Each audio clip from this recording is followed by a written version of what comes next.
Mic not working? Wait, is it? Yeah, it's working now. There you go. Hey, what's up? All right, so are you done making shit up? We can start there, right? So who do I treat poorly, and on what servers do I treat people poorly? We should take this privately, actually, in live stream 2 or 1. Wait, we're in live stream 1. Let's go to live stream 2. Oh, it's good because a lot of people on this server have a problem with what you guys are doing over there. So yeah, they this need is to know between this you stuff. and me. This is between you and me. It's not between you and me. At the moment, it is. There's no need to air out things we're discussing. Well, I mean, when you have basically two flat earthers posting about a debate, and an atheist moderator can just come in and delete it all. Not something he just found offensive, not one part of it. Delete all of it. And then right behind, here comes Egg Boy trying to egg on the conversation. And then all the responses of that get deleted. There's no need to air this out. Let's just keep it simple and peaceful. Yeah, that's what I'm saying. Keep it simple. Undo the ban, like you just did a day ago. And it's fine. We're done. But you want to keep adding more and more stuff to it, and I don't. No, that's the part I don't get. There was something. I'm trying to touch base with you on something. But we should discuss these things more privately, not air it out. You know? Something what? What? Give me a hint. Just between you and me, just to touch base on how do I put it? To touch base on, I don't even want to say it here. Like, let's just go in another room and discuss things privately. All right, fine. What rooms do you have access to?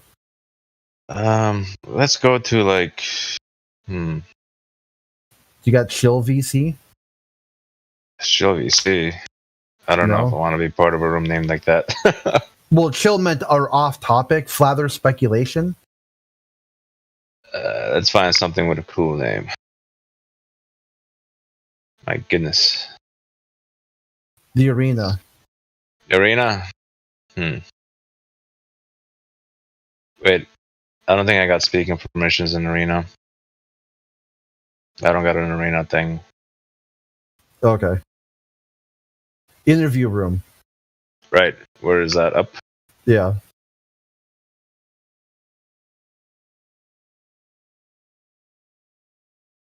Oh my goodness. Ah. Well, that's not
Santa was tuning up his sled a few minutes ago, getting ready for tonight.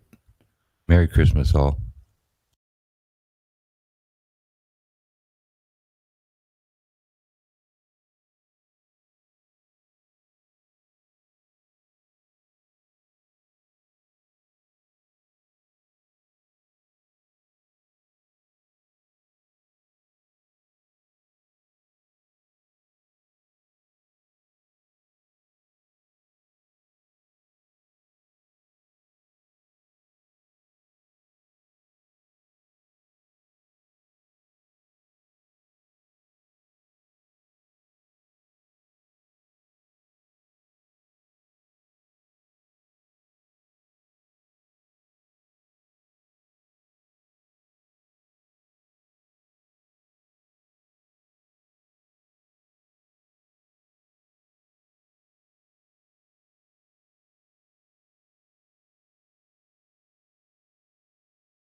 Anybody around?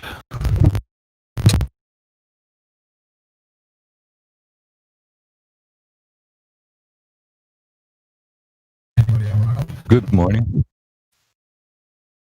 Hey, what's going on, Sleeping War? Hello. And today, Hey. Twas the night before Christmas. Wondering if I could get some people's opinions about gravity, because I mean, we all know what gravity is on their model, but I was just wondering what flat earthers think about gravity, because obviously there's a bottom globe position. what's that? If you pick something up, Hold on, Sleepy. Let him finish. I'm sorry. yeah, you're chopping up a bit too there.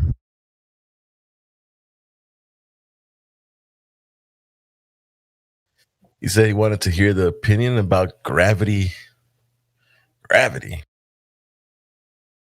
Or pull a quantum. I think if you pick something up and drop it, there's no such thing as gravity. I think if a gravity can stick a bowling ball to a rafter, then stick some feathers up to a rafter, then I'd say, yeah, gravity is responsible for the fall later. But that's not the case.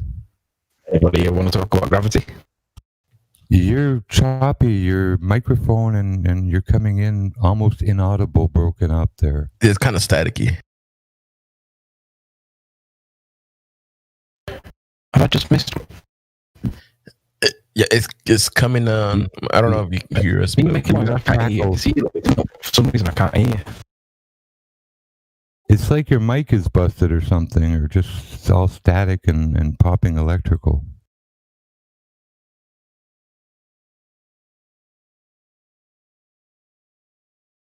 Let's have a look, see if I can voice meter output. Maybe just leaving and coming back and fix audio sometimes. You guys should be able to hear me. Can I hear what's going on here? Cable A. You're getting better, but it's still really awful. Right, can you guys hear me?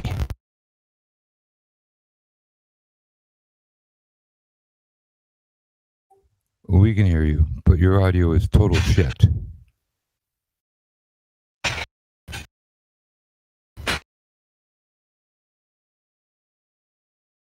In fact, it's worse now.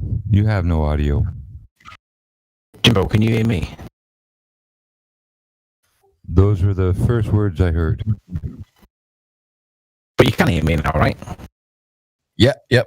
Oh, yeah, A little hear better. you. It's a little better, but it comes in a little bit staticky.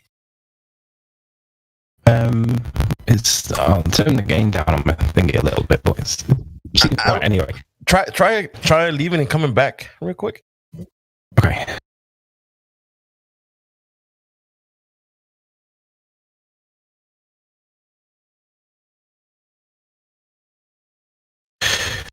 Okay, how's that sound? Seems a bit better. Is it? Wait, let me hear it on the live feed, see if I can hear it.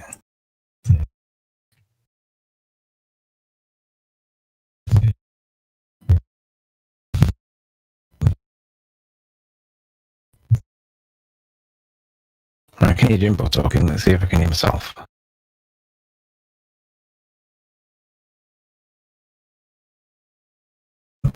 At least we can hear your words now. And we can make up the words. Clear or sticky?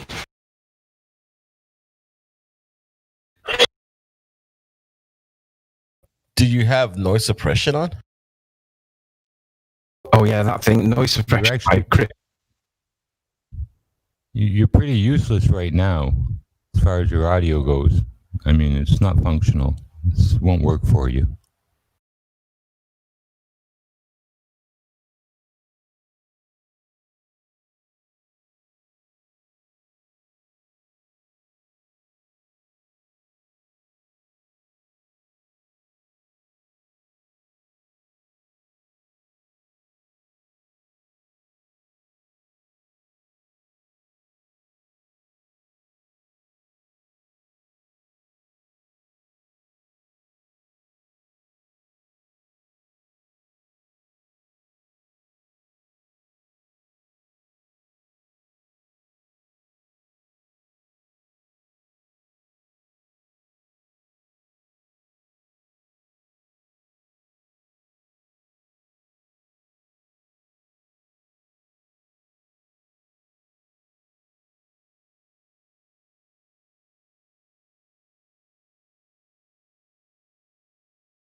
Okay, so mic check. How does that sound? Oh, way better. I'm not quite sure what it was. I played around with all my settings and I found one of them was really low. And I'm like, I don't know if somehow somebody keeps turning my volume levels right down, like master volumes within Windows. And it's like, I'm not doing that. How's that happening? My OBS settings for my login password get changed for my anyway. It's another story. I think they can go in and change your prefs on your computer in the registry and everything of Windows and stuff. Hacks. So what's the position with gravity, guys? Do anybody think that gravity or a downwards acceleration force or whatever, does anybody think that's a thing, or do we generally think that it might not? No. Usually a body at rest stays at rest till a force acts upon it. You know, a microphone on a table don't go nowhere when an idiot picks it up, holds it, quivers a bit, and then drops it. And then see, that's gravity. No, what people are doing actually is creating an imposter to take blame. You know, you let it go and then say, watch, don't look at me letting it go and releasing it. Just look at it falling and take all your data from there. Dissociate me from this so-called experiment of falling shit. So I don't care if it's someone jumping out of a plane. They stored energy, and you stored energy to get up there with the plane, the engine, the props. You know, if you start asking questions, reasonable questions, what is falling? Why is it falling? Who made it fall, maybe? You know, stuff like that. You see, gravity goes bye-bye. Do you think there's a downwards acceleration bias in the sky? No, what I think it's that the medium that it's around it is not as dense. Now, what if you pick something up and the medium that was around it was, if you had something in hand, let's say it like that, and the medium that's around it is the same dense, wouldn't it stay in the same place? Everyone seems to say I go up on a building. Hold on. No, he was saying. If I go up on a building with a golf ball and a ping pong ball, they both have the same relative volume, space they take up. Which would you rather be standing under when it falls 5 stories? The ping pong ball? Now, will the ping pong ball, you know, falling 100 stories, fall at the same rate as the golf ball? I would doubt that. So this downward acceleration at 9.8 meters per second squared to terminal velocity? Well, things falling down, depending on where the center of the mass of the object is, you know, like you throw a car shell out of the back of an airplane at 35,000 feet. Is it going to drop like an arrow? No. Wind is going to catch a corner here. You know, it's going to start wobbling, tipping end over end, other stuff. It won't fall uniformly. It won't have a uniform acceleration downward either. When there's more broadside, there'll be more resistance. Jimbo, do you think that it's got anything through more narrow? It'll accelerate. Jimbo, keep your word concise into 1,000 words, not 10,000. Jimbo, do you think that the density of the medium's got anything to do with it, or do you think that it's independent of the density of the medium? No, it's dependent on the density of the medium. Look, if an apple tree falls into the lake and has a bunch of ripe apples that are underwater, when they, quote, fall off the tree, they're going to float. They're going to fall up. Yeah. So, whatever medium they're in does definitely impact the, you know. Did you watch Witsit? Did you watch Witsit Gets It against Brian's logic when they were talking about incoherent dielectric acceleration? What do you think about that? Well, you know, there's only so much these little standing waves people talk about can actually do. When we see interference with the downward motion of little styrofoam chips or, you know, little strands and bits of stuff, and it's standing waves from either sound wave generated or, you know, even different light frequencies, it'll suspend an object, very tiny ones.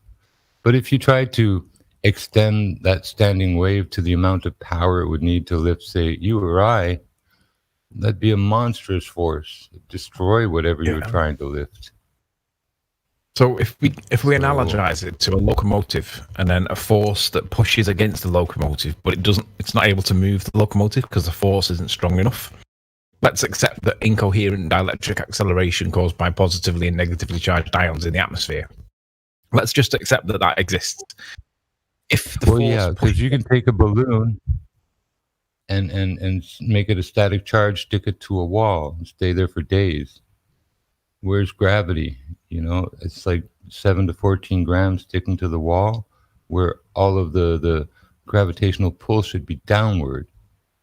So, for a little bit of static imbalance to overcome gravity for days, gravity got to be non-existent or have so little force or effect that it's negligible and can be disregarded. Yeah, so I agree. If there is something there that can do it, it can be disregarded, because if it's not able to accelerate matter, then it isn't causing an acceleration, so it's not actually a cause. It might be something that exists, but if it can't accelerate matter, or if it is accelerating it, but it's so small that it can't be detected. It can't pull a balloon off a wall that's stuck with just a few missing electrons, if you will, a tiny static charge. And gravity takes a holiday.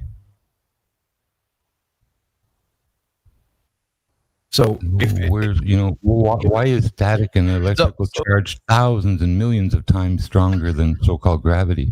Sleepy Warrior, can you link that video? I didn't see that video. They were talking about the dielectric. The way it gets it against Brian's logic. Yeah. It was on Quantum Eraser channel about 10 days ago. I'll find it for you. Okay, I'll Even Bob from Globebusters knows about the standing waves and how they can suspend matter, physical mass, but not a lot of it, And that's one of the claims in this, gravity conversation is that, these waves, these standing waves play an important part. And they do. If they play an important part at a minute level, but strong minute level, then they, at a greater level, they're there somehow, those forces. So, I think it has more to do with electrical and these waves and attraction than so-called gravity. And like I say, usually if an object is just sitting there, it's just sitting there till something acts on it. Like I say, bowling balls don't go to the rafters on their own. We put them up there with scissor lifts and then say, let's ignore the fact that we stored the energy in that bowling ball. Let's suck all the air out of this room as a red herring to just add more fluff. And let's drop this thing that we put up in the air and gave potential energy and claim gravity put it there. Gravity's responsible for it falling. It's like you go into a shop, you pick up a vase, expensive Ming vase. You hold it in front of you in the middle of the aisle and you let it go. Now, when you get to court, you explain to the judge that, well, if it wasn't for gravity, that vase would still be in one piece. Because gravity is that character that is responsible for things falling, not me picking it up and dropping it. I get to say to the judge, no. In school, they taught me if I drop something, gravity's pulling it to the ground. I ignore my responsibility and put an imposter in my place. The judge will say, go to hell. Pay for the vase. Did you just say that gravity was responsible for it falling? Well, that would be the claim. Like Neil deGrasse Tyson and his microphone. He let it go. Is that your position, or would you? Is that your position? If I drop something, I drop it. It's not gravity pulling it to the ground. I don't care if it's keys or a mic or anything. While it's in your hand being held by your fingers over midair, and in that time you're storing the energy and it has potential to fall. And then when you release it, the damn thing falls. And you're going to blame an imposter? What do you account there? Jimbo, What do you? Yes. How do you, in your mind, how do you explain to yourself when you hold a helium balloon and then drop it and it goes to the clouds? How do you explain that to yourself? Because it displaces the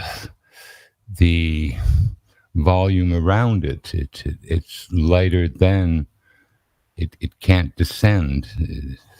If it weighs 0.9 grams per liter and the air is 1 gram per liter, it has less mass. It will rise. 1 Yeah, I liter totally agree. of hydrogen can lift 1 gram. That's about the I totally weight agree. ratio.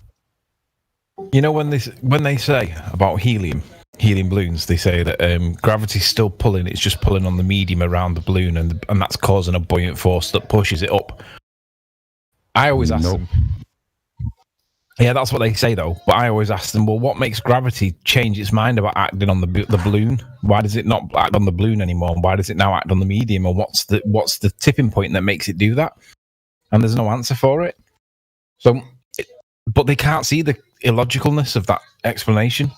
They think that that's still a credible explanation, that gravity seems to not act on the matter, it acts on the medium around it. But isn't mass meant to attract mass? Well, not necessarily either. Why would that necessarily be it's not a proved rule. I mean, you can hold I don't know what, a cardboard box next to a 10-ton wrecking ball. Why doesn't it start to go in orbit or, get attracted to it? If mass attracts mass. Right. But the rhetoric attracted to the big ball, or it just don't work that way. Yes, like but water. their rhetoric most of the time is that mass attracts mass. Unless it comes to buoyancy, when a mass attracts the medium. So what makes it switch over? Why does it do that? Well, here's the thing about mediums and stuff, like with the egg experiment. Now, in yours, you were able to make the egg, I believe, rise a bit by increasing the salinity in your jar, right? That's only one way to change the elevation of the egg in that neutral buoyant situation. If that were in a tank, pressurized, and you increase the pressure on the surface of that medium, the egg will descend. If you reduce the pressure on that egg and its medium, it'll raise without changing the salinity of the water, just by changing the air pressure around it.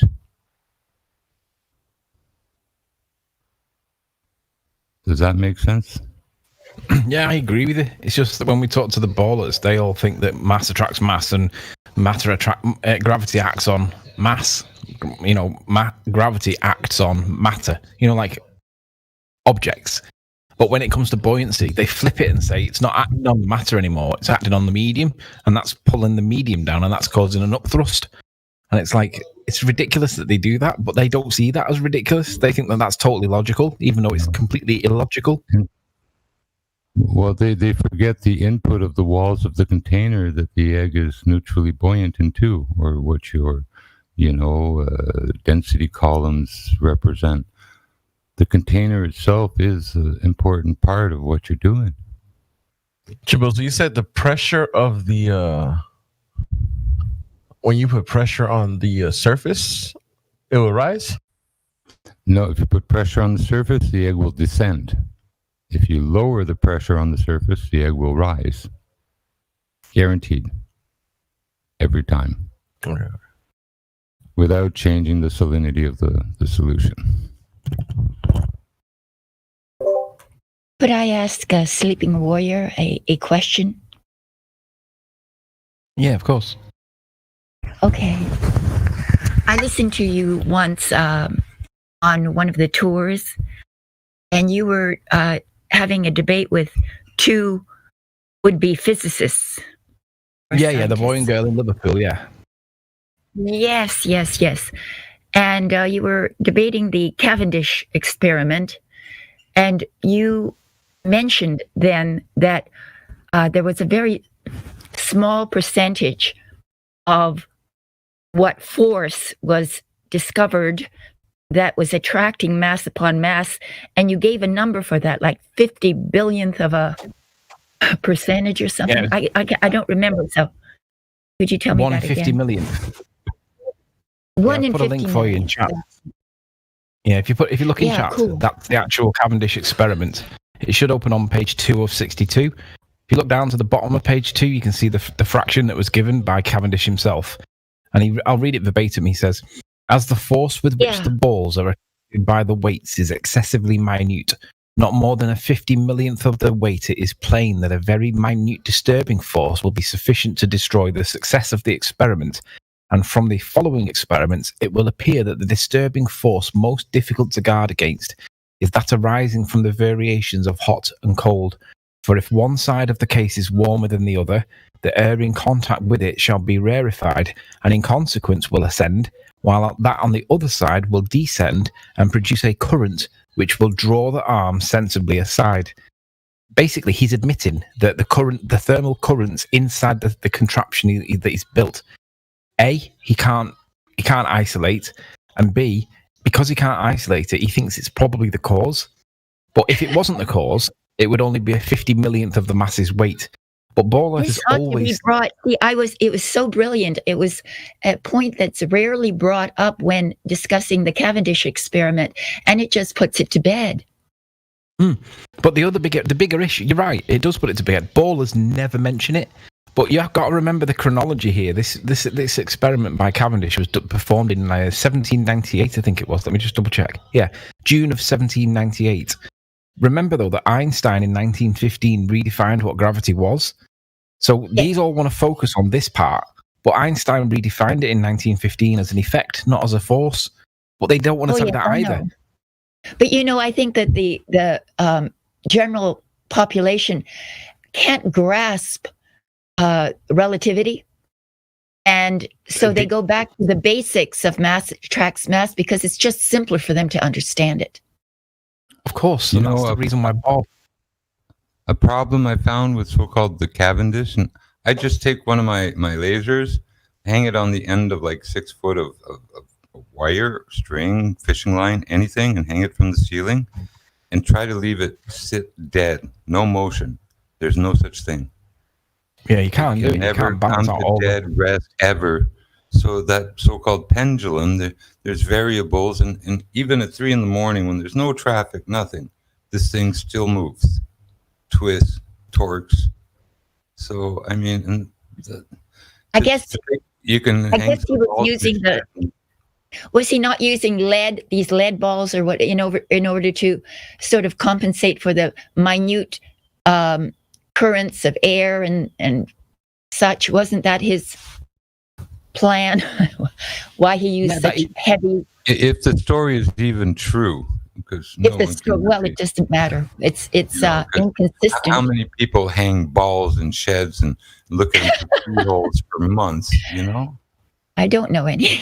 Some of these stories, like who would stick a stick in the mud and then travel 500 miles 1 year to the day later and stick another stick in the mud and say, "Oh, there you go. In 2,000 years, people will be on Discord chats talking about me because with 2 measurements 1 year apart, 550 miles away from each other, I proved the Earth is a ball with mathematics." So very good. Is your name? Is it Ildiko? Is that what your name is? Ildiko. It's a Hungarian name, very common in Hungary, but not anywhere else. Did you get the link? It's a real name. In chat? Did you? I did. Thank you so much. Thank you, and I really appreciated that particular debate that you had. It was quite classic. I liked to see how they, their hubris and arrogance was turned near the end into, you did such a good job to show them that they had nothing to really offer. Did you see that girl at the end? Did you see the hug at the end? Yes. Oh, yes. That girl was so reluctant to give me a hug. It was a tenuous hug, but it was a hug. It was. I love that girl for doing that because I could tell she didn't want to do it, but she did it anyway. She didn't want to do it. No, she didn't want to do it at all, but she felt, she had to look civil. Yeah. It's very good. It's one of the videos I like. And I appreciate you doing that. Thank you so much. One of my favorite debates. Yeah, it was one of my better moments, I'll be honest. Yeah. The other thing is, did the person that asked for the QE debate with Wits, It Gets It, and Brian, did you get the link? Yep, got it. Good. So with regards Huey to is not my favorite debater. Huey, he's not my favorite debater. it's He's a terrible short- at debate. He is a very short fuse. Well, he's more I like a military teacher would be. Imagine, you were a bunch of cadets or recruits. And Yes, that's teachers it. kind of like teacher.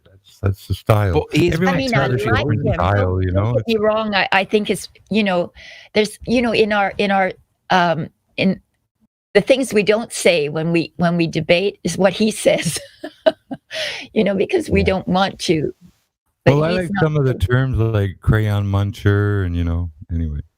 What is now the hamster something? Yeah. Some kind of hamsters.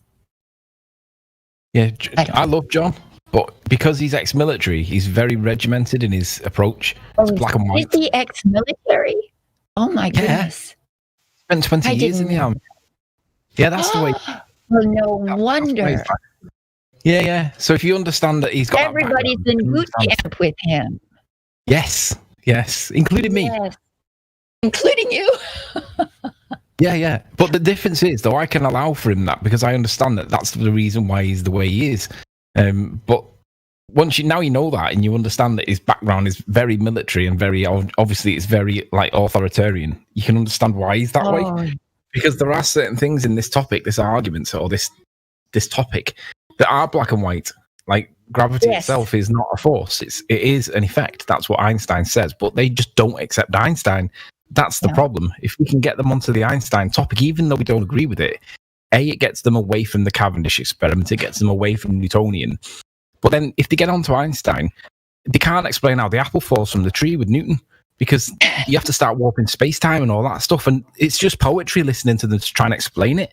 But that doesn't... a lot of people, Bob from Globusters, thinks that we support Einstein. No, we're not saying that Einstein's right. We're not saying that Einstein's wrong. But what we are saying is that Newton's completely wrong because that's not the current physics. And we're just trying to get them away from Newtonian because it kills two birds. It gets them away from Cavendish. And it gets them in towards nonsense because they can't explain the apple. That's true. Einstein was so disappointed he didn't get the Nobel Prize for his relativity, his bending space-time. He didn't get it for the photoelectric effect, though. Yeah, but he didn't get it. What he was counting on. I think even the money was something he wanted from that. I find it most interesting that at the same time that he published his theory of general relativity, that was 1915. We were in the middle of a world war then. World War I had started in 1914 and carried on until 1918. And I can't help but think that it seems very convenient to change the paradigm shift so that people don't notice it, so that gravity is no longer a force as per Newton. It now becomes an effect. And although it was published in 1915 in the middle of the World War I, people wouldn't notice it because they wouldn't care because there's a world war going on that everyone's talking about, much the same as coronavirus now, for example. It's a perfect distraction, perhaps. And if you were going to change the whole regime of education and now make gravity not a force anymore, what better way to do it than to slip it in whilst there's a world war? Still teach kids that it's a force, though, right? Well, with the cosmology, they changed the atmosphere and made it a lot larger, encompassing the moon. So they did something, but... you mean, because the moon's now inside the Earth's atmosphere. Is that what you're... Yes, now the moon's inside our atmosphere. It's a joke, isn't it? Yes, it's such a joke. That's admitting that it's on the inside of the dome. Of course. But, what I'm taking more seriously is they probably are going to rewrite the entire monetary system to digital. And so I'm even thinking of my first foray into digital currency, just moving with the times in a sense. I feel like a Bitcoin at the moment, it's at the highest point it's ever been. Yes, but there's one called Ripple, XRP, which is a lot less expensive, but has a lot of credibility that I'm going to try. There are a lot of cryptocurrencies out there, stuff. I really believe that anything out there should actually be selling a product, and at least with the cryptocurrency with Bitcoin, they do sell a genuine product. They sell paired Oh, yeah. keys that are used to secure financial pages or transactions when you do Excuse me, guys. That's true. That's banking true. or It's just eBay expensive. or whatever. And Yes. these companies pay for these keys, and that's what Bitcoin is selling. These little I electronic agree. paired numbers that have value. I just don't So have a lot of money. yeah, but don't So, think it'll be so quote crypto, because already now some of these machines here we can buy, but there's a connection between you and your wallet to the government. The yes. government here wants us on cryptocurrency and with crypto cards. I hear you have to put it into a private wallet. One it's interesting called Edge, which I'm looking into. Yeah, I don't know, but I still think no matter what, at some point, even if we're all forced onto cryptocurrency like Bitcoin, you won't have that anonymity that people believe. Anonymity. Anonymity that Well, they're exists not going to now. take away. They're not going to take away those private wallets. You don't know what can happen in this world. That's true. So Now, if I'll tell you want to an interesting crystal ball it and story. take that big a risk, okay, but I won't. Yeah. So there's a woman here who's become quite wealthy on Bitcoins. She started a few years ago, and she has a friend, she told me a story, who had started right at the beginning, and he did it more of a sort of a lark, and put it into a private wallet. But he forgot the password. And what she tells me is that because he forgot the password, is the only person in the entire world who can access it. And apparently there's millions of dollars in there that he cannot access. Never will, because he cannot remember the password. Well, there are more than 14 billion in crypto coins that are lost by people. That are lost. Blockchain gets broke because, they tried to manage themselves and whatever. And well, you have to rebuild your blockchain if you lose it, and you only get back to the point where you build up to. It don't matter if you had 40 Bitcoins. If you can only build your blockchain back up to 2, the rest are in limbo forever. I'm not sure I know what you mean, though. I'm not yet that savvy with all this. Yeah, check out what they call the blockchain. It's All right. like the line to the database that they monitor, and it's a one-way street, kind of. Okay. Okay, it's called the blockchain. Okay. And your Bitcoins and your information of, their value, your exchanges, is all stored in this information, in this blockchain, with everyone else's, but yours is kind of a little It's brain. just universally accessible?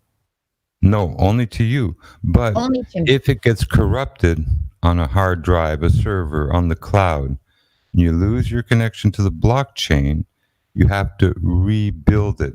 So look up rebuilding your blockchain and the problems. Because again, if you can only rebuild to, say, 2 coins and you had 400, forget it. You're kidding. I'm no joke. There are so many. I've lost. I have a rock miner here sitting in the closet. I could have it hooked up to a laptop and doing some Bitcoin. I don't pay for my electricity here. It's included in my rent, so I can use all the juice I want. But I don't like the risk. Yeah. It just seems almost like it's absolutely written in you don't have any the insurance. social condition. Yes. Now, with paper money, you could lose it, earn it. Federal deposit insurance will cover 90% of, covered banks if you deposit like Banks, yeah, but I mean, physically $1 million, having you'll get so, 900,000 I mean, back. there are risks, but don't you think that this is inevitable? This trend is inevitable, and that eventually it's part of exploiting the herds and the masses, like it's always been. Just like the tender that's money precisely sector. why I think it's going to come in, because that's what they do. Exploit. They're just herds, and they're there to, They don't want any ungoverned transactions, is what I think. That's why. They don't want any,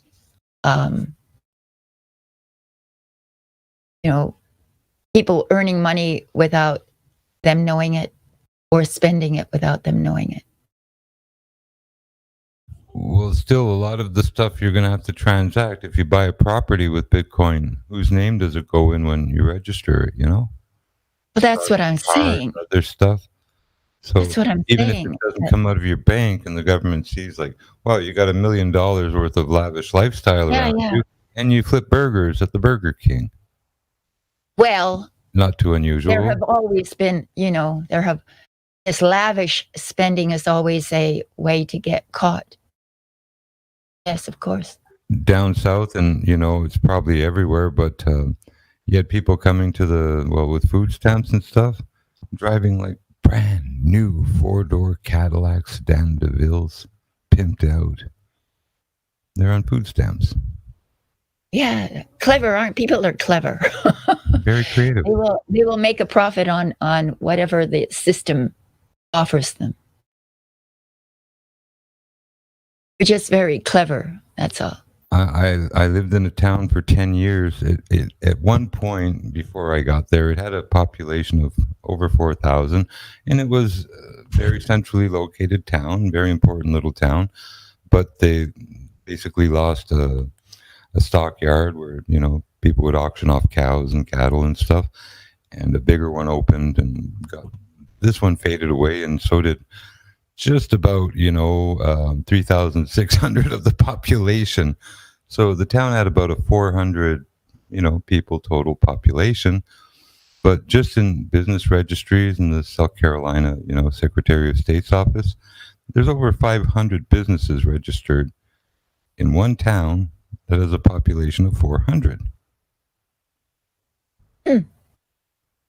Well, it's because you have farming grants, you have all these type of things, government will want trees planted or cabbage or something. So people get on these plans, government doles out a bunch of money, and, people have kids, they're like 8 years old, and there's a business in their name, and they're getting, $32,000 a year passing the IRS taxes, Yes. You don't even, you couldn't buy a piggy bank and fill it in a year, and your parents got you with revenues of $32K a year. Someone's laughing. But the system is abused left, right, and center. Some people they kill tenants and then keep cashing their social insurance checks and stuff. And it adds up, In 10 years, one lady got $170,000 after. Well, apparently her husband died of natural causes, but she just stuffed him in a freezer and left him there for 10 years. Told everyone he went to California and, collected $170,000 over 10 years. And basically she died. That's why they found gruesome. I understand. People are they're devious, clever. Here we have dead people who vote, just like in the USA. Dead people who collect unemployment insurance, and dead people still with companies paying taxes. They've never died. Pretty amazing. Yes, and I hear that apparently because your social security number is actually traded in the stock market, that you could pay your bills with what you've earned the government with your number. When I worked in the States, I couldn't have an SSI, card. I had what they call the TIN. It's a temporary insurance number for tax purposes. Oh, I see. Yes. I would admit, I don't know, but I think that's true in every country. I think that's what they do in every country with your social security card number. Yeah, it was an exception because, I lived there for over 10 years and worked there, and had a business, all that stuff. So, North Carolina? South Carolina. South Carolina. Yeah, I went to North Carolina lots too. It's beautiful, beautiful out there. It is. It really is. The South here is very beautiful. I prefer Hawaii though, but so you can't live there, especially now. Everything. If I had the choice, I think I'd take the Carolinas, you know, the Panhandle, North Florida, you know, anywhere around the Carolina Bays, you know. Well, you can't beat the freshness of the air in Hawaii. Really, eh? Yeah, so Well, you probably won't find 2,000 miles of open ocean. Yeah, you probably won't find the Okefenokee swamp and some of the sort of mysterious creatures that live in it there. No. I guess Hawaii has some creatures and, you know, nighttime critters and legends people have. They have yes. Well, there's a few. What was remarkable for me when I first went there is that there are really very few birds, seabirds, out there. You would think there would be a lot, but there's an enormous amount of seabirds here in Florida, but not in Hawaii. I guess the 2,000 miles of open ocean are too much. Too. You know, we had a bunch of birds here called torts. They're very similar to pigeons, but they weren't really pigeons. But they're delicious, and there ain't none left. Oh, jeez. No, I'm a vegan, so I don't respond well to that. Sorry about that. That's all right. I think it's good in that a lot of things are well protected now. Like there's a duck down south that, oh boy, you go to jail for a long time if you bothered one of them ducks. They make their nests on posts that are out in the middle of the ponds and stuff. I forget that they call them pond ducks, I guess, but they're special, and they build on these perches, and they're very tasty too. But that was a problem, and they're protected now. You know, the only thing that there's some things people have to do to protect their land down south. Like if you see one of these, not egrets, but osprey preparing a nest in one of your trees, cut that fucking tree down fast. Why? Because if the osprey makes a nest in the tree, it becomes part of the parkland and etc. And you may lose that portion of your property. I see. You have to watch, and if you see an osprey that wants to nest, I didn't know that, and I've been here for a long time. There's osprey everywhere here. Yeah, they like a high vantage point too, so it'll be your taller trees.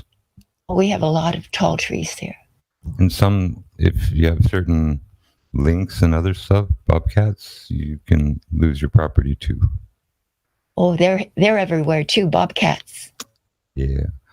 Well, some species, they want to, when they find them, they consider it their habitat and they're endangered, whatever. And, you know, they get kind of Nazi on the land and, you know, governance of it.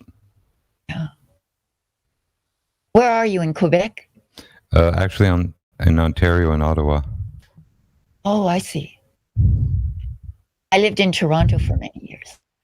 Yeah, Toronto's just, in a sense, for me, too big, and just it was always a big city.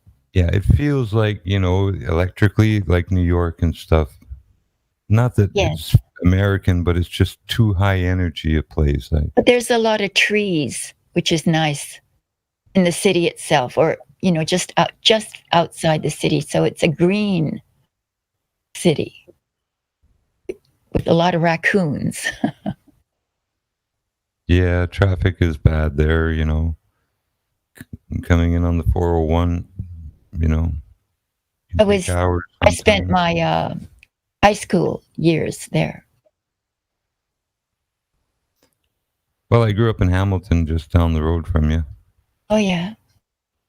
Yeah, right in front of the Otis Elevator Factory. I'm 68. When I was young, it snowed a great deal. And when I went back for a year, I think I lived there, I noticed that the snow was not as severe. What do you think? Hamilton, we didn't get a lot of snow because, again, it depends on where you are from the lake for the, you know, lake effect and stuff.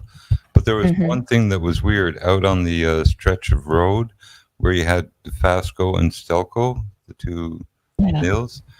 At the end of the day, when the sun started to set, there'd be an effect where humidity from the lake would start precipitating out over that road in front of these two steel processors. Long, straight stretch of road. But it would be raining on the half of the road that's on the side of the lake. And then you could turn around, come back the other direction, and not even need your windshield wipers. It was almost daily. You had a rain up to the midpoint of that road, just from the lake effect there. So where some places along the lake and around the lake, you can get 5-10 feet of snow in a overnight. Wow. And other places there won't be an inch. Hamilton, we froze, but there was I don't remember ever shoveling snow or seeing enough snow to shovel in the winter in Hamilton. I don't think ever. Mm-hmm. I lived in Banff also, which is quite beautiful. There's snow there. Snow. Yes, you do. Wonderful skiing. And the rams are kind of nice looking creatures. Elks. The elks. Moose. Yeah. And what always freaks me out is to see these things climbing the hills there, like sheer rock face, and they're up there and they're just chewing away. Yeah, so totally relaxed. Oh yeah, they're just no problem. I used to, when I lived in Banff, I was a runner, so I'd go for my runs by the road, and these enormous moose would step out of the woods. Twice as big as a horse.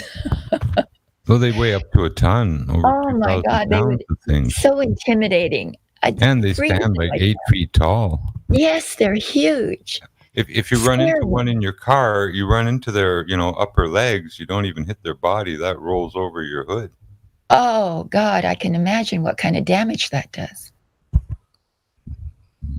So, but thankfully nothing ever happened. But they're there, right, in all the maybe about a quarter mile outside of Banff. They're right there.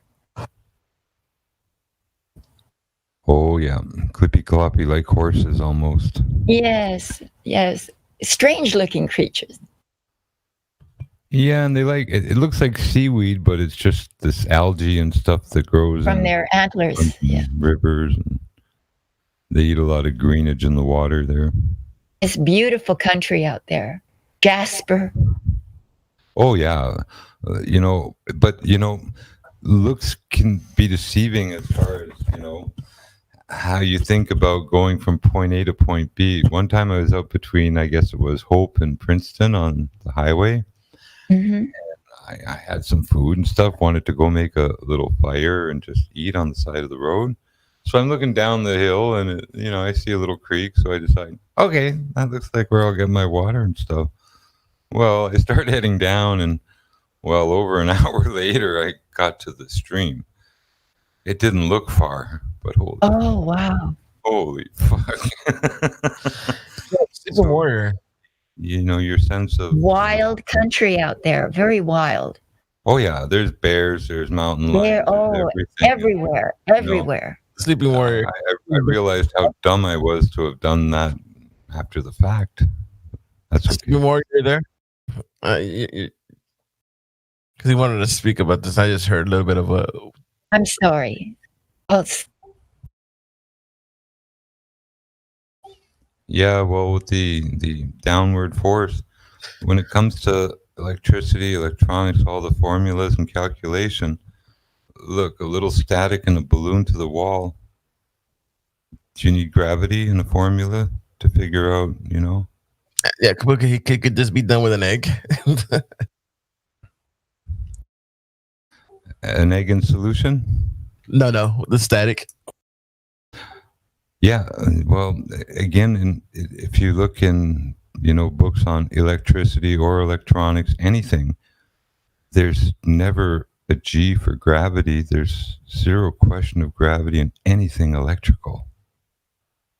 Yeah, I understand. What I'm saying is, could it be done with an egg? In other words, make an egg go to the top of something.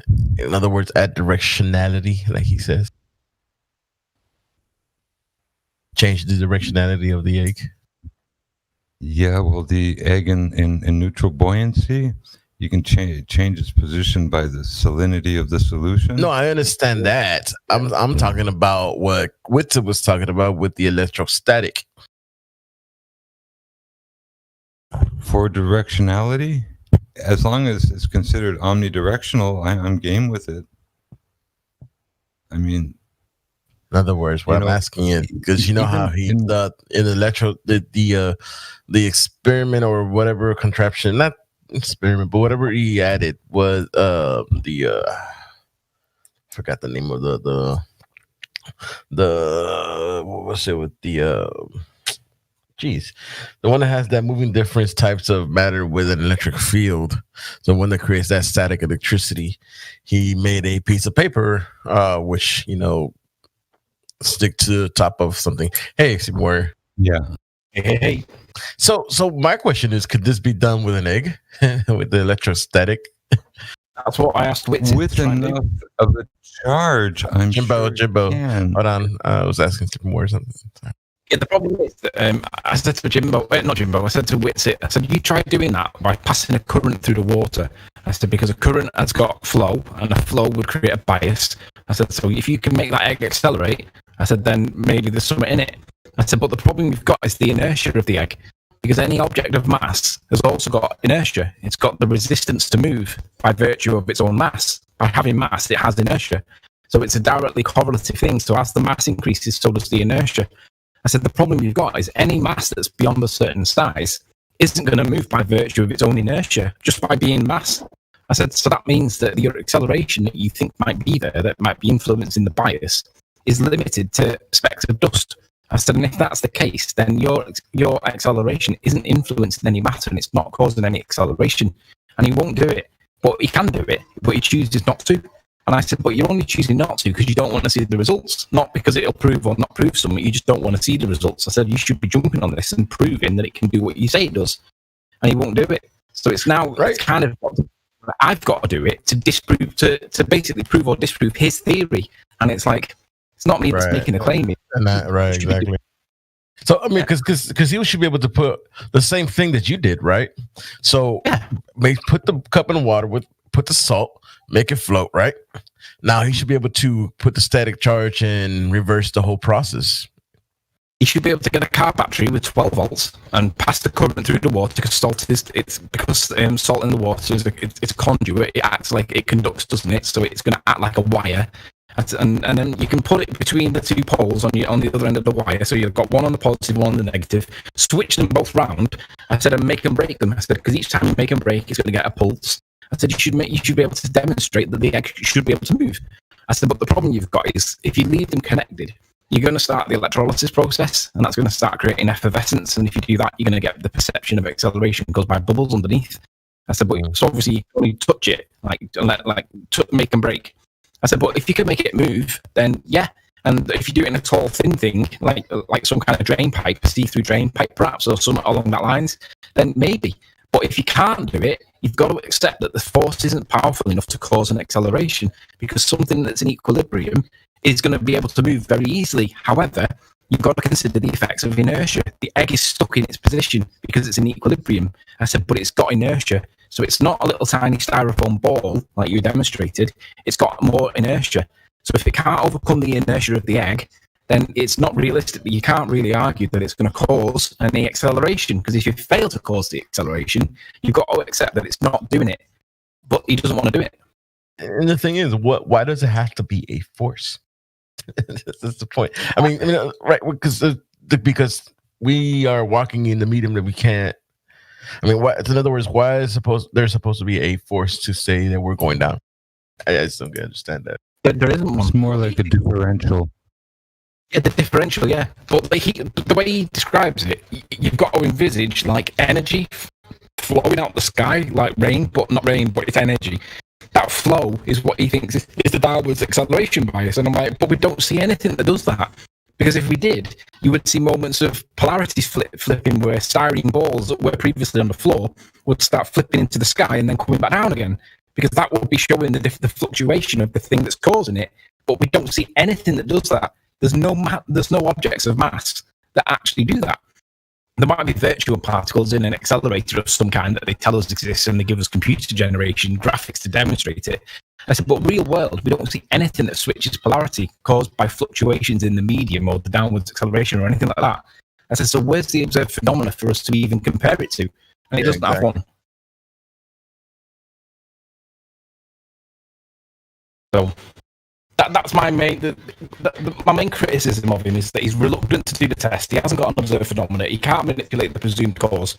And even if he artificially manipulated it, can it accelerate something of significance that's got inertia other than a speck of dust? And all right, I'll give you that it can accelerate a styrofoam ball, a little tiny styrofoam ball.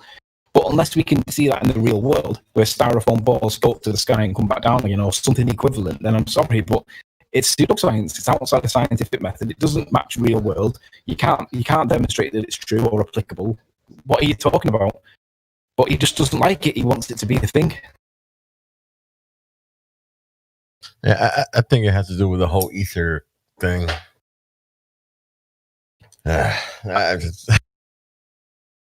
It could just be pride and ego. It could be the same thing that a lot of. I mean, we all have it, don't we? We've all got a little bit of pride, or some of us have got a lot of pride and ego. But in their instance, I do think it seems to be fueled by the want to be right, rather than demonstrating that you are right.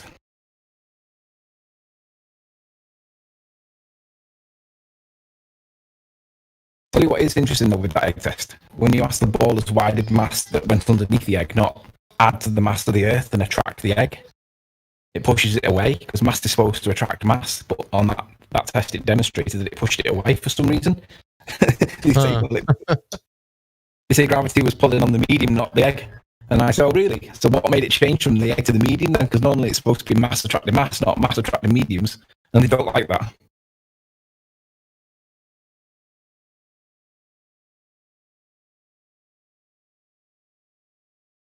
Hey, what's going on, Anthony? Hey, Miggy. Oh, I recognize you. Yeah, I was. Man, it's been interesting, man, listening to this whole thing unfold. Right. I saw the video that you had with the last Nathan Oakley show, and the one with Nathan Thompson jumping in, and Whitsitt came in on the show as well. But yeah, I'm in agreement with the standpoint of how you presented it, and in Oakley as well. I mean, I don't see why we've since the movement began, we fell into this kind of position where we have to agree with anything that the Globe Earth claims have made. So it's, to me, I think that's kind of interesting, right? And why they have to kind of adhere to this logical thinking that they have. They think that because of the fact that a downward vector bias is something that they kind of look to, like saying that, well, if the globe earthers are making the claim that there has to be some kind of acceleration downwards, and we can't deny that. It has to be that this is something that we see in nature. But it's, I mean, if just the way Oakley was going over it with Whitsitt, I know he has his method of the way he does things, but I fully agreed with him. Would be cognitive dissonance to think that there is this bias. If we see one thing, it doesn't take a multitude of things, but if just one thing goes against that bias, then it's not a bias. Which I don't understand, man. It's like that's as simple as it could possibly get, and why would there be a debate though? Like that's why would Bob even deny that? Like I know why he would, but the reasoning behind it, I don't see. It's not really a debate anymore. It's just it's like a realization. They have to just realize that this is the case. Like why? I don't know. Like really at a loss for that. Like I think the scales don't even use weight or mass. Oh, hold on, Jimbo. I just want to see if Anthony. If you think back to his laws of motion, one of his laws, his third law, states that for every action there is an equal and opposite reaction.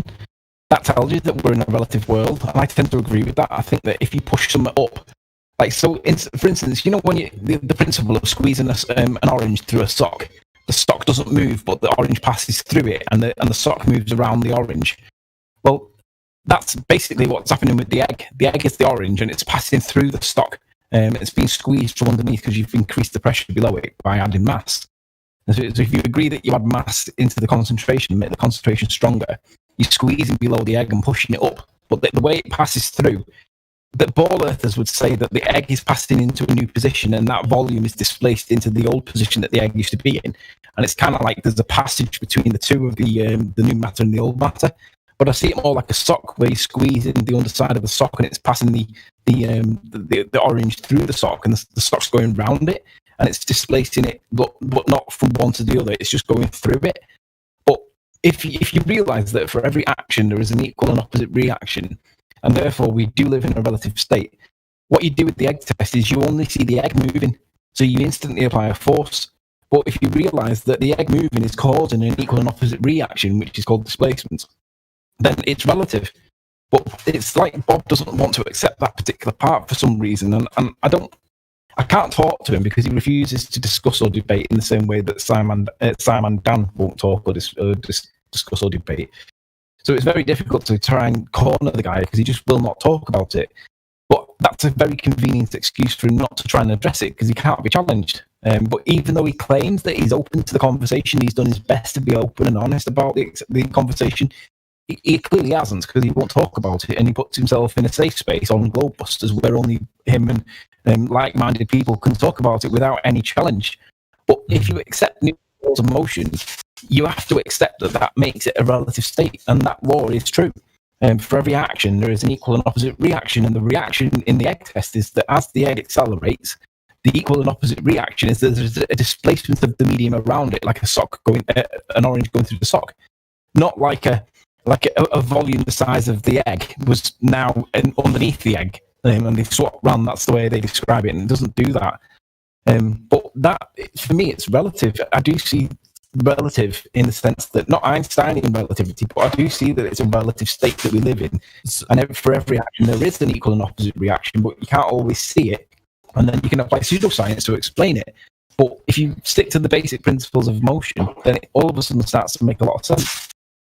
So you would say that it's relative density? Is that how you would describe it?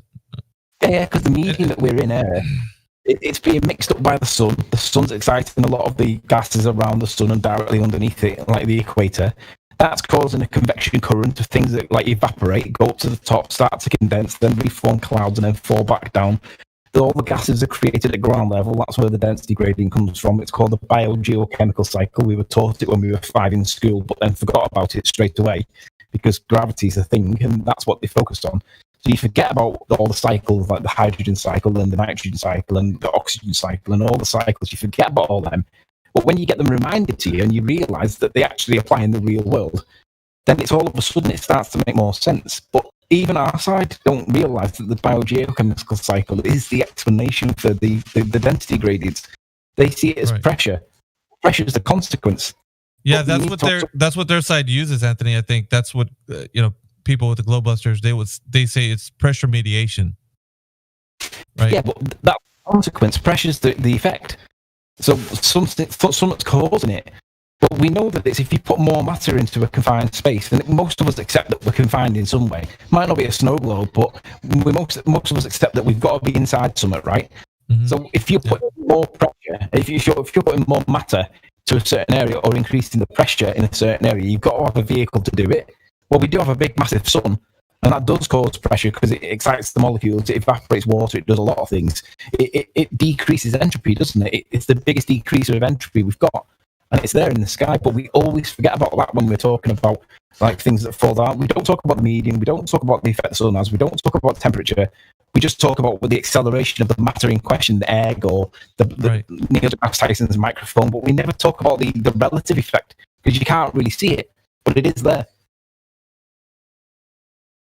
That conversation is interesting because they do isolate that idea. And they say that, we're looking at something kind of go through the medium and it's got the thing on their end, right? They say it looks to have a tendency towards down.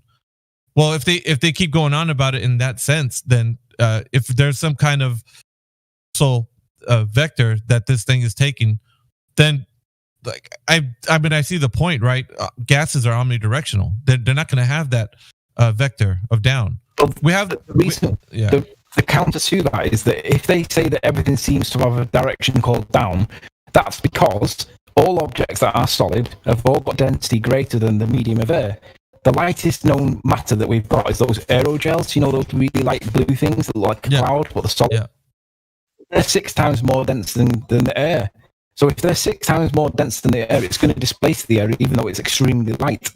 Well, if all solids are more dense than the medium, then what would you expect? There's going to be the perception that there's a down. Well, what if we've got a solid that's less dense than it? Well, we can make one with the helium balloon that goes up. So even Whitsitt and Thompson both accepted and admitted the helium balloons are a bit of an issue. But they try and explain it by saying, yeah, but you create the helium balloon. Yeah, because that demonstrates relativity. It demonstrates a relative state in the balloon that you create. There's no difference to the static charge. But the difference is we do see thermal currents in the sky. We see gliders flying around, birds sit on thermal currents. We see them. So we know that they are there. So it's not a false equivalence. But rubbing a balloon on your chest and sticking it to the wall for 20 seconds and then losing its charge and then falling back down, that's something that you do man-make, but we don't see it real world. So yeah, it's a cool trick. But do we see it real world? Do we see a build-up of negatively charged ions influencing anything? And the answer is no. But they say that we do. Okay, we'll demonstrate it. And they can't. Right. But in the world, we do see that we can create currents with something that we call heat. But the sun does it. So we can see the convection currents, we can see the cycles, we know the cycles are there. But for some reason, flat earthers don't talk about it enough because we want to focus on the egg or the microphone or whatever and forget about the state that it's in. But the downwards bias that is perceived is caused by all objects having a density greater than the air. And if you change the density of it and put more stuff into it and make it a helium balloon, then all of a sudden it makes a lot of sense. It could even be a balloon. Change the medium, put sulfur hexafluoride. I just posted a link, a video that they put sulfur. They put sulfur hexafluoride in the inside a box, a container, and then put a balloon and act just like a helium balloon. And the helium balloon acts like if you're putting a ball in water. Yes, I agree.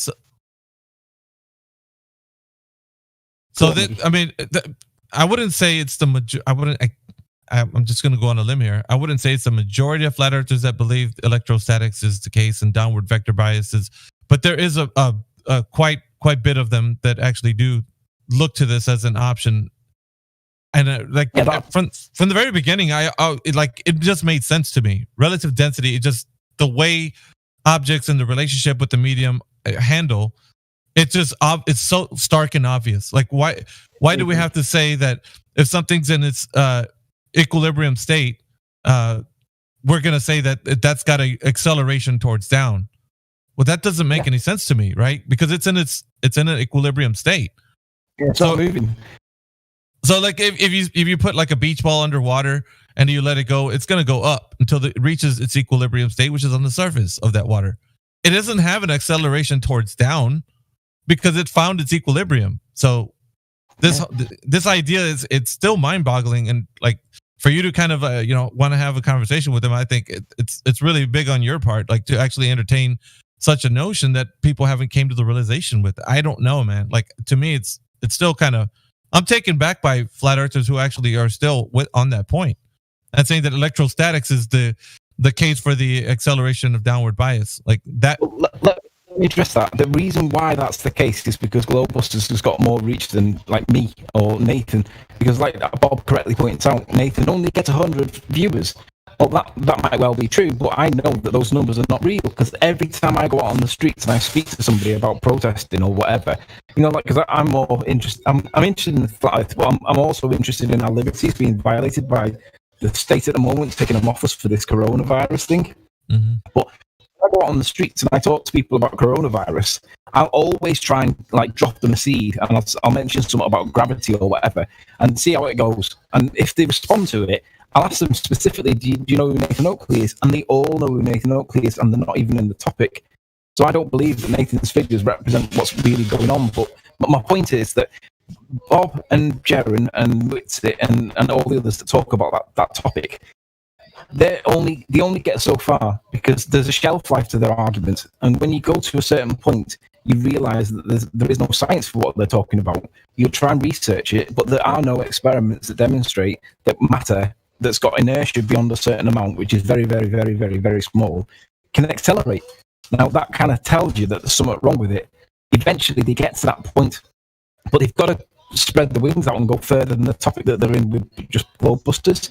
But most people come to it, and once they get to it, they're like, all of a sudden they go, so why are they pushing it then? And the answer is, for whatever reason, I don't know the reason, but most people are susceptible to the Globebuster show just because Globebuster seems to have more reach. But people. Okay, so people are razzle dazzled by the jazz hands of like this complicated understanding of how things can be talked about in a group setting. So something in the way of like people are razzle dazzled when they hear like how the globe Earth and all of its complicated theories are. They to them it's of interest, right? Like it sounds like it makes a lot of sense when you're listening to somebody kind of go through this real deep explanation of something. So I think that whole allure of hearing a conversation like that, it brings the audience into like, man, maybe they're onto something. But at its base core, it's doesn't explain much, because you wind up with the same idea that the object and the medium relationship are the only thing that matters. You know, it's not affected by some other thing that is going to have this bias towards down. You know, we see in nature that gases are moving omnidirectional. That in and of itself alone kind of disproves that. But to take it a step further, I mean, it almost is implying that you're starting to get to the cause of entropy, and that is a dangerous position, because if we're saying we know what's causing entropy, then we are in fact claiming that we have already taken a place of like what Newtonian or Einsteinian Benny warping space-time, that kind of thing. Like that there is a way to deal with that, though. We can deal with that question of what's causing entropy. Nathan hates saying this because he won't push it, but it's true. The question, it's a valid question to ask. Well, why do objects appear to fall at 9.8 meters per second squared? And that's only in a vacuum, right? Objects. My egg did not accelerate at 9.8 meters per second squared. It didn't. It moves a little tiny bit. I mean, it's only inside a pint glass, so it can't possibly move at 9.8 meters per second squared. It's far too fast. It moved at a very, very slow rate. So that claim itself is wrong. It's medium dependent, right? So Ken Wheeler says it's the medium specific. He's right. It is subject to the medium. So that 9.8 meters is out the window. But what you can say is, well, why is it 9.8 and not 7.2 or 6.4? And that is a really good question. But it becomes epistemological. It becomes like philosophical. And for me, that philosophical nature of it tells you that it's intelligent design. Somebody somehow, somewhere, created it to that number, not because of any particular reason to say, well, I'll set this to 9.8 meters, more because of I'll just give it a limit. Because if something has a limit, then that indicates that somebody or something has put it there, because that's the way it was designed. Obviously, they'll never accept that because that makes it God. But for me, that is proof of something. It might not be God. Creator. It could be God. Gee, but something's done that, because I agree there shouldn't be a 9.8. It could be 7.2. It could be 9.1. But there is a number there, right? So if they accept that 9.8 is true, which I don't even accept is true, but if they accept 9.8 meters squared is, then that to me is like, well, you need to answer that, because physics doesn't have an explanation. It goes outside of physics. It goes into epistemological or philosophical. But by virtue of doing that means that you're accepting that it's not a physics answer, it's something else. Well, what else is there? It's either physics or what? God? Or what? And there isn't one. I'm getting some viewers that are saying that your microphone sounds garbled, Anthony. I don't know. Oh, crackly. Your cracks are crackling. Really crack. I don't know if it's a setting you have or something, but that might be better. Is that any better? It sounded a little bit better when you were speaking, but yeah, you probably want to. I feel you sleeping. You're about to kill him on his gravity shit. Do your thing, bro. Yeah, I'm with it. I'm like, man, I'm totally with it. Like, you guys have been doing great work. You know, you got together with Oakley and he dipped.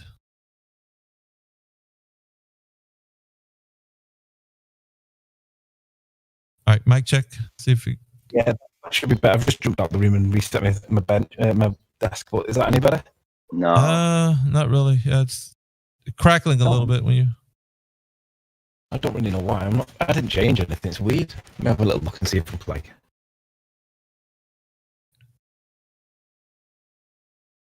You get the math for relative density too, so that helps. It only helps if you depend on maths and ignore experiments. I demand an experiment and completely ignore maths.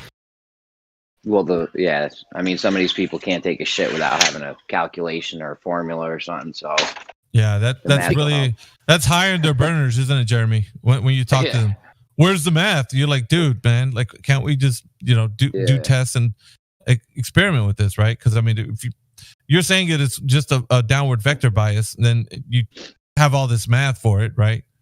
I mean, you could say the cause of it would be bendy spacetime, and then that would make sense to you because you have the math for it. I mean, but what is that telling you? Math is just a language. It's not actually, you can't work with it in the sense of comporting it over to reality because you're just working it out on a piece of paper and then saying, aha, look, this is the answer.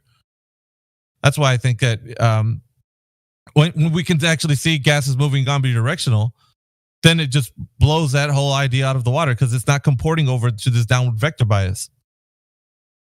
Some people just hang on for dear life. I don't know, man. Like, when you go to the toilet and you curl one out, you can't do them. Sleeping Warrior, I loved your last video. I mean, Bob's tripping. He should have known better than to start a war with his own people, and he doesn't even know the relative density argument. The fact that he asked why people don't fall up is just insane.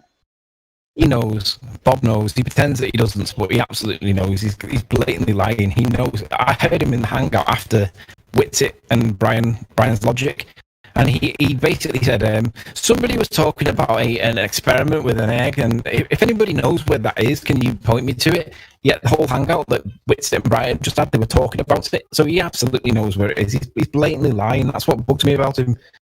Everyone credits him with not lying, but he's overtly lying.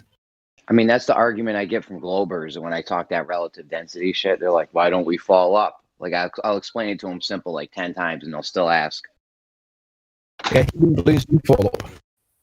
You may want to check your mic prefs again because you're kind of breaking up, sort of, at least on my end. Or you might want to buy a new mic. That's how I feel.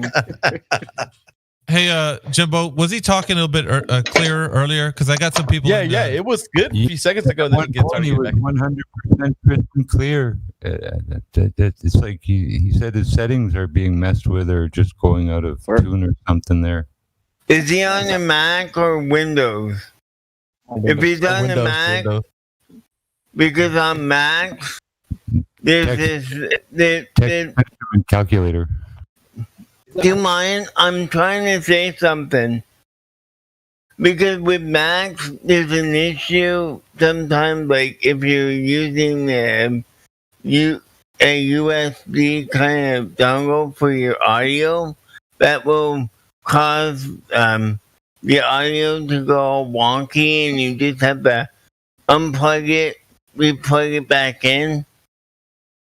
Yeah, I don't have a Mac. Are you on a Mac, or I thought you said you were on Windows earlier? Windows 10 I'm on. It sounds like it's staticky because like some kind of cable connection issue, man. I've tried using a different USB port. 1 sec.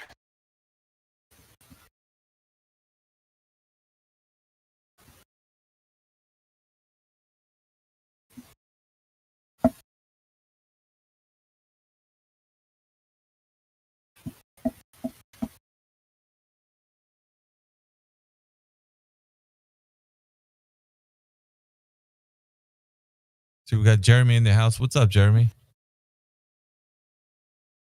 Lounging. I am a Mac. Wiki's still up, man. So we do have ballers. They're still around, dude.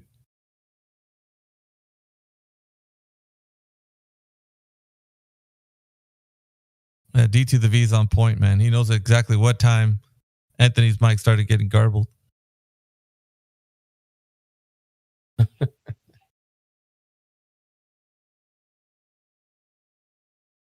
It's just that people want to hear Anthony speaking clearly, through the mic, so they can, because you're going through this argument for quite some time now.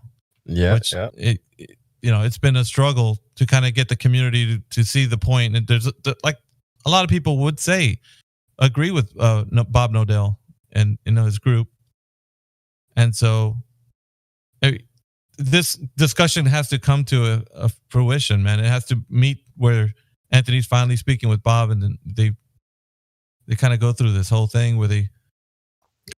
I mean, I don't think he wants to, because the other day when he was here talking about the same thing, I told him we'll change the medium, and then he's like, he kind of like said something, and then he wanted to avoid the actual information, the conversation, and went to something else. Yeah, they have the conversation. Like, there's a couple of topics that they use, right? Namely, the ether is one. The downward vector bias is another. So there's a couple of other topics that they bring up when they come into this Discord anyway. It's funny, in industry, scales and stuff don't measure any weight. They measure stress or strain, and they're called strain gauges. And the amount of strain applied to one, on a truck scale or whatever, or a scale in a cell phone or accelerometers, they're all strain gauges. But they don't measure mass. They don't measure weight. They measure. Would it be the pressure, Jimbo? Well, it's when we talk about torque, acceleration, like for automobiles, right? Well, we talk about it. It don't have a vector. Foot pounds. They can be up, down, sideways. So there's no gravity calculation in torque in foot-pound seconds.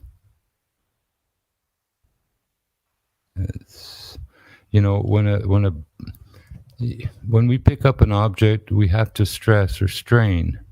If we lift 1 pound and hold it 1 foot above the ground where it was, it has 1 foot-pound of potential. That same pound, 100 feet in the air, 100 feet above the ground, has 100 foot-pounds of potential. And you keep multiplying as you go up. So that 1 pound, 100 feet in the air, has the same amount of potential as 2 50-pound bags of potatoes sitting on the ground. It would impact with that much force. If you drop it and it accelerates downward and impacts with the ground, it's impacting at 100 foot-pounds. So, I mean, there's no gravity in that calculation. And like I say, things do not fall at the same rate. A ping pong ball and a golf ball are perfect examples. If I had the choice of which one I wanted dropped on my head, I'm choosing the ping pong ball. Sure. Yeah, to follow that, Jimbo, they also did that study where they dropped the different elements in a vacuum, and they didn't fall at the same rate. I actually have the GIF that I'm talking about, so you guys have probably seen it, but where is it? Oh, part of falling is the actual center of mass of the falling object that dictates in part how it falls. I meant to put this GIF. If pressure equals force over area, wouldn't force equals pressure times area? Yeah, that's what we're talking about. That's what quantum proportional says. Yeah, it should. It absolutely should. Yep. That's a law of constant proportions. Right. It's the balance. Everything we look at, they're just ratios. For electricity, Ohm's law, the pi wheel for it, that's the same pi wheel and basic structure of math where, A equals B over C, I equals E times R, whatever. It's just, you can't have more of something when you're done. It's like if you with 120 volts and 10 amps, you'll get X number of watts only. You can't normally get more. All right, real quick, Jimbo, some administration. Anthony, can we get a mic check on you? That's what I was doing. Can you guys hear me any different? It's a little crackly still, just a little bit. But we Just a do little hear bit, the yeah. words. You can still hear what he's saying, though, right? Yeah, it's better. I think that might be. I think it might be something to do with. This is what bugs me about Discord. I can never get it working properly. Right. How about that? Is that any different? It's getting better. That's for sure. Did you turn off the noise suppression? I don't have it switched on. I don't think. Let me try turning it on. Is that any different? It seems to be kind of changing every time. We probably have to have like a bit more conversation to kind of see if it's not the case that your voice is. All right, let me just say this then. The big problem with Bob's ideas is that when I did my egg test, I made the positive claim, and I got attacked from it from all angles for months and months and months.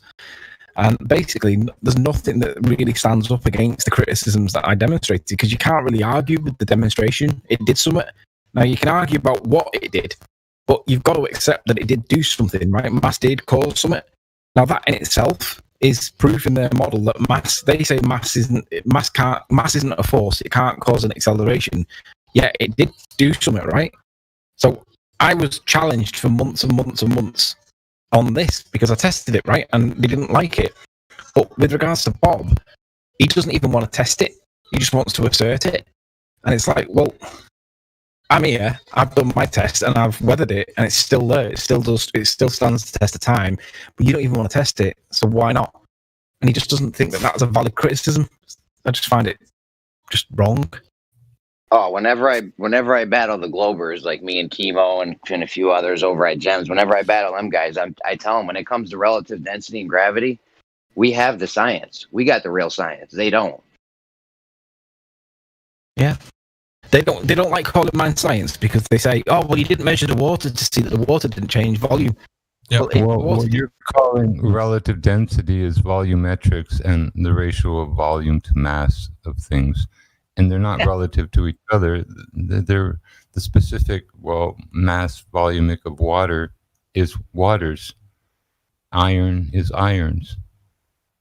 Yeah, but they are relative to each other when they're all inside a pint glass or all inside a container that houses the whole world, right? That does make them relative.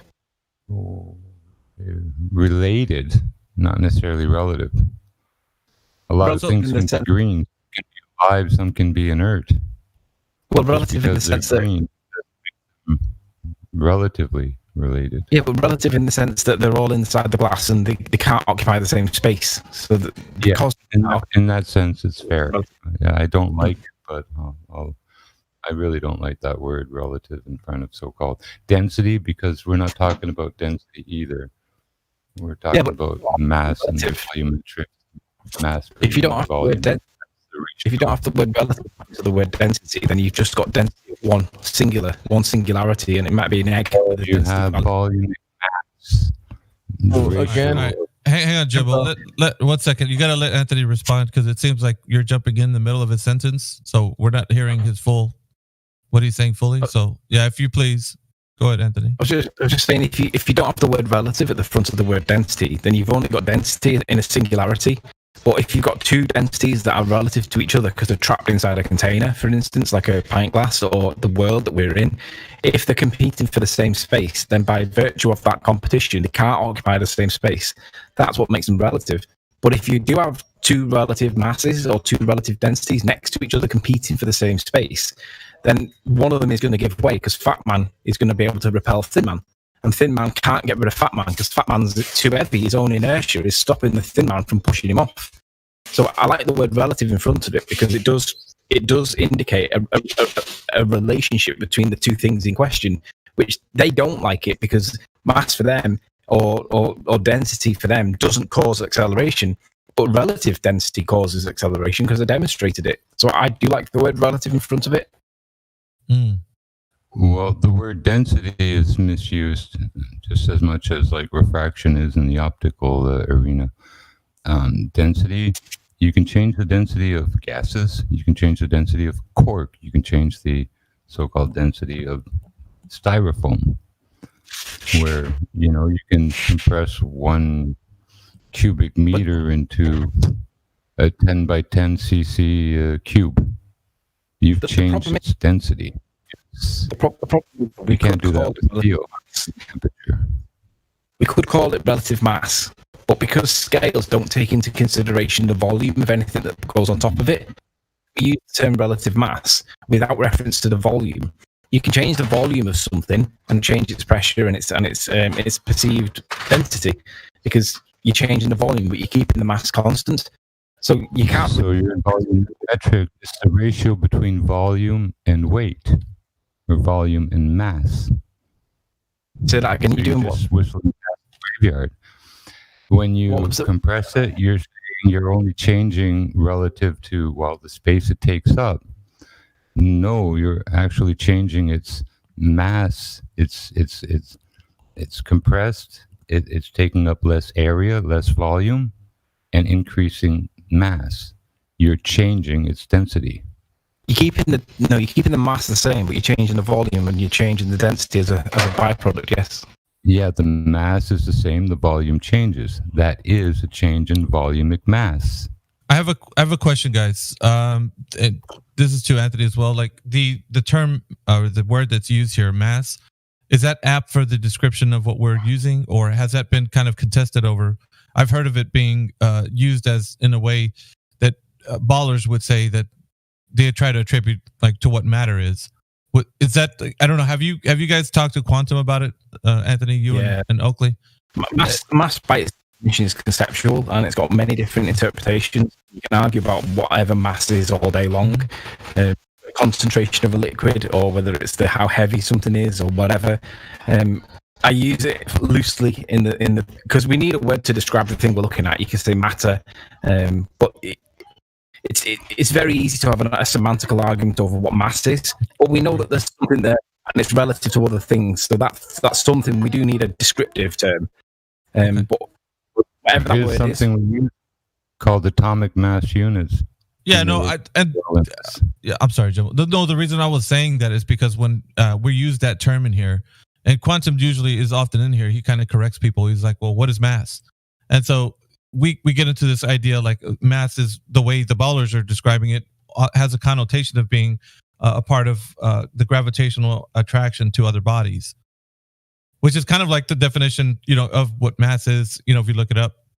And so I don't know if like using that term would cause that kind of cognitive dissonance in the ballers if we're using it like to say or talk about relative density. You know what I mean? Like I know it doesn't really matter in the sense of like how we're speaking, because we can define it within the context of what we're saying. But does that also bring up an issue as well, or did you think that we could just clarify that within our Can I ask what argument is? Mass and atomic mass units are used for? Why even bother considering them or having them? No, atomic mass is an important thing, but it's only useful when you've only got the one element. It's not that useful when you've got like most things that we see in real world have got many different ingredients into the thing. Like a toy car has got plastic, it's got rubber, it's got metal. It don't matter. But if you have a collective term, collective masses together, then you can call it. I would say the relative density is okay. We have a lot of natural substances, and they have a pretty good average density. Some a little less than others, chalk and some stones. But would you agree it's limited only to that one, whatever that is that you're talking about? It doesn't help when you've got like units. Things all together. Yeah, AMUs. When Anthony Sleep Warrior, when I explain relative density to people, I usually say objects that are more dense than the medium they're in will go down, and less dense will go up. We're on Discord. There's not a lot of time to explain it like you did. That was great how you did it. Well, with Bob in the water. You can demonstrate lateral displacement as well, because they always say, well, why is it up and down and never any other angle? Well, you can get other angles. You can get like lateral displacement. if you get the density tower and you get 2 layers, let's just say one of them's got a density of just a relative density of say 10, and the other one's got a relative density of say 7, but they're next to each other because that's the next density jump. If you get some beads and put the beads in between 7 and 10, and then you put one single bead, it'll sit in between the 2 layers. Put another bead alongside it, that's going to go in between the 2 layers again, but it's going to go laterally displaced. It'll push one of them out of the way, get the first one out of the way a little bit to make it spaced. But if you put 10 of them in, it'll start pushing them all sideways and there'll be lateral displacement and it can't go up or down. It's squashed into that position because of its own position, its own pressure, its own mass, its own density, whatever word you want to use to describe it, it's trapped between the 2 layers. So the more volume you put in it, lateral displacement until it touches the sides of the container, and then it can't go anymore. So you should make a video on that. That sounds great. I can't really envision what you're talking about, but also another argument I get when I argue relative density a lot is how it falls apart on the vomit comment. Ever heard that one? It's a false equivalence though, because you've now got the density tower and they're all falling out of the sky at a free fall rate, right? How is that in any way in equilibrium? Because the whole concept of equilibrium is whatever's going on around it, everything's found at a relative resting point. You're now creating an acceleration or a velocity. Oh, but it's outside the plane. Yeah, but it's still moving. It's still falling out of the sky, and everything in that density tower is falling relative to each other. It's all falling at free fall. Why would you expect order from that chaos? That's usually what I say. Yeah. But it's false equivalence that makes the most logical sense. Why would anybody bring that? They bring it up because they think it supports their case. Because that's why they bring it up. Yeah, they're fucked, and they know it. Well, they're grasping at straws, Jeremy, and that's where their argument goes to, because that's what they think will help support their case, and they can keep thinking that the Earth is a globe. But when things sit at equilibrium, then ask them what happens. If they can't after that, then they're done. They won't be able to support it afterwards. Causing chaos, aren't they? They're causing chaos, and then it's an equivalence to equilibrium, which is the opposite. It's like, how can you expect order to come from disorder? The fundamental law of thermodynamics cannot come without putting energy into it. You can't get order from chaos. I tell them, like, if you have the density tower and you shake it up, it's going to get mixed around, but then when you settle it back down, everything organizes. I say that's the equivalent of the vomit comet. You're essentially shaking it up and it gets all mixed up, and then when everything, when it stops, when you stop shaking it, it all settles back out. And that works at the macro level too, because in chemistry all you do is shift equilibrium to get chemicals to react. Most are equilibrium reactions. In the chat there, I put the density tower in it, and you can see the cherry tomato. It's in the middle, the big red thing. Yeah. Yep. If I put another cherry tomato in it at the identical density, right, same size, same density, and put it in next to it, it would sit next to it. It wouldn't sit above it or below it. It'd sit next to it within the layer of dish soap, because that's where its relative position sits, right? If I then put a third one in, it'll fill that layer laterally because it's not going up or down. So that's the lateral displacement. Only when I put a fourth one in can it no longer find its equilibrium. So it will sit on top of it. It can't get into it because there's only so much width in that container. So it'll sit on top of it. It's equilibrium. So that would perceive, if you had a set of scales there, you would perceive a weight on there, and you would think that someone's pulling it towards the center of the Earth because you've got a weight being measured on the scales. But it's actually because it can't get to equilibrium. It's essentially got a barrier stopping it from finding it, which is what we have with the. Yeah, I like the simplistic way that you put it, man. That's really good. I like that. It's very simple. Constraints of your container. That'd be considered like a fall of rest, or I think they call it neutral gravity or something. Well, it's lateral displacement in its true sense, because you're seeing it actually with this density tower. If you had more cherry tomatoes, they would actually be going sideways if the container was big enough. Correct. They would be pushing on each other. Yeah. Yep. Only because absolutely correct. Yeah, only because of the width of the container gives you a constraint that then allows it to go up and down. But obviously, in going down or up or whichever, it could be that it pushes the cherry tomato down and then it goes into the milk. But I suspect it would float on top of it, and then it would perceive that it's in disequilibrium, perceive a force pulling it down. They would say gravity. We would say, no, it's just in disequilibrium. That's why Bob doesn't get it when he says, if I jump off the ladder, why do I fall down? because you're nowhere near your equilibrium point. But if I put you in water, which way are you going to fall? Well, Bob's obviously got less muscle, more flab. I don't mean it to be derogatory when I say that, but obviously that makes him less dense, right? So he's going to be towards the top of the water. It's going to be easier for him to float. So that's going to demonstrate which way he's going to go. But if you change the water and make it salt water, he's going to sit easily on the top of on the surface of the water because it's buoyant.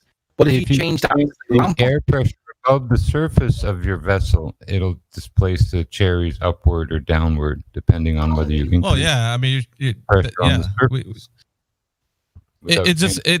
That argument makes perfect sense.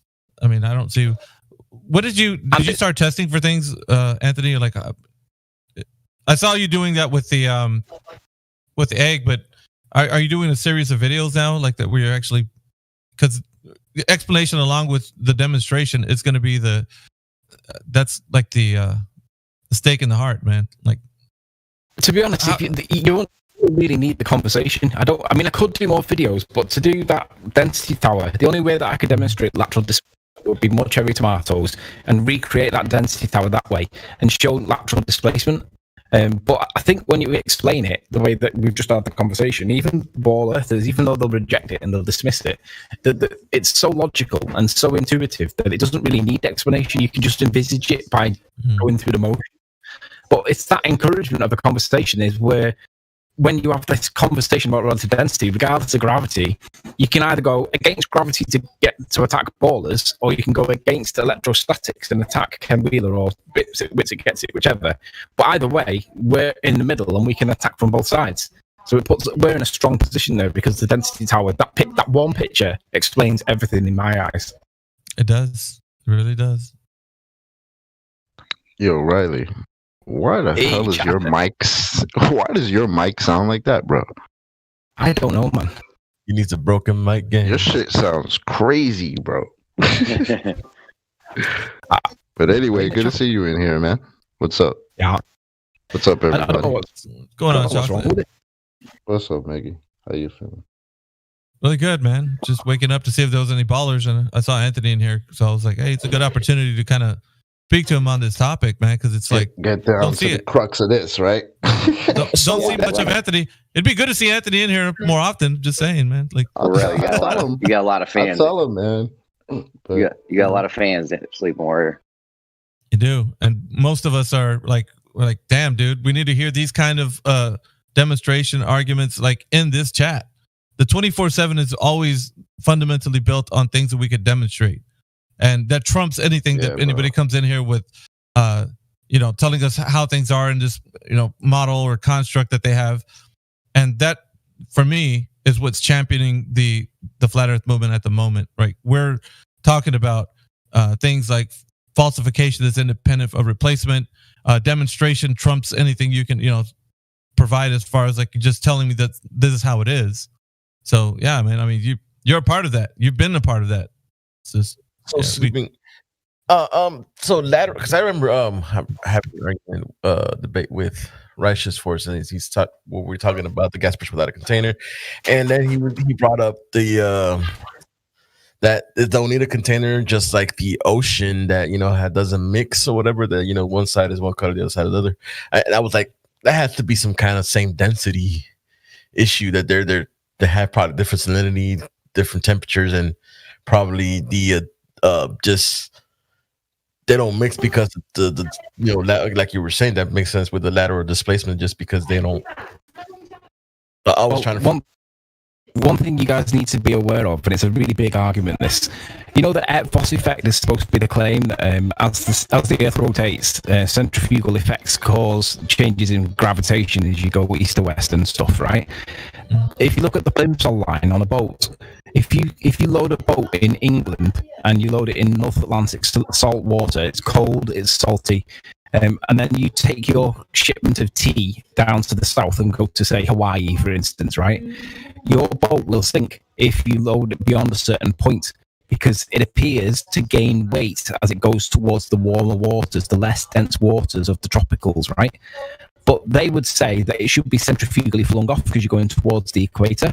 But in real world, if you load a boat the wrong way around or too much in the North Atlantic, by the time you get to the tropical waters, your boat's going to sink. And that was the problem that boats were having. They didn't understand why boats were sinking as they went from England, loaded with tea, heading off towards Hawaii. They didn't understand why. And it's because the density of the water around them is getting less dense because it's less salty, it's warmer, changes its density relative to the boat that's in it. And even though the boat's burnt off a load of fuel to get there, it's still having the problem being afloat because the water around it has changed. But that directly conflicts with the Eötvös effect, because the Eötvös effect says that it should be getting lighter because it's being flung off centrifugally and the fluctuations with gravity are being affected by it, but it doesn't actually happen.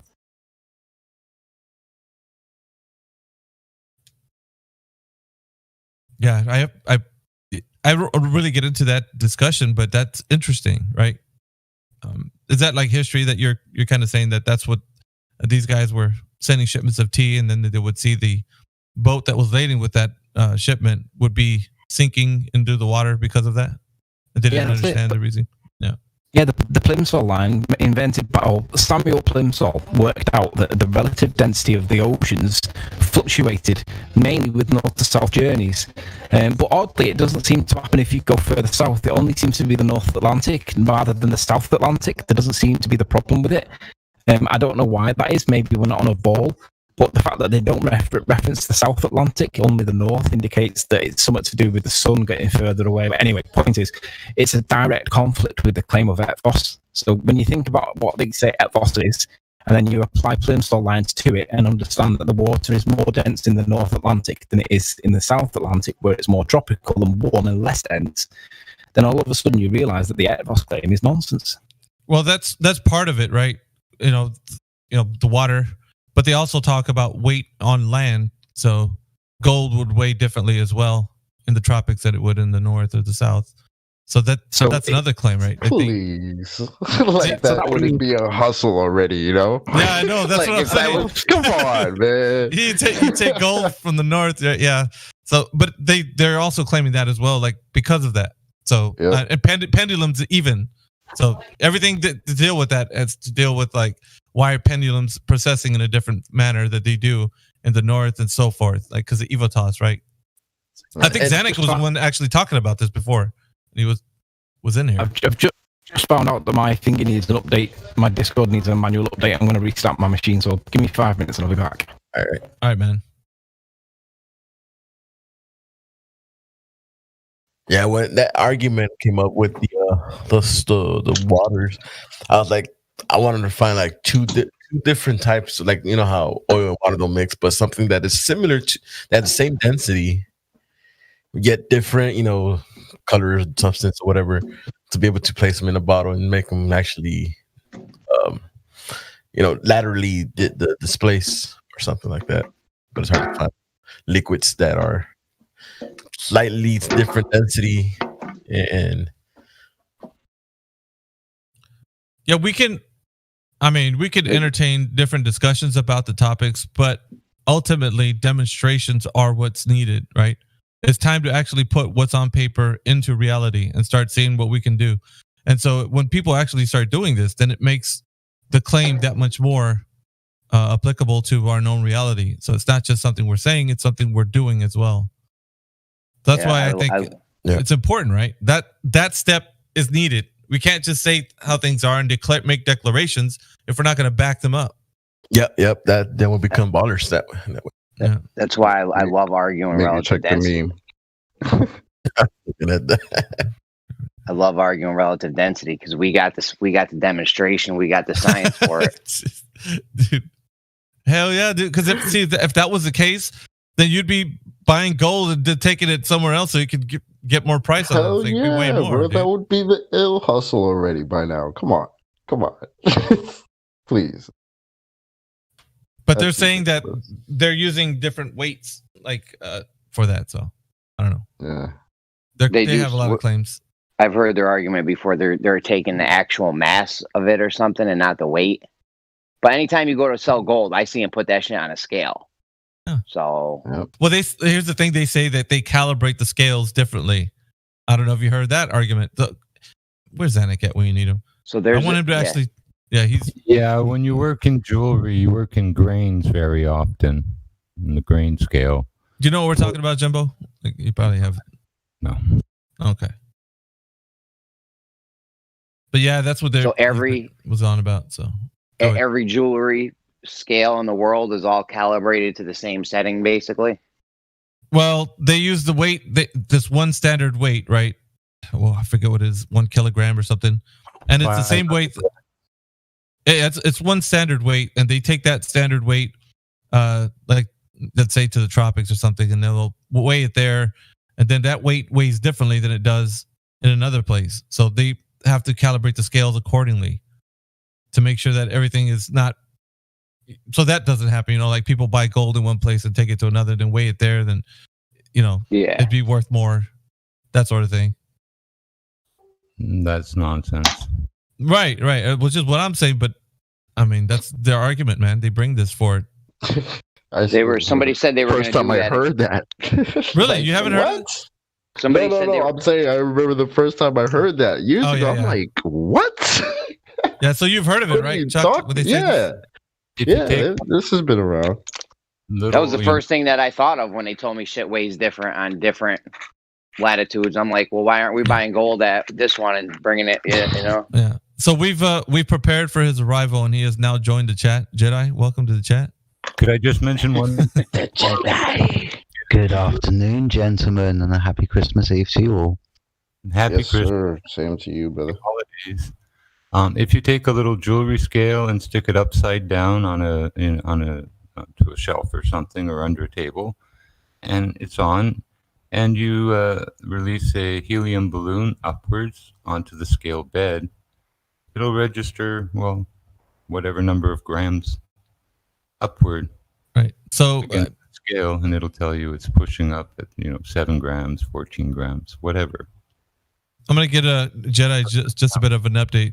Anthony Riley has joined our chat. We're chatting with him about relative density and just the ongoings of that conversation. So he said he's going to have to restart his computer, and he'll be right back. He has an update because his mic was sounding kind of crackly.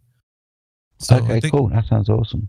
I think he said he's going to come back. No, I was just telling him, we like to see him here in the 24/7, man, like to frequent the server and to be in the discussion, because man, we get ballers day in and day out saying all kinds of crazy things, and he does have a bit of wisdom when it comes to like demonstrations, and because he's been in the argument for quite some time, and so yeah, it's just he said he'll be right back. So awesome stuff, man.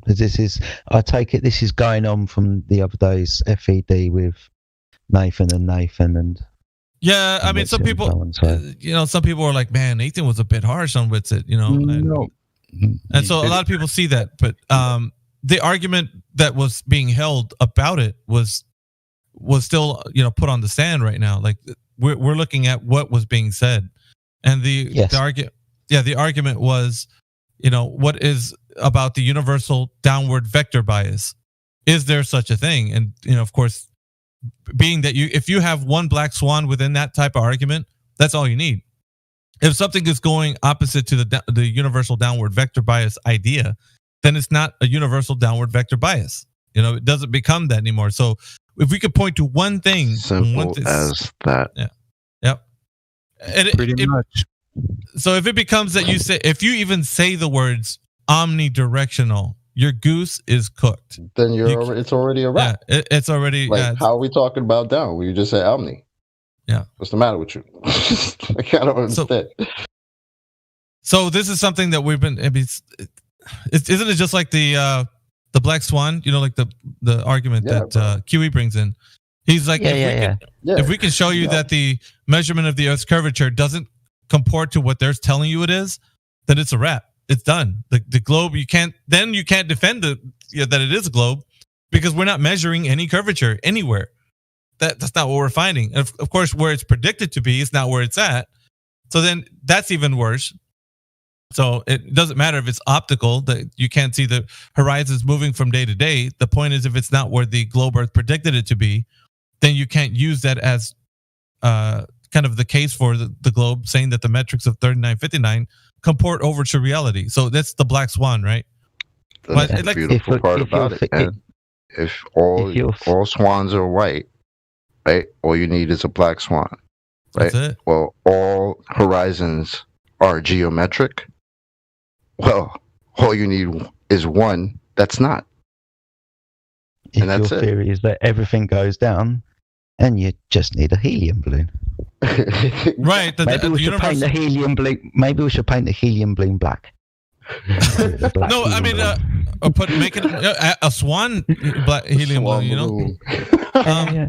What I was thinking of though is the context of what Nathan Oakley, because I think Thompson was on there too at the beginning, and I guess Thompson, he wasn't really saying for or against. He was just like, I want to see the conversation happen. And so Oakley was like, okay, well, why do you want to see the conversation happen? Like, I want you to tell me what is the reasoning behind that. What is your motivation? Right. And so he's like, well, I don't know. I just want to hear them hash it out. And he's like, well, okay, where do you sit with the topic of it? You know, kind of, I'm giving you a paraphrase of what he was saying. But then Doing pretty good. Nathan was kind of a bit of like, yeah, I think I kind of see where their point is. And he's like, oh, really? What do you see that they have a point of? Like, kind of telling him, paraphrasing once again. But then, you know, Nathan was kind of grilled on it. And he's like, so it's not a universal downward vector bias. And we can say that helium balloons go up. There it is. I just disproved it. Like, and Thompson it's that simple, right? Because the one black swan. So it's like, you know, he didn't say nothing afterwards. And I think at that time, Witsa came in and it was already like the boiling point was already reaching its, you know, crescendo. Yeah. And so we saw that the outcome of that was no good, you know, because Witsa came in at the wrong moment. You know, this timing was, you know, right when Nathan was already after Thompson. Yeah. Yeah, that was bad timing. My goodness me. Yeah, and so, but still, the point remained, right? That he did.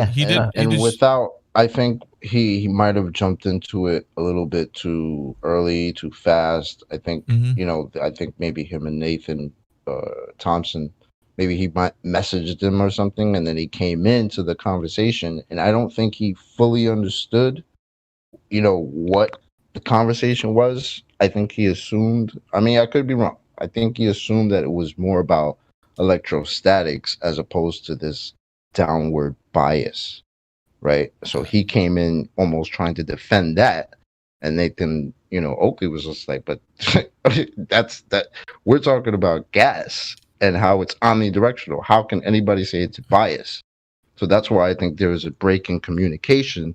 So Witsit was thinking he couldn't get his argument out, while Nathan's making a completely different argument. You know what I'm saying?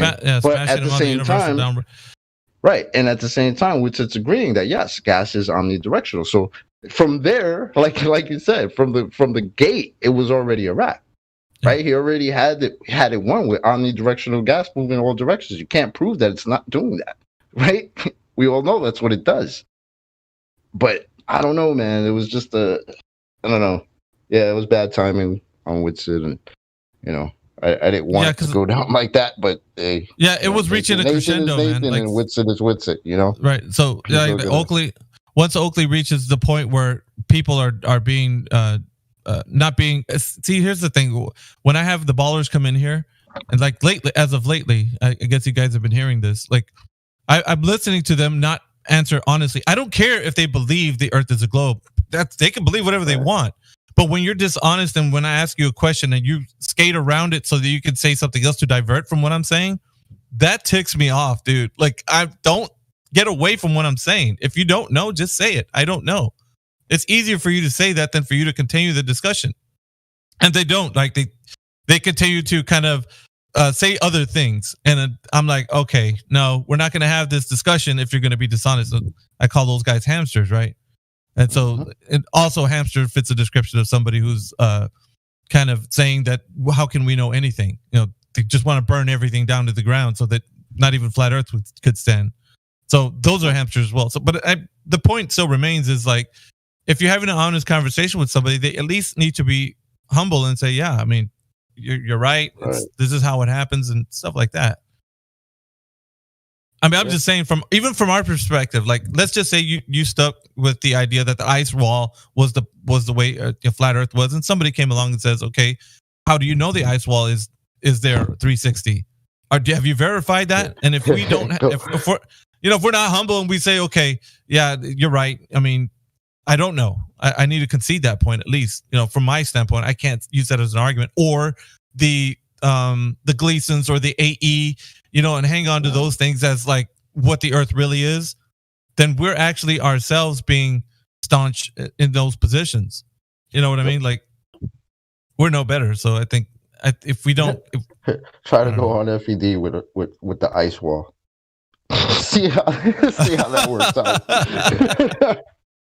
Yeah. What ice wall? What? But, yeah. No, exactly. And that's kind of where I'm going with. It's like if it just takes us a bit of like humbleness to actually come to that point. But because we're in this argument, dude, and we're so far down the rabbit hole of like destroying the globe that we think that if we're holding on to something we think is correct, like we're not going to move from our position. And I think that's to our own detriment. I know, but we should at least kind of see where we're going wrong. I guess what I'm saying. Just kind of realize that. Because we all have our different ways of thinking, right? But if it's not something we could demonstrate, then how is it applicable to known reality? This is my point. Yeah. Speculate all at you this want. point, we wrote. My bad, Jedi. No, I was just going to say people can speculate all I want, but they can't base speculations and use those speculations for arguments. Can't do that. And what we're interested in, and we know this, guys, Chocolate says it often enough, we're only interested at the really is level. So speculations and stuff, we will get our asses handed to us if we make claims that 360 degrees around us is a fucking ice wall, right? Yeah. I ain't been there. Mickey is 100% correct. Same with seasonal cycles and what the sun is actually doing above the earth. Yeah. Yeah. I was saying this to Hank Hill because he said yesterday, he was like, if they showed me a 24-hour sun, man, I think I'd be inclined to go back to I was like, dude, hang on a second. You can't say that because we don't know what the sun is or what medium it's in. And then to infer to say that if they do show me a 24-hour sun, in Antarctica, that would seal the deal. I think that's a bit too putting the cart before the horse, man. Like that's looking up into the sky to see what's on the earth, isn't it? Right, yeah. All of a sudden, that makes the floor a ball. Yeah, you can't look into the sky to see what's under your feet, can you? It's impossible. No, I'm good. You can keep that. And if it was going to happen, it would have happened already. So we wouldn't be here talking about when it might happen. Let's think about it. No measured curvature of the Earth, no measured spin of the Earth. You can't have gas pressure without a container. But I can see the sun 24 hours in the sky in Antarctica. Oh, right. Yeah. Is that it? 24 hours sun in Antarctica. Earth is now able, spinning in a fucking vacuum. Cool. Makes no sense, man. None whatsoever. Chocolate, do I sound any better now? Oh, brother. You still sound like shit. Yeah, bro. What's going on? No, it doesn't do it in Nathan's. It only does it in here for some reason. I'm not sure why. Yeah.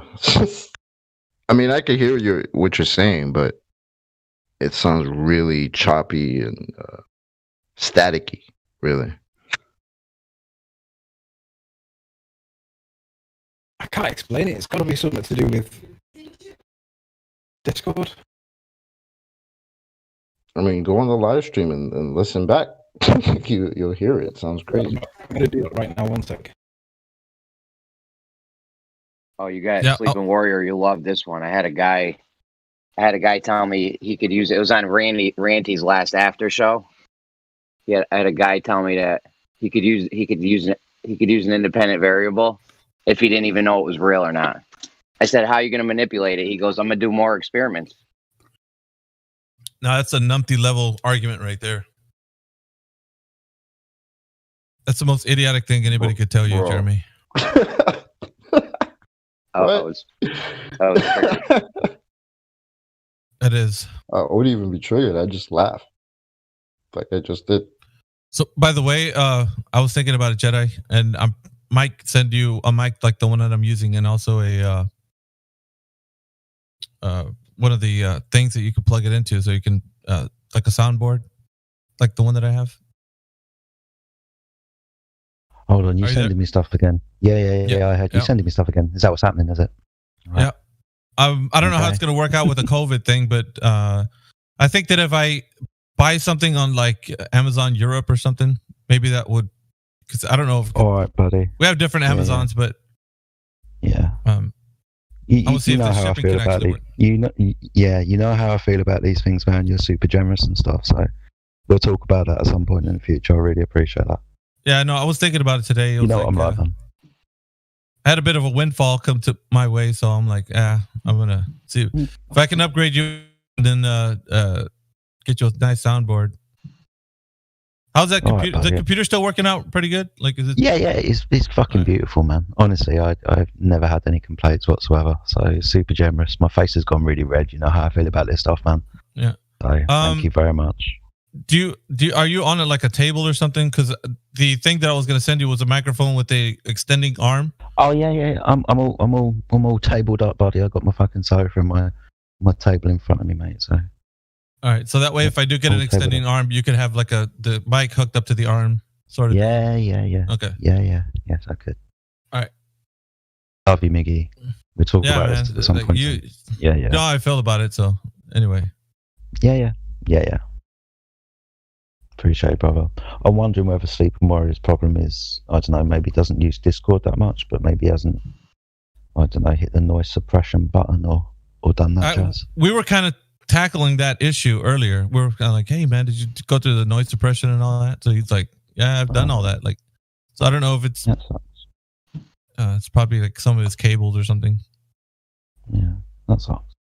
The best thing I found to use is an iPhone and AirPods. Like I never have issues really. Are you using the AirPods Pro, Jeremy, or just a regular AirPods? Even if you buy $30 fake AirPods off Amazon, they're legit. People can't even tell when I use those compared to my regular AirPods. Just not the Pros, the regular ones. I found some AirPods the other day, man. I didn't want to put. You found them? Yeah, found some AirPods. That was a good find. Yeah, for me, not for the person that lost them. Sure, that sucks for them. I didn't even want to put up. They're expensive, man. $140 when I bought mine. I think they're a couple bucks cheaper now, but still. How does that sound? Is that any better? Hell yeah, dude! You did it. I think we're back in business, bro. It seems to be something to do with voice meter. I'm not sure whether there's some conflict or something. I'll sort it out another time. Huey was just complaining about his too. So I don't know what y'all doing over there. Don't know. I had a conversation with him about 20 minutes last night about setting his volume levels up, but it wasn't to do with quality, it was to do with volume. Yeah, it's the same thing. Yeah, yesterday he came in, he was pretty much doing the same shit. He had to fix his mic because it sounded crazy too. Maybe it's something to do with voice meter. See whether voice meter needs an update. See, I have a kind of a strange question to ask, but since you're here and you're you work in legal in some way, do you know any questions about like if somebody wanted to know if Flat Earth can get like a protected legal status? I don't know if that's even possible. Yeah. Like, if you classify it as a religion based on purely on belief and there's no evidence to support it, by definition that would make it a religion and it would be protected under discrimination laws. But I don't like going with that because there is evidence for it. So let's not demean ourselves and say it's. But for protection, no, I think it's open to fair criticism in the same way that the heliocentric nonsense is. Last case scenario, you could argue as a religion, and then they'd be fighting that there is evidence for it to not make it a religion. Yeah. So are you like working on any projects like of that nature, or like is there something that people have been asking you? Because that's been something that I brought up in here before. I actually went on a rant about it. Like, man, we should actually start getting, because what happens is like it does kind of infringe on people's like work relations. Like if you have somewhere and then let's just say your boss finds out that you're talking about Flat Earth, and if you're an engineer or something, that people wouldn't hire you for jobs. Like they would be like, I don't want that guy to be working. Look at Brian Mullen. Yeah. You can't be protected. The problem you've got is that it is open to fair criticism, but it's the perception that's the problem, because everybody thinks that you're crazy, but they won't have the conversation with you. So they think that you're crazy, but based on their own ignorance, you can't. There's no easy way of dealing with somebody else's ignorance. It's like, well, you just don't accept that they're ignorant. Yeah, what I'm saying is, if they threaten your livelihood over it, like, is there any way that you can be protected from that kind of like? Well, if you're a flat earther, you can't work here because it's kind of like a fringe topic, and you say that you belong to this particular group or whatever, and we're not going to hire you. You know what I mean? Like, they can't discriminate I think in a Whitson way. has talked about that before. I think he's talked about he got fired from a job because he posted stuff on his Facebook about flat Earth, and the job went into his Facebook and saw that and was like, "You can't be posting this shit." And or is that like case by case? Is that case by case? You think, Anthony? Like, you can't really make it something overall. It'd have to be just something. Unless you discriminate, individual. unless you classify it as a religion, then you're going to be discriminated against because it's fair. Well, you can make it a co-op, and it wouldn't be discriminated against in the co-op movement. Doesn't have to be a religion. Cooperative. A very democratic form of governance and autonomy financially. A co-op as in a cooperative. Legal and flat Earth as cooperative would be amazing. Yeah, but you can discriminate against cooperatives. If you did it as a religion, you literally have the Globers fighting that there is evidence and it shouldn't be a religion for flat. Co-ops plain work for co-ops. Co-ops are bigger in industry and production and importance than so-called industry. Yeah, but co-ops are not protected by discrimination rules. Co-ops sneeze, the government offer them Kleenex. No, thermometer. That's not true. Okay, I don't know what I'm talking about. No, you can discriminate against cooperatives. There's no law against it. You might not want to do that for political reasons or economic reasons, but you can discriminate. Because look at Thatcher. I know you're American, but Thatcher discriminated against every co-op in the 80s because she wanted to pick a fight. Of course, you can go against them. There's nothing binding about a cooperative. That's exactly it. It's all voluntary. You're a member or you're not. You participate or you don't. You reap benefit from it, water to the mill, or you don't. Is there any other way besides a religion, though? Because I don't like the idea of having it as a religion. Structure, and it's well protected. Yeah, that's what I was asking, Jeremy. I feel that because the earth underneath my feet is not. I don't have to believe that it's just flat. It's like I don't have to believe that it's flat, so I don't see how the ground I'm walking on is a religion. That's okay, so if we're talking about like legal issues of the law is essentially based on the Bible, and the Word of God supersedes the law. So, I mean, people are going to discriminate against the truth every day. So there's nothing you can do about that on an individual basis. But as far as legal, like if you were to go into a courtroom, it's in the Bible. The truth is in there. So since God supersedes that, the actual law, you're always protected in some way. You're just not protected from other people. The answer to the question that was asked is no, because if you look at the discriminated groups that are protected, you've got sex, you've got race, we've got religion, you've got disabled. This topic wouldn't fit into any of the protected discrimination rules because it isn't one. It's outside of it. So unfortunately it's open to attack. And if you publish yourself out there the way some people do and lose jobs for it, then you've just got to be aware that that's a possible risk, something that you need to risk against or guard against if you can. It's because it's not really to them. They might feel like it's not really individual. It's a world problem, right? Because if I say, I think the Earth is flat, or I know Earth is flat, well, somebody now that becomes their problem. It's a personal problem for them, and now that's why I'm being discriminated against because of what I feel about the Earth. But that has nothing to do with you and how you feel about it. You know what I'm saying? That's why I always thought this was crazy. Like, why are you so mad that I don't think the Earth is a ball? Wouldn't be unjustified fire? I mean, because you get relief of whatever you're working. Wouldn't that be unjustified though? I mean, they just can't fire for any damn reason, can't you? I've heard of people getting fired for that. It's for no damn reason. I mean, just for no. For the reason that you think the Earth is flat. Right, but I mean, that has nothing to do with your working ability or anything that has to do with your job. They can always make something. Oh, my bad. Go ahead. No. I was just gonna say yes. That's kind of what I'm saying. I've heard of so far only two cases though. I know Nathan Thompson was fired from. He was working in some kind of legal. What is it? The legal team that you call on? It's online and all that. He was a part of that group, and they let him go because he mentioned that at one of the meetings that they had, and they caught wind that he's kind of pushing flat Earth, and I don't know. There was a lady. What about Code 49-32 in Section 3 of Helena versus Kellen? Oh shit! What's that? Please elaborate. I just made it up. I'm over here about the time. Yeah, Merry Christmas to you guys. Damn, Elijah's way too early in the morning for that, man. Yeah, I'm over here. Put out Chrome and started typing it all up. All right, let me bust out Google. What'd you say again? My fault, yeah, my fault.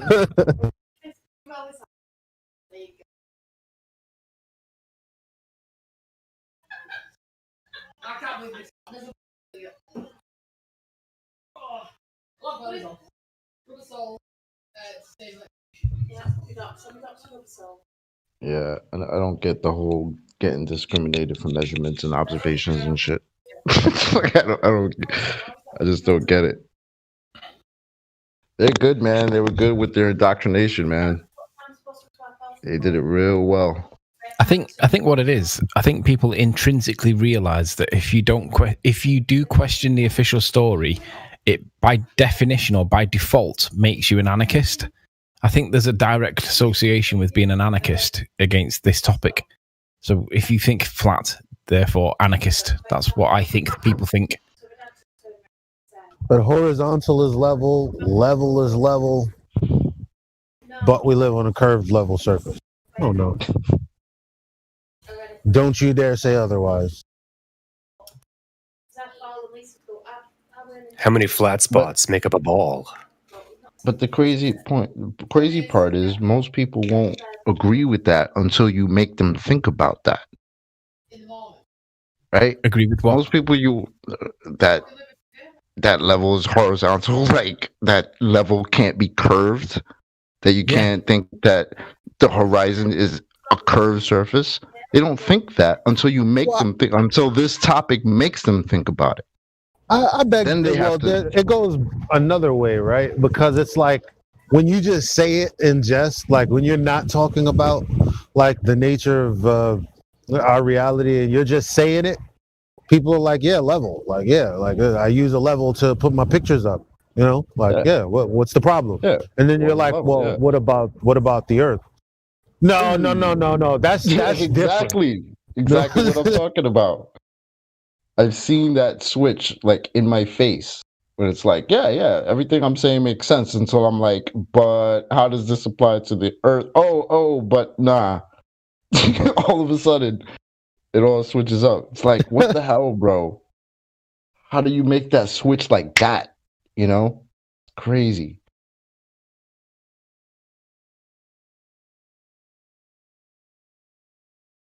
Yeah. All right. Water in a bottle cap, turned upside down on the street. Yeah, it's pretty level in there. Yeah. What about a puddle, a pothole? Water's level in there. Huh? Yeah. Well, all right. In a pool. Yeah. Lake. Yeah. The ocean. Well, you know, as far as you can see, but eventually, it curves around the sphere that we live on. Word. Really? And they've never seen that happen. I think I've realised that most ball earthers all flatten out the curve. When you tell them how much it's supposed to drop and then you start applying it and you realise that it's not, and then they start compensating and excusing it, what they're actually doing is flattening it out on their model in their brain they're flattening out that curve to a flat and still calling it a curve. They're changing the meaning of the word curve on the fly. That's what's actually happening. Yeah. But that's what they have to do, right? They have to change the meaning of words. Wasn't it you that had a debate with Rumpus over the word? What word was it? Sleeping word.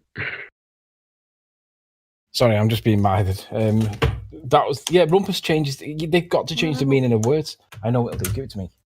Being minded about some batteries. Because Christmas is now and everything's got batteries. There you go. Paul. Now disappear. Okay. Bring me the thingy back.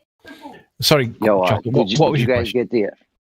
Hold on, did you guys get the Rumpus clip Huey sent out of him contradicting himself about elevation? Yep. Yeah. That was good. The Rumpus clip about what? Elevation. He's Rumpus. What Rumpus is doing is he's deliberately confusing the topic because he can't persuade anybody.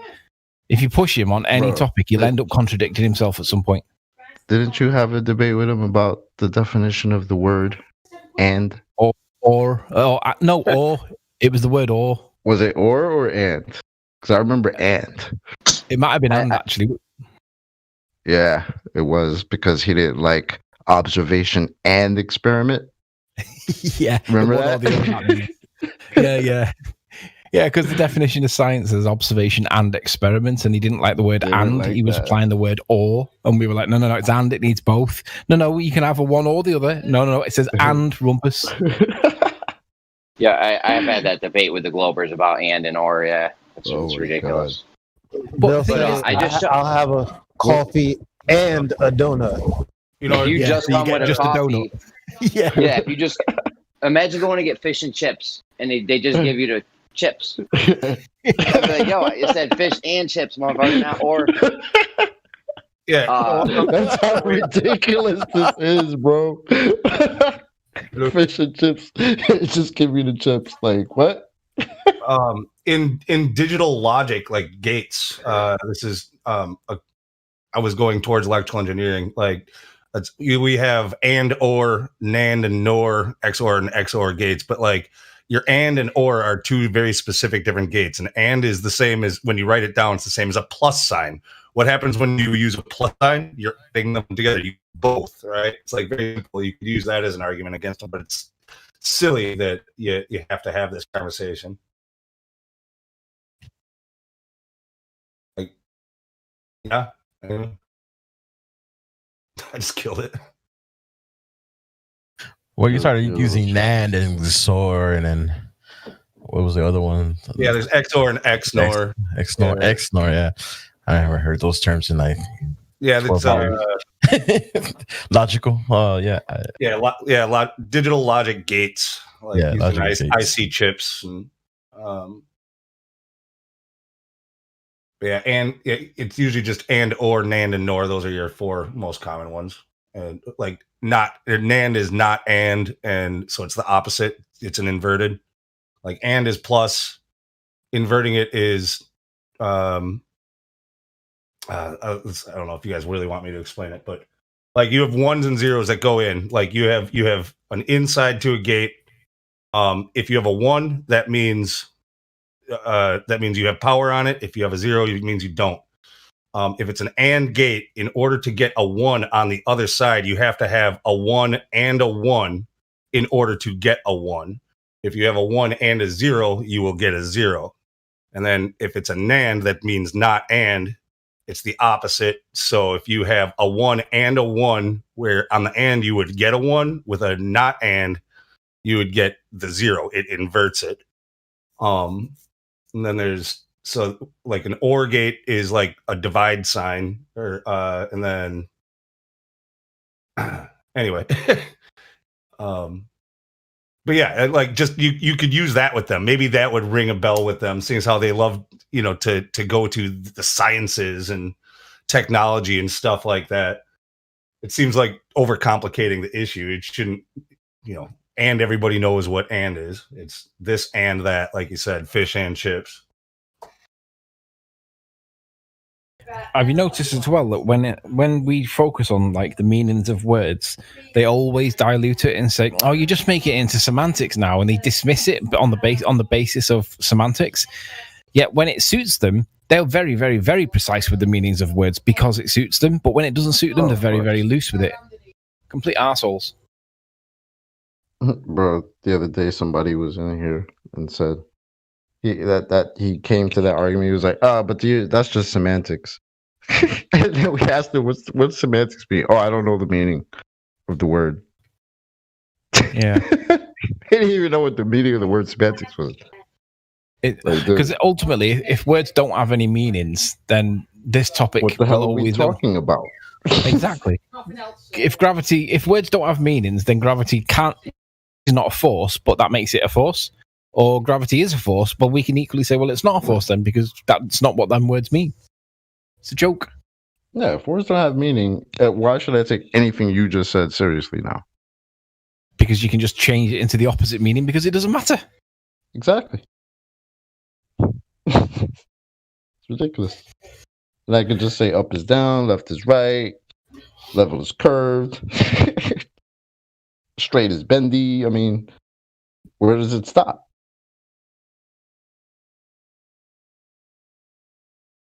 I think one of the best arguments that they can't get out of is the gas pressure one. You know, because they always say, like, we have a gradient, and then you say, how did you get the gas pressure in the first place?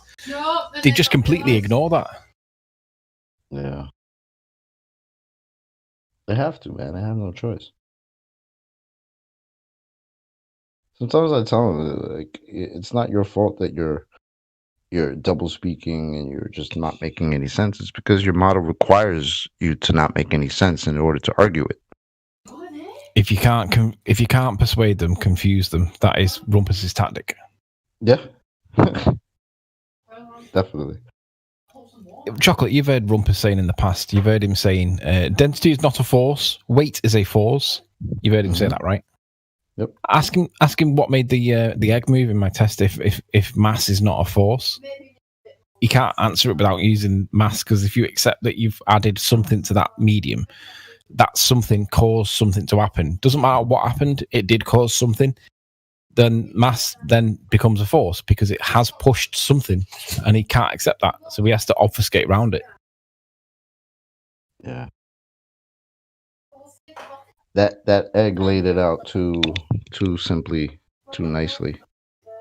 That And it goes just like some of them just couldn't handle it. Like we actually had to have arguments about what the fuck the egg's doing. Like, what do you mean? So simple. They've got to accept that the egg did something, though, right? Well, if you accept that the egg did something, right, then what is the explanation for why it did it? Because I only added mass, and mass isn't meant to do anything. It's just a scalar. Yeah, it did something. So what's going on there? They just don't like it. They hate it.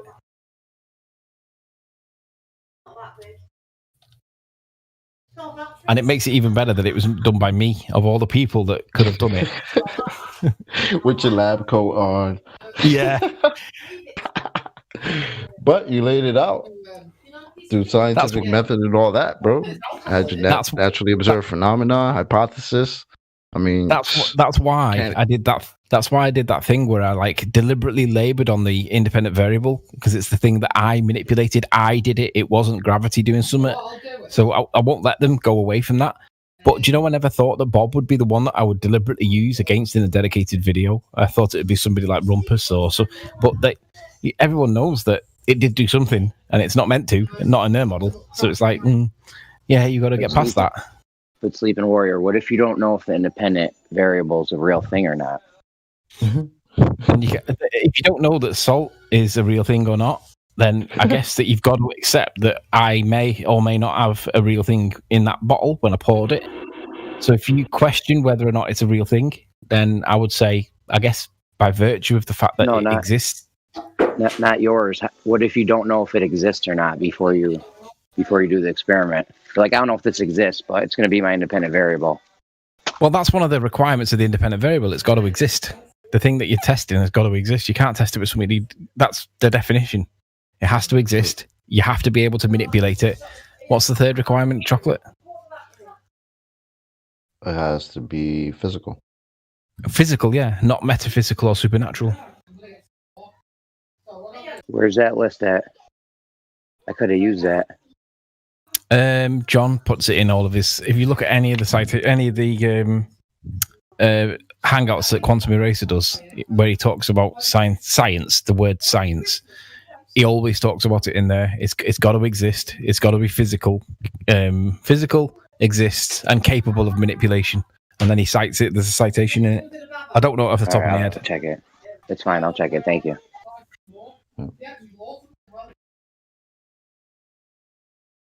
I mean, why you would even need that as a citation is beyond me, but it'll come in handy. That's where we're at. That's where we're at, brother. This is my life now.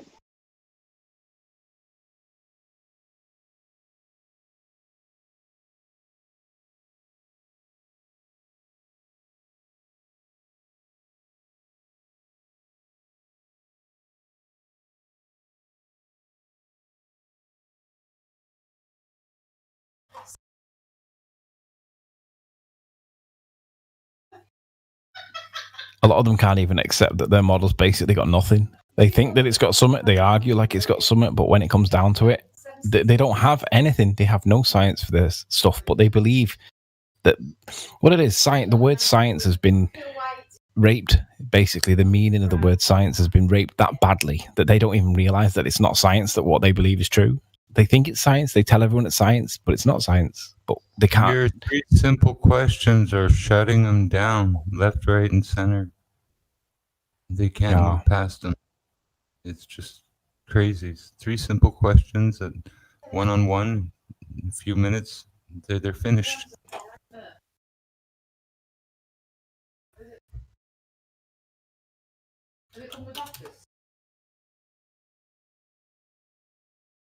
That's why it's getting so quiet in here.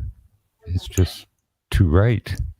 It's because they're losing. And what they do, because they're losing, they can't go into Nathan's, they can't come into places like here. So what they have to do is create their own church where they can go and they can all go, yes, gravity's a force, because they don't have any opposition. But basically, they create the echo chamber that they criticize us for having. Yet when we have the open and link available for everybody to join and they don't join and they say it's because they're all on protest and Nathan's too aggressive and this, that, and the wrong type of leaves on the track and all that kind of excuses. Well, they're actually demonstrating that they can't. Chamber 2 is wrong, because I'll argue with you about the use of specific gravity and the word density, etc., till the cows come home. So it's not an echo chamber. A lot of people argue different points. We don't all agree on everything. So that echo chambers, everyone's brown nosing like in the globe chats. Oh yeah, gravity is a force. Coriolis is a force. Blah blah blah. It's just straight lines bend. Yeah. Plumb bobs are skewed away from each other. How delusional is that, right? Their own side tells them gravity's not a force, but yet in their little echo chambers, they're like, yeah, of course it's a force. Yeah, it's a force. But that's your own side tells you it's not a force. Hasn't been even considered one in 105 years, bro. Going on 106. The quality of the quote from George Musser is pretty much impeccable. He is the editor of Scientific American. Yeah. If he says it, he probably knows as well as anyone. Gravity is not a force. And you could end the quote there. He added for stupid, but you can think of it as one if you want. Well, he only did that though to appease Fight the Flat Earth because he was adamant it was a force. But I mean, that was why that challenge by Fight the Flat Earth was really interesting, because it forces George Musser to either change his position contrary to what he said in his Scientific American article, or double down on it. But that would mean that Fight the Flat Earth then loses. He doesn't want Fight the Flat Earth to lose, so he's got to basically double speak it in a way that's polite and professional, but double speak it. But that's exactly what he had to do. But Fight the Flat Earth, that's stupid that he didn't even realize that he was being corrected because George Musser did it so politely and professionally. That was wonderful, man. It was. It was that George Musser shit. George Musser, like he did basically what he did was he took the citation, because you used to use that citation all the time, right? And then he brought the guy from the citation out into this topic and gave us even better citations. Yes. But the best thing is, though, now we don't even have to use it anymore. So beforehand, we had to use it all the time as a citation. Now we don't even have to use it. We can use Fight the Flat Earth instead. Well, the best thing for Flat Earth is all these globers and the nonsense they've always been uttering. It's been the biggest, leap forward for everything, basically. Hold on, I want to make a point on this. What's up, John? Nothing. How you guys doing? Yeah, man. But this whole gravity argument, the whole everything about it. They're so done. Oh yeah, but everything about it, it's not a force, but you can think of it as a force. It all made sense when there was an R value, and there had to be something causing there to be an R value, because we know we live on a sphere. That's gone. Yeah, when you introduce the 4 or 5 overlapping circles, you realize that the 4 or 5 overlapping circles, it's a bit like the Olympic Games symbol. Is it like 7 circles all overlapping each other? When you overlap 4 or 5 of them circles, all of a sudden it falls apart. But until you do that, then you can just take any argument in isolation and say, oh yeah, that makes sense. Like, for instance, the gravity argument, right, with the egg. You can say that egg accelerated in isolation. That one point on its own makes you think that. But then when someone says, well, what about the medium it's in? And is there a relative connection with them? And then you start thinking it from a different perspective. It starts to fall apart. But then when you bring in other things like gas pressure and how do you have like the rotation of the earth, but there's no evidence for it, and all the other things, that before you know it, it crumbles. So for me, it's just like that paper mache thing that when you make the balloon out of paper mache and then you pop the balloon, you can still poke through that paper mache thing and think that it's solid. When you poke through it and it goes through, you realize that there's nothing in it. That's what their model is. Yeah, that's Jeremy, you got some background noise, brother. My bad, guys. I just arguing with somebody. I tell him, and he comes and brings up the conservation of mass. Pretty much, that's why it's a globe, because of conservation of mass. Sorry. What? Yeah, the law of conservation of mass. That's what he said. Yo, the funniest shit about conservation of something was what QE did to Akuma virus a few weeks ago. I think it was. You caught that? Go on, we're listening. He clipped it out. I think Oakley clipped it out and put it on his 1980 channel. It was fucking hilarious. Conservation of angular momentum is Coriolis. What is the conservation of angular momentum? He killed him. He asked him which kind, and then he guessed one, and then he asked him which kind of that. It was hilarious. Tell me what the words I use mean. Tell me. Yeah, that's hilarious.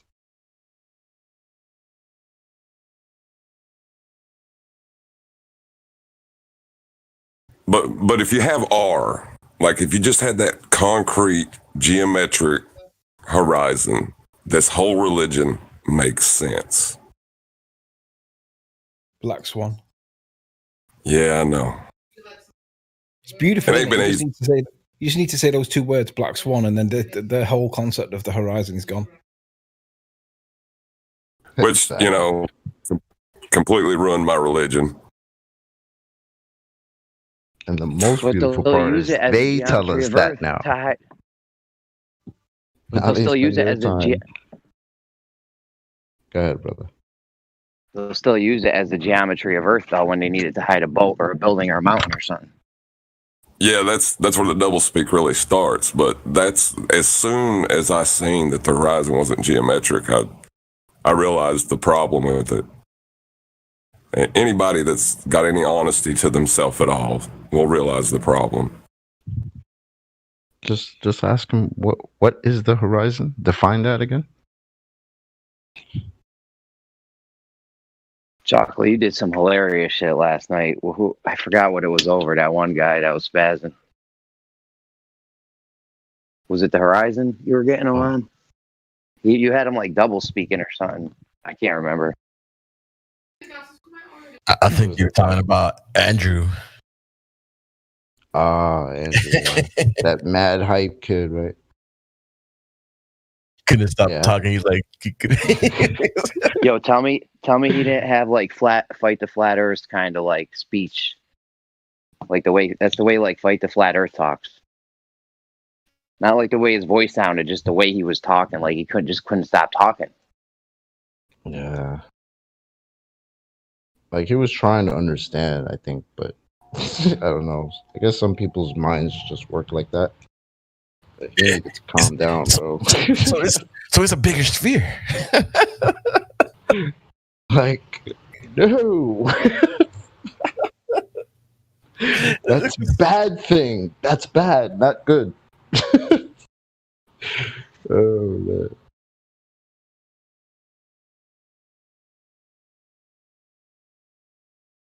Yeah, man. What's the horizon again? Apparent position? How the hell are you measuring an apparent location? It's apparent. Oh, here's what happened last night. He was, I think it was QE said they're measuring the radius from looking at a refracted horizon. I don't know. That part was just funny. Can't get a geometric location from a refracted horizon. How the hell are you doing that?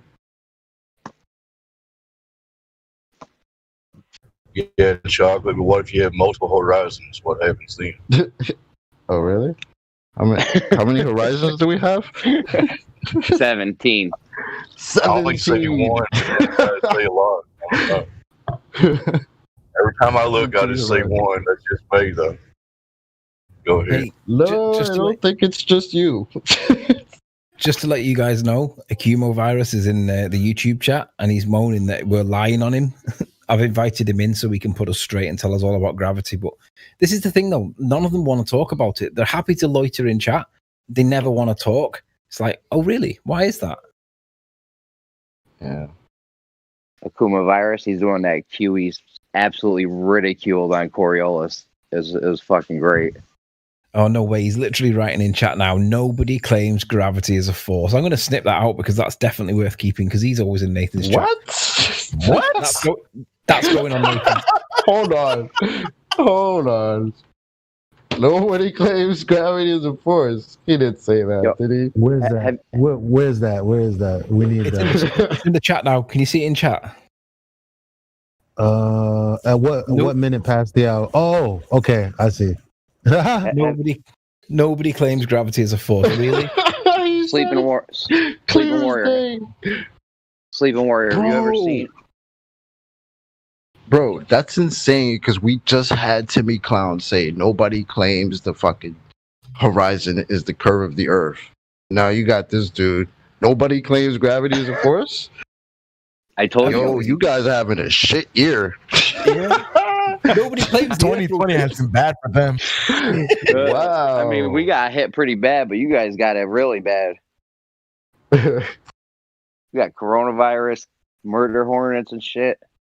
Y'all are just reneging hard right now. So make sure you guys remember that Akumo says that nobody claims. Oh, we'll keep this. Yeah. Virus, what's good, bro? This was a bad look. So I got a quick question. My mic okay? Yeah, you sound good. Yeah, you good, bro. All right. Is there any new people on here who want to discuss the nature of their reality? Yeah.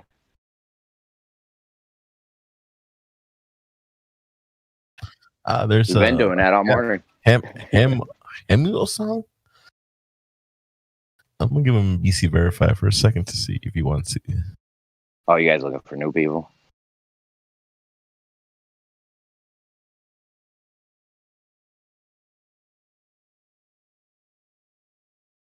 You know that girl that was in before? Something like Ildicta or something like that. What was her name? I know her, Ildiko. She's cool. Go ahead. Ildiko, yeah. She was asking me about where did I get the Cavendish citation from? You know, that 50 millionth to one. Just for the benefit of Akumo, because I know he's listening in the YouTube chat. You guys... Out of his own paper? Pardon? Wasn't that out of his own paper? It was out of Cavendish's own paper, yeah. 50 million to one. I gave it to her, and she was like, "Do you know I've been looking for this everywhere? Thank you so much." Well, I mean, it shows that she's new. She's a new person. To you guys, obviously, you might know her better than I do, but she's one of the newbies that's coming into it from my perspective. And when you give them the citation and they read it with you, and you read it to them, and you go through it word by word, it's like an epiphany moment. They just realize that it's all complete nonsense. Yo, has anyone ever seen a citation that Newton's laws of motion aren't compatible with pseudo forces? I saw it somewhere and I can't find it again. Yeah, Newton's laws of motion were not right and needed to be refined. It was Feynman. I can get you a citation if you want. I've read something where I'm like, how you got Newton's laws of motion is not compatible with pseudo forces and gravity's a pseudo force? I'm like, how's that work out for you guys? So, Himu song, you have control of your mic. How you doing, bud?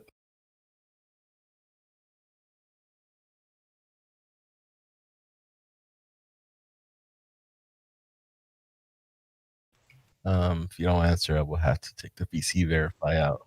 So, at least say hello. Lemon song? Hemu song. Hemu song? Come on, Hemu song. We're just having a conversation. You got anything to say? Who was asking for the F equals MA is not right bit? I'll take it, please, if you could DM it to me. Yeah, Jeremy, it's if you follow that link that I've just put in the thingy chat, scroll right the way down to the bottom. It gives a summary, and it's the list. Literally, it's the last words. It says, even though the law F equals ma is false, and all derivations of Newton were wrong for the conservation of momentum, in quantum mechanics, nevertheless, and in the end, the particular law maintains itself. But it specifically states, even though the law F equals ma is false. I don't quite understand why it's false. It's in this document, and I've not read it all. Feynman said that? Feynman said that when he was working at Holy Caltech. shit. It's there, right at the bottom. Just let me know that you can see it. Good look. I'm going to check it right now. Good look. Come on. Last paragraph, right at the end, last sentence, huh? Wow. Look at Akumo there. Nobody in chat was claiming gravity as a force. I have never claimed gravity was a force. So what? Akumo, come on, mic up. What do you think gravity is? How can the law maintains itself? Even though it's wrong. I got it. Sleeping warrior, good looking. Yes, please tell us. Can you ever believe that Akumo says that he doesn't think that gravity is a force? I have never claimed gravity was a force. Come on. I don't believe that for a minute. It's one of the basic things that all of you ball earthers do.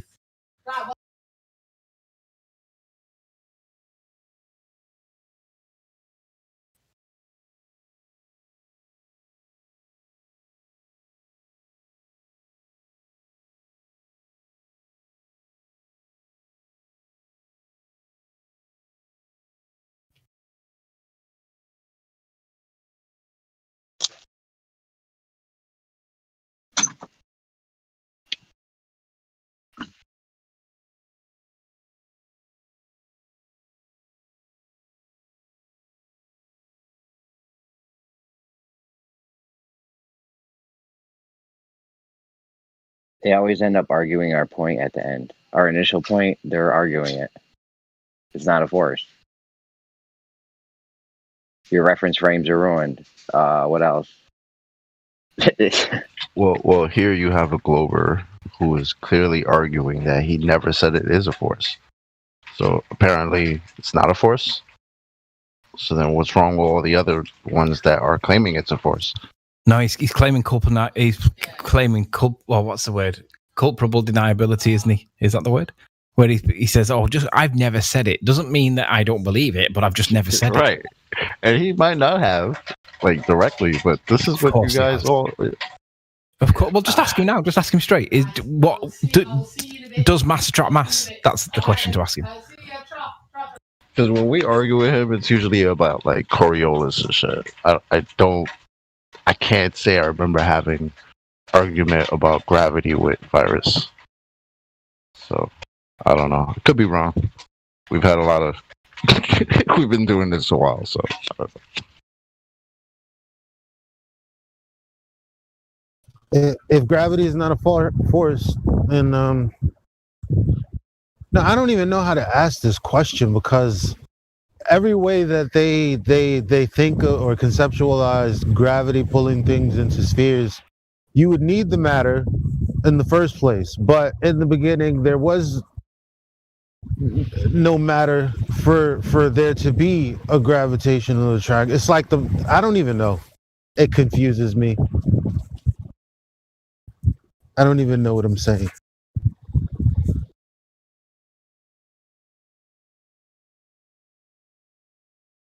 Like what came first, the gravity or the matter that needed to have the gravity to attract more matter?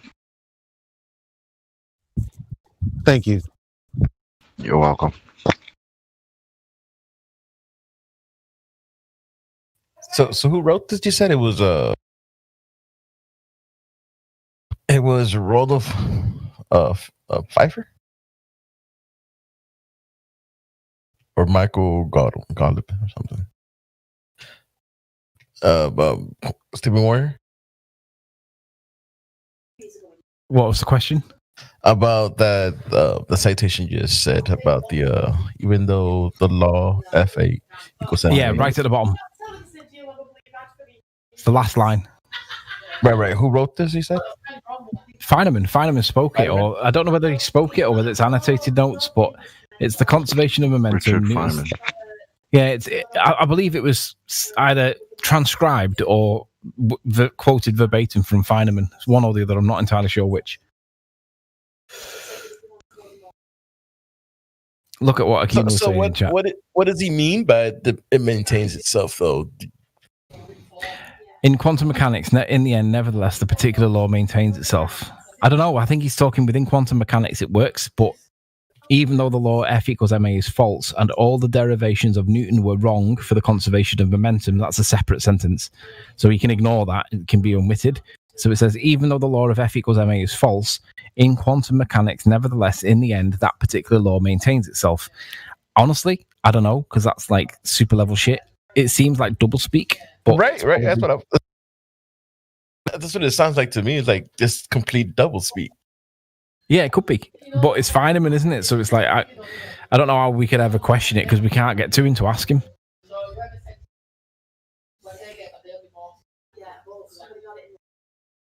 I've used Feynman on them before. They don't care. They go against their people. Andrea Gaz, all kinds of people to go against.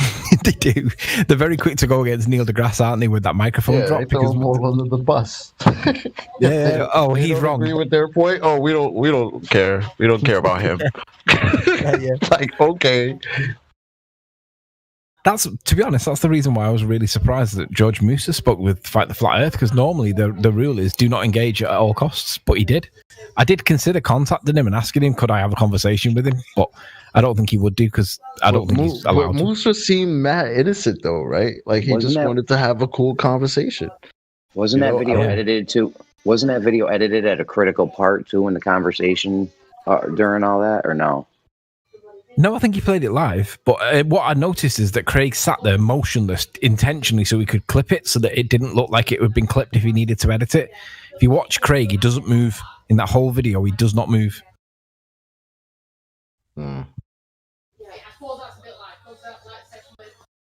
So, Acumovirus claims he's never said that gravity is a force, and then someone's asked him, well, how does the atmosphere stick to the Earth then, if gravity's not a force? And he says, weight. Probably weight is its mass times the acceleration due to gravity, right? So he's basically invoking gravity indirectly. He's still claiming gravity is a force. How do you weigh gas again?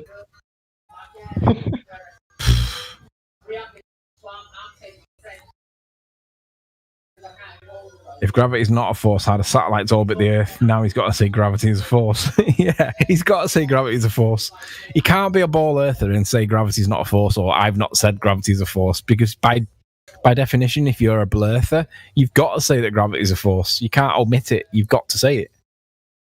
If weight is a force, gravity can't be that force. Weight isn't a force, is it? It's measured in newtons. It's dependent on gravity being a force. Weight, the maths for weight must be invalid.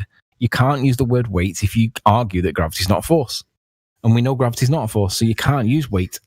The maths is invalidated by it. Newtons is for force. Yeah, but Acumovirus says Newtons is for force. The problem is, if you haven't got an acceleration due to gravity, it can't be a force. So you can't use the word weight if you think that gravity is not a force, because that invokes gravity as a force. You're in a state of contradiction.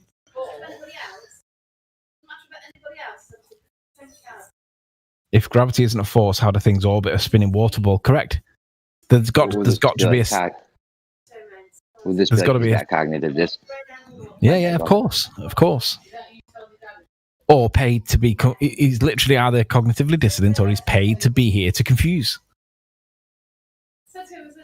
Not all forces There you use go. gravity. What? There you go. Any force is Newton's. Not all forces use gravity. Well, what are the other forces then that might be in the conversation here? What? Y'all are attacking me. Yeah, not attacking you, Akumo. We're not attacking you. Don't personalize it. We're attacking your belief structure. Virus. Yeah, bro. This is not about you. He's chilling. Losing is the better word. Yeah. Every time you guys said the word gravity or force last 5 or 6 years. Yeah. Don't attack my beliefs. What days do to y'all? Even though Richard right? Virus. If gravity is an acceleration, how is an acceleration keeping air onto a spinning ball hurling through space? If it's not a force. Well, technically, gravity is an acceleration. That's what Einstein says. It is the accelerations are not keeping atmosphere anywhere. But the thing is, though, Einstein doesn't say that it's an acceleration. He says it's an apparent acceleration because the geodesic path remains straight. So it's only curved because it's bending space-time, giving an appearance of an acceleration. So it's not actually an acceleration; it's an apparent one. So that's even a bigger problem. Yeah. Apparent as in So, not Virus, actual. if you could please alliterate or elucidate to everybody how exactly an apparent or even a real acceleration is keeping atmosphere from flying off in all directions into the infinite vacuum of space. Please, enlighten us.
Did everyone go quiet?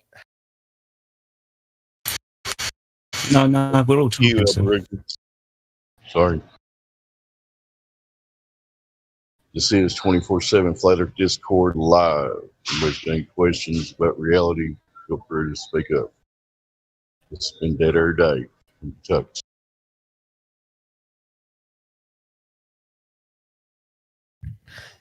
We had COVID Day.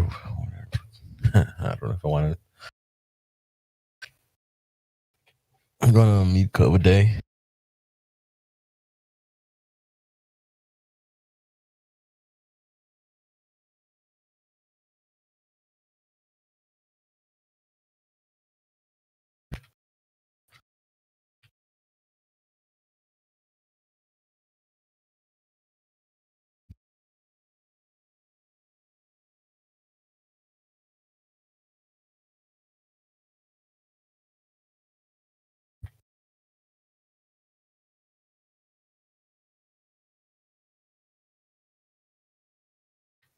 Hey, Cove, you have control of your mic. You want to say hi?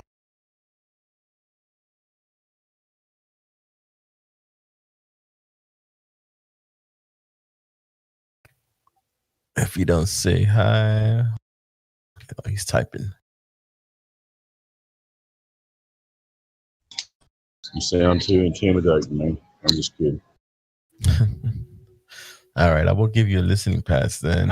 If you say hi and then want to ask a question later, you can definitely do that. Otherwise, I'll just have to revoke your VC verify. You just want to make sure you're not a troll.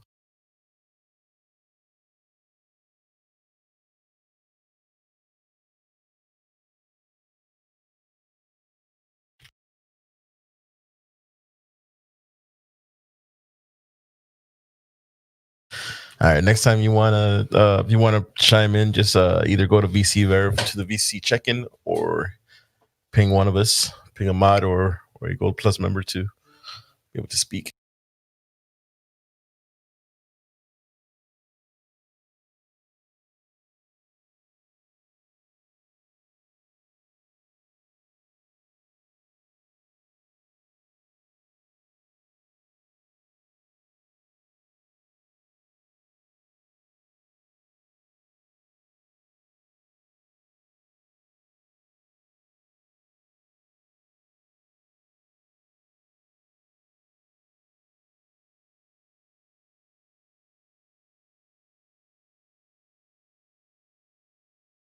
Yeah, this new guy called Jimbo. Hey, Jimbo, what brings you to the server?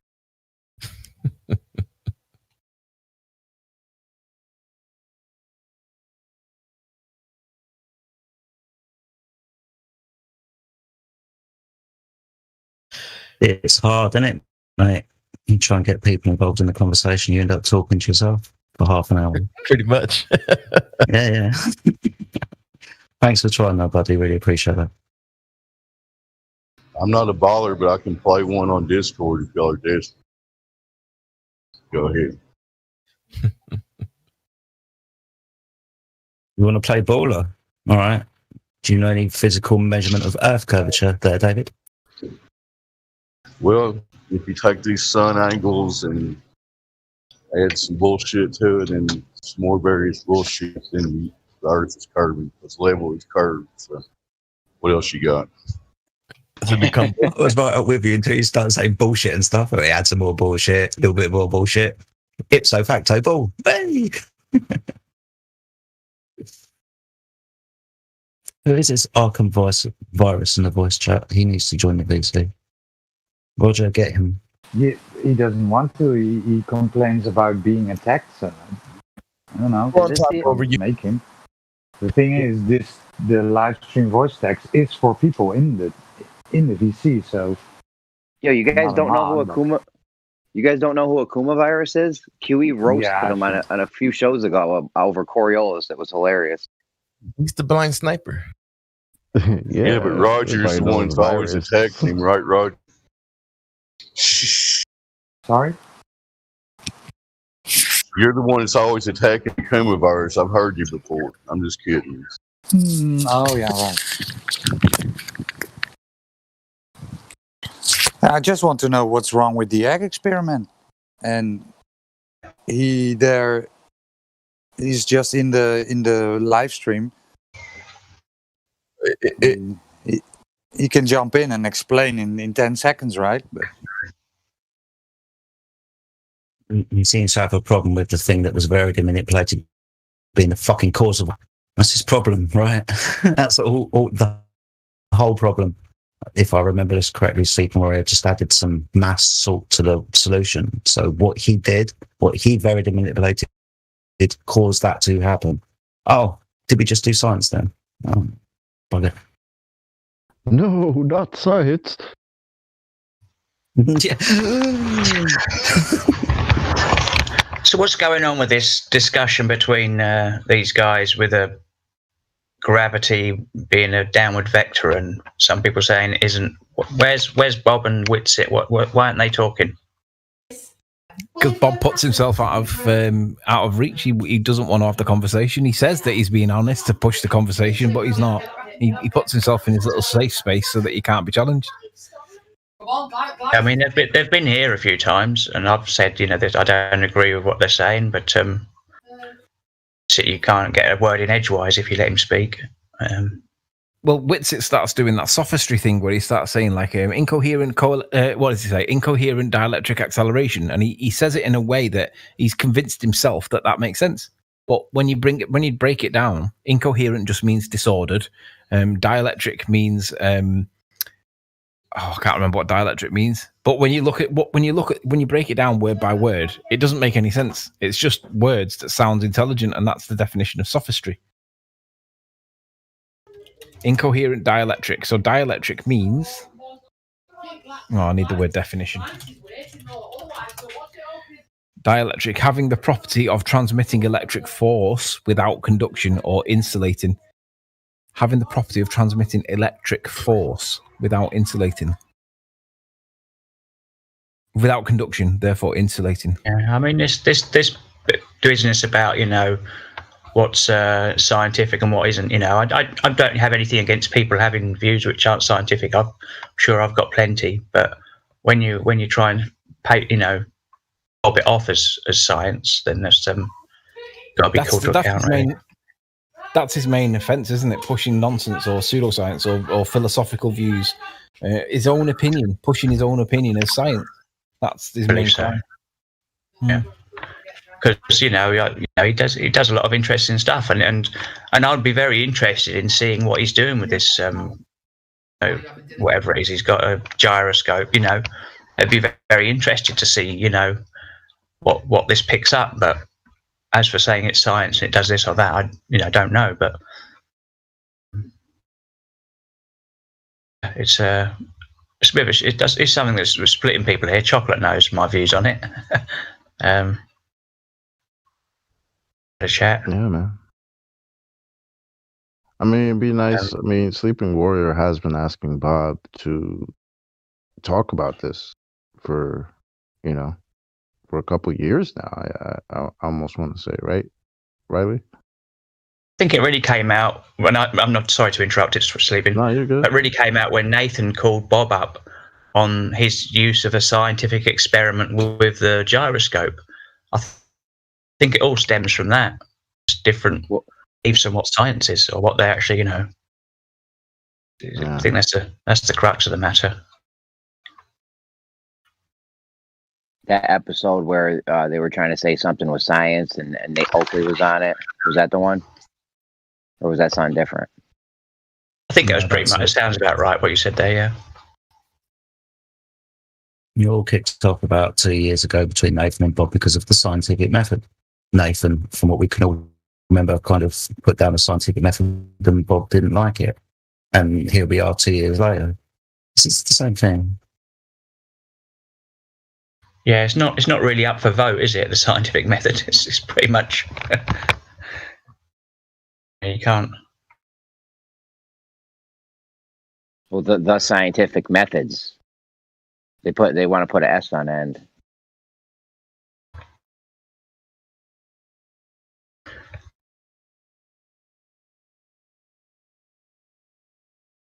Yeah, I mean, I'm sure there's a lot of different things you can do, but essentially, it's all got to be made up of the same stuff, hasn't it? Observation, hypothesis test, revision. Different variables which you move, variables which you don't. We call it a control variable. So, I mean, as long as you do all that and report your findings, you can go a little bit wrong, but you still get. It's going to be pretty good science. Well, Chad, doesn't it all boil down to what we can demonstrate to each other about our objective reality, or the label you want to put on it? Yep. Okay. Yes. Absolutely. It's what you can. It's repeatable and demonstrable. Oh, I can't even say the word. You can repeat it and demonstrate it. That's what science is. Yeah. Observe it, experiment with it, and then prove or disprove your hypothesis. That's it.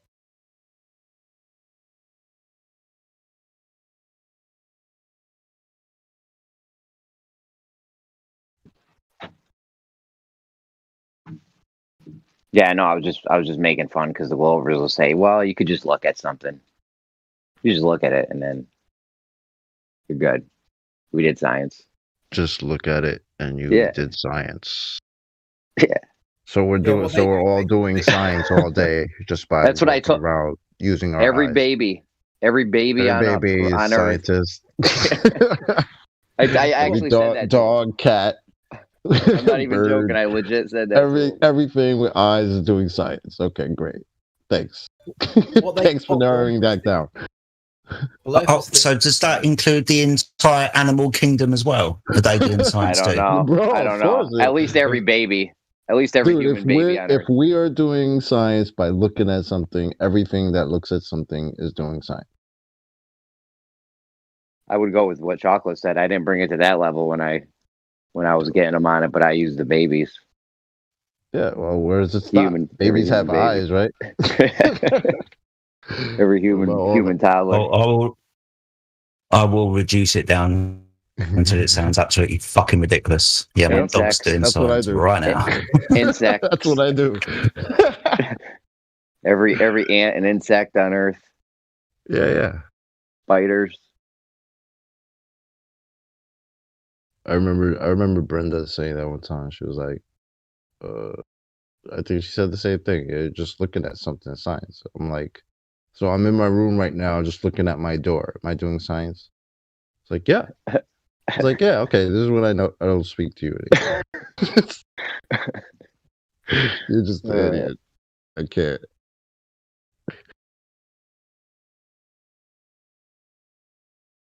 Yeah, every human on Earth constantly doing science every waking moment. That's not blind.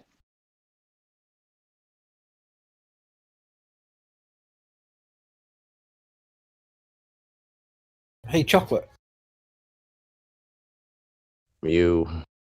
Did I miss a good Nathan show today? I forgot that it was on. I didn't realize it was that late. Nah, I have no idea. I woke up late because I slept in today, so I missed it. When I came in here, I think it might have been ending. Well, it was already off live, and I didn't bother to go in. So, and then I turned this on, and I heard you in here. So, can I say what's up? Yeah, I've listened to it. It was quiet, no ballers. They got no ball. They got no arguments. All they got left to tactics. It was very, very quiet. What they've got to do is they've got to blame Nathan for the fact that they don't go in there. They need an excuse not to go in. So Nathan being harsh or curt or whatever, rude, whatever, that's good enough for them not to go in. And to be honest, there is a little bit of an argument for that, but Rumpus goes in. So if Rumpus does go in, then why are the others not prepared to? And Rumpus is the worst one for having a conversation with. But if other people are more respectful, then they'll be treated better. So there's no real excuse if Rumpus does go in. Funny, they didn't complain about that when there used to be like 7, 8 ballers on the panel. It was just like 2, 3 flat earthers, right? Go back to show 30. Remember those days? Yeah, go back to show 30 or 35, 40, 45, and you can see that there's like 10 of them in there. There's Curved Water, Brenda, they're all in there. And now you can't get them to go in because they need their own echo chamber. They need their own little church where they can all sit there and accept the inconvenient truth. Oh, no, sorry. They can accept the convenient lie. Yep. Mike Chisel on the check bizzle. For shizzle, my nizzle whizzle. For rizzle. How does this mic sound inside? Because I know it sounds like shit outside. But damn, bro, shit sounds pretty. I thought you were in a fucking wind tunnel earlier in Gems. See, yeah, it picks every, and I got a wired connection, and it still sucks. I don't know what to do, guys. No, this shit sounds dope, bro. Kind of. Sounds good. This is your recording mic? Is that you're too legit that now? one you brought? Nah, this is the Skull Candies. Just just some $13 joints. Hey, let's all remember, I did record Truth Comes to Light on the wired ones. Yo, fake AirPods. If you buy a pair of those fake AirPods on Amazon for like $20-$30, they're legit. Yeah, but sorry, Tony, my mistake. I know you were saying something. Me? Yeah, something about I ballers didn't and want, tactics. I didn't want to distract from your point, but yeah. I can't remember what my point was now. It's gone. I think I was saying that. I was saying that they need their own echo chamber so that they can accept the comforting lie. They don't like the uncomfortable truth coming out. They don't like the uncomfortable science. They need their safe space. Ballers can't step out of their safe space anymore. Yeah, it was so like I went into gyms earlier and they had to create a position. Okay, they had to straw man me, right? Because they had to come up with all of these arguments against a position I wasn't arguing against. And I'm like, that's really weird because I'm just trying to have a normal conversation. I can't even have that because I wasn't really coming in to say, oh, this is wrong or this is right. They were speaking about things in the conceptual medium that doesn't exist. That's, our position. Versus attempting to do something practically here near the surface of the earth, like flying planes, and having random, regular people, I don't know, live stream it on their social medias versus some highly produced thing,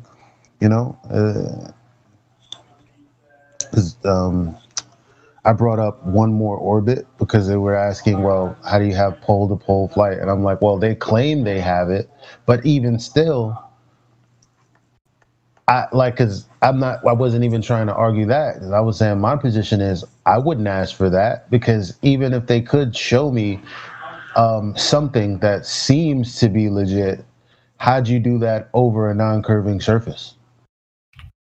Because there's no measured curvature based on the radius and the circumference that we have. So they always have to argue from within some kind of perception in order to have a conversation in the first place. They gotta argue the effects, man. They see things happen and then they slide a cool story onto those things that we see happen as to why they happen, and it's always the assumption that they're happening over a ball. You're absolutely right. There's nothing you can do if what you're talking about is whatever's happening, whatever you just asked me, why does this happen? Well, what's it happening over? A flat surface? So what's the point of your question? Because whatever's happening, you have no measured curvature. So exactly. What are we doing? All that scattergunning shit. I mean, it's a wrap for all that, man. This ain't 2015 anymore. Then how do they have the ISS and satellites up there? You mean the things that are supposed to be orbiting the thing with the a circumference of 24,900 and something miles? I think not. But chocolate, what about the body of science, though? Nah, that's old and busted, bro. Even by their own standards. Even by the king of that shit, Rumpus. Oh, that was funny when they had him say reneged on his own body of science. they had him saying science doesn't prove things and science does prove things, and that was good. Yeah, he came in and said science doesn't prove things. And in my mind, I was like, hold up. Because you're that guy that came in here numerous times and told us the body of science proves things. I bet you guys found a clip of him saying that within like a half hour worth of searching, probably an hour maybe. What, that the body of science proves things? Yeah, back when they used to say the body of science proves things. Yeah. Probably didn't take long to find a clip of him saying it. What he doesn't know is I already know that you ever seen Ute in the chat? He has a video on his channel of Rumpus where he, edited together a bunch of clips where Rumpus is saying the body of science proves this, body of science proves that. Hold up, I'll find it and I'll post it, just so you can hear them when they used to science used to have their back. Definitely let me know when you drop that. They don't got their back no more because now they're like, nah, science, that shit don't prove nothing. Yo, I'm on Facebook and like this chick is like just like the other guy. I was thinking if he's new to the argument, he's kind of ignorant because he's still arguing the 2015 points and not even, you know what? When new people come into this conversation, they're armed with the things that have been put in front of them, the straw man arguments that they think we care about. Like, we don't give a shit about logical fallacies, but they don't really understand that. And they're not really, their cup is too full to understand that we've actually moved on and there's actually, practical demonstrations as to how this claim is false. The claim to size. And that's what most people don't get because they're still trying to argue, well, you have stars rotating in a different direction. And then you say, well, aren't they all going in the same direction?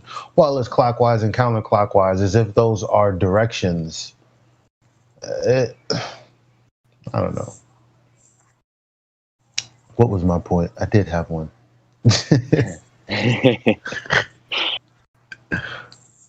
But that was that guy earlier in Gems. He's just like, so are you saying that there isn't something up there and blah, blah, blah, blah, blah. I'm like, bro, whatever they're looking up there and then calculating some things based on some things, like whatever that is, I don't know. I don't care.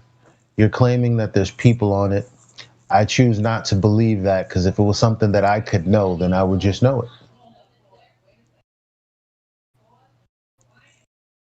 Not believe it, not put my religious faith in it.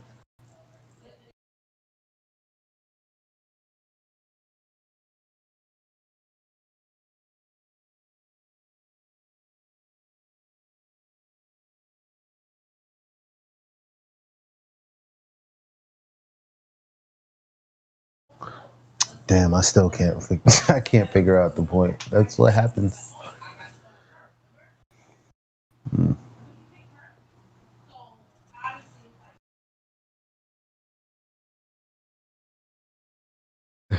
I found it. Hold up.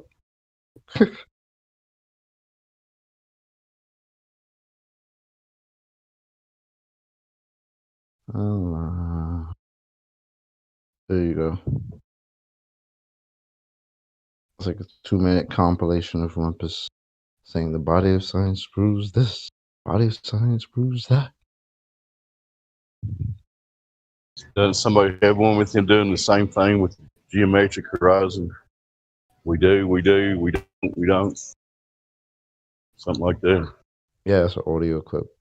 Is that Rumpus the same guy, right? Huh?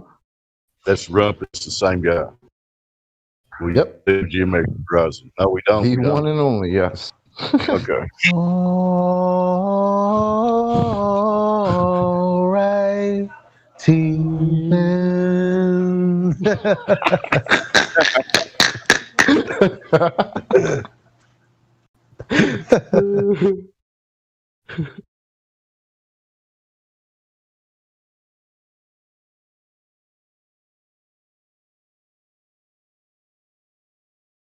If somebody could play this one out loud. I think it's like 2 minutes.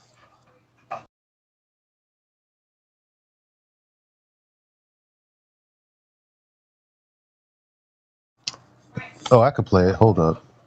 I got two devices handy. Let's see, where is it?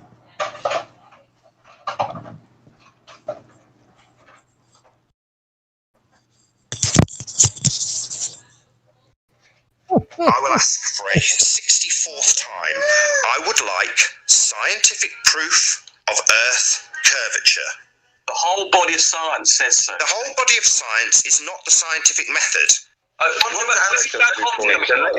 Whole body of science. Yeah, the whole body of science. Yeah, There you go. Christians saying the body of Christ. That's what they would say, Rumpus. Funny enough, I just remembered my point in the middle of the video, but I'll play the rest. Do you realise that? You sound like a fundamentalist. Do you realise that? That's what they would do. The body of science compels you. The body of science compels you.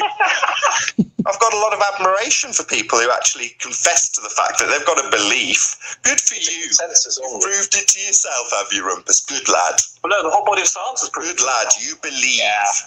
Sure. So you can't show me a model of Earth? I thought you had one. Where'd you get gas pressure? This is gas pressure. Where'd you get that? Where did I get it from? The body of science. The body of science. That's right. The body of science compels you. Do you have scientific evidence of the radius of Earth? Body of science provides. Oh my God. Shut your mouth about the body of science and listen to what I've asked you for. Do you have scientific evidence of this R value you will use in your model? Body of science. Not body of science. You stupid religious zealot. Right, so you're not prepared to accept the body of science, and yet you're also not. You haven't got any scientific evidence of the R value you will use in your absolutely shite pseudoscience proves nothing model.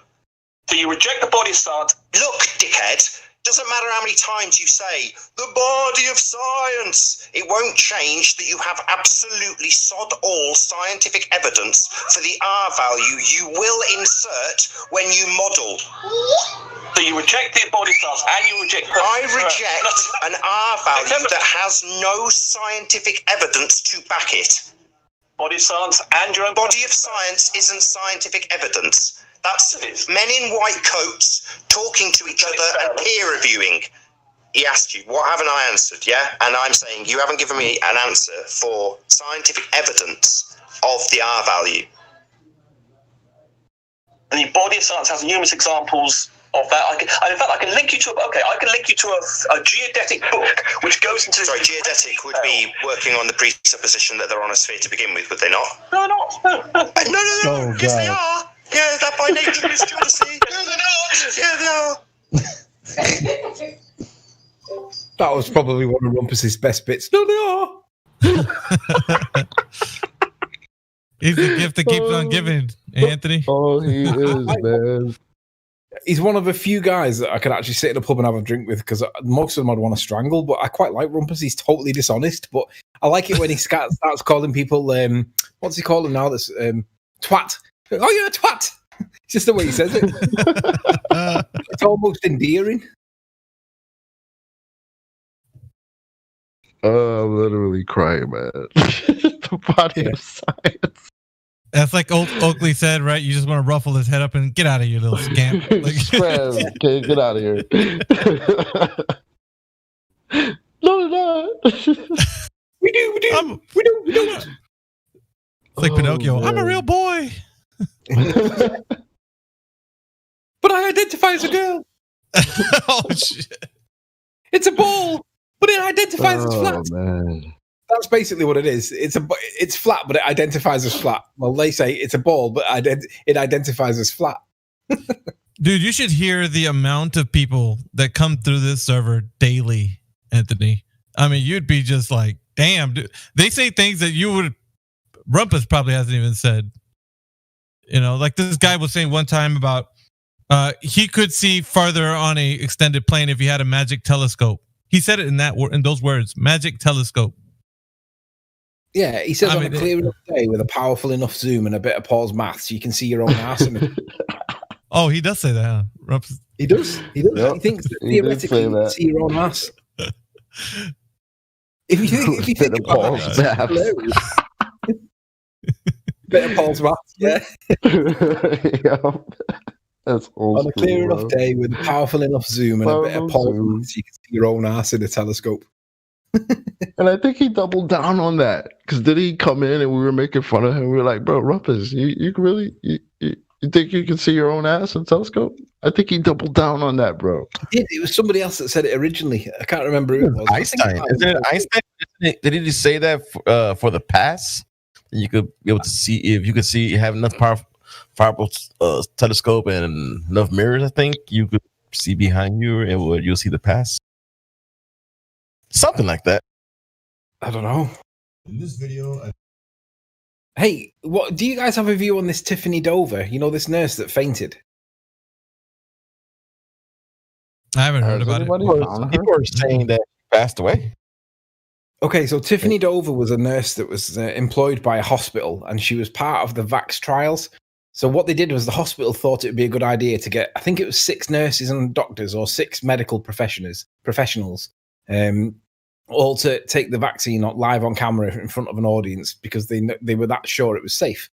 So obviously you've always got the possibility that something goes wrong when it's live. And she fainted.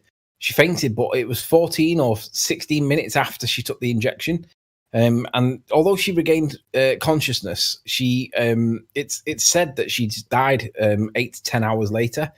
And since then, she's not had any interaction on her Instagram, and she's not had any interaction on her Facebook, which has then been deactivated either by Facebook or by somebody on her with access to her phone or whatever. And there's a fake YouTube account gone up in her name to make it look like she's alive. And they're re-upping previous videos or old videos of her to make it look like she's alive and giving it leading names like my hand after my vaccination and shit like that. But the whole point is that she's not been seen or heard since.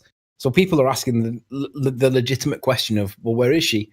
And by asking that question, you're getting challenged and attacked by people that say that she's got the right to privacy. She doesn't have to come online to demonstrate that she's alive for you. Yeah, her Instagram she uses like prolifically, and her Facebook she uses prolifically, but she's not done it since. So obviously, the longer it goes on where she's not commenting on anything, she's not on Instagram, she's not on Facebook, the longer that goes on, the more people are asking. Yet, the more that goes on, the more people get defensive over it because they think that her privacy is now all of a sudden massively important, even though she was on live TV in front of everybody. When they didn't, yeah, they didn't have a problem injecting her with that shit on live television, but now they're talking about privacy. Yeah, and the hospital seems to be very. When she passed out live on television. Yeah, she passed out like 14 or 15 minutes after the original injection. But here's the thing, though: the hospital seems to be very proactive in making it look like she's alive. But they're using a double. You know, somebody that's got the same length hair that looks similar to her with a similar body style, but you can tell it's not the same girl. So the hospital's directly like being challenged now to prove that they know that the other nurse is the substitute. They know who that other nurse is. So the hospital now is being challenged to demonstrate that they've not faked her death or not faked her whatever by putting both Tiffany and this substitute in the same picture at the same time. Because they're fucking lying. It looks like they killed her. After all this time, nobody's been able to confirm that she's alive. Right. No, they've used a substitute lookalike to make it look like she's alive. But the other girl that's supposed to be in the image is not in the image. So it's clear that one seems to be there, but the other one's now missing. You know what? I Googled, I typed in girl passed out from vaccine. And every single link I see is fact check, trust index, fact check, trust index, trust index. I didn't even type in death. I typed in passed out. And it's already trying to. Pass out. The facts are she received the injection live. She did pass out. She did recover soon afterwards. but then the rest of it seems to be missing. They don't know what's happened to her, and she has not updated on anything on Facebook or Instagram.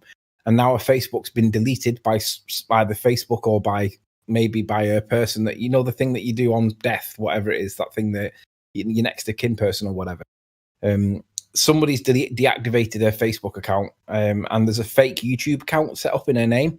They're the facts, but still no sign that she's alive.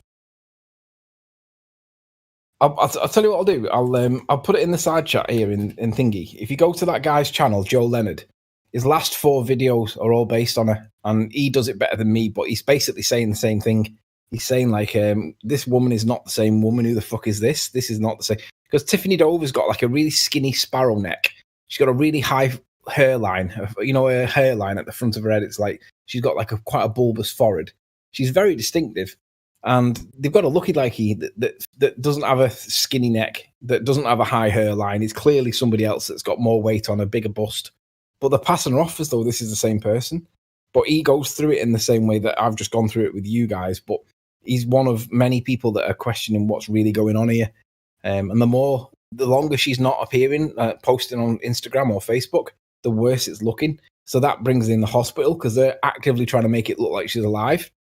But it looks like they've killed her accidentally or put her in a coma, one or the other, and they're hiding it. It does look like they're burying it. I mean, you've seen the other ones, right? Or the ones where like somebody almost pretends that to inject somebody with vanishing needle. It's already depressed, and then the one with the needle that vanishes. Like, what's going on, bro?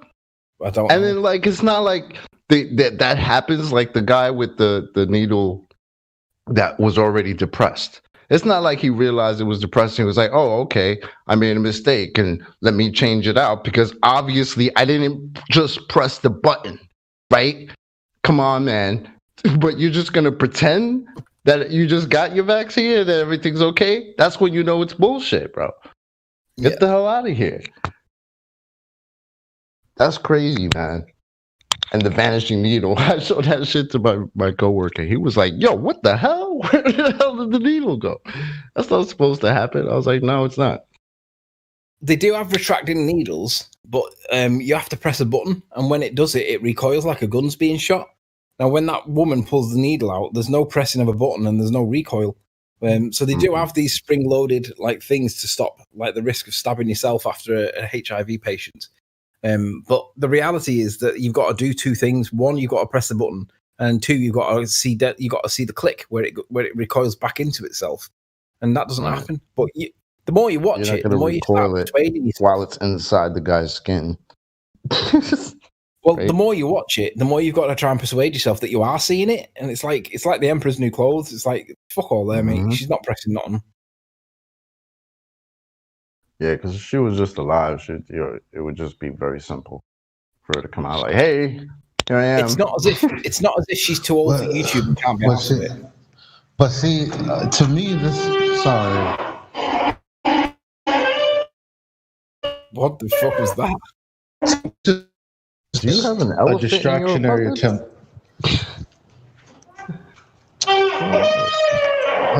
I'm in the hallway. To me, it's a distractionary attempt. It's like, okay, you know what? Let's talk about these vaccines that affect this thing that no one knows is real, right? Or at least can't be quantified in any scientific way, right? And so from there, it's like, oh, look at these vaccines. Is it killing people or is it killing people? I don't know, but it relates to this very real situation that we're in right now. Like, that's the way I see it. It's just all the distraction. Lower your reverb back. The hoping that passage of time is enough for people to lose interest in it, but it's actually gaining traction. More people are interested in it. It's crazy is you get the vaccine, but yet you still have to wear a mask and you can still get the supposed virus or whatever, and yada yada yada. Oh, don't forget, there's a new strain, so now you better get the COVID-20 vaccine. Yeah, because the 19 one's been updated. And the 20's coming.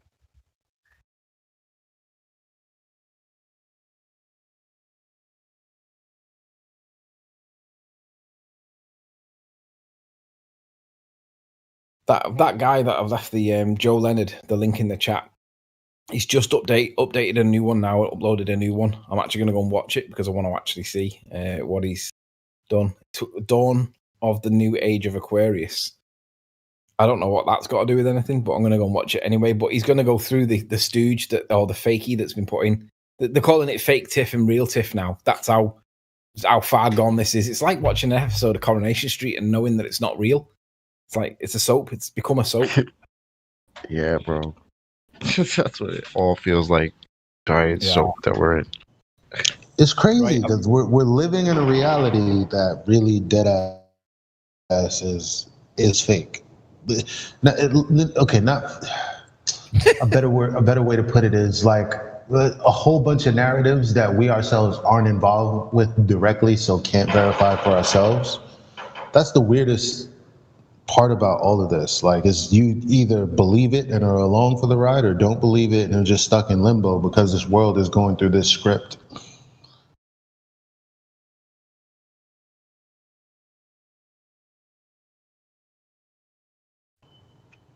I hope the reverb isn't that distracting.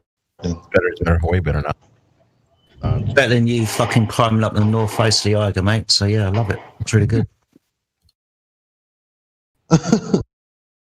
Jedi. Your clerk saying. What's up, man? Yeah, man. All good, all good, all good. Just finished wrapping my children's Christmas presents. So yeah, I'm all Christmas up. I was just gonna ask if you all set for that. Yeah, man. Even though all it's set. like escape from London. You're like Snake Plissken. It's crazy, man. Just quickly drive up to my house, kick the kids out, put a coat over their heads so nobody can see them, and then sneak them in. Yeah, sneak them back out again. They watch out for the police fucking blocks. Yeah. It's all good. Fucking helicopters are flying over the town all the time, man. Seriously, it's not far from Escape from New York. It really isn't. I've never seen so many helicopters in the sky. That's crazy. It's kind of like V for Vendetta too. Would they be? Remember that movie? Y'all seen that one? Sorry, I just rumpushed. Why would they be putting in? No. I rumpushed you. That's why I shut the fuck up. But we all like. Why would you be putting helicopters in the air? That shit is like mixing up all of the virus. That's fucking why, bro. We got 3 different types of variants. We've got the C-19, then the English version and the South African version. And what they've done is put all helicopters up in the sky to mix it all up a bit, and we'll have a new version of it soon as well. Yeah, that's what it is. Have you heard about the South African version of coronavirus? You heard about that, guys? No. Oh, fuck. You said that. I'm like, what? There's another version? Hey, by the way, I've been targeted, guys. It seems like my YouTube stream channel has been downvoted at least 46 times. So we got the ballers kind of upset about my mad. stream. So big mad. That's the only thing they got, man. Downvoting.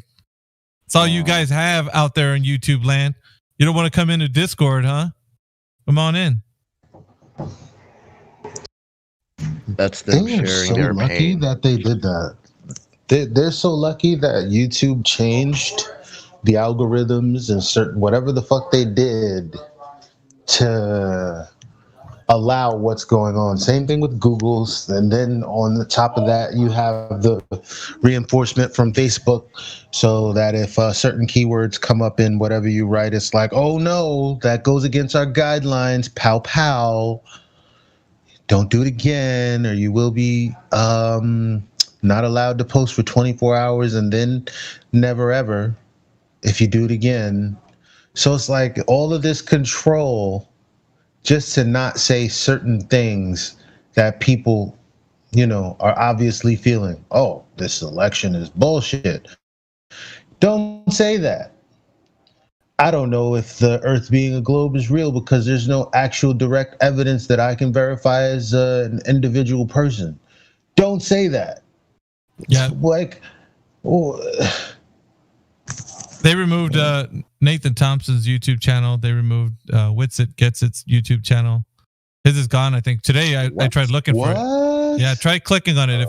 See if it's not just me because I can't find it. No fucking way, man. No, I can still look at it. Can you really? I was on it like a little earlier. That's why I'm like, no, I was listening to the music. How about Nathan T's? Is this his is gone. I just looked for that a little earlier. Wait, on the YouTube? Yeah, he had like 19,000 followers on YouTube, I think. If I'm not mistaken. Nah, and that takes a lot to fucking build, man. Hell yeah, it does. It's not here, bruh. Wow. Wow. They got him on Facebook, man, and they now got him on YouTube. So, yeah, Witsit's channel is still up. Okay. I heard about Nathan's channel like a few days ago.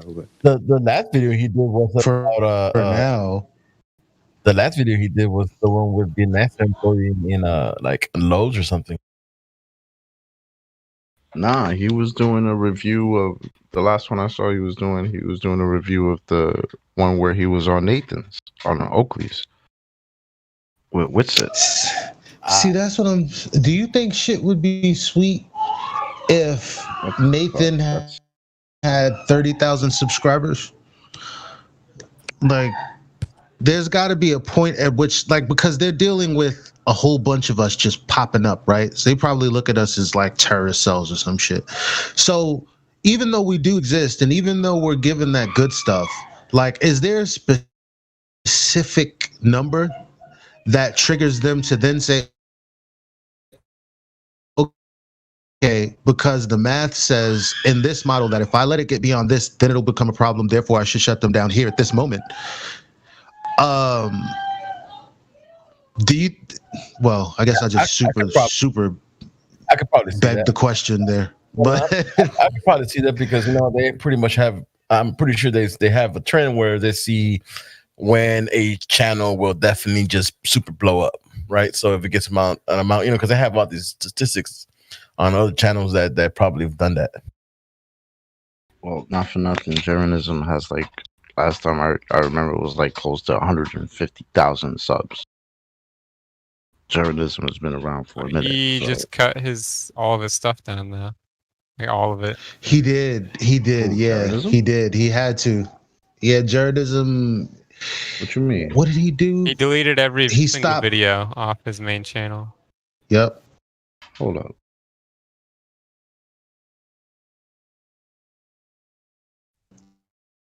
What? So that's how deep it's getting. Look at the downvotes, man. Check it out, man. Somebody's using sock accounts because every time there's an upvote, there's 2 downvotes. That's funny. What? Somebody's using sock accounts or something, man. That's how they getting, man. And Jeranism, he had the 100 quotes that tell us we've all been lied to. Like, you can still find that through other people, but they only care about the influence, the number in the mathematical model that tells them, okay, this is the critical point at which I must intervene. That's my speculation, but I mean, damn. I'm not a coincidence theorist. They've been doing this before I came to the Flat Earth community with, they were trying to figure out how to shut people up who are political junkies, who actually like paying attention to what they're saying in the news, not because they're saying it and picking a side, but because, wow, there's a contradiction here, there's a contradiction here, and these sides hate each other, but coincidentally, their profits, and I'm not just speaking purely money, but their profits in as far as being on the same side and reaping the benefits from a certain narrative, they all seem to be on the incline, and on the mutual agreement.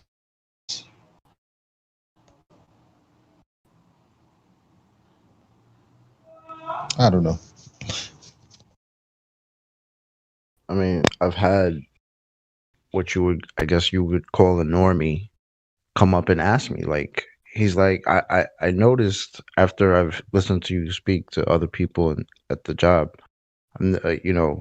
I went and kind of did a little digging, and I noticed that there is heavy censorship into this topic. He's like, but that strikes me a little weird. Like, why would they, if it's just a nothing burger, like they like to say, why would they go so hard as to try to censor it? And that was Holy around the time. smokes. I'm sorry, What's man. up? Something's ahead. going on, dude. They're jumping in there big time, dude. Now it's up to 54 downvotes. What the hell? What's going on? Is there a video out on me or something? There must be something going on. So doesn't YouTube delete those downvotes if somebody just jumps in for a minute and then push the downvote? I don't know, man, but yeah, there's somebody out. There must be some video out there that I have. It's crazy. Sorry about that, Chocolate. How long? No, you're good. How long has this stream been on? This particular one? Do you start it every? Do you do like what Helio does, or do you just have it on all day? No, I actually started again like this morning. So since Anthony came on this morning. See, over at Gems, Gem don't save the stream. It gets deleted after so long. That he does that so I can't go back and catch them on their bullshit. Smart. Shoot an upvote if you can, man. I want to see if these clowns are. I put one in there. I'll go do it. Hold on. I got you. And when I did it, it was at 46 or something like that. Yeah, I know. 17 and 48 when I did it. That's a lot. And I didn't do it very long ago. Like, what the hell? Yeah, it's at 56 right now, downvotes. What are we at? The one 6 hours? Yeah, it's in the live stream voice 6. The one that's live right now. Why y'all mad? There's something going on. Miggy, I just did an upvote and it was at 22 and it's still at 22. Really? The 24 now. 26 on my screen. 24 here in the Because I UK. liked it just now. I got you. I did. But that's cool though. Aren't they? All they're doing really is helping the algorithm anyway, because they're showing participation. I think I hear Nathan says that a lot. Like, I don't care if they upvote it or downvote it. Go ahead. What you're doing is helping out that there is participation in this video regardless. So yeah, go ahead. Tell us why you're mad, son. Yeah, I was watching the stream and then Mac Hammond was like, dude, you're getting downvoted. Like, I was like, what the hell? And it was like at 30 something when I looked at it from the very beginning. And in the matter of like, I want to say an hour, it just started shooting up, dude. I'm like, what the hell? Where are these downvotes coming from, man? Like, there must be some kind of forum or video or something that's out.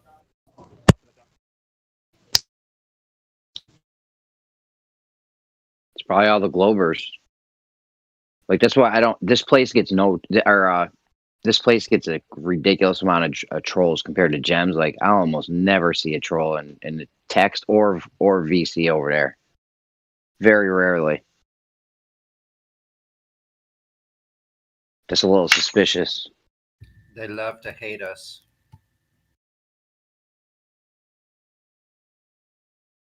Shout out to all the haters out there. But what's funny is they come back and they sit there and hang out because they like being around us so much.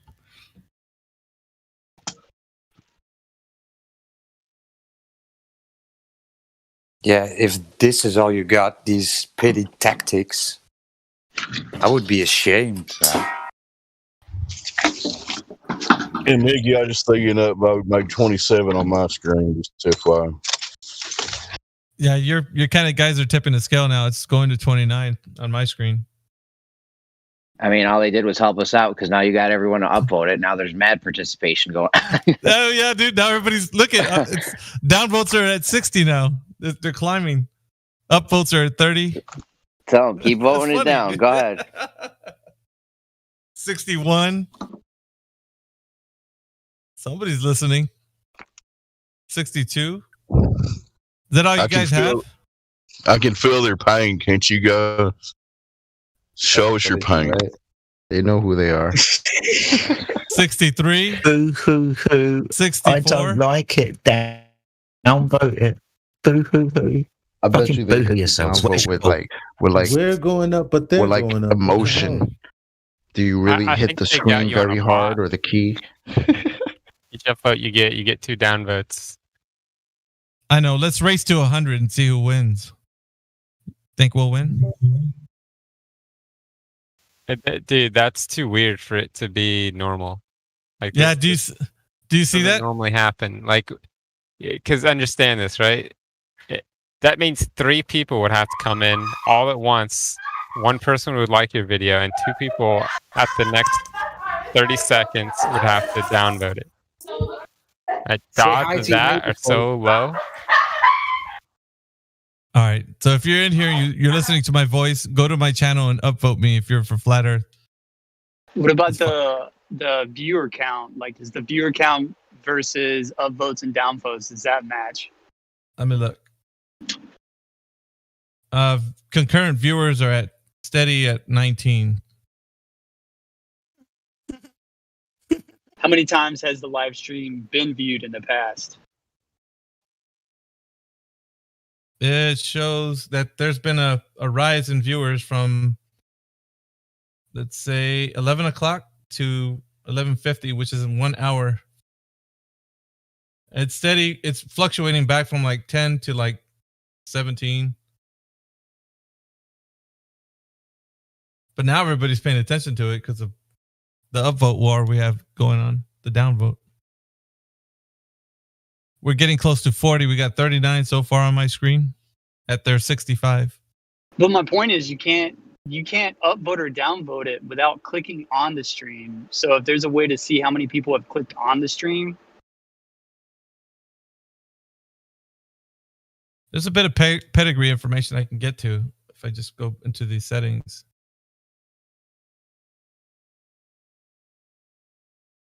There's a stream settings, analytics, stream health. There's only 158 playbacks according to this thing. I blame Sleeping Warrior. Ever since he came in here, Anthony? I can't get blamed for everything. Nah, I love you, brother. But the trolls love to hate Sleeping Warrior, man. They don't like that egg test, did he? That's what it is. It's literally that. No, see, Helioskeptic Stream only has 2 downvotes and 25 upvotes. You click on mine, I have 65 downvotes and 39 upvotes. Crazy. Like 5 minutes ago it was like 40 something. Come on. How can you get that many votes when you don't even have that many views? It's because Gamma Pandas is watching. Weird as that, man. Happy holidays, Gamma Pandas. The same Jim happened. Pandas, like, it's the only server that has enough people that are not. I don't know, man. Yeah, but they're targeting my stream, not Helios. So they dislike my stream for some reason. And it's both the same stream. We're broadcasting the same right Discord. Because you're so smart. So they're targeting my stream. They don't like that. That 3-point system is demolishing them.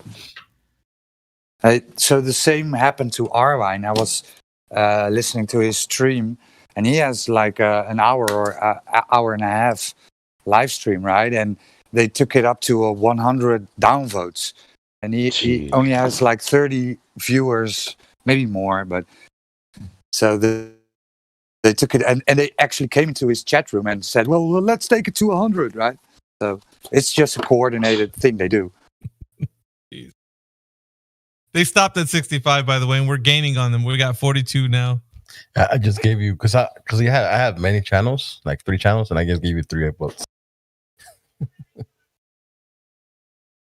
You create like so many channels under your own under one account. So all you got to do is just switch from one to the other.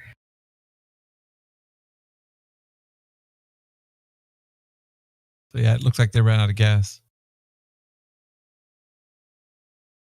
I think he's probably creating some more. But that that takes a lot of work to even start doing that, right? Like they're only doing this because their arguments already ran out of gas. That's the problem.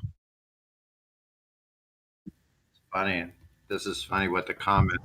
We did your globe baller sucked in. All you got is feet stamping tantrums. I feel their pain. It'll be okay. Just take your globe and go in the corner, and you'll be all right. It's okay. Matt Cannon is like killing it in the comments section, man. Yeah, he is. Eat our dust, nerds. Love it. We rolled your crew. How you losing upvotes? Check this out. Hey, I got a screenshot for you, Mickey, at what YouTube showed me when I tried to go to your video. I'll post it in a second. All right. Bear. Mine says 56 now. 56. 6 what? Upvotes? Downvotes. Downvotes. It says 45 up and going up, 65 downvotes, 45 upvotes. Yeah, it's 45 now.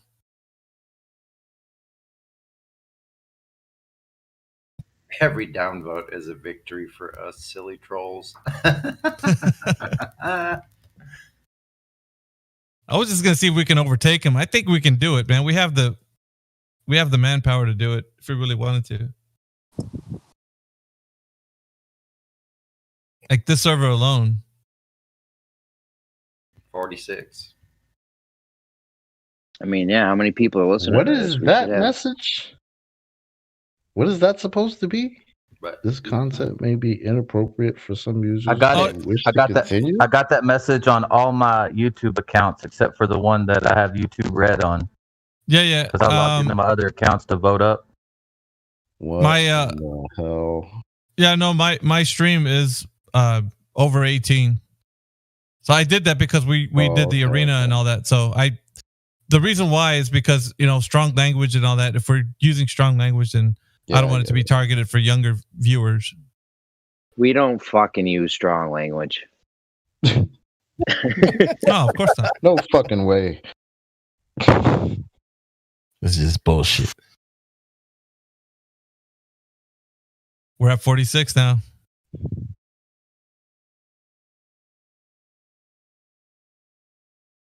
All these guys hitting the thumbs down, and none of them come in here and talk to us. Huh? I'll go alert Helio stream and let the comment section know to come over and give us a thumbs up. Yeah, you just did.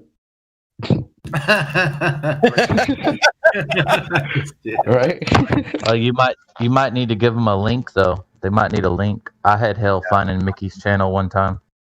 That trick, I know how to drop it. True. You just take the www out, you can still drop it.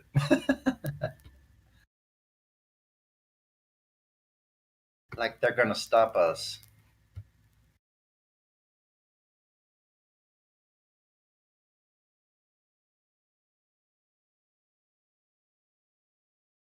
Now we got up the mic to some baller that's in here and crush him, and then maybe that'll help. All right, we got somebody that's muted in here that's named Attila. We can start there. Why is Attila muted? Is it? Attila, are you there?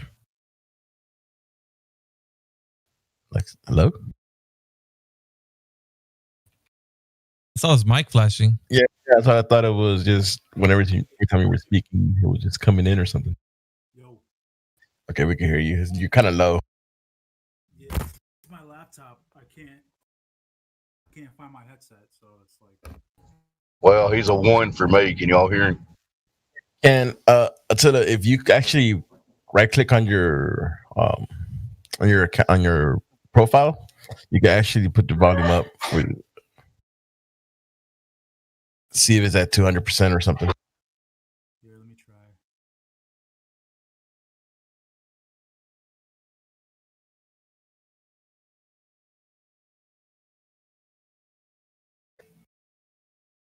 Wow, it let me put the whole let me put the whole link in there.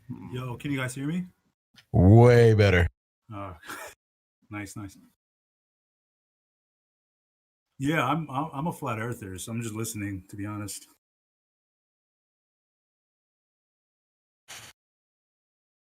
Well, welcome to the server, buddy. Nice to have you here. Thanks. How long have you been a flat earther? Be honest. Go ahead, Jedi. Sorry. You're all right, buddy. I was just going to ask, how long have you been a flat earther, and how did you come to the understanding the Earth was level and stationary? It's since like 2018, and I think it was, who was it? Eddie Bravo was the one that got me on. So, You guys know Eddie Bravo? yeah, we know Eddie Bravo. He's pretty cool. Yep. I gotta say though, I was like talking a lot of shit before then, and then I did my own research.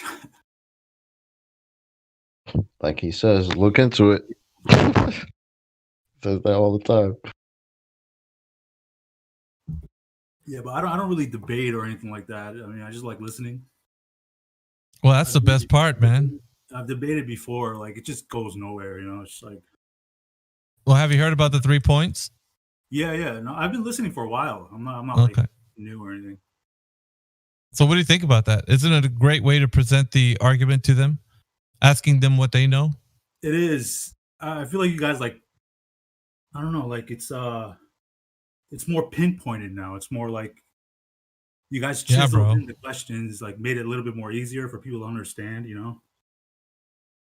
Yeah, we're going straight for the heart this time. We're not messing around with letting flesh wounds. Yeah, so the thing is, when we actually present it that way, we ask for their knowledge. You know, I just want the information of what you know is the way we present it. And so they're more open and receptive, really, to listen and kind of give us what we want to hear as far as like what they know. And when it comes to that point, they start to realize that they don't really know anything about the globe, and all they have is secondhand information given to them by the authorities in which they collected it from. So that gives us kind of a better platform to actually speak to them about what flat Earth is, instead of constantly fighting their bias. So when we just talk to them straight up about what flat Earth is, then they're just like, yeah, but the globe Earth, right? And so we're always like, no, look at what we have to show you here. Then they're like, well, we got refraction over here. You know, their arguments are always trying to rebut everything we're saying. So now it's kind of put to them as a foundation that before we start a discussion in here, we kind of tell them, hey, what do you know about the globe? You know about the measured curvature, axial rotation, or the vacuum of space? Yeah. And then they get to the point where they're like, well, I don't know these things. I think you're just what I believe. Okay, so now you're trying to justify a belief when we start talking about the Earth being flat and stationary. And then now you're saying that, what about gravity? Well, you just conceded that point when you said you just believe that the Earth has been measured to have curvature. So why are you then now talking about in this other conversation about what gravity is and does? If you don't know yourself and it's just a belief, why are you trying to justify that belief? Exactly. You see, because we can always redirect them back to the points that we talked about.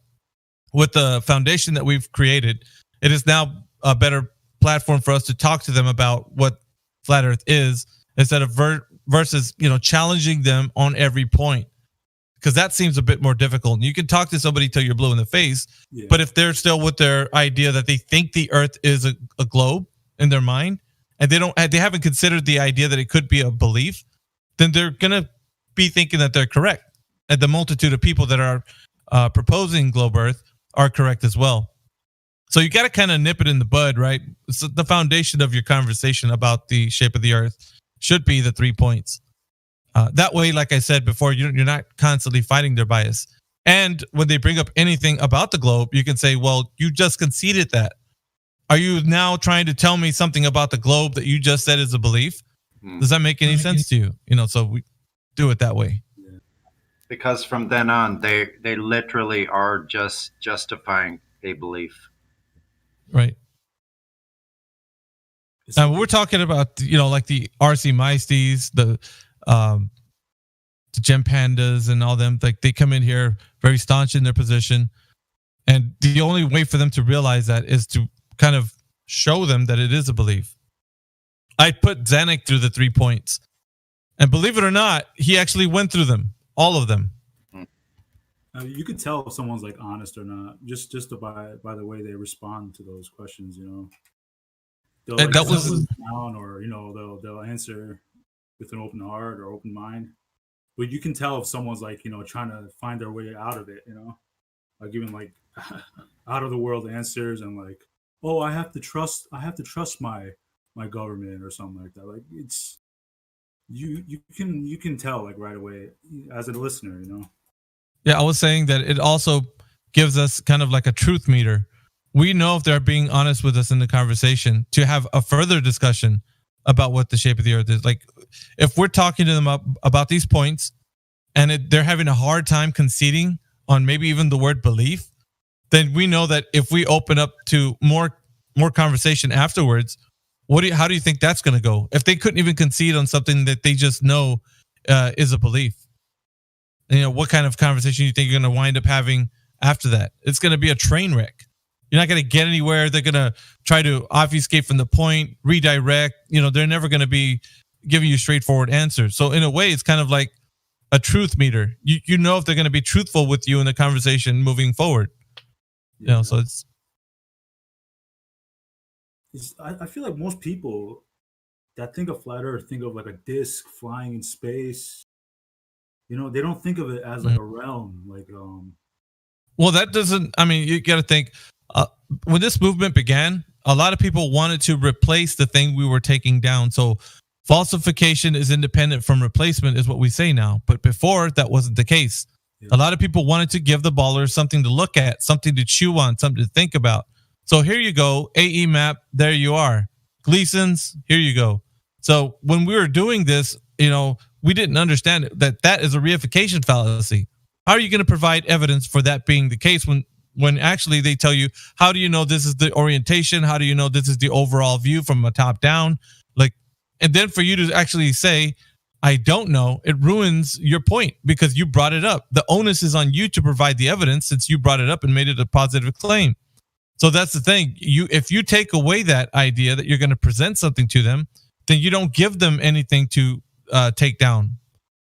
You know what I mean? That actually gives your position a bit stronger. But on the other hand, the people that are still clinging to these ideas that they can use the Gleasons or the AE because they think they want to give something so that they can see visually, well, that becomes a problem for the community because then now we're in and out trying to defend this, map or model that you're presenting, which we don't have one. And then it becomes a problem. They're like, well, we're just giving it to them for just a visual aid. Well, that's what they want. They want to see something. And if you give it to them, they're going to run with it. They're not going to care about that you're only talking about a concept or maybe it's just something you want them to think about using this. They're going to take it and run. And they're going to be like, look what these flat earthers are saying is the way the earth looks from a top-down view. Yeah, it's funny you mentioned. You know what I mean? Like back in 2018, 2019, when I used to like debate people on Twitter, from all places, the first question, well, the number one question they used to always ask is, "What's your flat Earth model?" Like I always heard that, and now I start understanding that models aren't even you can't even put that into the equation because it doesn't work. It's not supported. The discussion with Aaron Raw and Nathan Thompson was exactly that one. He said, I need a map or a model so that I can challenge you. But why do you think Aaron Raw wanted that specifically? So he could pick it apart. That is it. You might want to go outside, homie. Model. Don't do no models out here, bro. What I like about it the most is it keeps the burden of proof where it should be on them. On them. Yeah, we don't need to make a positive claim. We've already destroyed whatever they think they have. So why would we need to replace their damaged system, with something else that could be pointed out as being just as faulty, So right. I can speak to this. I guess I was a Glober not too long ago. It's been about 10, 11 months now. There's a Black Swan. Yeah. There's something in the religion itself, because heliocentrism isn't the religion. It's just a belief structure within the religion that, but it makes you think you can make everything into a model, a smaller version of itself,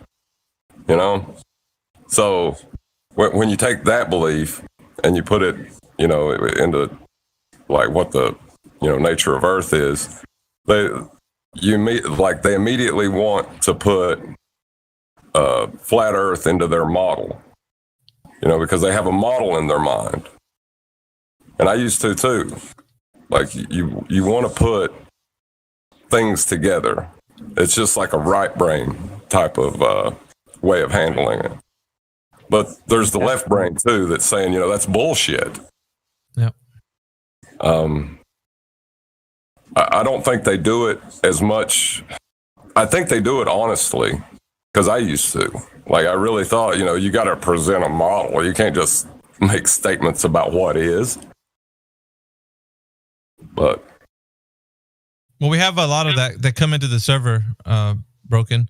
We got people that ask, once we finish telling them about the 3 points, maybe go over the black swan, they're like, okay, that makes a lot of sense, but can you show me what it looks like? And the question is genuine, right? I understand that. And a lot of people would want to say, come on, man, we could at least just bend the rules a little bit, give them the AE map, let them look at something. They got to chew on something. Once we do that, it's like releasing Pandora's box, man, opening it up. The next thing we're going to find out is that they're telling somebody else about it. And that person who's of a mindset that the Earth is a globe are going to say, wait a minute, look at the continents. They don't match up in the southern areas here in the AE map. Not to mention, when you look towards the south, where are you going to see star trails? Because you see two different sets of star trails if they're saying that the Earth is flat. And so they bring up different arguments within that specific map. And they're going to continue to try to attack that when that's not our argument. But yet somebody, because they were being kind, letting this information out to the person, saying, here you go, here's the AE map. This is what we conceive of the Earth being. They're not going to take it like how we're meaning to say it to them. They're going to take it and run with it like this is what we think, even though we say that it's just a concept. That's the problem. And we have been hindered by this for quite some time now. It just seems like it's harmless in the way of like you're just presenting something to the person and only them, but you have an audience now. Like in the case of this Discord, there's people that are listening, and when you actually post stuff in the live stream voice text, everybody in the live stream see it, and the people on the Discord. Not everybody's going to take it like the way you mean it, and so it's not a good way to present what flat Earth is in the case of like trying to say what the world is overall. That would fall in the realm of falsifications independent of replacement. We don't have to replace that idea by replacing it with something else. Right, but I think a lot of people don't understand why models are fallacious. Right. If you could create a model of reality, you would be God. That is exactly God's power. Like when it finally dawned on me, because everything kind of come in like 1-2 days. Like after the Black Swan, then it was just like dominoes, Right. So but that one was the biggest one because I still wanted to think I could know this information, that I could know what the Earth looks like from a distance. You only need to go as far as the internet to see how far this has already gone astray. So you see a lot of flying pizzas through space, right? And you're like, what the heck? That's not flat Earth. And, where did they get this concept? And everywhere that you can see, there's an AE map with what the sun and the moon are doing overhead. And so a lot of people are just like, yeah, man, that's reality right there. But when we're doing this, we're not thinking of the ramifications of like when somebody else who is looking at it, who's of the globe mind, are like, dude, if you're looking in the south from, let's say, Australia, and some other guy is looking in the south when it becomes nighttime in southern Chile, why do they see star rotations on the two different places there? You know what I mean? I had a discussion with, that character that was in here before. He's always in here, or used to be. Akumo? No, not Akimo. Starts with an N. I'm a bit forgetting his name right now, but he used to come in here and kind of debate. He debated me on that particular topic. He's like, well, I want to know why the flat Earth concept is saying that if you're standing in these two places, you can see the southern star rotations happening, and in both locations, it would be like what they're looking at in the sky. And I was kind of telling him, I was like, we're not basing the flat Earth on any particular model or something that you've seen. That you're trying to say that this is what flat Earth is, and it's not. Flat Earth and what we're saying has everything to do with what you can see in reality. So if somebody's standing in Australia and Chile and you're looking up at your night sky when it's nighttime for you, I mean, what you see is that's what it is. You're not going to say that just because you see that happening in Australia and Chile, that since you have two different locations and you see star rotations of the same kind happening, that you're going to attribute it to a globe. Or everyone assumes that when they see the two star rotations that they're seeing them south. But when you look on a map, if you look on a declination map, you can see that they've both got declination adjustments based on the compass. So what is your reference point to establish that they are looking in the same direction as each other? Because you can think of it in the north, everyone's looking to the center of the pole. There's no problem conceptualizing that in the north, but in the south, because you've also got the North Pole as your focal point, right? Whether it's magnetic or real world, you've got that because all the stars move around it.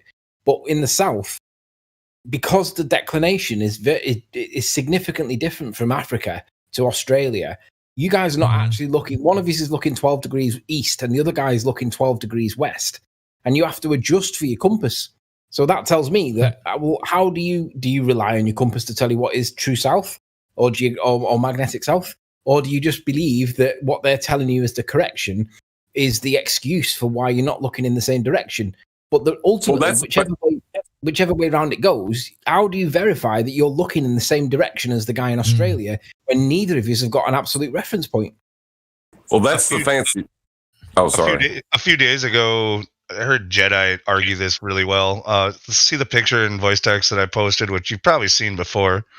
But so this is star trails that are, showing, the northern hemisphere star trails and the southern. You can see where it's supposed to be rotating around in the south, but to have both of them in view at the same time should be completely impossible if it's a ball. If if you're able to see the Polaris in front of you, the southern rotation point should be at your back. It should be over your shoulder, not in view there. Yeah, which way is this ball spinning? And to be honest, if you look at them, you can't describe those rotation points as circumpolar. They're not round; they're egg-shaped, and it's like shouldn't it? It has to be round. Yo, there's so many things wrong with their idea. Like when back in I'd say 2015, Anthony. You remember when this argument had legs, and there were flat earthers legitimately concerned about, like, damn, dude, these guys got something. But because of the fact that people weren't actually thinking about, some of them weren't actually thinking about the argument as deep as it.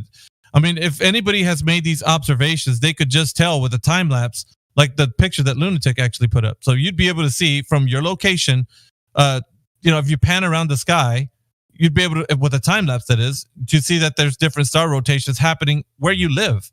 You don't have to go so far as to be like so far in the north or so far in the south to actually see. You can see them where you live now. And so that was the kind of thing that took people. It actually takes people back now when we talk about it, because a long time ago. Yeah, go ahead. Do you know what I see when I see those star trials? I don't see that image that I've just put of that Chinook. The two blades of the Chinook that spin, that overlap. That's what I see. I see the rotation of two Chinook blades. I don't see that it represents going around a ball. I see that they are two whirlpools in the sky, a flat sky. But they've got to think that that's a ball for it to apply. Well, if you don't think that it's a ball, what other ways can you interpret it? And for me, it's looking down a tunnel, like the tube in London. You're going to look down the tunnel and watch the train disappear off it. And then you go to the next one, and that's another tunnel. So we used to say that we've not got a load of tunnels in the sky, that if you just carry on going along the plane, there's another tunnel, then there's another tunnel, and there's just rotation points for the stars to go round like a whirlpool. Yeah, that's really good, man. Actually, you just put an image into my head. Like, I wish I had the video, or maybe I could find it. But when people are arguing about Coriolis and the rotation of like hurricanes in the northern and southern hemisphere, like, well, then I saw a demonstration of where you could go into water and run something, through the water, like just run your hand through it or whatever. And then the one on the left side, you'll have a whirlpool rotation going one way, and on the other side you'll have it going the other, and it's sort of like that, girl, isn't it? The water vortices, the physics girl. I'll find that one. Now you guys are spot on, man. And like that same thing could be happening in the sky. Like, who's to say that's not the case? But to attribute it to the geometric shape of the Earth is extremely fallacious. That has is nothing the to case. do. That is the case in the sky. Your finger, like in the water with your hand, the sun does it in the sky nonstop. Yes. Well, I don't know if we can assert that for sure because we don't know what the sun is. Like this is dangerous territory. No, it's the movement. It'd be the movement of the sun. So the movement of the sun across the sky, what we witness, what people have been witnessing, I think it's more what we're actually saying at this point. Check that one out, that link in chat from Physics Girl. That's probably the best example that I can give, like what you just said then, to demonstrate that two rotating vortices. I think that might be the one that I was actually referring to exactly. Yeah, it's brilliant. It's a brilliant example of how, I mean, at the end of the day, them things don't seem to lose energy either. They go, in theory, they could go forever. I don't know how that works, but she was saying that the length of the pool doesn't matter. So it's like, well, what's to say the sky's not doing that and we're just at the bottom of the pool looking up and seeing the effects of it? I mean, anything's possible when you realize that we're not on a sphere. Anything, like God becomes probable, right? Not just possible, it becomes probable. But I don't know, man. I think that they've just got to have an objective hatred towards creation being the alternative to argue the sphere, because none of it works, but they think that it does, and they tell people and they teach kids that it does. That's the thing that bugs me. They don't tell kids that this stuff's arguable and that it can be interpreted or argued two ways. They don't tell you that it's an equivalence. If they'd have told me that when I was 16 or 12 or whatever age, I would not have got to 36 before I started to question it. Exactly. I bet you could do that with some kind of heater or blow dryer or something, and instead of your finger, and get the same effect.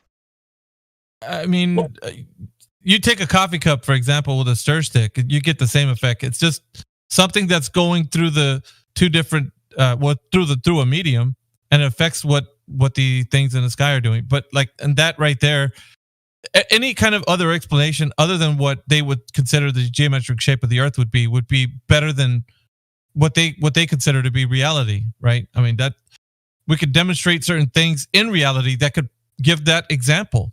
But what do they have? If they claim to the vacuum of space being the cosmos ever expanding into nothing, like that is utterly ridiculous. Like, yes, I don't know.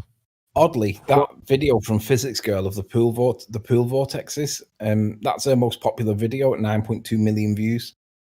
Probably the best explanation. But yeah, so the Chinook helicopter blades as well, that's another one that I can say, well, the Chinook helicopter blades is another way that I see it, but also looking down the tunnels of an underground tube, you could just be looking across two tubes. There might be more tubes, who knows? Well, I mean, we really don't have to explain why they do it. All you have to do is know how they do it.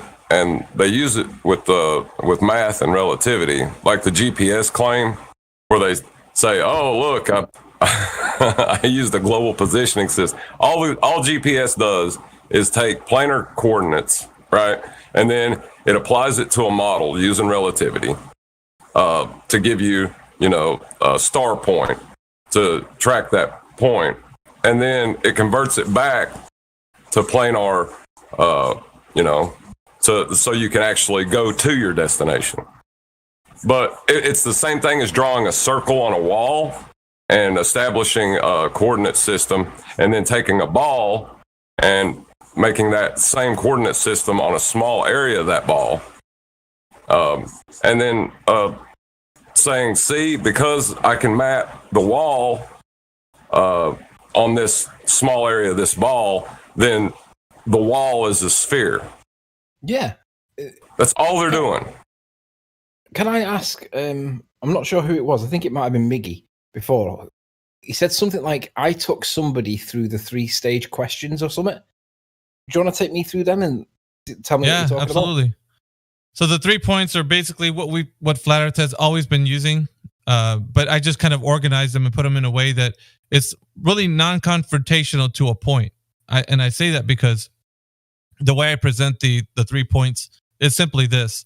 The first question is, how have we measured the curvature of the Earth beginning from ancient? I've changed it up a little bit, so you guys are, if you're going to update the 3 points, beginning from ancient times up until today.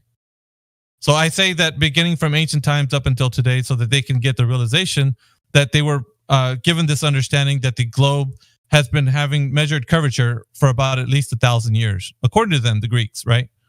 So that's the first point, measured curvature. The second point is axial rotation, the spin of the Earth. How have we detected that the Earth is spinning on its axis? And so they'll go into that and tell me the information, because I would say, okay, present to me how you know that the Earth is spinning on its axis. And they'll dive into that and tell me however they know that. And then I'll just say, okay, so, whatever. However you know that it is, do you know that it's actually spinning on its axis, or do you just believe it to be? The questions that I tell them are always giving them the option to give me the answer as a first-hand experience or second-hand knowledge, right? Like, however they attain this information is important for the realization and understanding if it's a belief or if it's something they truly know is the case. So when we go the third one is going to be the vacuum of space. Being a medium that we can travel to, just like rockets and stuff, or that it actually exists as a medium like they tell us. So it's the way they present the vacuum of space to us, and how can they tell us that that's the case when we have air pressure within the system in which we live residing next to the vacuum of space. So they have to tell me how they know that to be the case. And if, of course, they say that they don't know, or they give me an example that's not firsthand, then I tell them, well, if it's not something that you know firsthand, then it becomes just what secondhand knowledge is a belief that you have that it is what it is. And I wrap it up afterwards. I say, because that you told me that you don't know how the measurement of the Earth's curvature has been got, the axial rotation has been detected, and the vacuum of space has been known to be true. All of these 3 things are a belief that you have that the Earth is a globe spinning in the vacuum of space. So because of this information, you've told me that your belief in this has been all that you have, and you haven't supported any of this information with any evidence. So we're going to go ahead and conclude, because you were so sure that you came in here thinking that the Earth was a globe. Now that I've pointed out to you that it is a belief, you can only justify that belief in our future conversations, which I tell them I don't want you to do. I want there to be honest conversation in what we're talking about here, and not telling me how you think something is because you believe it. Because we have demonstrated it. So that honest conversation works both ways, though. We've got to be honest as well, and I think there's people on our side that can't be honest either. I mean, we can all put names to it if we want to. We don't really need to, but the reality is, like, the simple real world experience, evidence, and explanations for the things that we see, do, experience, whatever, touch, taste, whatever. There's nothing that indicates that the Earth's spherical. For me, like, when I realized that there was a topic here, first thing I did was I looked at the clouds and I thought, are them clouds forming an arch towards the horizon? And it was then I realized that all the clouds seem to have a flat bottom, as though they're sat on a layer of buoyant air. I use that phrase loosely. They're sat on like a layer, like bouncing along kind of thing, not able to get any lower. And I realized that if the Earth was a sphere, that would have to have a curve going over to over the horizon. You would have to see a curve towards. They're not. They're dead straight. So a cloudy day with flat bottom clouds proves for me that the Earth's not a ball, because it would have to curve, and it doesn't. It's straight. Right. I mean, I take him to this, Anthony, and when we get to the end of it, there's guys that come in here and say, I'm 98% sure, I'm 50% sure. And so I tell them, I was like, okay, so now that we've demonstrated that you do not have any evidence, you went down to 0. There's nothing to back up your claim that the Earth is the 3 positive claims that I demonstrated to you that you can't provide any evidence. That as assured as you were to come in here thinking that the Earth is a globe, it is now just a belief that you have.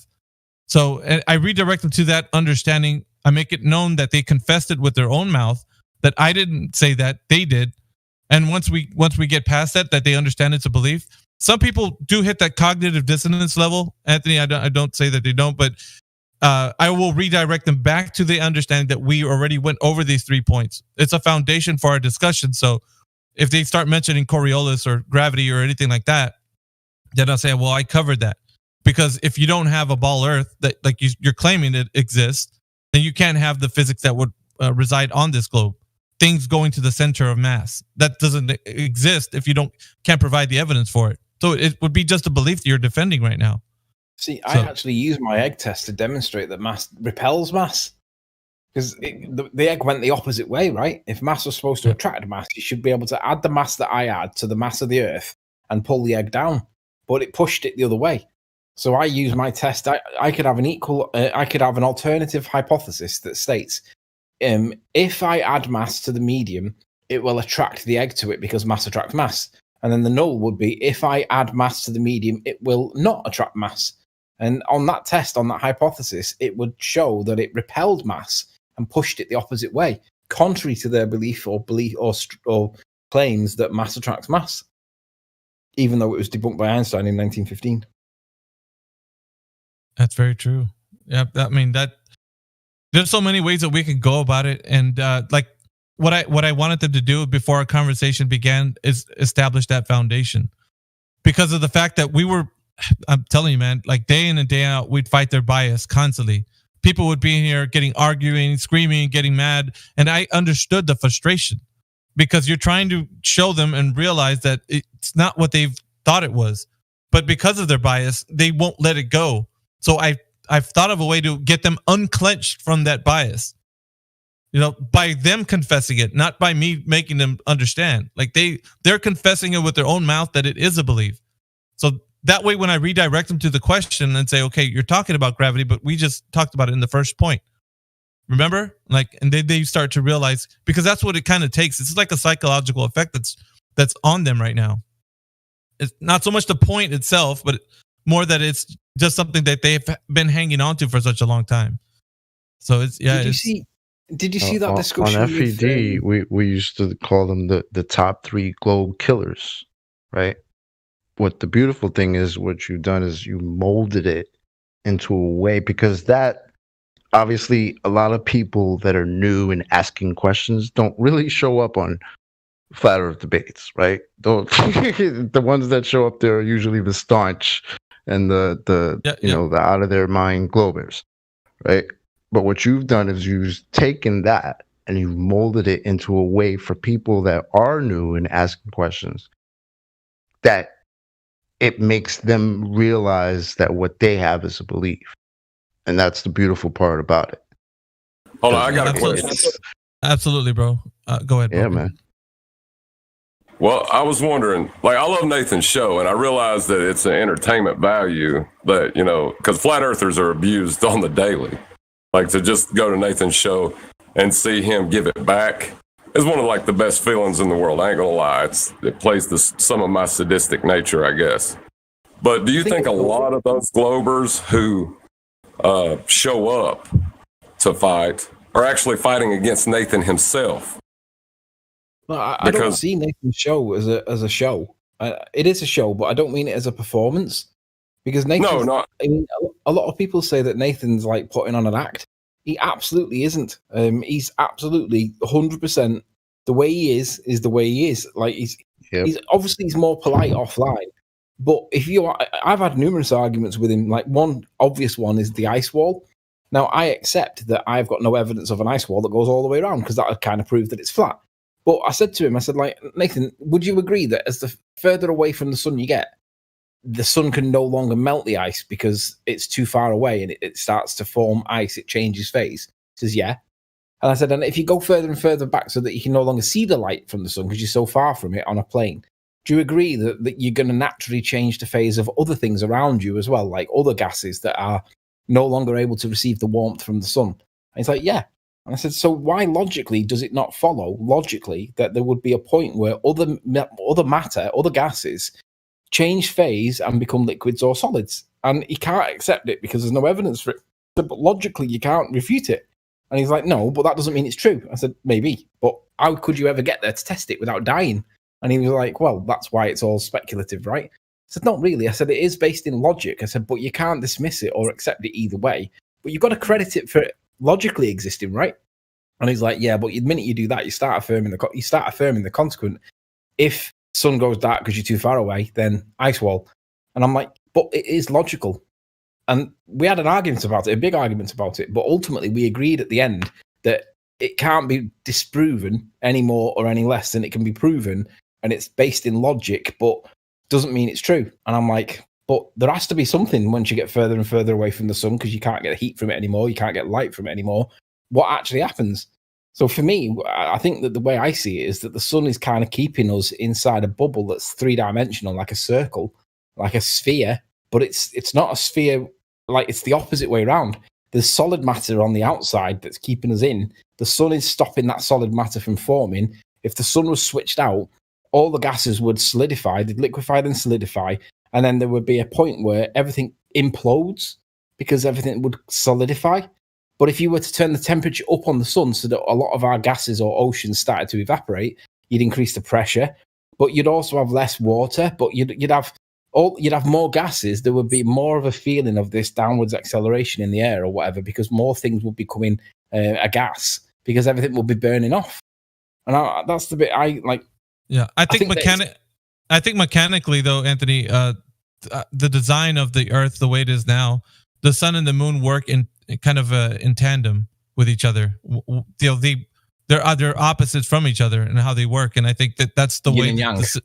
That's the way the system stays in harmony. If we didn't have that harmony, we wouldn't have the same kind of understanding that the seasons work the way they do, and everything is in perfect unison. The cycles that repeat. So everything is predictable for sure, but it's due to the fact that we have this harmony in nature.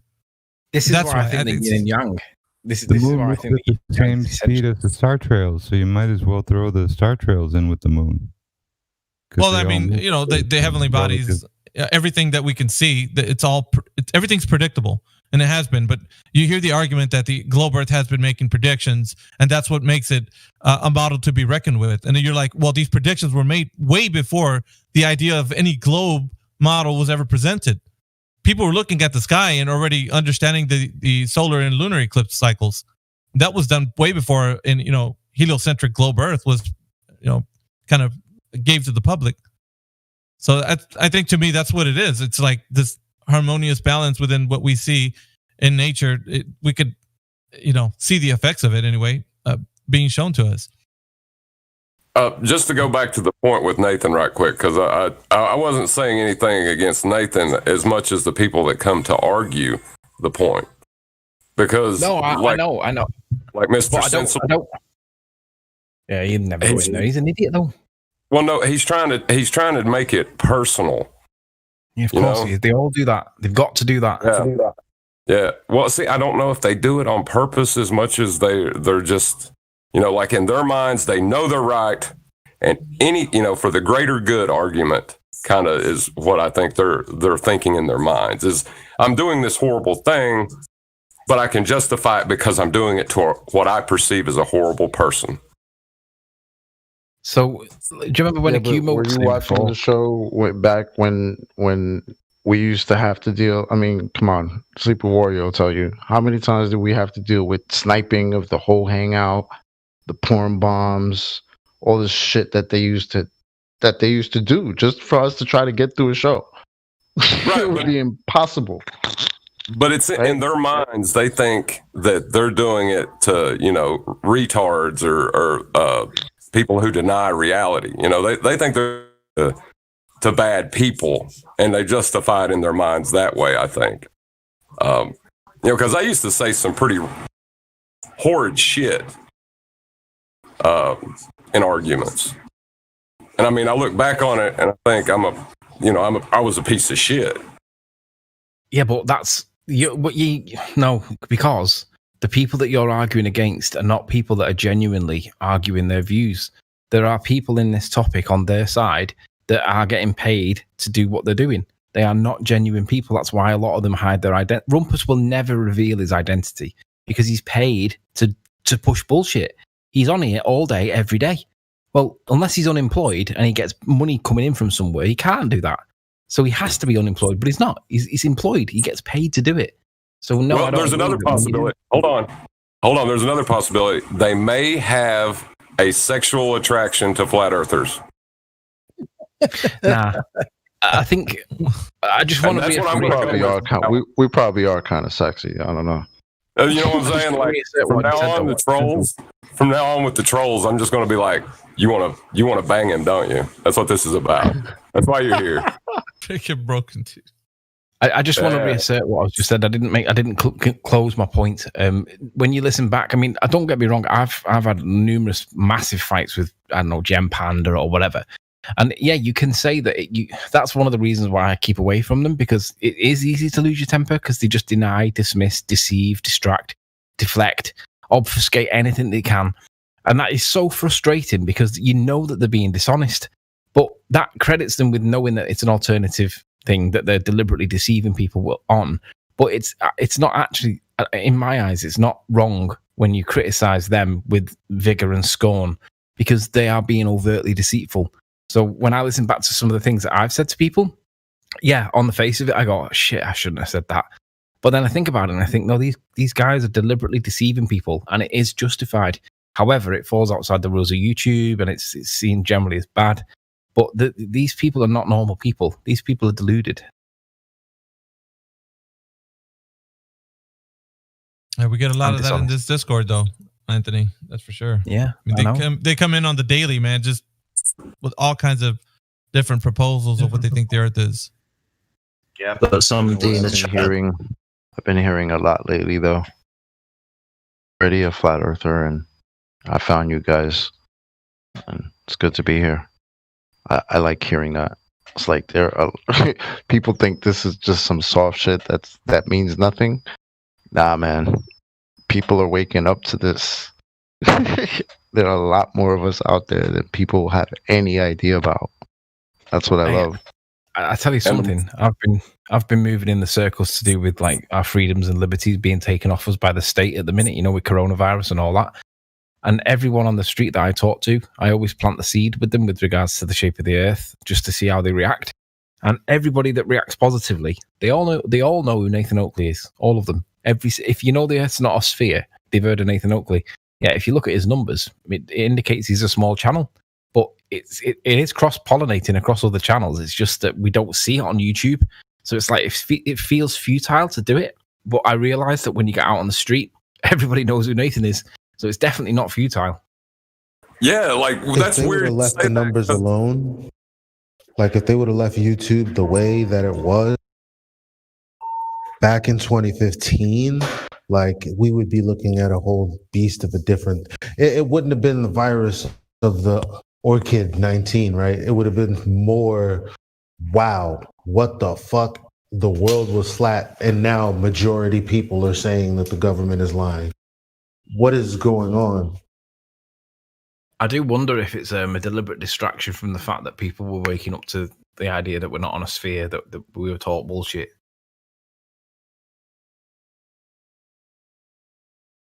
Well, you brought that up about Nathan. Yeah, another black swan. You brought that up about Nathan's show. There was a guy at work yesterday. I'm in Ohio right now. You know, I like normally live in Tennessee. So I just got up here like a week ago, and I heard somebody talking about Nathan's show at work. Now, what's the odds with his numbers that I'm going to run into somebody at random at work? Zero. Talking. What's the fucking odds of that? It's like getting struck by lightning 13 fucking times in a row. Really? I know, man. That's kind of crazy, huh? Like you just ran up on him, and he was already talking about the show. Yes. Wow. He was talking about it with kind of a scorn and ridicule kind of thing, but yeah. Like he was still talking about it. Like, what the fuck? I'm sorry about cussing, but that's just how you're fine on my end, man. It's clear. It's clear that Google's against us. So, like, would you even trust the numbers that they put out? They try to use the analytics against me all the time, and I'm like, yo, why you? That's what I was saying to Nathan, that these numbers that he gets, like on average, maybe 120 listeners a show, sometimes 100, sometimes 150, but on average, it's about 120, give or take a little bit. it seems to be like 2 or 3 times that number, because, like I say, everyone I have the conversation outside of this topic with, and then cross pollinate into this topic with, they know who he is. Like, how is that possible? Yeah, like I didn't even talk to the dude.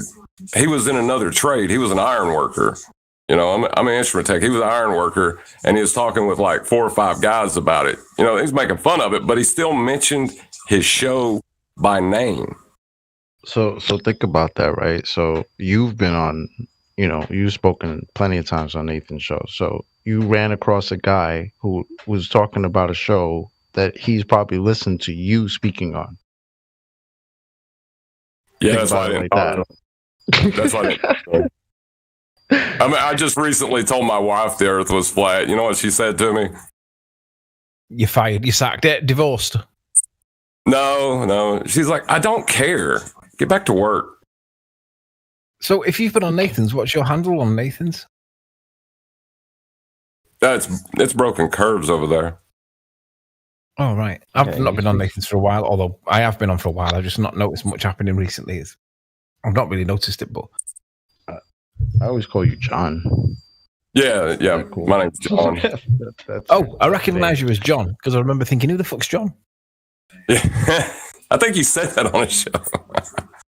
Yeah. That's Nathan. Nathan likes him because he always tells us like how he used to feel as a baller.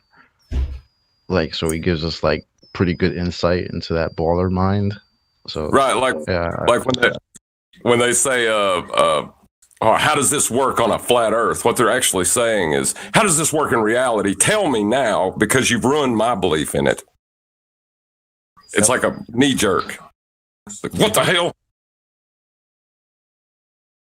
All right, just a bit of administration here, guys. We got some, at least one new person I think is in here. Jedi, did you want to check him in, or do you want me to do it? Or?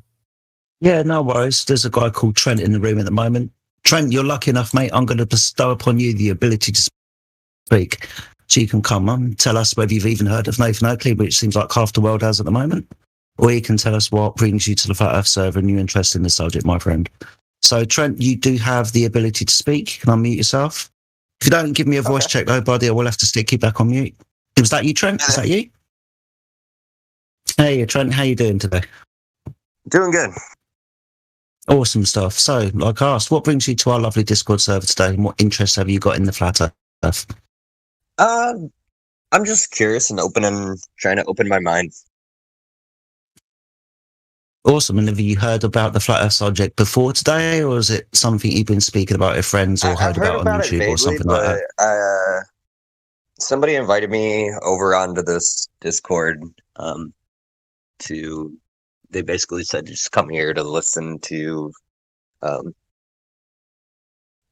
what you guys think or know, and, just to try to open my mind up. That's brilliant stuff, man. I'm glad you've got a friend on the server. You've obviously been talking about it a little bit. You've obviously joined today because, like you said, you want to find out more about the subject and you've got an open mind and all of those things. That's awesome, buddy. Not a problem at all. So you can keep that voice verified, Rob.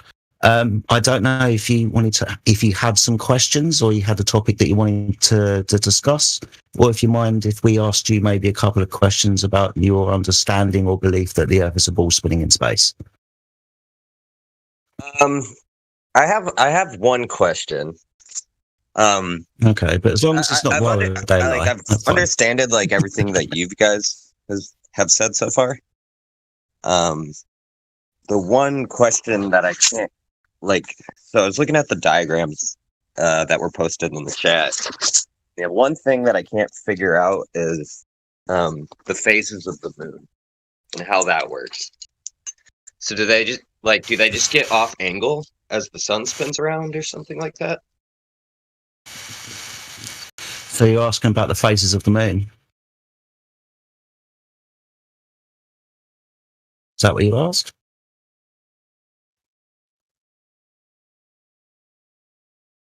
Did we lose him? Be like a full moon or something like that. I just didn't understand that. Maybe I just interpreted it the wrong way. Are you asking about the phases of the moon, yeah? Yeah. Yeah, honestly, my friend, I couldn't give you an exact mechanism as to how the phases of the moon work. That I would have to understand exactly what the moon was, where it was, if it indeed had a relationship with the sun, as in the sun was causing the light upon the moon.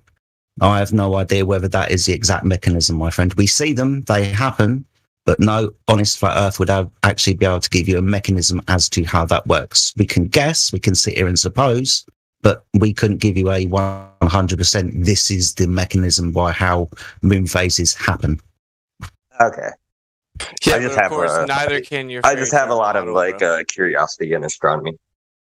Well, your astronomy and fairy tale model can't explain it either. Yeah. Yeah, literally.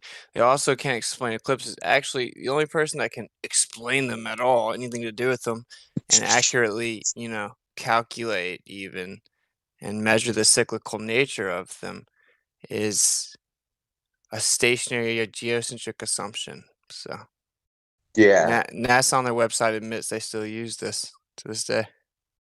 So the way that I think about it is, I think from what I've interpreted from you guys, the possibility is that it just spins around us. Okay, the sky moves over the top of us.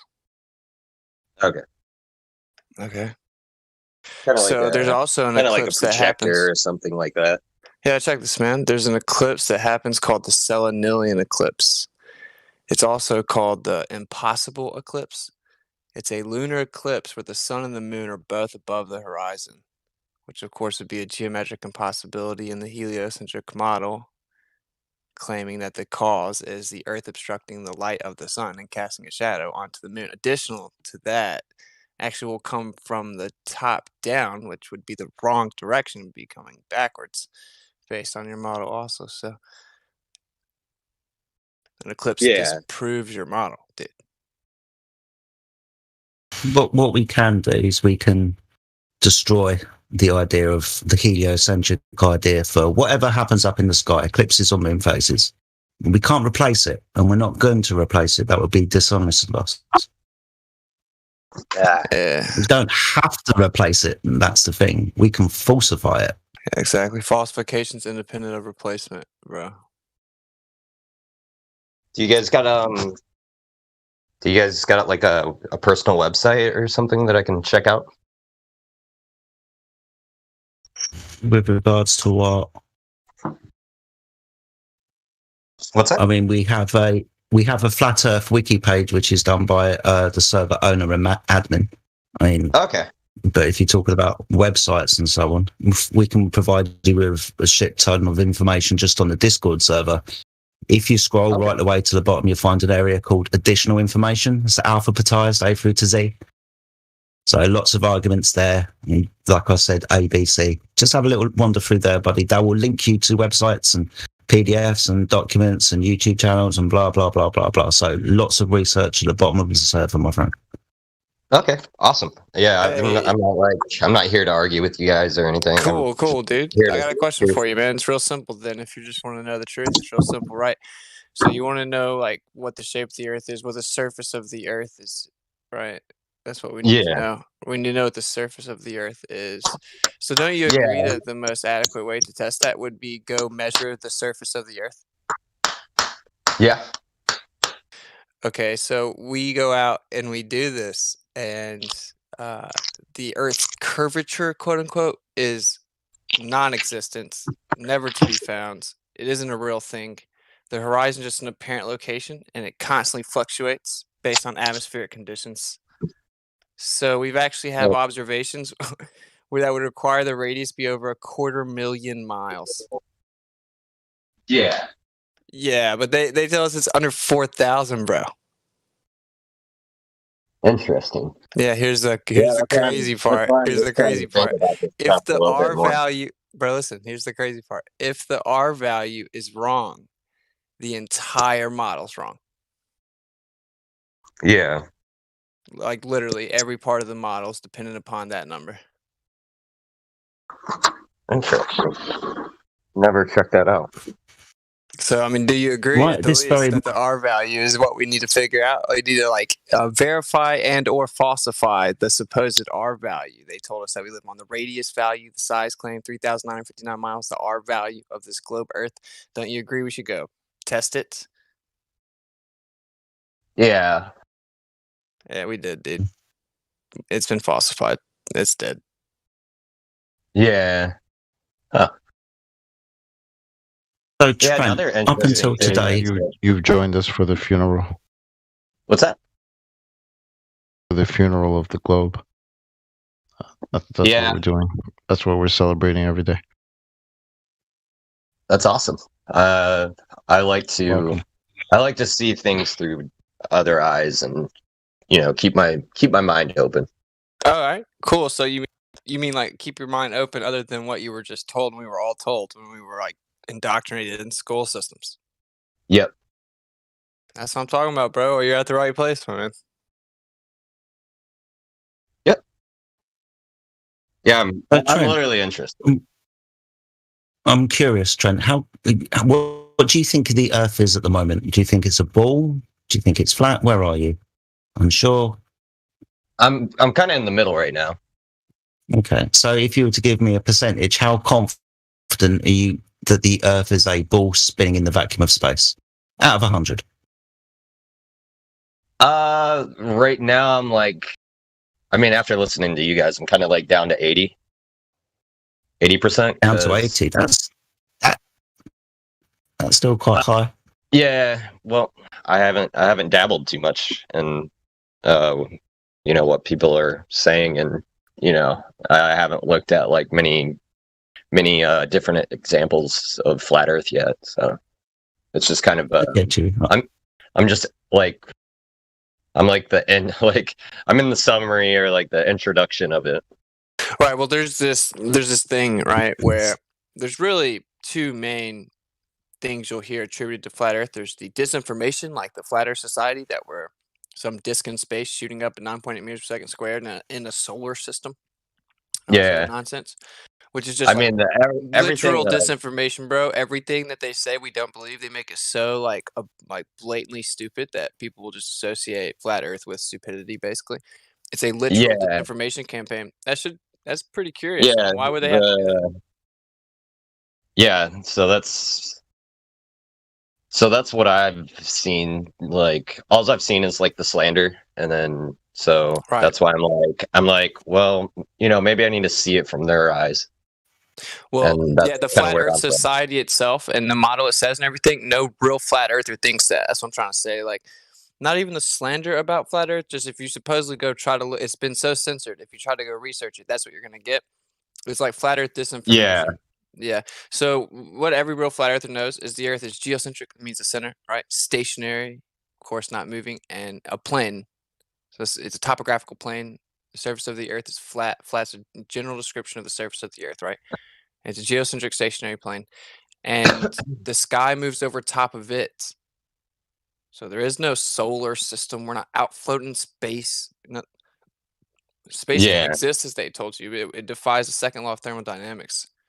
There's so many problems with the supposed model that it's ridiculous. Yeah. Would you mind if I asked you a couple of questions, my friend? I find it odd that every like why is there a shadow, like, okay, so I said the shadow of the moon, but then like why do we not see planets with shadows as well? And it's I don't know. And that's what's making me question, like, is it a globe? And some of the planets do have phases, though. If that's what you're talking about. It's hard to see from.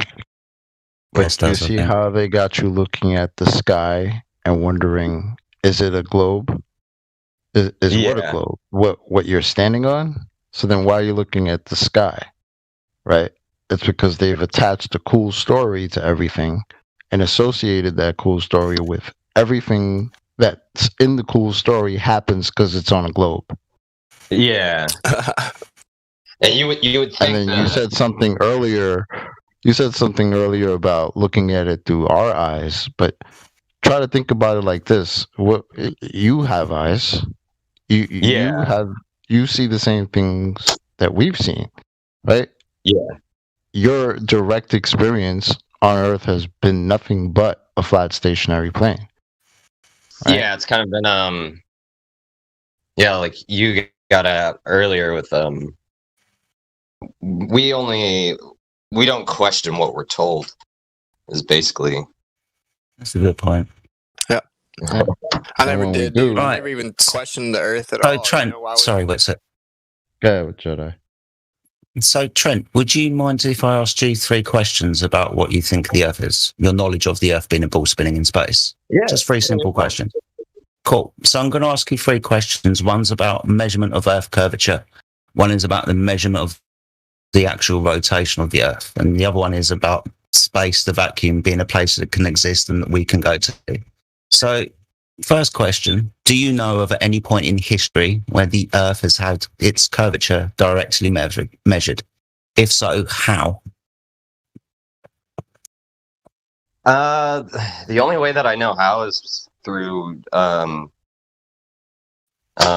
just like sailboats going across it. And that's about it. I don't really but looking at that map, it could make sense that we move like in a circular direction, and that's why the key word there was measured. Point. The key word was measured, not perceived. Yeah. And so I don't know. Actually, I don't know exactly. That's why I'm here. Cool. But would it be fair to say that you believe it's been done? Yeah, at this current like time, but now I'm in limbo with it.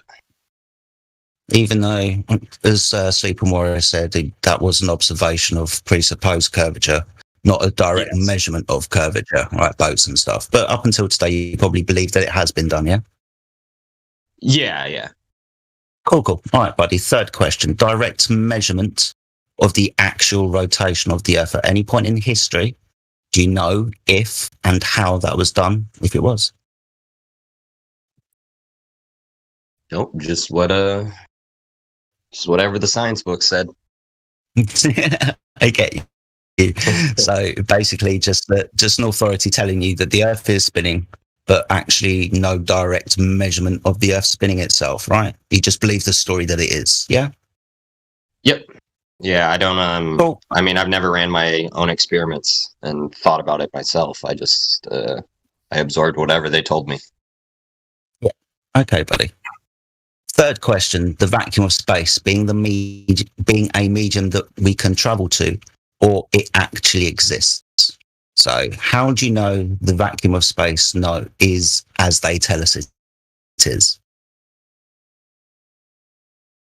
For example, have you been there? Vacuum in space. It's the kind of the same answer. It's just whatever they've told me. Yeah. So just a belief, right? Yeah. So I think you're kind of understanding where I'm going with this. Like I asked you the first question. It's kind of direct measurement. You don't know how. I think it's all of them. You don't know how, but you just believe the story that you've been told, yeah? Exactly. Yeah. So it's just a belief, right? Yeah. Kind of second-hand, third-hand knowledge. That way, it kind of feels like it's more like a. I don't want to like say it's like. I almost want to say it feels like a religion at this point now. Well, I guess you could classify it as that. Some people, and it is defined, religion is a belief in things that aren't physically demonstrated to be true. And that's what these 3 questions are. Physical demonstrations of the 3 physical claims of what the Earth is, a ball, what it does, spins, and where it does it, the vacuum of space. Mm-hmm. Cool. Thank you for letting me ask you those questions, buddy. You can go back to asking whatever questions you want to the rest of the panel, mate. Thanks for letting me do that with you. And you understand what we showed there as well. It's just a belief, right? Yeah. Yep. That's probably the quickest I've ever heard anyone get through those. Yeah, I'm chasing Miggy up the charts, mate. I'm getting down to his 5 seconds that he done the other day, so I'm chasing him down. I heard you, bro. Yeah, you're getting pretty fast now. I am. Anyway, like I said, I'll shut up for a bit. You guys can carry on having conversations. Trent, if you got any questions, buddy, feel free to ask them. That's cool. Finally. I'll just I just want to. I guess I'll just sit here and just listen some more, and I got a question for you. I might check out some of those additional informations right now and check them out. Trent, I've got a question for you, if you don't mind. Okay. What do you think gravity is? Gravity is just something like taking something and then dropping it, and then it just pulls it down. That's the way that I view gravity. How would you view helium balloons?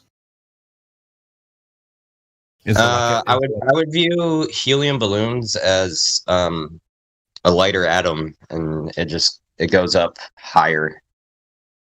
Is there a force of attraction from the clouds that are attracting the helium balloon to the clouds? Possibly. Fair enough. Not probably though, just possibly.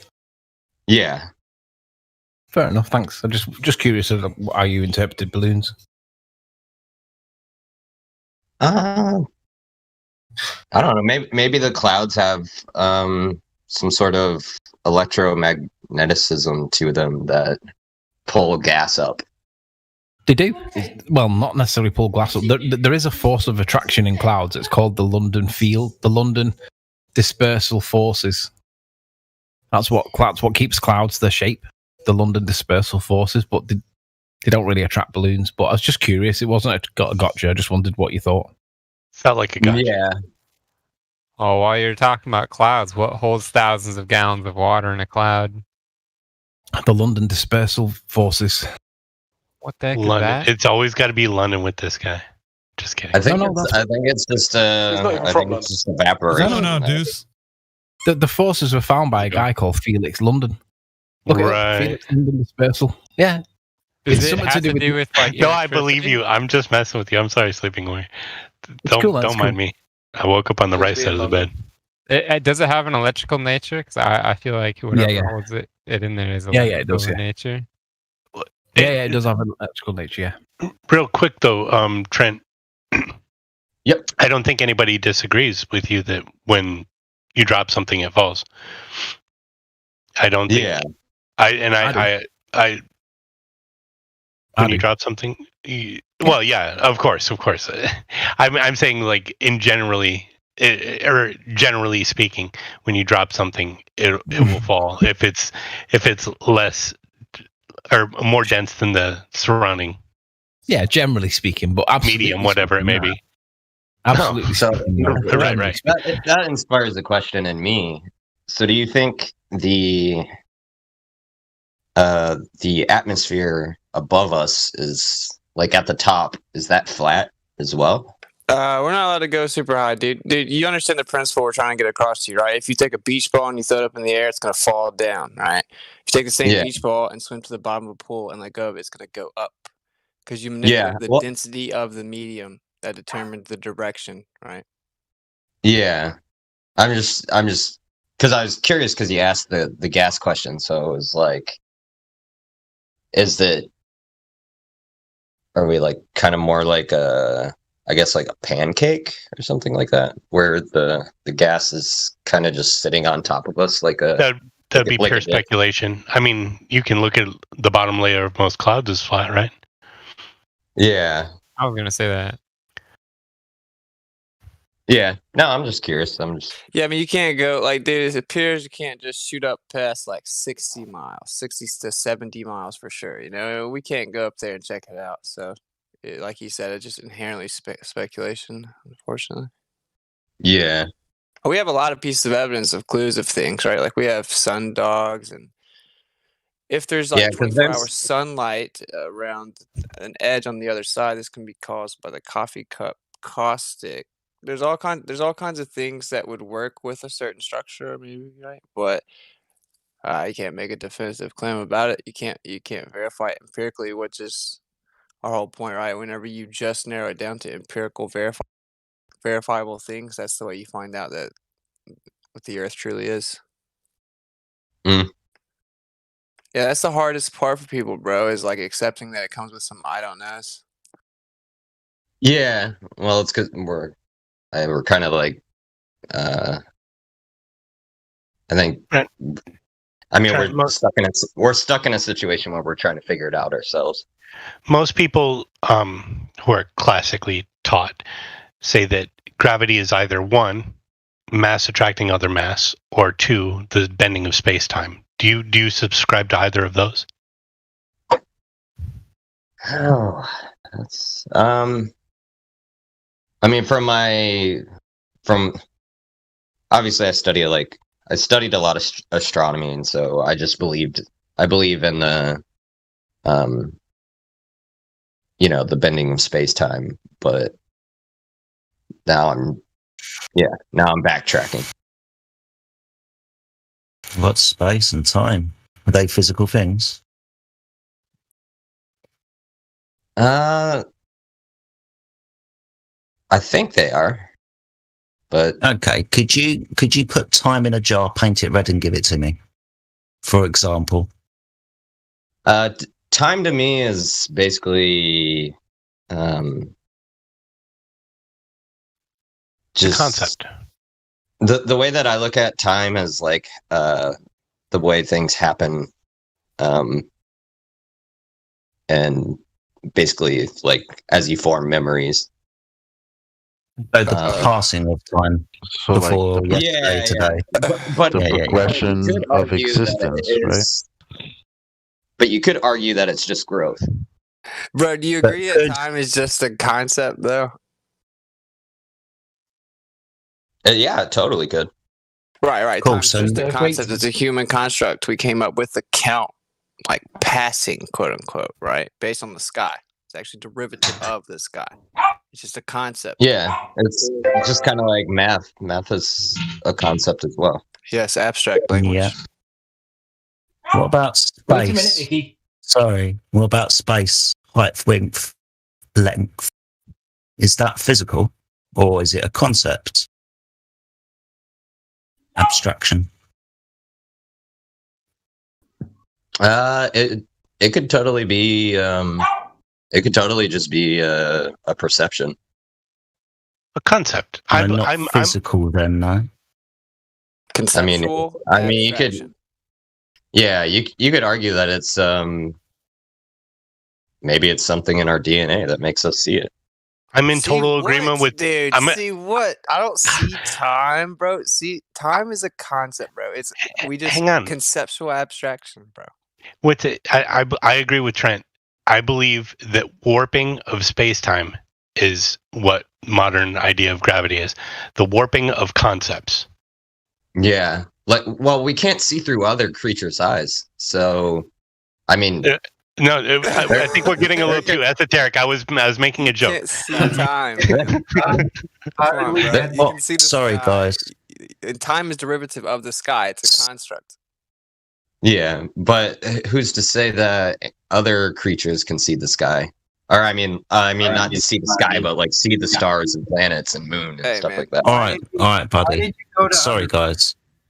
Why'd you go to Sorry. other creatures? I'm sorry, Jody. No, you'll find it before it gets ludicrous, right? What I'm trying to elucidate is space, right? Conceptual, height, width, length, conceptual, time, conceptual. What I'm pointing out, these are not physical things. So there would never be any scientific experiment would prove this because they're not physical. And natural science is only interested in the physical and natural world. You're not going to be bending, warping space in a scientific experiment, are you? Probably not. No. There's no. So there's no science for that idea either. Sorry, Witzer. I know you want to crack on. Yeah. I don't. Dude. Look, listen, check it. Bending, warping, dilating. These are all physical properties. Space and time, as he just explained, are just concepts since they're conceptual abstractions. They cannot have physical properties inherently. It's an impossibility. It cannot happen. It's called a reification fallacy, misplaced concreteness, treating an idea as if it were real. You cannot attribute physical properties to concepts, and that's what general relativity does. It's inefficient on its face. It's insufficient. It's oh yeah, and it's general relativity has been kind of tossed out in the science world in these recent years. Yeah, and the craziest part is that it took till the recent years because, like, right when he came up with it, Tesla was like, "This is complete and total like nonsense on its face." And in the 50s, within the heliocentric paradigm itself, they looked at the galaxy rotational speeds and realized they don't really work at all with general relativity, and they just made up the idea of dark matter. So logically, you should ask yourself, why did they have to go to such a preposterous length to try to come up with this general relativity idea of quote unquote gravity? Like when it was from the beginning, it was making a claim that simply is unfounded because it's a reification. Yeah, well, what they were trying to do is they were trying to justify the theory, and so they made up dark matter. Yeah, so dark matter was the band-aid on the band-aid. General relativity is the band-aid. Like they said that space and time, dude, like space, like really as it applies to space, basically as they claim it, a privation, emptiness, nothingness, and nothingness, dude. It's so stupid. And so it's like two concepts of things bending and warping and dilating. My point, I guess, is you should wonder why would they have to come up with something so preposterous. That was the best they could come up with based on different observations they were having like in the early 1900s. That's actually Yeah. what they ran with. And bro, it got ran with until the 50s. They found that out. Then they came up with a band-aid on the band-aid, dark matter. And it is 2020 and people still think it's legit, dude. Yeah. Well, they even made like, so with like measuring mass of stars and stuff, they made like the spectrum graph, and what they were doing was they would take the wavelength of what they were pointing at, and then through the wavelengths they could break down what kind of elements in it, and then measure out like the atomic mass of each one, and then like add it up. But it's not accurate. Yeah. Talking about atomic clocks. Yeah. But I mean, yeah, for all oscillation rates of cesium like, atoms, right? Yeah. Yeah. Yeah.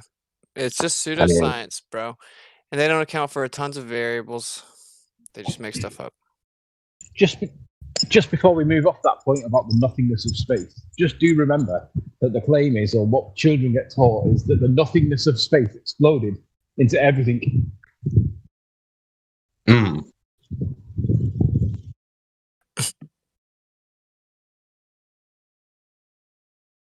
Sorry, was that a question? I didn't quite catch it.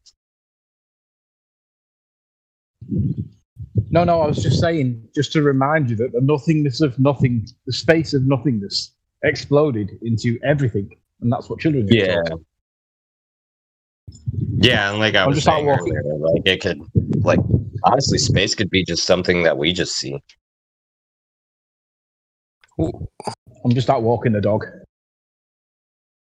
Dude, look, we all see what's up there in what people call space. There are lights in the sky, man. Looks like they're in a fluid-like medium, actually. Okay, but what they call space, this near-perfect vacuum, quote-unquote, of 10 to the negative 17 torr that sits beside, adjacent to a pressurized system, it's just completely ridiculous. But yeah, dude, that we know there's stuff above the sky. We can all see it. And in fact, we see it move. And then you have to then convince us somehow that when we look up, not moving, and see the sky moving, that in fact the sky isn't moving. We're moving and just don't feel it. Yeah. So we go out and we see the sun set, and then what you would have to think is happening is you are falling backwards 1,000 miles an hour. So, this is like one thing that I was like pondering earlier is, do you think that possibly the space around us is a sphere, and we're just spinning flat in the middle of it. There's no movement. The Earth isn't moving at all. Okay, so Still needs to be detected that the Earth is moving. Okay, And it's so not. we're moving, man. we're not moving. It's moving around us. It's moving over top of us. Yeah. Okay.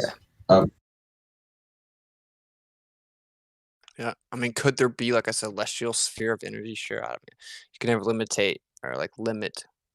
what would be that. I mean, yeah, there's no telling.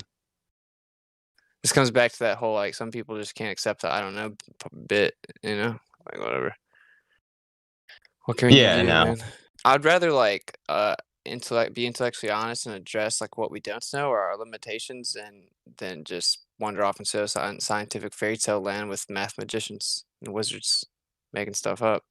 So it is what it is. I mean, at the same time, we should try to figure things out. What sucks is if all the people hadn't been misled all across the board with all the pseudoscience, you know, we would have a bunch of crucial answers to probably pretty simple things if everyone like put their mind to, especially for a period of time. But they like took that away. Basically, everyone thinks they're on a ball that spins in a vacuum that defies physics. Yeah, well, it's kind of like the paradox of being like a person is like we've grown up in a culture where we've just kind of built on each other's ideas and we've never really questioned it. Well, haha, internet. Yeah. What's crazy, I don't know if you know this too, bro, and I'll stop talking so much, my bad, but like when this first all started, and most of us found out about it like 4 or 5 or more years ago, like YouTube would actually recommend very good flat earth information, like would recommend it. And then if you'd be thinking and then you want to ask a certain type of question, so you flat earth and you put in a certain subject, it would give you good material, right? And it started getting so big that they just hit it with all kinds of algorithms and censorship and like openly admitted this. Really? They started blocking all of it? Yeah, in court on camera, like admitted that they used flat earth as an example actually of what they would be censoring. So I had no idea that even happened. Yeah, dude, so that's why it's cool that you're here, because this is where you get all the good info. You have to like find your way here. But if you think about it, full picture, right? So they come out and say they have to censor it. They're going to censor flat Earth, and then what we told you earlier, right? There's a whole entire misinformation campaign, like the Flat Earth Society, which is what no one real flat earther even believes or thinks. So they started like. So what did YouTube do? They basically like decide that it was a conspiracy and then just start whatever. Well, that's how they justified censoring it. Sure, they compared it to anyone questioning like 9/11. Yeah. Think about that, bro. There's still they people spoke about it. Did they ban congressional hearing? Did they ban the 9/11 conspiracy videos? Or did they just... Did they use it as an example together? 9/11 videos have been censored to death, man. You can't find any of the good ones anymore. Have you tried doing that recently? None of them are there anymore. Yeah, I haven't looked for it. Many of them are still there, but they've shadow banned them. They've buried them so deep in the algorithm that nobody can ever find them when they want to. Yeah, the only one that I've watched is obviously the famous one, Zeitgeist. Hey, listen, I've got a question for you. Okay. Just tell me if you agree or disagree with the following statement. Vacuums don't suck. Do you agree with that, or do you disagree with that? Like a vacuum cleaner? No, as in the vacuum of space. I would say it doesn't. Okay. Would you agree or disagree that pressure does push? Pressure does push? Yeah. So if vacuums don't suck, would you agree or disagree that pressure does push? Does push. Let's see. Let me think about this for a second. No problem.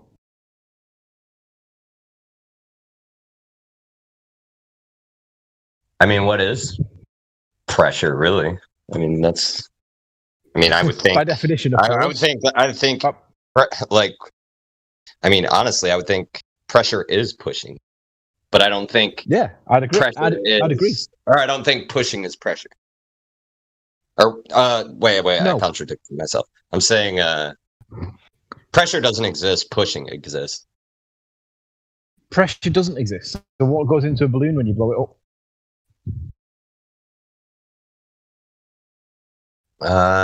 It's just a made-up phenomenon. A made-up phenomenon. You can blow a balloon yourself, right? Did you say made-up phenomena? Yeah, you can blow it up yourself. It's not made up. Yeah, but all you're doing when you're blowing up a balloon is pushing air out of your, oxygen out of your lungs. That's or whatever. And what happens when you keep blowing it up when you go too far? What happens when you go too far? When you go too far with the balloon? Yeah. It blows up. And what? Or well, it doesn't blow up. It breaks apart. Yeah, it blows up, right? So what causes it to blow up if it's not pressure? That you put enough in it to expand the rubber far enough to where it just put enough what? Yeah, put enough what? Oxygen or whatever's in your lungs. Like you filled it up to the point where it just falls apart or breaks apart. But you don't falls apart. That's not a real good description, is it? It explodes. Yeah, that's not a good one. It just breaks apart. It pops, man. So yeah, pops. So when you keep putting more and more pressure in, not pressure, when you put more and more oxygen into it, do you not think that that's pressing against the insides of the balloon to the point that it can no longer hold it and it bursts?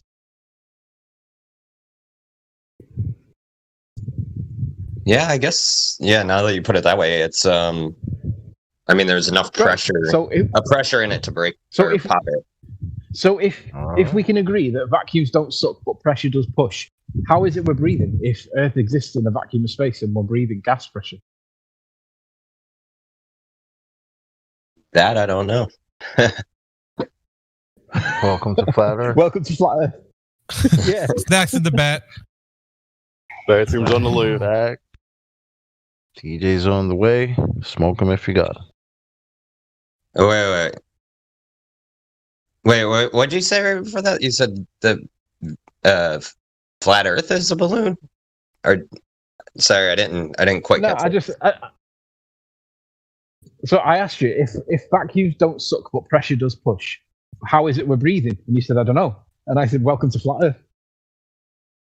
Because it's supposed to be an open system, right? In the vacuum of space, but we've got gas pressure. So how is it that we've got the gas pressure if vacuums don't suck but pressure does push? Because shouldn't that gas pressure be pushing into the vacuum of space? Instantly as well. Because the differential is huge. It's like the biggest differential you could ever have. It's like the biggest gas explosion you could ever have times by 10. It's not a little bit. It's huge. It would be instantaneous almost. Okay, I see. Have you ever seen the? See where you're coming from. Have you ever seen the vacuum tanker implode? Have I seen a vacuum implode? The vacuum tanker. There's a tanker online that they basically create a really big vacuum and it crumples in on itself. It implodes. Have you seen that? Only on TV. There's a correction of that. So that was a minuscule. Yeah, that wasn't much. Tiny. That did that. It's tiny, but it's kind of one of the best ways that we can demonstrate what happens when you put gas pressure next to a vacuum. You have a massive container, a tanker, that's holding back the differential. But when it fails, it crumples instantly. It's not a nice little gradual wispiness where it starts to deteriorate. It happens violently and very aggressively. I put the video. I just posted it for you. The live stream voice text, Trent. Go look at live stream voice text. So if you flip it round the other way and put the vacuum on the outside, but put the gas pressure on the inside, then you should then be able to realize that there might be a bit of a problem because they tell us that that's what we're living in. Live stream. Let's see.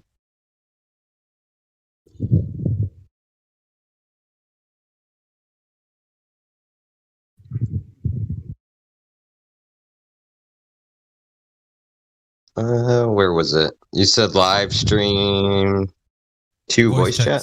No, just live stream voice text. Right above the voice channel that you're in right now. Okay. So what is? Oh yeah. See it? Yep. So if you were to flip it the other way around and you were to create the pressure on the inside but the vacuum on the outside, that container would explode.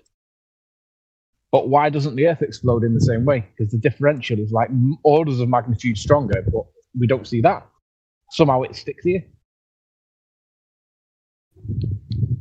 That's weird that it collapses like that. You know what? Well, you know what happens to a balloon in the vacuum chamber? The balloon expands because there's no equal pressure or any pressure met on the outside. There's nothing pressing backwards on the balloon. What was inside that? Do you know? Nothing. There's nothing? Huh. A very, very that's why it's a tiny vacuum. It was a very, very tiny vacuum. Probably, I don't know, 2 to the power of minus 3 or something. It was a strong... so this is an experiment where they sucked all the air out of it. Yeah. It was on vacuum. It was on Globebusters, and not Globebusters, sorry, Mythbusters, and it's been a while, but they didn't even have to go very far. They didn't have to like suck too much air out of it in order to get it to collapse like that.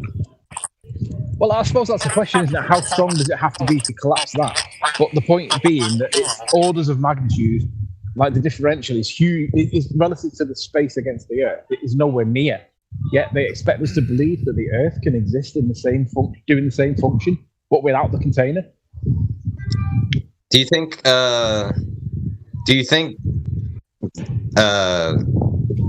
gravity has an effect on vacuums? We're going to need a definition for gravity.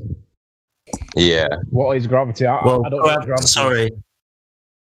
Sorry. If we're going to talk about gravity and gas, gravity's just down, right? Pulls things down to the center of the Earth or center of mass. But gas disperses omnidirectionally. It's free to go in any direction. You've got a container of gas. The gas is pressing upwards as well as outwards as well as down. That's the gas doing the thing. So gravity just a vector of down. And observably, even if we were to give gravity to you, still doesn't affect the direction of gas. Ever. That's weird. Ever. It's not weird. It's just what we observe. It's just what gases do. Yeah. So people like to say, gravity's the container for the gas pressure, and it's the thing that's stopping the gas increasing in entropy, which it should do, right?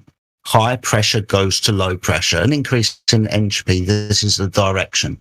But gravity is said to, what? Stop that? No, well, you'd have to rewrite every single entropy law, because observably, entropy isn't affected by this downward vector with regards to gas. The gas is going to fill the space, my friend. The only thing that stops a gas filling a space is to physically contain it in a space. Remove that container, the gas is then free to disperse and fill the next available volume. That's if there's a container there. No container, the gas is free to disperse until it reaches something to press upon. Gravity can't be doing this because observably it doesn't affect the direction of gas. Okay. I get that idea. But what's also interesting about this gas pressure example that Anthony was describing, if you look at the shape of the container, the rounded part or the convex side is towards the higher pressure. So the same thing with a submarine. It's circular on the outside so that when that pressure is applied all around the hull, that circle can be compacted, but there's still rigidity to it.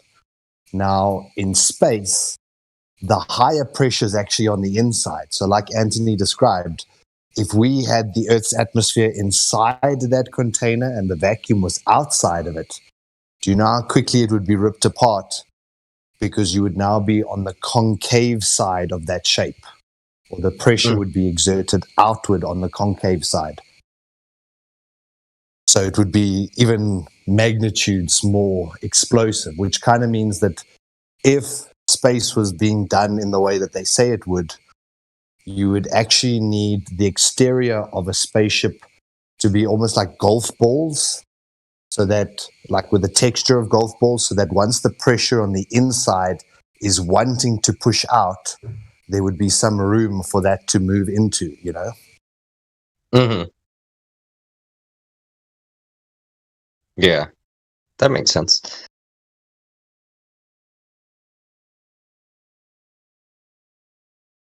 Yeah, why aren't spacesuits texturized like that? That's weird. If you look at the biggest vacuum chamber created on Earth, it's that one that I can't remember exactly where it is or even what it's called now, but it's an American one in the I can't remember what it's called. But look at the biggest vacuum chamber we've got, and it's something like 3 meters thick with concrete walls, and they can't get anywhere near the vacuum of space, but they require one of the most reinforced nuclear bunkers to get to that depth of vacuum. Oh yeah, I know exactly what you're talking about. I can't remember what it's called, but they require like a massive fortified nuclear bunker to be able to create something close to what they say, and it's still all and it's like a giant silo. I've seen it somewhere, it's but I the can't one think in of the name. Sandusky, Ohio. I think. Sandusky, Ohio. Thank you. But the point is, they've got like, is it 2 or 3 meters worth of concrete thick walls plus steel reinforcements as well to try and keep because what it does is it leaches the atmosphere into it, and it becomes that strong. It doesn't implode, but the atmosphere goes through it, even though it's solid. And if that's the level of containment that's required to try and get close to the differential between us and space, how can they expect us to believe that we don't need that level of reinforcements to live in the thing that we live in? Because they expect us to believe that it just gradually wisps off into a gradual, and that's not what we observe. They can't separate it. It's for me, it's one of the biggest arguments for why it can't be the way they tell us. Doesn't mean we know the shape of the Earth, but it does mean that space can't be a vacuum. That makes sense, because if it was, it would just destroy us. Yeah, we wouldn't be able to breathe. It would immediately evacuate and equalize immediately. How would have pressure ever built up in the first place? Ding ding ding ding. What would what do you think about the atom collider? Just before we move on, I just wanted to add to what Chocolate said. They tell us that there are all these planets in the solar system that are gas giants, which is completely ludicrous on its face. How can gas form in a spot and then now it's a planet? In a vacuum. Happen. In a vacuum, it just can't happen. And they just say, oh well, it must happen because you see a circle in the sky. Well, they used general relativity, but that's, as we know, is a theory. So no, that's not a theory. It's an explanation. No. Yeah. So it's not a scientific theory. To be a scientific theory, scientific method. I'll give you colloquial theory, but not a scientific theory. Yeah. And even if it was a scientific theory, it wouldn't prove how you could have gas coalescing into a spot in a vacuum.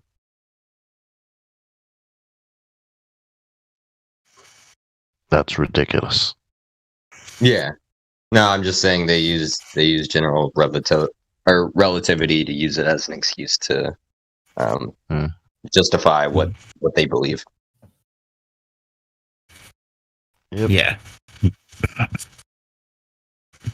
Yeah, you can talk all I want about Never Ever Everland. You can talk about the colour of Mr. Thomas's underwear if you want to in Narnia. Make any of it true, though, right? That's true. I'm saying what you said is true. Yeah. See who we have here. What's up, Miggy? Yeah. What's going on, guys? Minnie. All good. Just chatting with our man Trent here. Yeah, welcome to the server, Trent. Yeah, thank you. And we're just bouncing ideas off each other. Or, well, not ideas, but we're just, we're having a debate. Well, I know that you came in here saying that you're about 80% sure that the Earth is a globe, but now hopefully we took it down to 0 because there's no evidence for anything that's been said so far. How does it strike you knowing that, though? Because at first you were kind of confident, right? When Jedi asked you that question. And now actually going through it, it seems like there's really nothing you could actually show us that can point to the Earth being a globe. So I find that interesting, right? Because a lot of people come in here saying that they're really confident in their understanding, and yet when they get pointed to them that they don't know, then it's just a belief. It's almost like it takes you back. Because I think that you said that at the end of what Jedi was telling you. You're like, yeah, now that you put it that way, it's like I really don't know. It's just something that they've told me, and I'm kind of saying it, Yeah, no, I'm just regurgitating what I've been taught. It's funny because I actually work in a high school, and I went to the earth science room, and I was about to legit have a debate with this earth science teacher over Coriolis. I said, "You teach Coriolis?" He's like, "Yeah, I teach it every semester." And I was like, "Well, the thing is about the inertial reference frame," and he's like, "Wait, what's an inertial and non-inertial reference frame?" And he was like, "Whoa." I was like, "I guess we're done then." Never mind. Pretty much. Yeah, planes debunk the idea of Coriolis. Because if they fly across America, east and west, or west and east, whichever, the flight times have got to be different if the Earth's rotating under it. But then they say, well, it's the conservation of momentum, so you wouldn't expect it to happen. But then if that's true, then the Earth's not turning underneath the plane. So conservation of momentum's our argument, but it's argued by blurfers as though it's their argument. But it's negating the Coriolis effect that they need to be there. So it's a bit of a problem.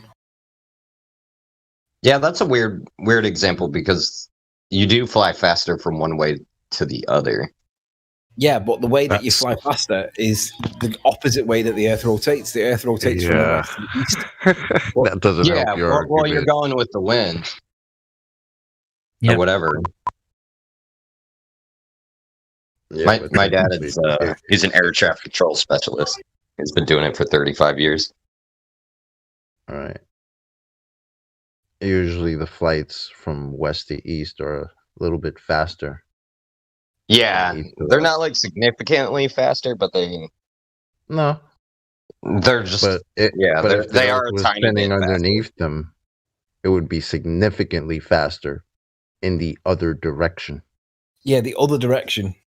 It's only because It's only because of the Gulf Stream and stuff like that influence weather, basically, that influences the flight times. But it has to do it relative to the rotation of the Earth. Otherwise, you can't claim that Coriolis is a thing, because the flight times are not doing what they need to do if it really was rotating the way they say it is. Yeah. Did you guys ever see the jet streams on that old AE null school map? Yeah. I don't think I have. That's the one they changed, right? They changed it. Yeah. Yeah, they had it. They took it down. They had it, as a southern northern projection of it, and they changed it to a southern. Which is weird, but when you do, we know it's not that weird. It's only a little weird. But when you realize what they're trying to hide, it's like, oh, that's why y'all changing shit. Yeah, it ain't weird to me. No reason to do that otherwise. Like, none at all. Right. The programming had already been done, so you can't say it's because the server, the server requires, I don't know, data or whatever. There's no good. So I got another weird question. Do you think it's a simulation? Simulation of what? Do you think we live inside of a simulation? Like simulation of what? Like a computer simulation. Like a literal matrix? Yeah. what proof would we have for that? I know that. I'm a software engineer, so that's why I'm curious. I mean, simulation, as in, what is it, programmed? Has it got code in it and stuff like that? Well, yeah, it's got intelligence and it's got code in it. Of course it has, absolutely, 100%. But that's reality, and you'll be very hard pushed to differentiate between the reality that we experience and it being a simulation. That's why I asked you, like, a simulation of what? Of reality, but this is reality as far as we know it, right? Yeah. You're not gonna go like in Grand Theft Auto, like the game, and start beating thugs up and then shooting people and doing all that and expect there's no ramifications of that. Like in real life, I mean, there's consequences to your actions, right? Yeah. Speak for yourself, mate. Well, most of us, but yeah, Well, there's I'm just saying, consequences. is there? Well, never mind. I guess kind of explain it. There is a reality that is a system that defines us. Right. So you're not going to be able to like hit Alt F4 and get out of the program unless you're not, you're not currently residing in your meat suit. That's the only way. But Here's a question for you, Trent. If it was a simulation, would that make any difference? No. I've got a question for you as well. Do you accept that DNA and chromosomes and coding? Do you accept that DNA coding and chromosomes, all that? Do you accept all that exists and is true? I believe they are. Yeah. Yeah, I can agree with that. The moment of inception when the sperm gets into the egg, and they say that there's like the moment of magic, and something happens. Whatever that something is, something happens, right? Somehow the coding all gets put together in an order, and it creates a human 20 years later that's an adult, right? Yeah. The fact that there's coding that forms an order, the fact that there is a order of like forming of an order with a code that pre-exists already. Would you agree if I suggested that there must be somebody that coded it in the first place before the process then took place? Yeah, I could totally see that. I mean, like I've coded. I'm a Xbox software engineer, so I've coded environments and stuff like that, and so I could totally see that. Possibly, we've been. Yeah. So could the coding have happened without you doing it, or do you think randomness could do it? I don't think randomness could do it. So do you think that somebody somehow, be it God or otherwise, has got the blueprints for the codes that then get implemented upon the moment of inception? Yeah, it could totally be it. I agree, because there has to be a program. We could totally be like, I mean, our reality in front of us could actually just be all different processes being, computing data to see exactly what we are seeing. Right, but a very intelligent program in which none of us could probably grasp the intricacies of the actual code itself. Yeah, because it would be mind-boggling to think that we could understand or fathom the human eye, for example. That would be something, wouldn't it? Yeah, I mean, it could. Yeah. It could be like I'm gonna go kind of off the deep end, but I mean, there could be totally like hundreds of gods that are designing, and hundreds of gods that are coding. You weren't lying about the deep end part. Yeah, no, but I mean, you missed the pool on that one. What we're saying though, it'd be far too complicated to even put it into kind of a concept for us to think about. Yeah, I don't think there's a single deity that's creating everything. Right, and you could probably think about different things like that, but what we're saying here is that if it is something that is programmed because you need code and the place to input the code, then you would need the machine to actually host this code, which is the Earth. Because just like that's why I say like, well, just like a seed, just like a seed you put into the ground. The seed is nothing by itself, but once you insert it into the ground, it activates that seed. The Earth itself. So it's, how does the seed know? It's like code that's inserted into a machine. That now that I could see it as like that's why I said it could be like a simulation that just where full of like programming wise, like it could be full of if conditions. Like if you put seed in ground, seed grows. Like I would take it a step further. I think I'd probably be able to blow your mind with this whole idea, but the way I see it is, if everything is programmed and everything has like a function, then the creator or whoever designed that code to input, let's say you or me, knows every in and out of what that code will allow that thing to do throughout its life, because it was designed. It was designed to do so.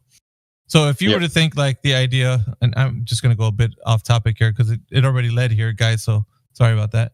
But if you were thinking about like, if you have freedom of the will, or everything is determined, like your destiny has already been pre-decided before you were even born, then it would match up to the idea that this creator knew specifically everything that he put into his creation, from the blade of grass blowing in the wind to the hair that's growing on your head. Everything has a function. Everything has a purpose. And everything works together in perfect harmony, whether it seems like chaos or randomness. It all works to be working together for a end goal, or some form of it coming to a place where it's all going to culminate to an ending, right? There's a beginning and there's an ending. So it seems like everything has been designed in a way to function in this reality in which you're in, for a specific purpose, because we run into situations where we always think about like destiny, like, well, I didn't plan for this, but it just happened and it worked out, or I did plan for this and it didn't work out. Like, there's always these things where it's out of our understanding, that we don't have this grasp of control. Anyway, it just seems like it's more that the creator has the ultimate say so on what happens in our future, versus us thinking that we have this kind of handle on our just like you, right? So you're the creator, you designed your program to do what it does. The characters in your program do what they do. They can't do anything outside of the way that you created that program to do. They can't freely think for themselves. You have to input that thought into that character and make them move and jump and run, and they can only go so far in your created world. So they can only do what you created them to do, and they can't do anything else. Do you know what I mean? Like, does that make sense? Yeah, it makes sense. And then also, like, so one of my ponders that I have sometimes is, maybe tragedies and illness and stuff like that are just a part of the process. Bugs. It's part of the process, but they're bugs that. Well, think about it like this. Yeah, that's human error you're talking about. We're talking about a designer who doesn't have that. It's more of like it was supposed to be there, so it was intentional. We don't see the intent because we can't understand destiny. We don't know the full scope of what our future holds. So everything to us with our limited mind seems to be like it's just a random process that just took place. It has nothing to do with reality whatsoever. But later on down the road, it seems like it functions as a kind of a way for people to understand, like, there was a reason for it. We don't understand it right when it happens, but it seems down the road there was some kind of reasoning for it. So I don't know. It's something to think about anyways, because you're a programmer. So, and then also with living things and stuff like that, we don't really what was I getting at? Like, we might just, the reason why problems happen is because of we didn't anticipate what kind of environment we would be in. I'd further say that if everything is a specific design, then the intent of everything was already pre-planned. It's like an architect with a very intricate knowledge of every working mechanism within that design. And if you had that kind of knowledge, you'd be able to place certain things in certain places to activate certain things to respond to one another. So you'd put this person here and then another person over there, and then when they would meet, there would be like a kind of something happening there. It would kind of ignite this kind of further process that would take place, but it wouldn't happen until those two people meet. Or, you know what I mean? Like the interactions that we have with our environment, with the people, like all of it is due to the fact that we respond to everything. Why are you hungry? Because, my stomach was growling. Why do you eat is what I'm saying. Like everything that you do is in response to it. Why do you go to sleep? Because you're tired. Like everything has its relationship to a response that we have. So do you think, I got a weird question. So do you think everything's predetermined, or do we live freely in our environment? No, there's an idea that we have these choices, which that, of course, in and of itself is a way for us to understand our reality. If I say today that I'm going to eat a hamburger later on, that choice seems very real to me. Whether or not I will eat that hamburger is yet to be decided. Because what if my intent is to eat that hamburger, but later on I have a friend who comes by and drops off some lunch that I didn't expect? So my choice was irrelevant to the fact that it was already predetermined that this person was going to come and bring me lunch. Do you understand? So my intent or my choices seem to be very valid. But the way that it seems the reality works is the design is actually the designer, has the overall kind of way that things play out. I'm just going through. Yes, yeah. I'm just going through it. So I can say that I have control of my own destiny, but do I really? Am I the captain of my next breath? Can I say what I'm going to live, how long I'm going to live, what I'm going to do, and then it comes to fruition exactly how I planned? No, you can't. Right. And that's your answer. That's true. I didn't think about it in that kind of way. Yep. It just seems like you really don't have a say what you do in life. I mean, right. I feel like you have a lot, or well, I don't. Well, that doesn't negate the fact that we have. That doesn't negate the fact that we have choices in life, and we have this intent and will, right? That doesn't negate that fact. The only thing that it negates is that you can determine what your life is going to be like down the road. You can only plan for things, but the outcome is yet to be decided because you don't have that say so. You don't know the future. You can plan for the things, right? What you want to do in life, but yeah, like you can think about taking a trip, and then next thing you know, you wake up the next morning and you're sick as a dog and you can't do it. Correct. That is correct. You get it now, Trent. That's it. So, like I said, there's a sense of will that we have and intent, but as far as like how it plays out, well, that is yet to be determined because we haven't got there yet. So yeah. But would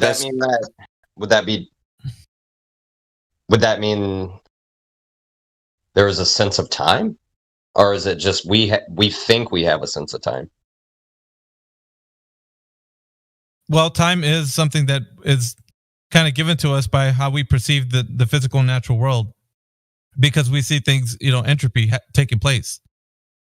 Because things get old, they die, they're born. It's a cycle, rebirth, death, Yeah, really, time doesn't exist, and we basically live in the now, 24/7. There is, I'm always telling people there is no present.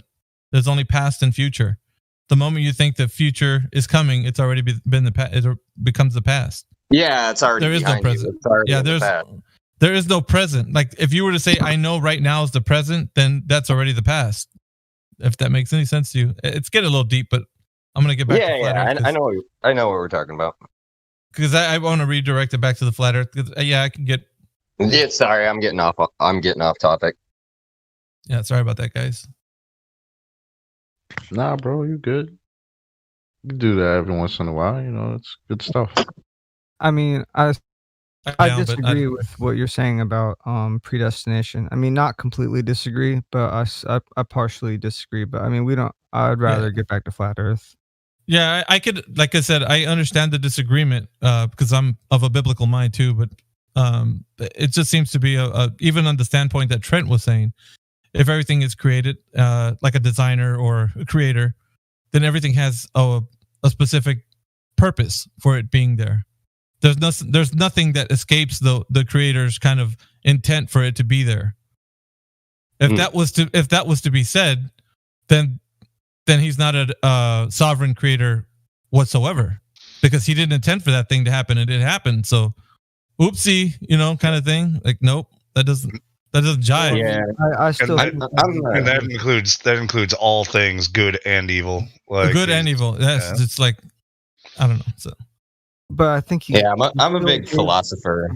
Like, I'm big into like philosophy, and that's what brought me here. Is I've philosophized about everything that I've wanted to know, but or not. I think everything I want to know, but now I want to understand. Right, there's a dividing line, though. I would say there's a dividing line where we can actually put this side over here to what.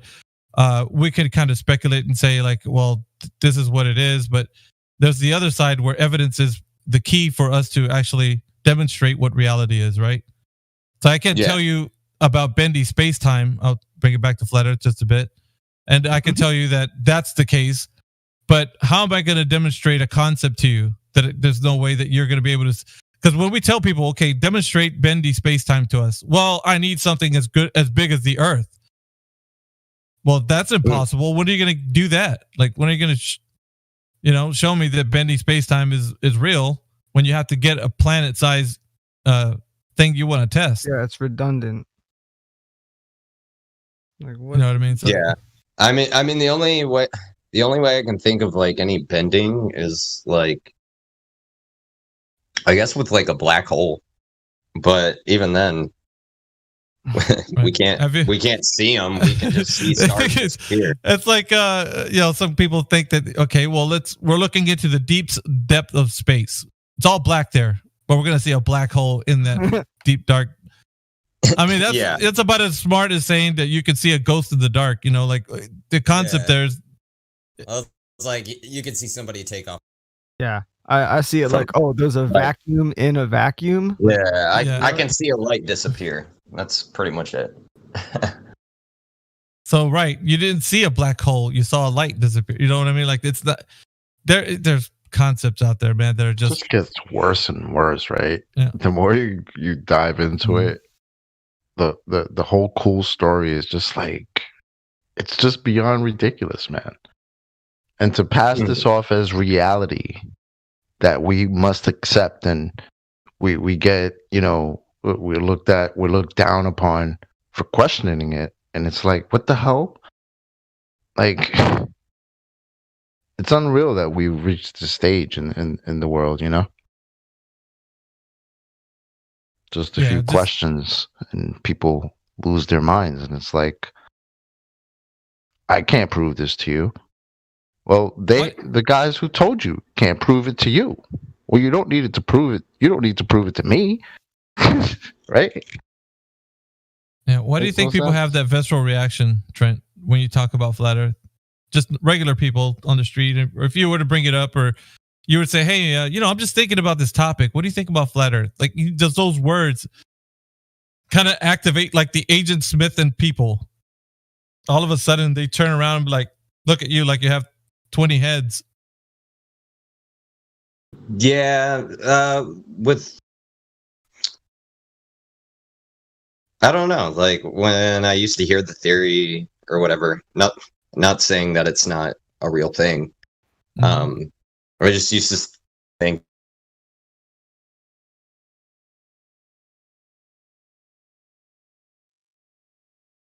I lost the audio, Trent.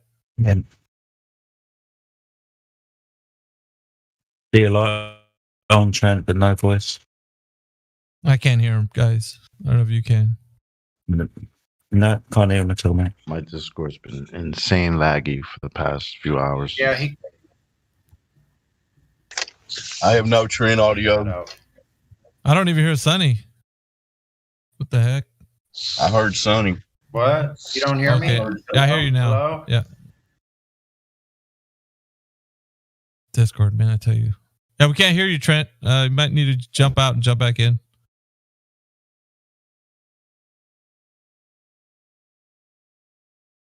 I got a new guy that just jumped in. Shook. Maybe we can talk to Shook. Who's Shook? Shook, you there?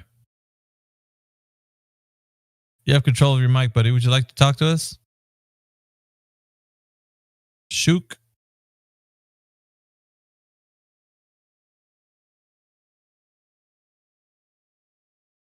Shook don't want to speak. You shook me all night long, ACDC.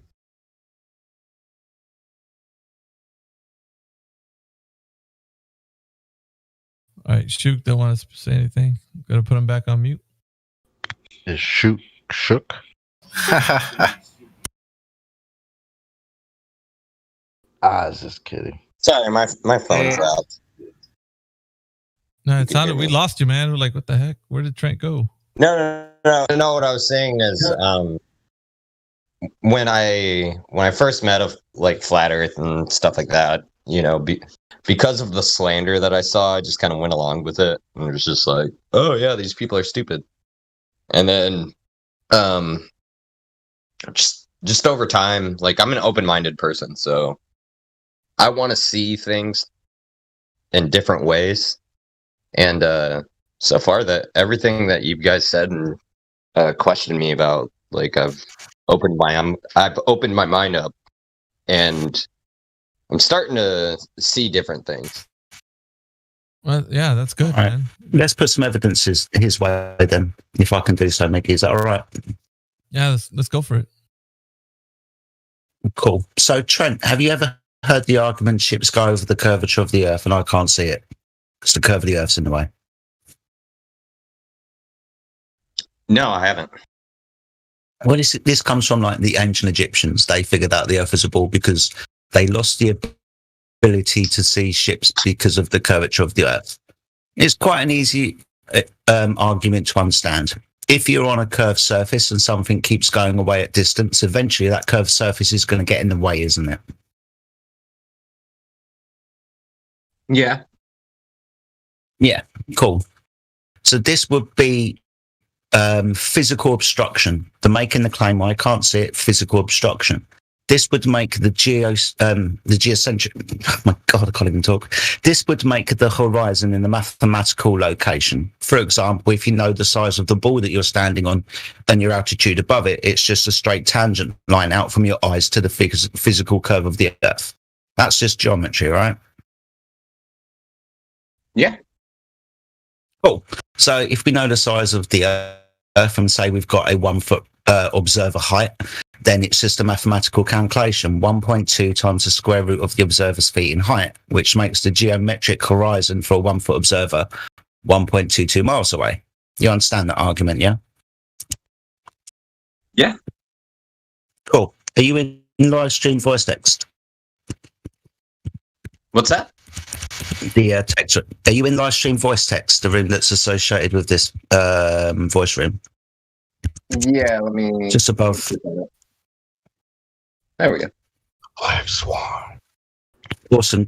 Do you see the image of the two oil rigs, and have you seen it before? I have seen that image before. Awesome stuff. So you know exactly where I'm going, what I'm going to ask you, yeah? Where's the horizon in relation to these two oil rigs, before, between, or after the oil rigs? It's flat. Yeah, but where's the horizon? Is it before, between, or after the oil rigs? It's behind it. Awesome. And you notice that both oil rigs have got distance markers. One's at 9.4 miles away, the other's at 6.2, but it's behind both of them. So we can conservatively say the horizon's at least 10 miles away, yeah? Yeah. Awesome stuff. This is an observation taken from 1 foot above the surface of the water. This is a still shot taken from the video, and in the video you can see the gentleman put the camera on the ground. Now, as we've discussed, this is a 1 foot observer, and for the geometric horizon physical obstruction to exist, then the horizon must be no further than the mathematical calculation dictates. So for this observer, it must be 1.22 miles away to cause obstruction if it was physically there. What we are showing you here is the horizon's 10 miles away. What I could show you is another observation that shows the horizon before the oil rigs, and probably if I went back on a different day, it would be between the oil rigs, from the same observer height and using the same optic. The only thing that would change the distance to the horizon with these two variables would be the atmosphere that we're looking through, wouldn't it? Yeah. Isn't supposedly like what they say is that you could see curvature over 7 miles? So it's literally sitting in between both of these gas rigs.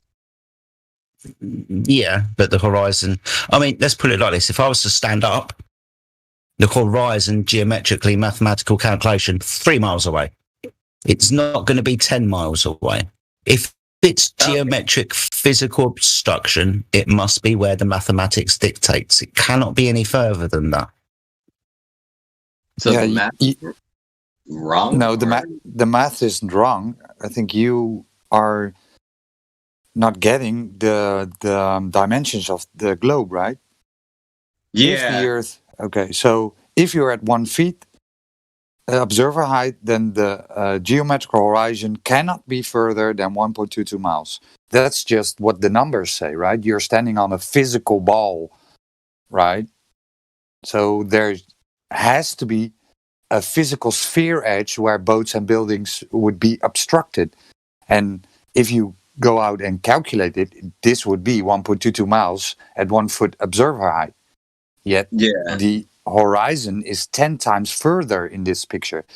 Mind you, this is a still shot, right? So it's made from a video. The guy, it's a one shot, so it's not tampered with. This is a still shot, and they upped the contrast so the horizon is a bit better to see. But yeah, that's it. So no physical sphere edge. Sorry, Jedi, for jumping in. I thought he was not getting it. Right, perfect, Roger. Absolutely fine. Yeah, See, this is...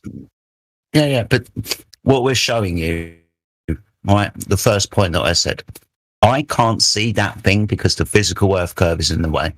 That must mean it's mathematically dictated where it should be for a 1 foot observer 1.2 miles away.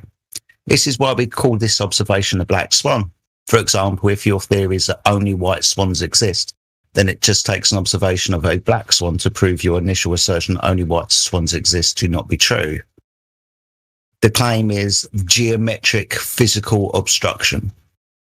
We never ever see that because the horizon is apparent and will change depending on atmospheric conditions and the technology that you use. Interesting. I never thought about that. Mm-hmm. But it makes sense, right? If you want a curved surface, it's going to get in the way of stuff. What we're showing you is it doesn't. First premise of flat Earth, right? We see far too far. Long distance observations supersede the geometric curve of the Earth. There is no geometric curve of the Earth because the horizon is apparent and not physical. How's that 80%? And now we've gotten to a point where they're telling this to us in response to this argument. Because that's basically what it is, right? They've hijacked perspective, right? They've taken effects that we see optically and have changed those, reified them into this model of a globe, right? But the problem is that the horizon, like Jedi said, it's apparent, right? The horizon is an apparent position. It moves every day, right? It doesn't stay in one place. You can't get to the horizon. You can't give me an address for it, right? But that's literally what they give you with the curve maps, right? They've given you an address 1.2 miles away. That's where that curve is supposed to be. Well, we're looking at it. It's not there. Right? It's in a place where it cannot possibly be if this model is correct. So if this is not correct, then your radius is not correct. And if your radius is not correct, I mean, it's a wrap.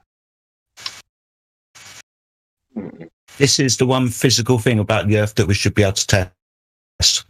Right? It getting in the way of stuff. Now, this is based on a presupposed radius value. And we mean presupposed because there is no other direct measurement of the Earth curving. That'd be the horizon and shit, right? There's nothing else in physicality that you could do. What? Dig down to the center of the Earth to get your radius and then come out the other side to get your diameter. This is the only physical thing that they claim. And we've ruined it. There is no physical measurement of Earth curvature. This was part of that rhetoric as well. 1,000 years ago, a man called Al-Biruni standing on the top of a mountain, measuring the angle of dip to the horizon because he presumed the horizon to be geometric and physical. Oh dear, the horizon's apparent, not physical, so there is no direct physical measurement of Earth curvature. How's that 80%, buddy? I have one thing that, like, I think is like that I can't answer with flat Earth, and that's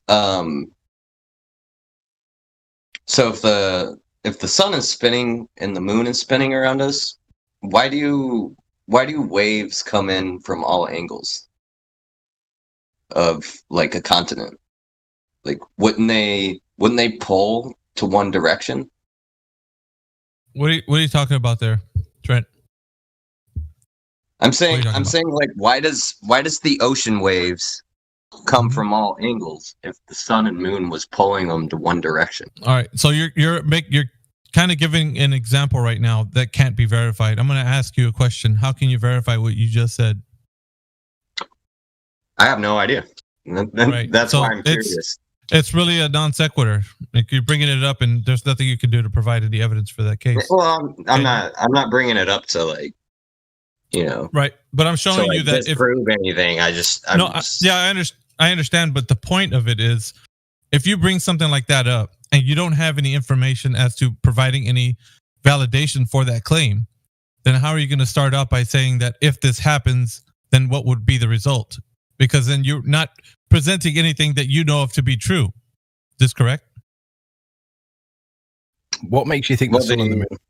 Well, because of what I've been taught, like that, because it spins around each other. Well, you were told that's kind of weird in itself, because if it does spin, or if it was a globe and it spinned around like that, then why would it be coming from one direction? Yeah, you're answering your own question within the globe idea. See how what I'm saying kind of brought that to light. So even pondering that idea, you're going to see a flaw in it on the globe side. But furthermore, if you're still presenting something like that, you're going to have to at least give us how you understand that to be the case. Yeah. So the only reason why I understand it as the case is because they said that the way the oceans move is because of the rotation of the moon. But then, if the rotation of the moon on a globe was spinning around the Earth, that was a globe, then the oceans would be pulled one way, and you wouldn't see waves on the west side of the continent. Another problem with the tides on the globe model is if the sun and the moon were really pulling the water, causing the tides, you'd expect to see during like a solar eclipse, for instance, there should be a massive tide right above the spot where it's at, you know? Yeah, it's weird. I don't know. It was just a ponder that I just had. You'd be able to test it as well, though, because at high noon, the size of the sun should make you pull towards it, and you should weigh less at high noon than what you did either at morning or evening. But we know that it's caused by how much food you've got in you and how much liquid you've got in you. Equally, the tides, if what you're saying is true, you could never have a high tide at high noon or a low tide at high noon, because it would always be relative to both the bodies. But we see high tides, low tides at all times of the day, yes, it's following a pattern, but what makes you think it's got anything to do with the position of the sun or the moon? It's correlative at best. Yeah. Unconnected, unconnected in the alternative. You could actually prove, or well, not prove, but sorry. But it would work in the flat Earth model because water is buoyant, and as the waves like bounce off, like up and down off of each other, that could create, the reason why there's waves that wash up on every side of the. I think you find the reason for waves is tide, flow of water, and wind. Yeah. I mean, right? So wind exists on both ideas, and wind blows the surface of water around, and weather systems and all that shit. Right, rain in the water is going to cause ripples, right? And the waves have been around since the water's been around. Yeah, nothing to do with the sun and the moon and the sky. Nothing to do with anything else. It's just weather. So that they can bounce up and down, and that's why you see it along all of the coastlines. And they've been doing it for thousands of years. Yeah.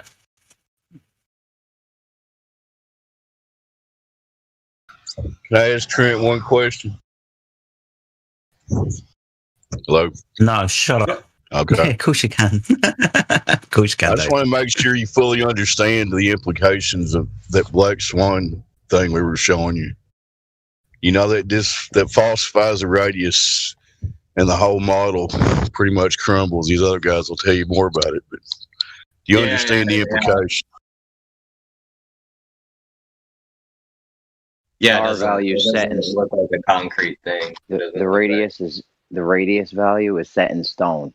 That cannot be different than exactly what they said, or their whole mathematical model falls apart.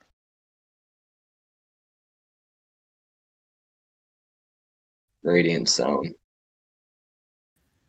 Where did you post this? What the? Is this Roger that said that? Jeremy, I think. Sorry, what did you want? I was just going to chime in for a second. Yeah, because if the radius is off, no moon landing, no spacewalks, no going out into any space. We know that's second law of thermodynamics violation anyway. But day-night cycles, I mean, this has been gone over quite a bit. Day-night cycle seasons, hundreds of different things fall apart in the face of the radius being wrong.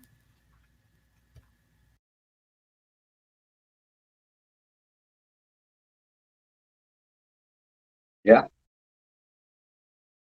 So the globe actually does not have a leg to stand on. Especially without the radius, which they can't prove at all. Oh. So the thing I like to bring up sometimes. What if seasons are just programmed into our DNA, and we like That's speculation? No. What seasons are programmed into our DNA? That don't make any sense, buddy. I mean, I've enjoyed the conversation, but that don't make any sense whatsoever. Yeah. Seasons, that'll be the sun doing that. It's got nothing to do with the programming inside me that makes me have blue eyes and brown hair. Yeah. Yeah, you were going good, Trent, but you're really, like you said before, going off the deep end. So yeah. I don't know. I was throwing out like a possibility. Not unless you're getting snoggered, and then hence why the weirdness. But I don't know. I honestly don't believe that. It was just a thought. Okay. Well, like I said, we want to entertain good conversation, not weird. So yeah, that makes any sense. It's kind of just very strange what you asked. Well, it's just because I saw the reason why I asked that is because the GIF that I saw, what was it in like the lobby of the sun and the moon like spinning around equally. I thought Those were And then concepts. when you said season, I was like, how can there be a season if they're spinning around parallel to each other? No, they're not actually. If you see the solar and the lunar analemma, and the position in the sky where they're at, they're in opposite to each other all the time. Okay. Yeah. So I haven't dabbled into like the flat Earth stuff that much. Well, it's not. Yeah, it's okay. 1 second, Trent. It's not flat Earth stuff. These are the observations we make when we're watching the sun and the moon outside. It has nothing to do with the shape of the Earth by looking at the sun and the moon. It has everything to do about the cycles that repeat that they do, the patterns in which they move. Yeah. No, that was just a question that was like raised up between just like seeing the GIF spin around equally, like well, yin yang. Yeah, I've said this before, like, right? How can there be be seasons if I know, Trent. So what I'm saying, like I said it before, that anything that you see, if somebody presents to you a visual, I think that does more harm than good for your understanding about flat Earth, because you see the picture and you're actually already making that a reality about what flat Earth is, and that's just not true. We're not going to actually present something to you and then say, here you go, flat Earth. Then you're going to be trying to pick it apart and think in your mind, how does this work if the suns and moon are actually doing what this image, this GIF is showing me?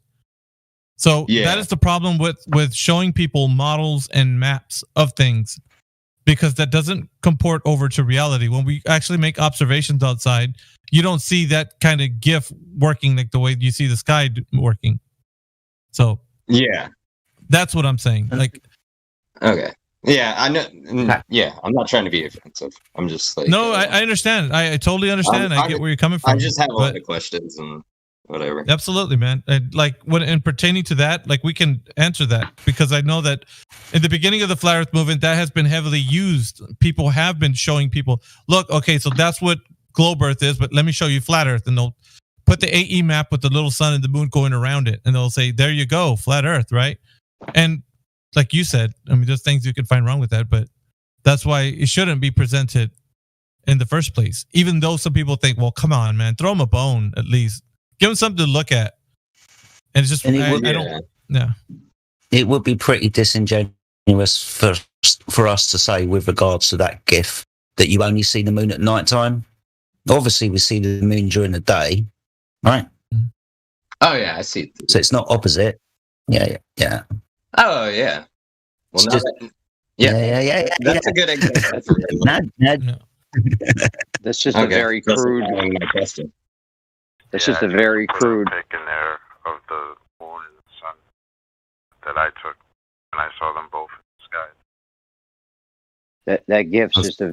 You might have to zoom in though. that GIF they show with the chocolate's been abducted. Yeah, it sounds like you're talking through a walkie-talkie.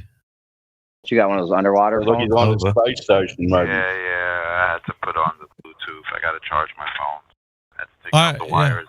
Trying to cook. Oh, are you at work? Sorry, guys. It sounds like 2018 all of a sudden, Chocolate. What's going on? Yeah. I'm using the Bluetooth right now because I got to charge my phone. Chocolate, if you ever get a chance to recorded that type of audio right there. Like if you're on the, like that would go well if you were like saying something on the moon or something. Like you could make a rap and use that. He sounds like yeah, like you sound like you're on a CB radio or something like that. Yeah. If you put a couple of those moon bleeps in there, you'll be good. Yep. Wow. Getting clearance to land. It's nominal. Gotta use the word nominal. Yeah. Chocolate, could you just say Houston? Chocolate, could you just say Houston? We have a problem. Houston, we have a problem. Yeah, it does sound like it. That's good. Good, yeah. That's too freaking good. You gotta put that. Somebody funded me Chocolate to space, didn't they? That's what just happened. Somebody got a rocket for Chocolate. Put that as the intro. Someone just said to Chocolate, "Oh well, why don't you go to space, take a picture of the flat Earth?" And he was like, "All right, man." Alright, I'm gonna do that. I got you. Yeah, BRB. You can make that as the intro to the next rap. I just might. I might have to go back into the live stream just to listen how it sounds. Yeah, it's 2:37 just for a timestamp. I can look it out. Yeah, I'll go back on mute. I wish you had one. Yeah, I wish you had the bleeps. The blips and the bleeps. Yeah, this is me and Morvis. We're actually on a plane high above the Earth's surface.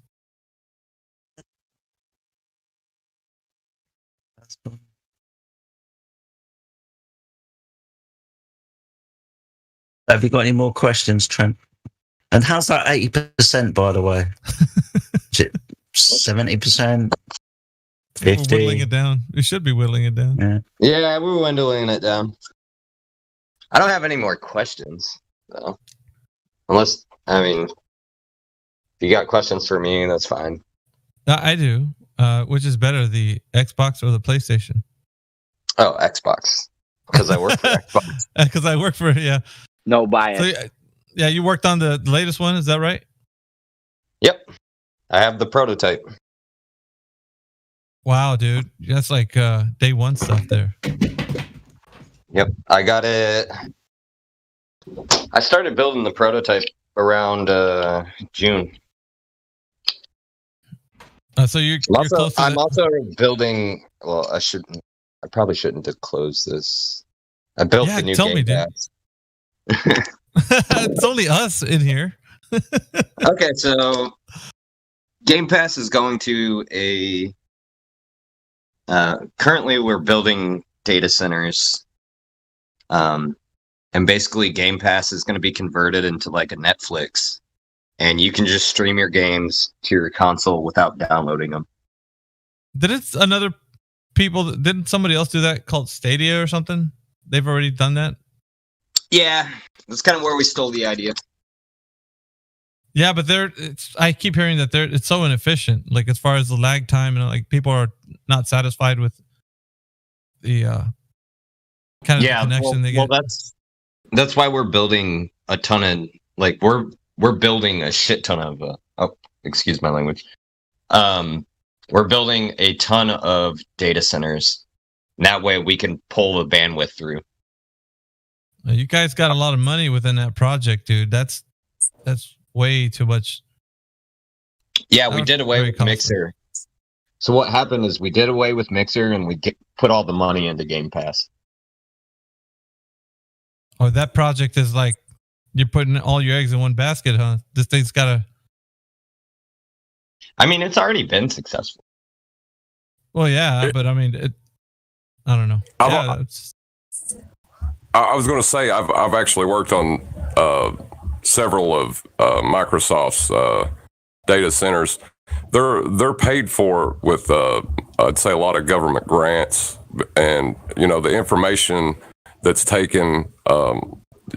They create profiles to target marketing type stuff. So, I'd say a lot of it's already paid for.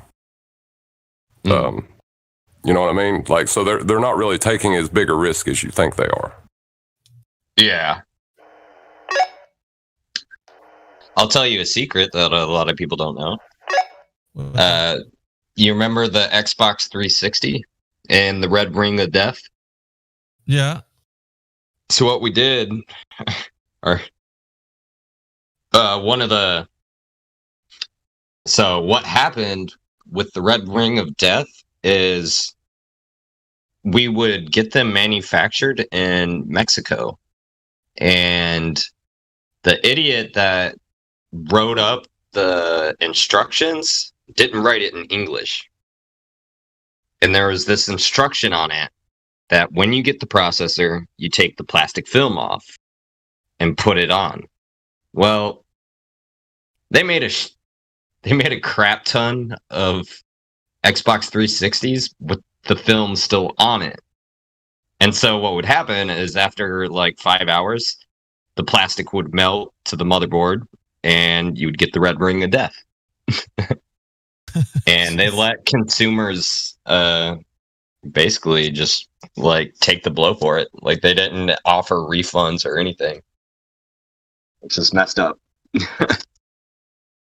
Well, you guys got it corrected now. I mean, it's this new Xbox is more efficient. It's next level gaming and all that good stuff. No, we got good we have like, so we actually have an entire department that does translations now. But back when they first started, when they built the Xbox 360, like we didn't have good language translators. And yeah, so people's processors had plastic on them, and when the computer or when the system got hot, they would melt. Hey, let me ask you a question. Since you do work like with games and whatnot, so every program that you work with, I'm assuming you work on software, not as long as hardware too, right? Like both of them, like or just hardware. I only do the software engineering. So okay. Well, so the home screen that you see on the Xbox One and the new Xbox, I built that. Cool, dude. Pretty famous. Hey, so every game that's created on like a platform like that, would you say the reality also works on like a flat Earth concept? The games that are built on, or does it you take like in spherical kind of? I've never really thought about that, but I mean, I guess it could. Right, with perspective and vanishing points and like all. I mean, of course, games have different, kind of ways that you look at it. Like, but in the view, if you're seeing something in the distance, it'd have to be a flat level plane extended. Yeah. And any kind of game that you're thinking about, no curvature needed, is what I'm saying. I mean, the only game that I can think of is like No Man's Sky, but that's built on the concept of what we've already known, or not known, but what we've been taught. Yeah, what we've been taught. Yeah. Other than that, there's no curvature. Dude, since you're working on the inside and you're now know that the Earth is flat, put something in there. Like once you now know, it'd be like a little hint, little Easter egg. Like the Earth is flat. When people click on it, we're like, dude, well, how the heck did this get in here? Flat Earth? What in the welcome page? There actually is an Easter egg on the home screen of the Xbox, but you gotta find it, right? Yeah. Yeah. If you hit a combo of buttons, it will restart your system. That's how when we developed, we wrote a command in there that if you hit this combination of buttons, it will restart it. So that way, it updates with your latest code. Up, down, down, left, right, A, B, start. Yo, I was just gonna say it. Maybe to it. I was just gonna say it. Yo. Yeah, us old gamers know about all that stuff. So. BA, select, start. BA, select, start. There you go. Chocolate, come and meet me over by this crater. We're gonna do some, Yo. Oh, we got the bleep and everything? It's on the moon, too. So I'll tell you, it's left trigger, I'm hopping in the Lunar Rover right now. I'll meet you over there. Shit, dude, this is... So it's left trigger, right bumper, left bumper, and then A. And you got to do it really fast, and then you hit Y. Chocolate, you got to get the bleep. The time now is 2:46 p.m. I'm time stamping what you just said. Brent. That's dope. That's dope. I'm assuming that Chocolate just came out from behind the dark side of the moon, yeah? That's why it went silent for a while. Gotcha. Yep. Radio silence. Maybe he could retrieve the Nixon from home. You should see the size of these moon rocks over here. Dude, that's awesome. Yo, Lou is hilarious. Yeah.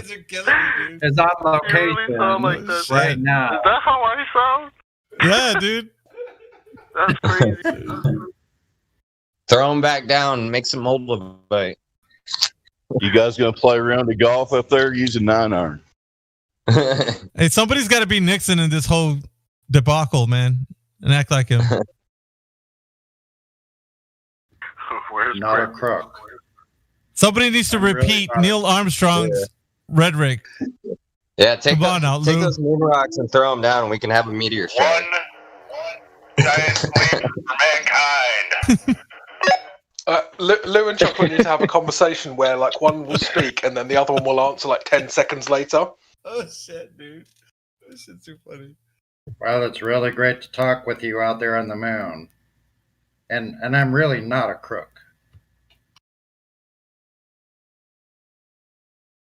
That's Sonny's Nixon game right there. That's right.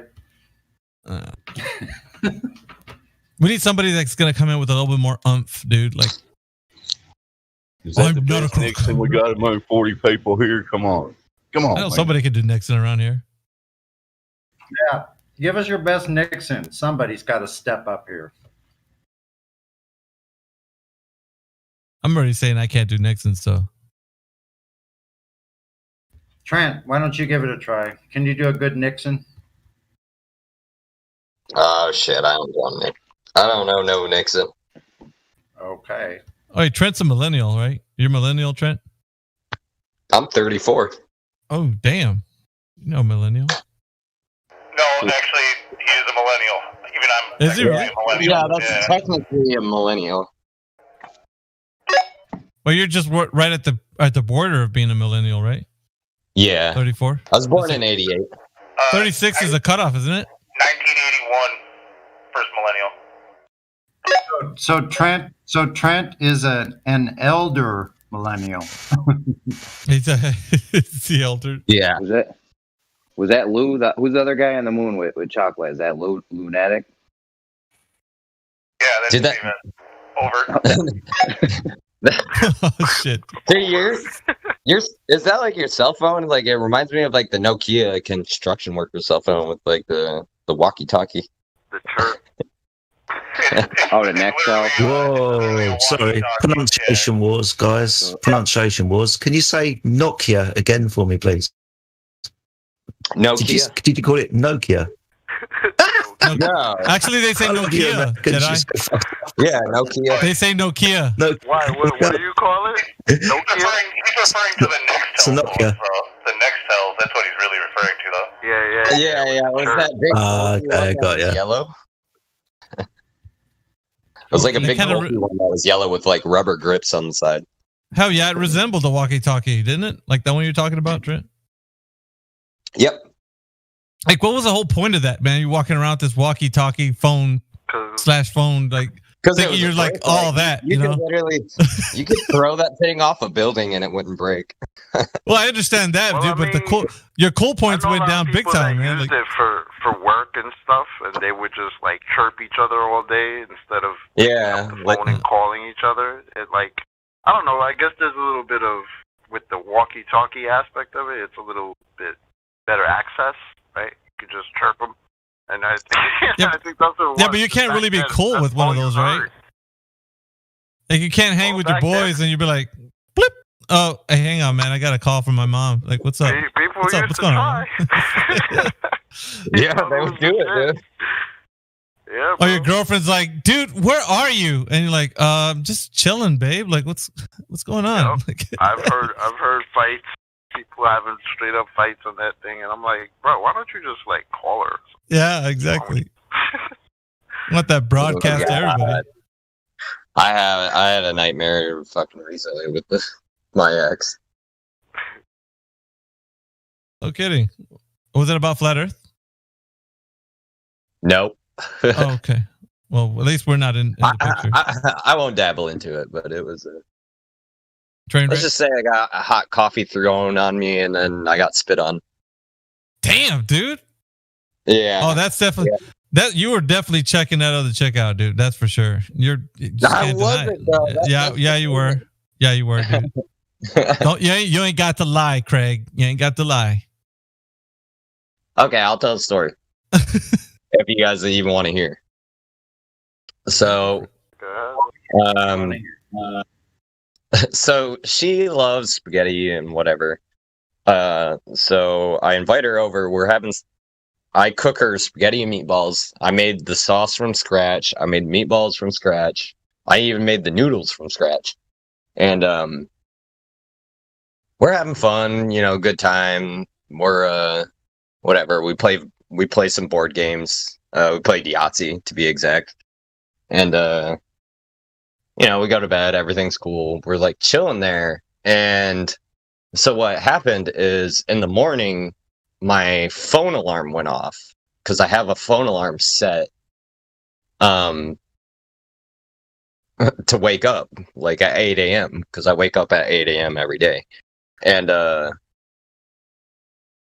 we were only dating for like a couple months, and it goes off, but it's a different ringtone. She's like, "Who's that? That's your side bitch?" Sorry, excuse my language, but that's what she said. And I was like, "Are you serious?" And I showed her my phone. I was like, "Dude, this is literally like an alarm."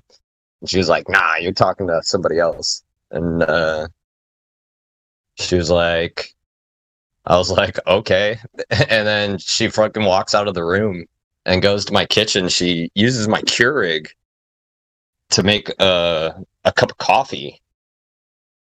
And then I'm sitting there in my bedroom like, what the fuck? She comes back in and just tosses it on me. She's like, "You're talking to other women."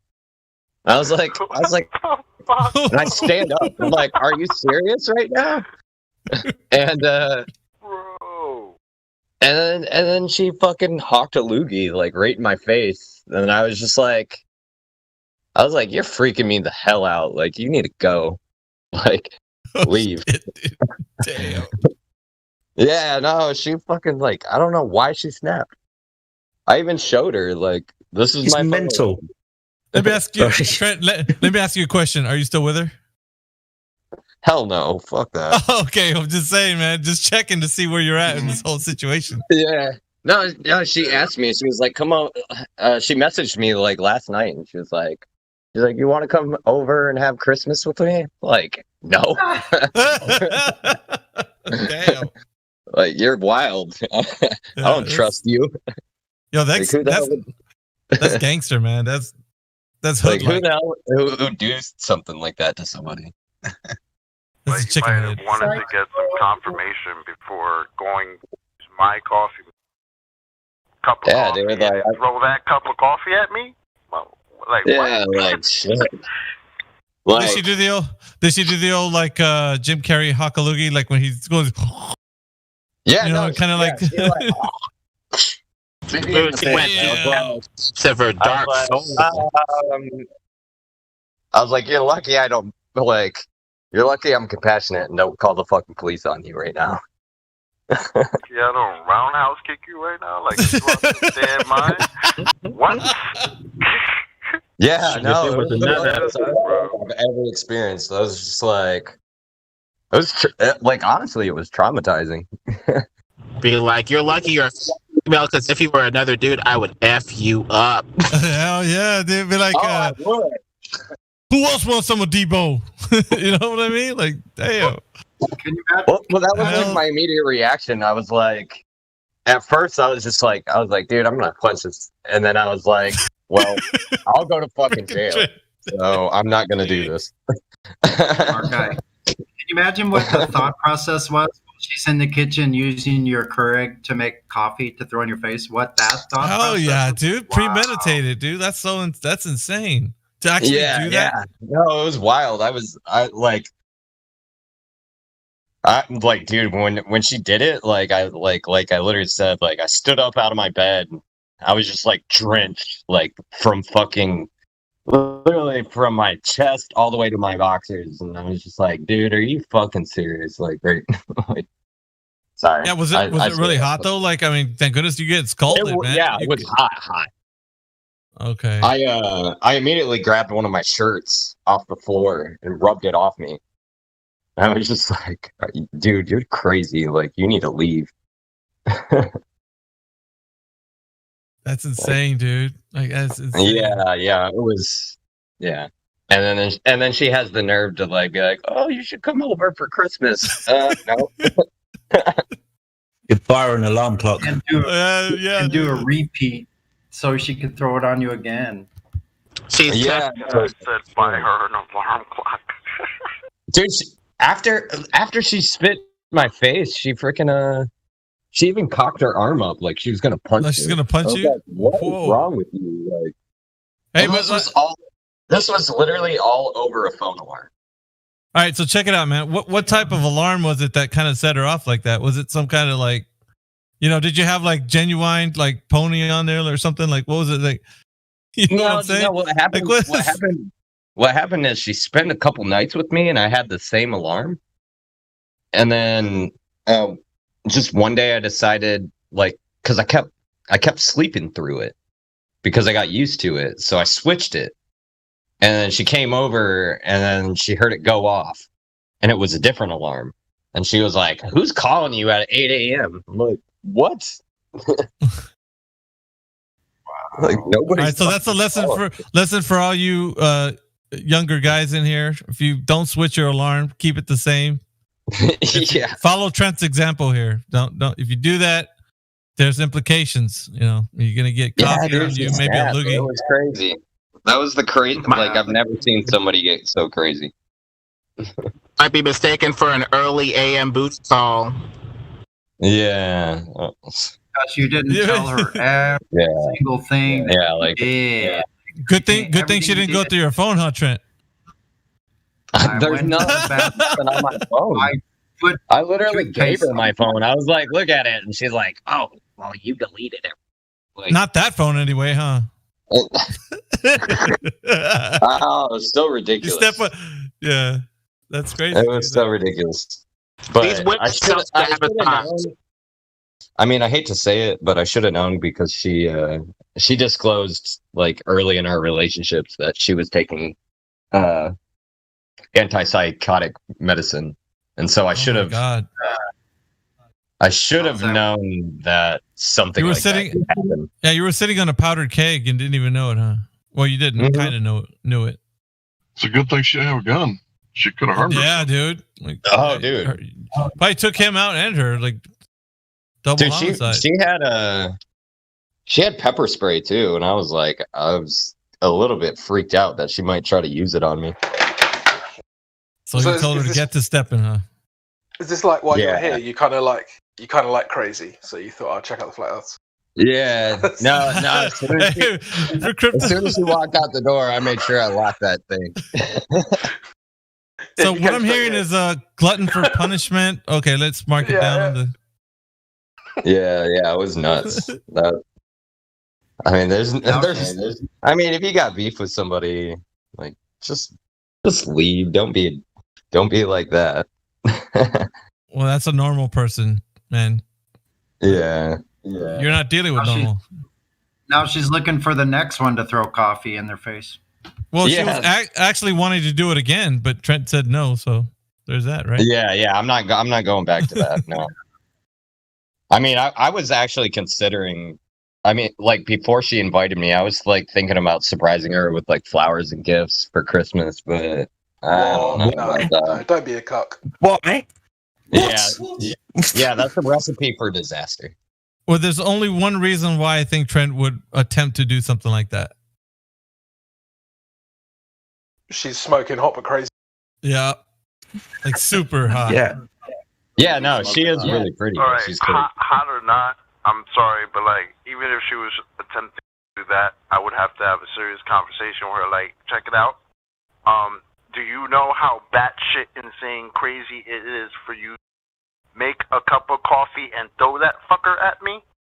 Are you out of your mind? Yeah, what? Milk and sugar in it as well. It was straight up time crazy. to put a little stir stick in there as well. Like it was the hell? No. Nah, yeah. Flying over real well. Trying to get back with me, bro. Like, She put the cream and sugar in and shit. It put me in a situation where it was like, I kind of, like, obviously I think she's pretty and beautiful and whatever, but like that personality, like, is just terrible. And so it put me like right in the middle where it was like, okay, am I just going to like tolerate this and deal with this for the rest of my life? Or I'm just going to just like realize to the left. shitty person. She's like, this guy is too good for me. So I'm scared he's going to go away, so I'm going to throw coffee on him and test him and see if he'll put up with my bullshit. I like the way the brain goes. You do all that, you're not that pretty to me after that. Like, I don't look at you as, oh, look at you, you're so pretty. I look at you, oh, look at the crazy girl that threw hot coffee at me. That's how I see you now. How am I supposed to square that up? And then what's even better is she texted me the next day and she's like, I told her, like, she texted me and she's like, hey, good morning. I was like, I don't want to talk to you. I'm like, I'm honestly scared of you now. Good morning. And she was like, she's like, oh, you're just a little boy. I'm like, dude, I'm fucking 34 years old. I'm not a boy. He's mental. So you know what? If you want to talk about that means, right? Childish is throwing coffee on somebody and then spitting it on him. She wants a roughneck, though, Trent. You know what a roughneck is, right? I didn't even get to it. Yeah. She wanted the way she messages. I like the way she messaged you the next day, like nothing had fucking happened, right? Yeah. Yeah, no, bitch is crazy. Yeah. She's like, oh, yeah, like, you think it's all cool. Be like, bitch. And like, I'm not lying. Like, I've never done anything. Like, I've never even argued with her. Like, every time she argued with me, I was just like, okay, like, that's, yeah, you're entitled to your feelings. That gets them even more mad, Trent, when you say that. Yeah. That's like, you're throwing gas on the fire, man. That's all you're doing when you say that. Sorry, buddy, but you're entitled to your feelings. It's like, oh, I'm going to kick your ass. Yeah. I do need to be better about how I word sentences. But yeah, she fucking. Sorry, I keep cussing. That's all right. So good. But yeah, if flipped a lid, dude. I'm like, I wish I would have turned on my phone and filmed it because it was like that crazy. Like it would probably go viral. Can you imagine the thought you had in your head? Like she was probably going to make you a cup of coffee. She's going to come back and be like, "Oh, here you go. This is for you." And well, no. Normally she makes coffee for herself in the morning, and turns out that coffee was made for me. To kick your ass. Is she a liberal? I'm going to make you famous. I'm putting you on TikTok. Yeah, is she a liberal? I swear, I could have. I said, is she a liberal? Yeah, she is. Chalk one up for the stereotype, isn't he? I mean, she's honestly more crazy than a liberal, though. What if she's both? Psycho. They're going psycho right now. It's a trend. And by the way, honey, I like Trump. Like blown away. I can't even put words to it. Like it's been like a week since that happened. I'm still like baffled. It sounds like to me, unlike the globe, she had curvature. She's just as crazy. Yeah, dude, straight up. Yeah, what you got to do is keep on fishing, man. There's some other prospects in the future. Or yeah. I like as much as I want to like go hang out with her. That's a bad idea. Especially after I've got to jump in, buddy. Especially that's after your dick. That's your dick that's thinking that you want to go back there, you want to buy presents and flowers, you want to go and knock on. That's your dick thinking about that, man, because she's a crazy good-looking fuck. Run away from the crazy woman. That's your brain talking, and your brain's talking sense. Run away, run away, run away. Yeah. I mean, to put it bluntly, like, yeah, the sex is good and shit, but tolerating with that is not. I mean, it's not worth it. But for good man, well done. I mean, got to take a hit for the team. Yeah. I mean, we started off with my bad for throwing hot coffee at you over your phone alarm going off. Yeah. I mean, at least try to start there. Yeah, I had to buy completely new bedding. Sure. Because it was all stained up. Fucking whack. Coffee in my bed. At least try and say you're on your period. For fuck's sake. It's something, right? Dude. Not only did she burn me with the coffee, she destroyed my fucking... what's even better is after she did that, and I was like, I wiped it off, and she spit in my face. She went out into my kitchen, and she started throwing dinner plates and stuff across my living room. And she started hitting my, like, Tiffany lamps. And so I run out there, and I catch my Tiffany lamp before it falls and breaks. And, dude, she broke a ton of shit. And I was like... Yeah, dude, what the fuck? That's just pretty, though, right? You should have called the cops on that bitch. What the fuck are you...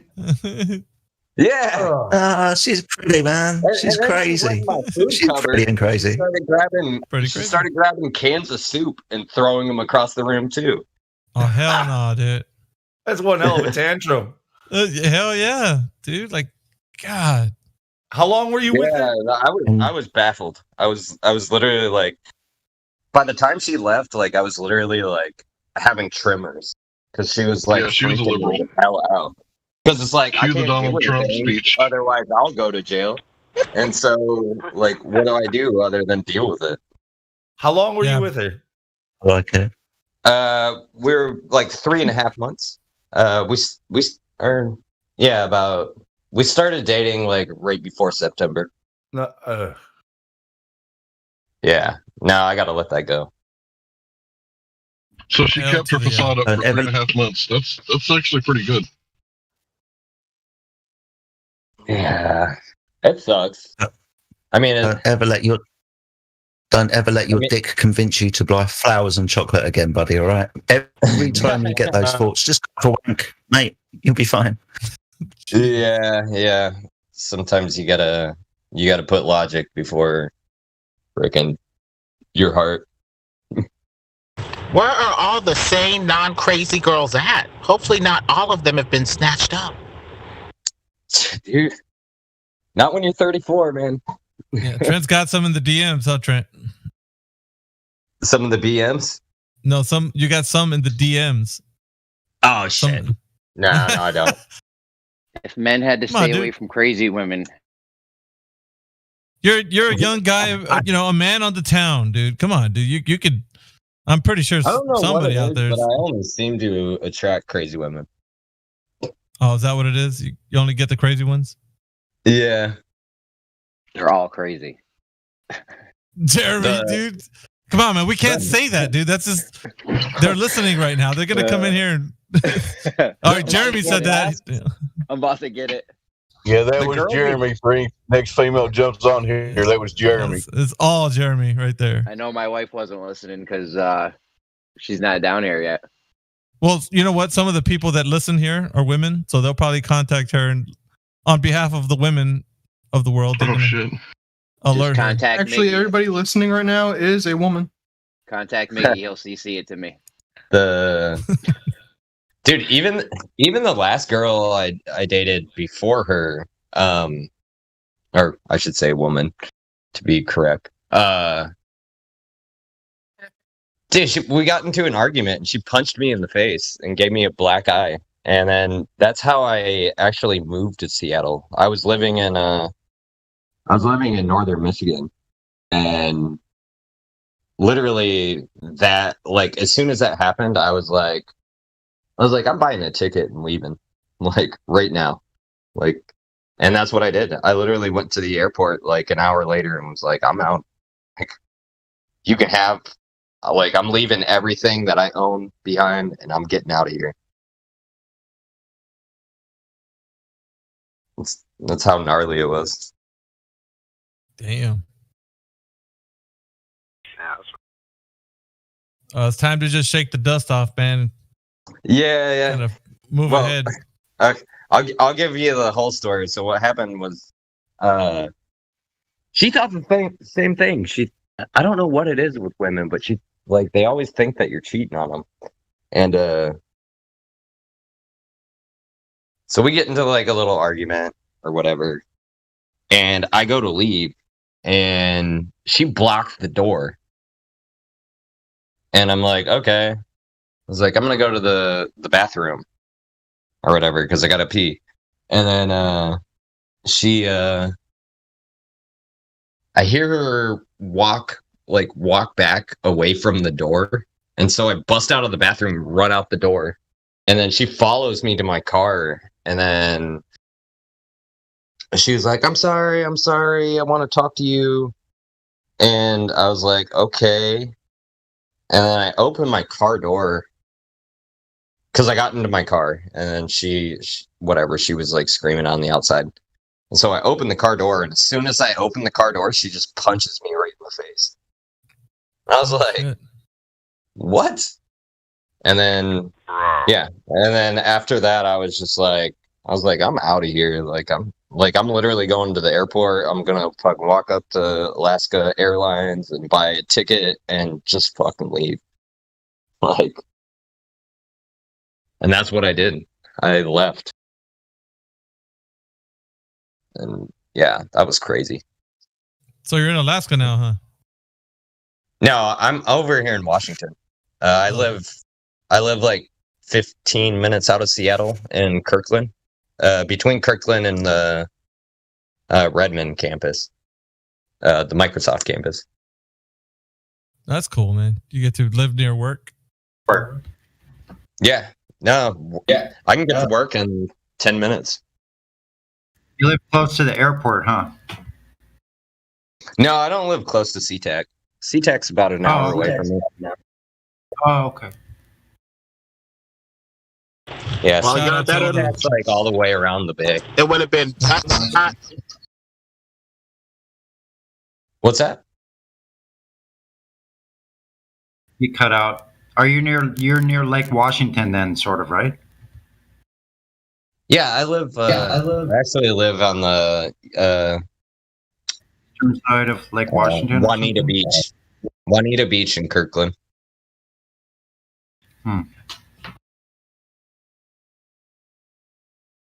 I used to live in Silverdale for 4 years.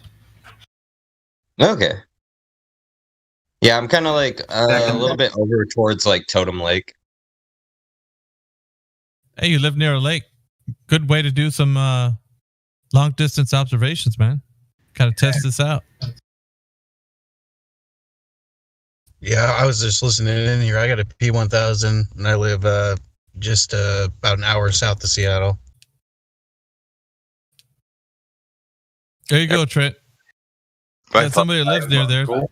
In case he does a long distance observation test, so you guys can probably hook up and probably check it out. Do you know a place that you could do one, Travis? Like where you go and I've been to quite a few places all over the state, but yeah, we have got thousands of lakes here and multiple mountains, and then we got a bunch of coastline peninsulas. I went out to Grays Harbor, and it was pretty cool. I actually was able to see like at really low observation, a plane like kind of taking off. It was pretty gnarly. It just kind of appeared out of nowhere. So have you heard of the P900 or the P1000 Nikon camera, Trent? Yeah, I have a Canon Mark it's a Mark IV, and I got tons of different lenses for it. I have like an entire backpack that's set up. Well, you got the whole long distance observation thing down already halfway done. All you need now is a good location, some landmark that a known distance to in the distance, and probably get down to where you're at the water's edge, and then preferably have the horizon in the far distance of that, and then put the camera as low as you possibly can to the ground, and see what kind of long distance observation you could do to see the landmark that you see in the distance, also including the horizon. You know what I mean? Like, I think that would be a great opportunity for you to do. I have a good tripod, so I could definitely do it. The only thing is I would have to dig a hole and then sink it down a little bit, but I could do it. Yeah, like I said, get as close as you can to the ground, and then see how far you can see with the land. I would say stay focused on the landmark, and that way you could use them as demarcation lines, so that the far distance horizon could probably be in the same view, and then punch in once you get all that data, take it back home, and then punch in all the information to the Earth curve calculator, observer height, known distance, and then see where the geometric horizon should be, worked out with the radius of the Earth, and then see where the geometric horizon would be predicted on the globe, and see if it doesn't land anywhere where you could visually see it. If not, it's not a globe, man. It's one good way you could falsify the globe, the claim of it being a certain size, anyways. Huh. Interesting. I'll have to check that out. I'll have to give it a shot. Well, yeah. I mean, if you have already the long distance equipment already to make these observations, man, like I would if I were you. I mean, if you got some time off, I don't know how busy you are, but if you got some time off and you're able to go do that, yeah, it's not too far away. I mean, yeah, I got a big lens. Camera. Mine? Yeah, your Canon. What's the zoom on that? Depends on which lens I snap onto it. Your biggest one? My biggest one. Let's see. It's 400 mm. It's I can post it in the chat. It's a really expensive lens. Nice. Here it well, is. Yeah, I sent you some DMs there. I'm looking for a partner. I've been trying to go at this by myself, and here and there when I have time. This lens costed $11,000. Oh snap! You have that lens? Yeah, I have this lens. Yeah. Damn, dude! You and Travis can do some really good work on long distance observations. Make videos and stuff. Like, check out that lens there, Travis. Yeah, I'm gonna have to here. Sitting in the parking lot. Holy smokes, dude! Yeah. Now you're making some hand over fist if you can afford that kind of lens. Oh yeah, being a Microsoft employee, I make roughly $150,000 a year. Good night. All right, man. I see you flexing. That's good. Yeah, more power to you, bro. But if you got that kind of equipment, there's no reason why you shouldn't be doing long distance observations. I mean, that is phenomenal lens right there. Yeah, I got some great photos, but it's of mushrooms. I've been studying a lot of mycology. Okay. So maybe you can teach me how to use mine. Yeah, if you've got that lens, I mean, shit. You got a backpack and stuff. Yeah, they're expensive. I've got a kit that I bought. So, goodness sakes, man. What kind of look, Travis, like, if you're from that region, what kind of landmarks do you guys you wouldn't have like oil rigs out in the distance or buoys or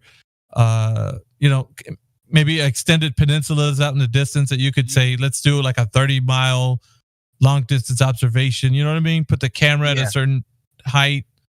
I'd say put that bad boy on that on that lens that he has, dude. Like, you go to like Vashon Island or something like that, or Victoria.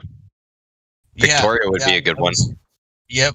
There's a 10-mile span there that you can shoot across too, 10 to 20 miles. There's a big old peninsula too at the northwestern tip of Washington. There's harbors and stuff that you can get certain angles onto where you can get the horizon behind the object. So yeah, I've been messing around, I've shot the Narrows Bridge and Deception Pass. Deception Pass is a good one. Because you can get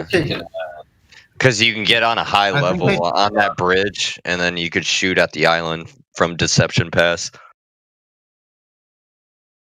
I don't even know where that is. Deception Pass? Yeah. It's It's kind of crazy. It's where is it? It's like by Whidbey Island. Oh, okay.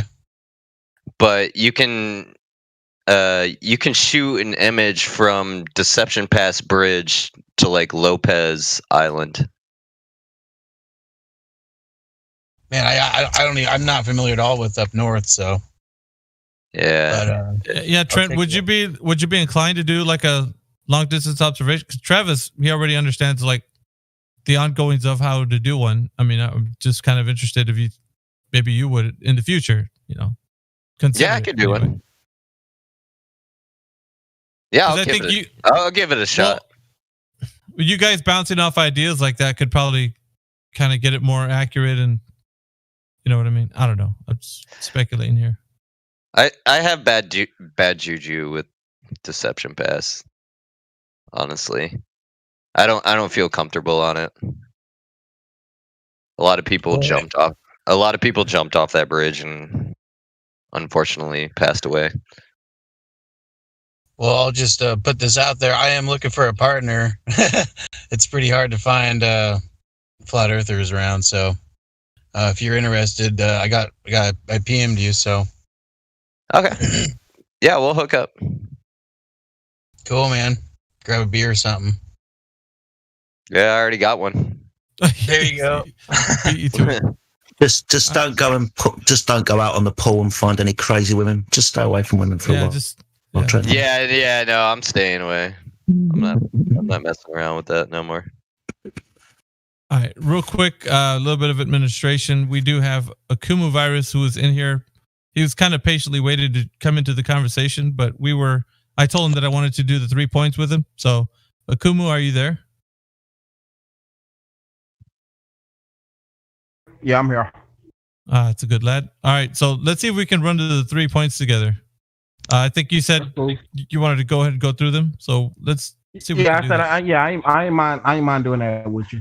That's cool. All right. So you've heard it before, but I'm gonna just go ahead and run them down real quick with you, and then I'll let you kind of give you the floor to talk. So the first point is, how have we measured the curvature of the Earth starting from ancient times up until today? Starting into ancient times? Yeah, because they say that we've known the Earth to be a globe for at least 1,000 years. Is that fair to say that people have made that claim? Do you actually have to measure curvature to know it's a three-dimensional sphere? Well, to actually know that there's curvature, you would have to. So otherwise, you sure about that? Absolutely. Us claiming that there's curvature is not any. Like if you're out on the beach and you say, "Hey, man, the Earth's curved because I see ships going over the curve," and I say, "Well, I don't see a ship going over a curve. I just see moving away at a far distance away from us." So, in order for us to settle that debate, we're going to have to measure a long distance, like a long distance observation, like the one I was actually asking Trent and Travis to do. And so that's the way we can actually get to settle whether it is curving away from us or it's not. There's multiple ways of doing it, but okay. Sure. And so let's get to the bit where we're actually getting to know how they established that the Earth is measured to have curvature in ancient times, because that's of most importance. If people are saying that the Greeks have figured this out that long ago. So if you know, so when I'm going to preface this, there's no right or wrong answer, Akuma, to any of this. What it is getting to know what you know about how they did this. Now, if you don't know the answer, it's really easy to say, I don't know. So being honest in the 3 points here is of utmost importance. I just want you to remember that. Okay, so we're being honest, and you can say, I don't know. I'm not going to hold you to it. I'm just not my thing here. I just want you to be honest in what you know. So go ahead. Okay. From what I know, I'm not going to say that I'm 100, because my memory fails me a lot. So I'm going to say one of them was the whole, what did the whale test? The shadows in the whale. Okay. Yeah, I believe the other one. I think the sticks one. I don't think that was a completely true story. I think they did it with the whales. I believe. I'm not sure. It was probably a mixture of both. I'm just going to help you out a little bit because I know what you're talking about. But go ahead. Okay, one well, one stick. Yep. Somebody was saying go something? ahead. No, it was just Jedi. Okay. That is pretty much how I know how they did it back then. I want to say another way that was them doing it was maybe Alberoni's method. You can kind of get that it's a sphere from that method too, but you got to be really high in elevation in order to do it. You can't be on the ground. Okay, so one bit that I do want to say, as you're telling us, right?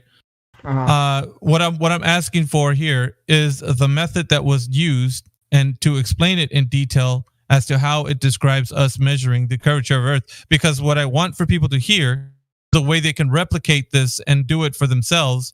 That way, maybe if it was established that long ago, then we could replicate what they did and then maybe get to the same conclusion, right? So that is key here in our discussion, that the method is kind of is told to us how we can actually do it ourselves. Okay, so you have to know what's that point they call it, the noon time, where like there's no shadows, the sun is completely right solar above noon you. Yeah, so you have to find a place that experiences solar noon, know somebody to stay there during the time they're having solar noon. You have to figure out, what was it they did? You have to figure out where. I think it has to be on the same latitude. Find a place when they're going through solar noon. You see what the angle of your shadow is, but you have to also know how far you are away from the place that's experiencing solar noon. Is it the same latitude or same longitude? Right. I'm just gonna kind of jump in here. Oh, the reason why I was asking you, Kumu, is because we're basically gonna go off the information that you know. But once again, I'll kind of restate this. If you don't know, then I can't help you. So you'd have to say I don't know. Okay, I'm just gonna say I don't know because I'm not sure. Okay. Yeah, that's fine. Like I said, there's no right or wrong answer. All right, so let's fast forward to today. Right. So now that we can't establish if they found the measurement of the curvature of the Earth in ancient times, let's establish how they have done it today. Do you know of a method that they've used to measure the curvature of the Earth today? Nowadays, I believe they just use technology, like satellites and stuff like that, in order to measure it. They just use technology. Okay, so what I'm looking for here is the actual method that was used so that we can replicate what they did to ascertain the 8-inch per mile squared drop rate on the curvature of the Earth. So if you know specifically how that's done, that's fine. If not, the good answer is to say I don't know, because they've done it. That's fine. That however they've done it. But if you don't know, just say I don't know. That's not. The techniques that they use today, we can't replicate it because we don't have the technology to do it. Okay, so the short answer is I don't know. Is this correct? Oh, okay. I'll accept that. Yeah, that's fine. Okay. I don't know. All right. So yeah, you just believe that they've completed the task and they've measured it themselves. So you would say it's just something you believe they have already done. Somebody's done it. Yeah, they did it with technology. Okay. Yeah, I believe they did it with technology. All right. So the second question would be axial rotation, that the Earth is spinning on its axis. Now, how have we detected that the Earth is in motion, spinning on its axis, Akumu? It takes two different things. Well, for me, it was two different things: star rotation and Coriolis. Okay. Just like I said, in every question I need to hear the method in which was used to discover. So go ahead and kind of go into detail of what you're saying and tell us the method that was used to detect the spin of the Earth. The observation of Coriolis is detecting the spin of Earth. All you have to do is observe Coriolis, because you can't have Coriolis if it's not spinning. That comes from a spinning surface. Okay, so for some people that haven't heard about this, and let's just say there's a new person listening, what do you mean by Coriolis? Is there any way you can explain to us what that means and kind of in relation to how the Earth is spinning on its axis? Coriolis is the effect of something moving a certain speed over land moving a different speed. Basically, let's see, from the equator, if you shot a projectile going north, It retains the speed of the Earth along with the speed of the projectile. So if you shot it over the Earth going north and the ground is moving 1,000 miles per hour, as it's moving north over a greater distance, the land is moving slower and slower as the bullet is going, or the projectile is going over that piece of land, which causes an apparent deflection to the right. All right, so we're talking to deflect east. Yeah, go ahead. We're talking about something that leaves the Earth's reference frame, right? So a bullet leaving the barrel of a gun. No. Is that what we're saying? No, we're not saying that. No, don't leave the reference frame. You can't leave the reference frame. So the bullet is still in the reference frame. Yeah.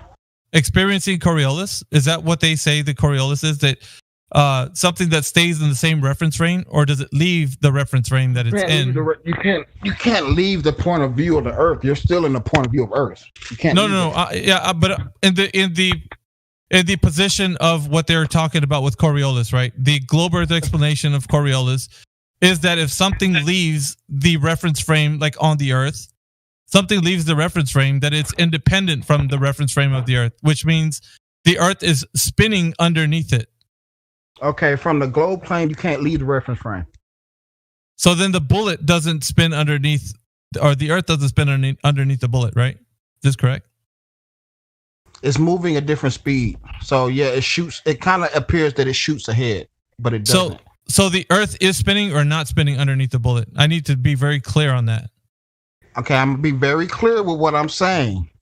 Yeah, but when the bullet leaves, it's moving the same speed as the ground it left from.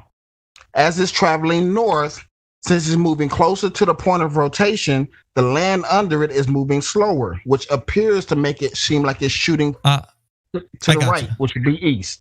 I gotcha. So the Earth is moving underneath the bullet. You just said that, right? Okay, I guess if you want to put it that simply, yeah. Well, yeah. I mean, that's we got to break it down. Simple. Well, I know, but we got to break it down for the audience so they can understand that what we're talking about is detecting the axis of rotation of the Earth. So if we're saying that a bullet is actually leaving the barrel of a gun and going into it's not attached to anything, that the Earth will spin underneath that bullet, which means even a little bit. We're not even talking about a lot, just a little bit. But the Earth will still spin underneath that bullet. Okay, yeah. But since the fact that the bullet is moving at a different speed than the ground below it shows that it's an actual rotation, something's actual rotating. Because that comes from the fact that the ground is rotating. Okay, is there any other example using the ones that you're using that we could kind of say that that's also the case? Is it just a sniper bullet that we're talking about here? Or is there something else? I would say projectiles that's not powered. I mean, powered flight also does too, but they make micro adjustments. So it's better to use something that's not powered. You can also use hurricanes. Hurricanes are the same thing. All right. So can you give me another example so that we can bring some more clarification to your point? Besides projectiles and hurricanes? Well, no. I mean, I said besides projectiles. I mean, what other projectile... Hurricane. Well, no. What other projectile? Is it just the bullet? Is that the only example we have? A non-powered projectile. It could be, if you can get a ball to fly that far, it'll be a ball. If you can get a bullet to go that far, bullets, whatever you can get to go that far, that's not powered. Okay, by powered, you mean self-powered, right? Not giving potential energy to that thing in some way and then having it travel with that potential energy. Is that correct? Right, like not like a airplane or something like that can make micro adjustments to adjust for it. So you're talking about anything that is powered cannot detect the motion of the Earth. Is this correct? I believe you won't be able to use those to detect Coriolis because they make micro adjustments, and they also have bigger things to worry about, like trade wind. All right. Well, everything that's powered, would you say that's your final answer on that question? I gotta think about that one. If you're gonna actually fully make that statement that you're gonna back up and say that this is what I'm saying is that anything that's powered cannot detect the rotation of the Earth. Anything that's powered can make micro adjustments and shouldn't be used to detect the rotation of Earth. Okay. So that would throw out anything in the case of a Foucault's pendulum with a box on top of it that's powered to keep it in procession. Would that be the case as well? Not necessarily, just because you can have a Foucault pendulum that's not powered by anything. No, I know, but there's one that is powered, and they use that one as also kind of say that you can check to see if the Earth is spinning underneath it, processing in a certain way. But just for the sake of not having to constantly be pushing it and giving it potential energy, the mechanism that lies on top of that device will give it power. So it's powered. Is that device allowing it to make micro adjustments? Well, that's the thing. That wasn't the question, though. The question of it was, if you give something that's self-powered, that cannot detect the axial rotation of the Earth. Yeah, which is why I was saying that way. Yeah, but this is why I was also saying it the way I was saying it, that with powered objects, you can have Coriolis, but you shouldn't use them to detect Coriolis because you can make micro adjustments. Now, if the device can't make micro adjustments, then I don't really see too much of the problem with it. Okay, so it's not just things that are powered, but you're saying that things can make micro adjustments. Yeah. Okay. And are they, put it that way? Are they making adjustments for the spin of the Earth? No, they have bigger things to worry about. Like I'm talking about, like the planes, anything. Jets, helicopters. Yeah, I'm talking about anything. They all have greater forces to worry about than Coriolis. So Coriolis does not affect a plane, a helicopter, an air balloon. It does. Huh? It does. Now it does. So you're saying, but they have other things to worry about. So you really won't see Coriolis in a plane because they have bigger forces to worry about than Coriolis. But can you detect that the Earth is spinning underneath those things?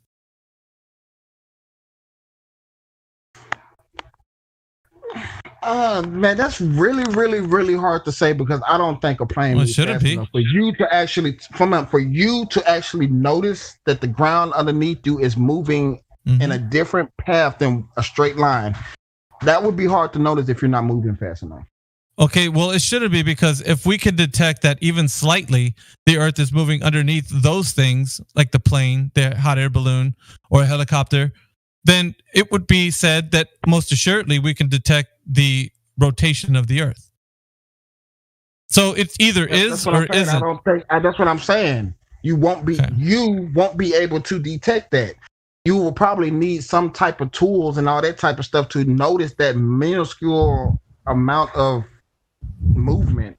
Right. So you're saying that it's possible that it can be detected, Akumu. That's what you're saying. It's possible with a specific device that you could probably attach to the plane, the helicopter, the air balloon, that you'd be able to figure out if the thing that is powered also has micro adjustments for the Coriolis. Can I add a one-liner? Okay. What's up? Go ahead, Jimbo. When you sight sniper rifles now, they have an insert that goes right inside the barrel, and it's a laser. And you basically point that laser in your barrel at your target, and you set your sights, so you don't have to waste bullets. Okay. Set your sniper rifle. You gotta calibrate that, right? All right. No, I just wanted beeline out of the barrel. All right, so I just wanted Akumu to get everything out about what we're talking about. So we're on about airplanes, helicopters, air balloons. They can't tell if the Earth is spinning underneath unless they have some sort of device to detect it. So it is still possible to detect the spin of the Earth underneath those things if we have a device to detect it. Okay, yeah, I'll go with that. All right, is there a device that we could put on those to detect that the Earth is spinning on its axis? I doubt it. So there isn't any device whatsoever that's on those things. Could I give you one example of maybe a device that is on those things already? Yep, you can. Have you heard of a gyroscope? Yep. What does it do in relation to what the plane is doing? They all self-correct inside the plane. Right. What are they self-correcting for? Tilt. What's that again? Tilt. Okay, and are we saying in the same thing for a helicopter an air balloon? Because it's got to be applicable, right? In other words, if you have a device, go ahead. I'm about to say, do air balloons have a artificial horizon and gyroscopes and stuff like that? Well, I'm asking you because this method has to be applicable to anything that's going up in the air that's leaving the reference frame of the Earth. So, like I was telling you before, certain things vary in the way that you're explaining what they are. It seems like it's becoming a little bit more complicated. They do, they don't, they do, but they don't again. So what I'm defining right now is an understanding and separating the idea that you think that it could be. So I'm getting to the bottom of what you in your mind are actually postulating, that the Earth is spinning underneath things that leave the Earth's reference frame. That's everything. I'm talking from sniper bullets all the way up to things that move and are powered. That's where we're conflicting. Well, I don't think it leaves the Earth's reference frame. Okay, but so does a sniper bullet. Everything that you're saying that is in the air that's not attached. I don't think it leaves the Earth's reference frame. Right. So why would Coriolis be a factor then? Because the ground is moving at a different speed. Well, it's that's what I'm saying. Because the ground moves at is Coriolis. Yeah, that's because that's right. Well, yeah. How can it be happening and not happening simultaneously? That's what Mickey's asking. Yeah. I don't know what you mean, because the ground is still moving at a different speed than the projectile, so that's going to appear. Oh my god! Come on, bro. Yeah. So you're talking about the ground in which the sniper bullet was attached to when it was still in the barrel of the gun. Once it left the barrel of the gun, it became independent from the ground that it was attached to, from the barrel of the gun and the person holding the gun. Do you understand?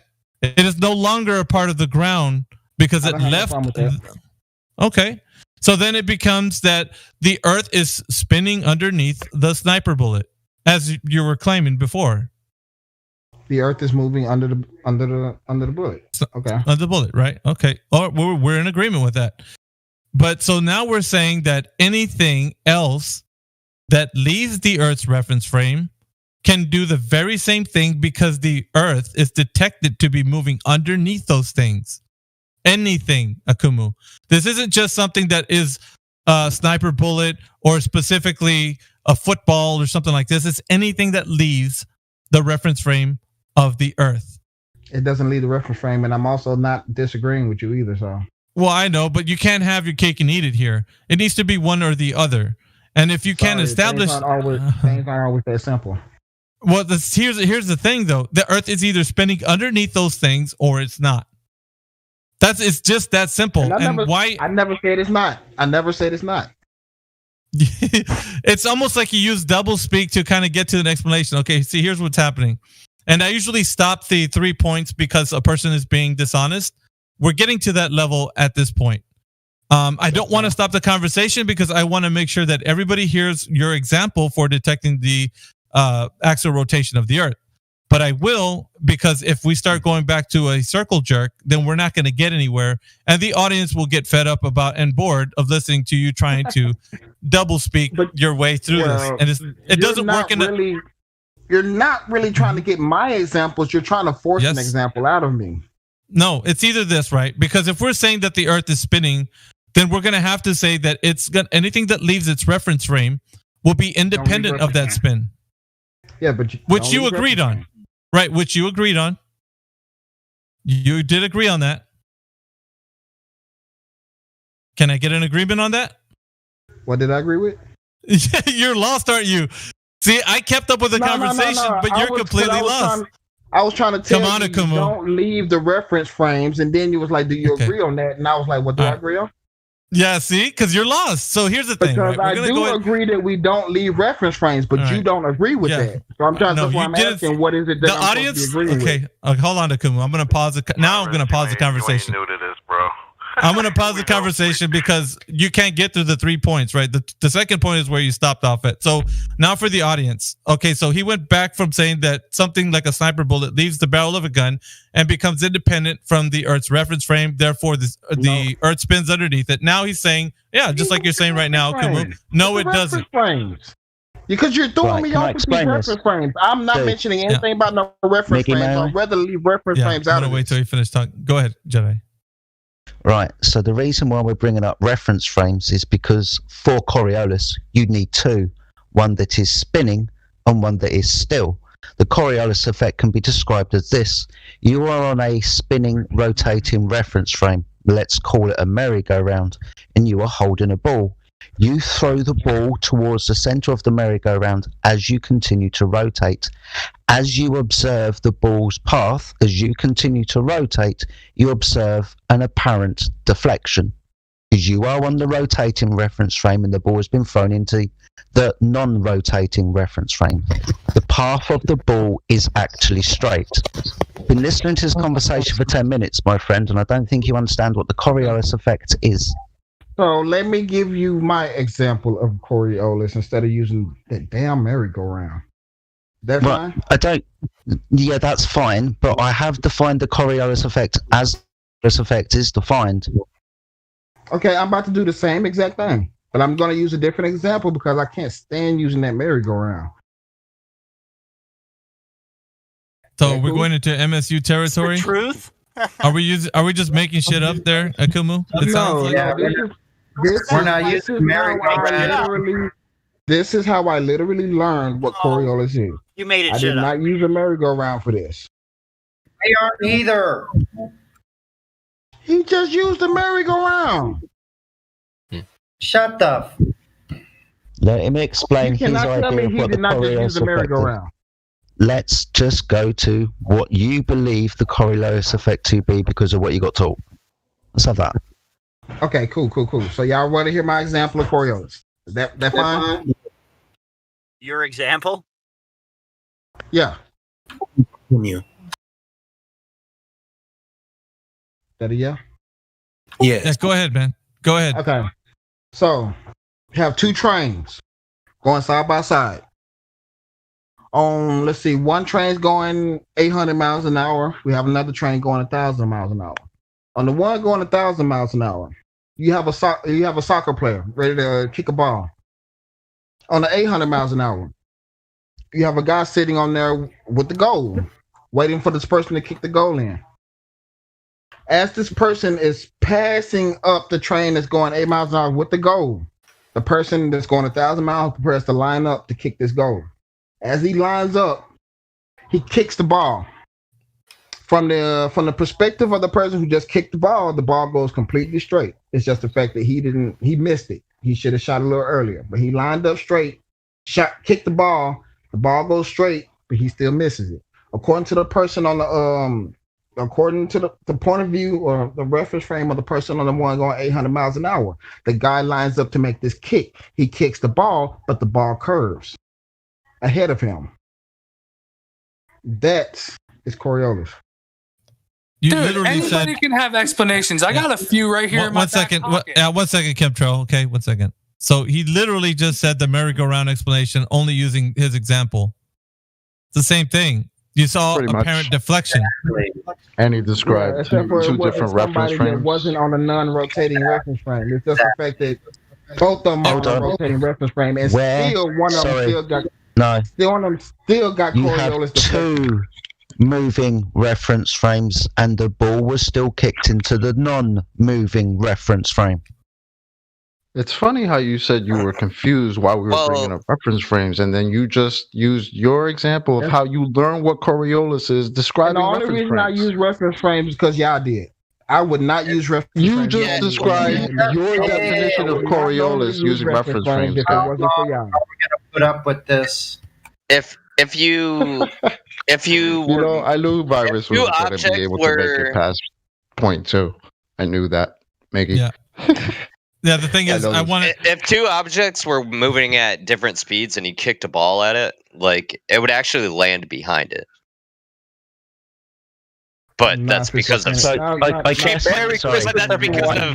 Christmas different speeds. But it's because it wouldn't go behind it. It would land in front of it. I get you. So I guess the next question is, where do we observe this on the Earth? When do we kick balls off of the moving Earth reference frame into the not moving reference frame and observe an apparent deflection? Observe an apparent deflection. Where do we do this? What?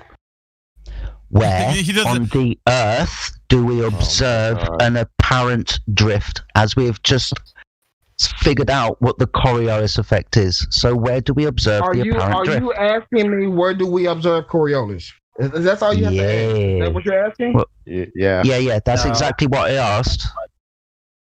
So answer it. Hurricanes. I answered that earlier. Hold on. That's a physical thing. The hurricane's path is actually turning. We don't. No, it's not, because it's incorrect. Yes, it is. The observation. Hold on. Let me explain to you how it is not analogous to the Coriolis effect. This is an actual deviation, right? The path of the ball doesn't actually change; it goes straight. It is related to Coriolis. Yeah, but you're incorrect, as you've just defined. But now you're saying physical. The observation of the Coriolis effect is you observe an apparent deflection. The path of the hurricane is actually physical, so not apparent. I'm going to show you. Don't worry. Yeah, you can show me how you misunderstand your own argument now, being as you've correctly defined the Coriolis effect and now attributed to actual physical movement. Right. So here's what we're going to jump. This is what we're going to say. You have no idea of what the Coriolis effect is. You went off into a tent. Wait a minute. How you going to tell me I don't know when I'm not actually telling you. All right. So this isn't for you. This is for the audience. This is for the audience right now. Akumu doesn't know what the Coriolis effect is. He, by his own standards, is making up his own definition in his own mind of what he thinks it is. It is not by the defined definition of what Coriolis is. Let him define it then. Let him define it so we know for sure. Let him define it. Who's saying that? I'm saying it, Cypher. I want to hear him define it. You actually can go on mute because I'm not speaking to anybody else but the audience. Yeah. So the thing is, he already defined it, and he told us what he thought. You were late to the party. You did not listen to what he said before. So he did try to define it, and his example was kind of the same thing, but it was not exactly like it, but it was still using it in apparent deflection. So what we're telling him is he's not going by the defined definition of Coriolis. So he's making up something of his own mind to try to keep continuing to think the Earth is a globe spinning. So right now we are going to pause the conversation with the 3 points. And like I said, I don't entertain hamsters in this server. So because of his dishonesty, he's going to have one chance to redeem himself. And if he doesn't come clean and come straight, then we're removing him from the server. It's that simple. We're not going to put up with dishonesty in this server. And I will be generous and say, okay, we'll let him ask the question again. So, did he dip? Oh, that's the worst thing he could have done. Yeah, he dipped. Yeah. So he is a baller. So I'll define it since he didn't do it right. The Coriolis effect is apparently the moving path of an object moving longitudinally on Earth, and objects that move along a north and south path or longitudinal line will undergo an apparent deflection to the right in the north hemisphere and to the left on the southern hemisphere. Awesome. And where do we observe this? Yeah, so that's what it means. All right. So yeah, he didn't say that, and he was struggling to say that. So now he's in a bind now. So when I see Akumu again, he'll give his one chance again to redeem himself. If not, I'll remove him from the server. Don't hold your breath too tough, man. We've been arguing with Virus for a while. Let's get back to the chat. Sphere has joined us, and he's trying to chime in.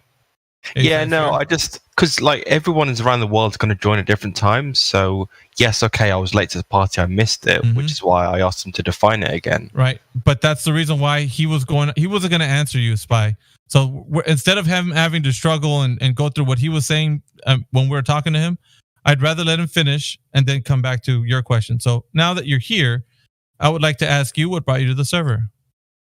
So I'm very curious. So I'm neither a flat earther nor a round earther. I just want to learn. That's why I ask these questions. So I don't like it when people shut down either side of the argument. I want to hear both sides. That was cool. You joined late and I described it to him. Sorry, Miggy. He jumped into this conversation literally just before he tried to define the Coriolis effect. I defined it for him. I'll define it for you, just so you understand the Coriolis effect before we continue the conversation. I don't know what it is, so that would help me. Not a problem. Not a problem. It's the observation of an apparent deflection, and I can describe it as such. You are on a rotating reference frame. Let's call it a merry-go-round, and you have a ball. As you rotate, you throw the ball towards the centre of the roundabout. As you continue to rotate, you observe the path of the ball to apparently deflect. It has a curved path. But in reality, the ball's path is actually straight.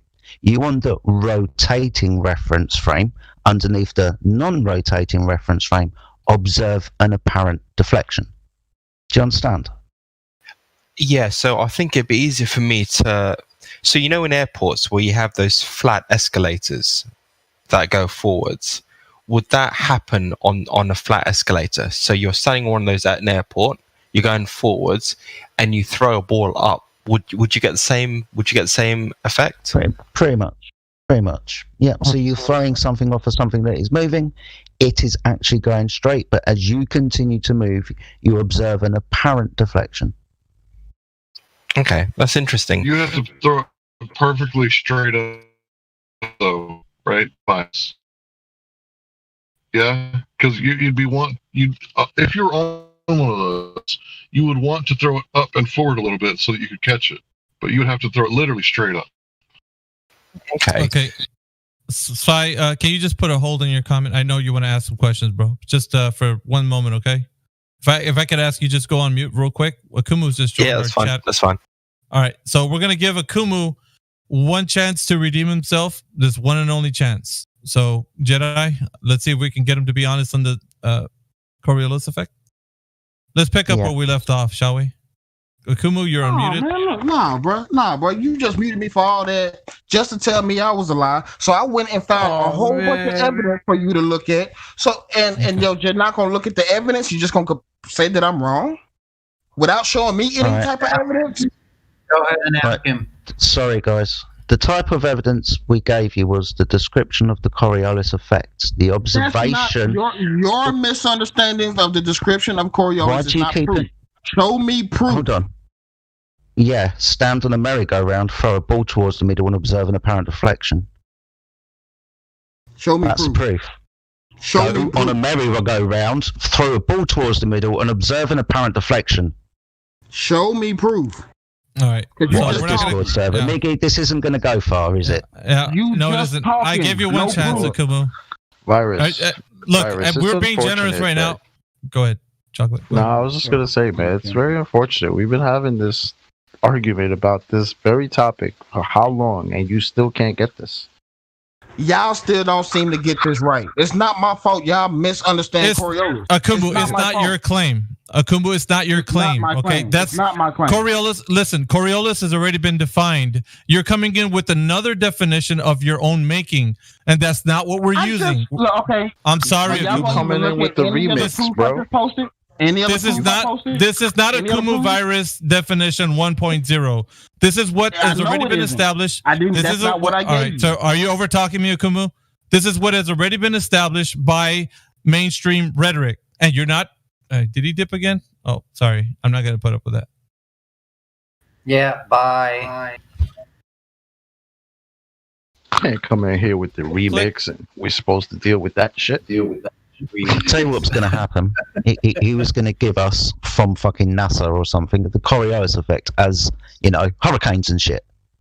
But we understand by definition it is an unobserved deflection. Hurricanes is not an observed deflection, you idiot. That's a physical path. Okay. So he had his one chance and I let him explain, but he's not going to go off on his own definition. It's either going to be what mainstream rhetoric says or he doesn't know. It's just that simple. We're not going to entertain what he thinks Coriolis is. Not going to happen.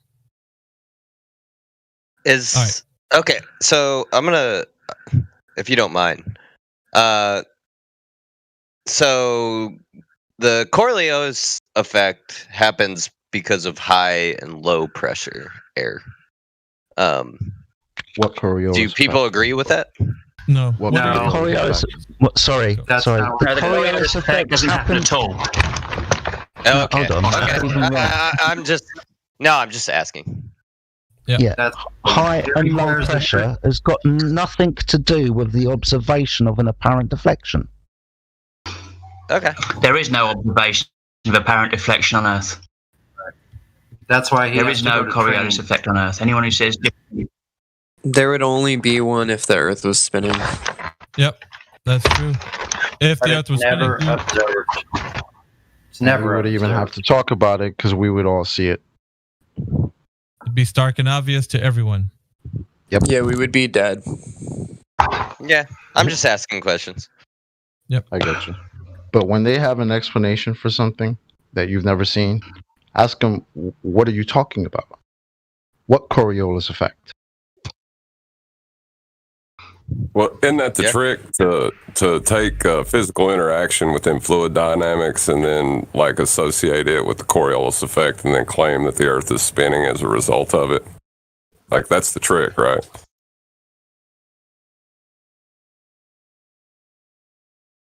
Yeah, it's another hijacking of effects, right? So you see a hurricane, and you're supposed to believe that that's happening because you're on a rotating surface.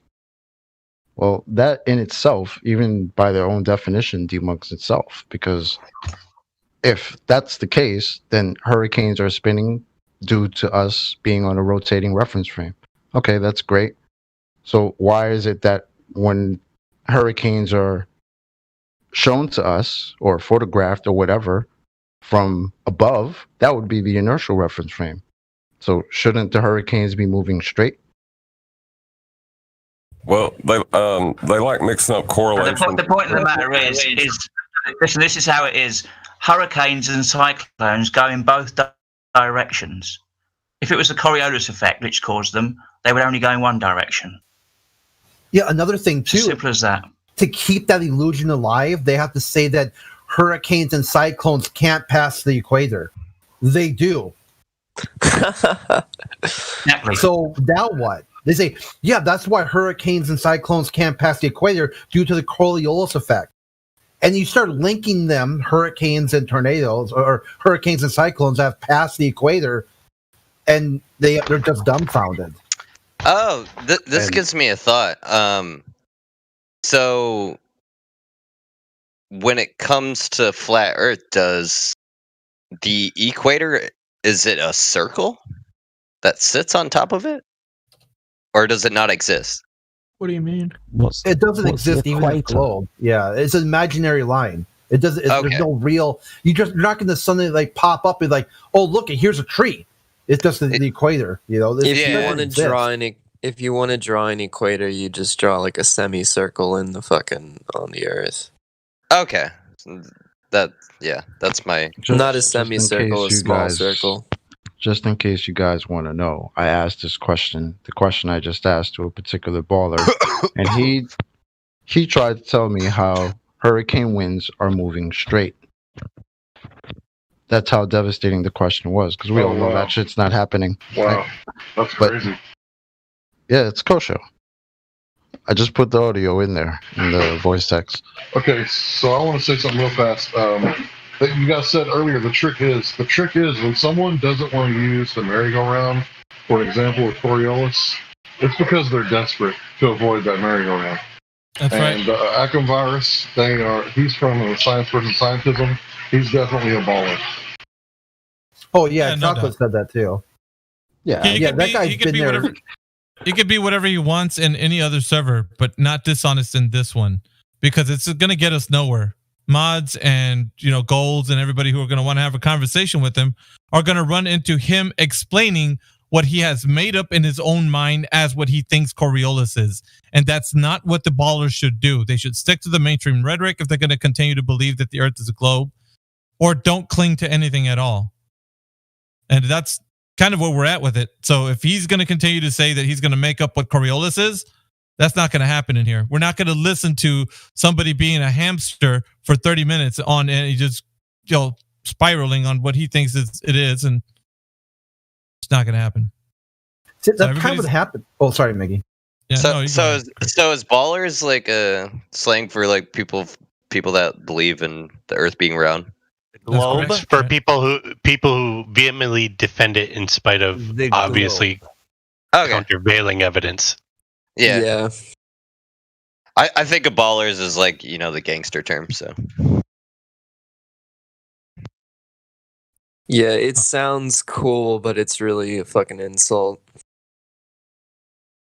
Well, see, the issue is they used to get triggered if you said globalist, and then they would get triggered if you said like globehead.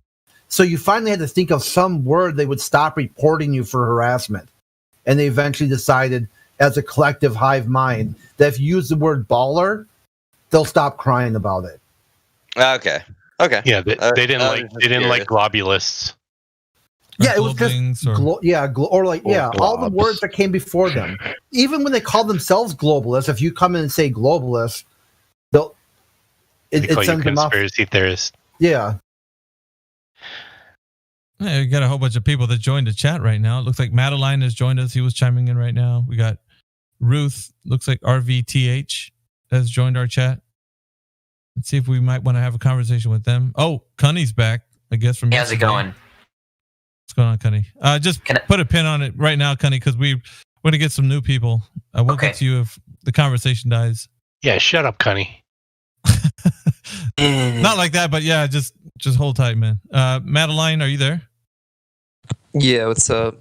So, hey, man, what brings you to the server? I heard you chiming in, so it sounds like I interest in the conversation. I've just been into flat Earth for like a couple years, and I'm just more into like exposing NASA and like the ancient religious aspect of it, of like the Norse religion and Chinese religion and stuff. But I'm just here to listen, Okay, so you just want to hear the conversations that go on in the server, not really participating at the moment? Is that what I'm getting? I mean, sorta, but you guys have handled the science aspect a little bit better than me. You know that some of you guys know the technical words better than I do, but I get the whole thing. But you guys are a little more articulate about it. No problem, man. If you just want to listen, just hang out. Here maybe to ask learn. a question. That sounds good, I guess. Yep. All right, see if we can move it forward to Ruth. Ruth, are you there? Or RVTH?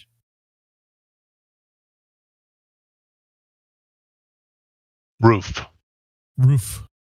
is on fire. The roof. Got a picture of a dog drinking or having a peppermint in his mouth.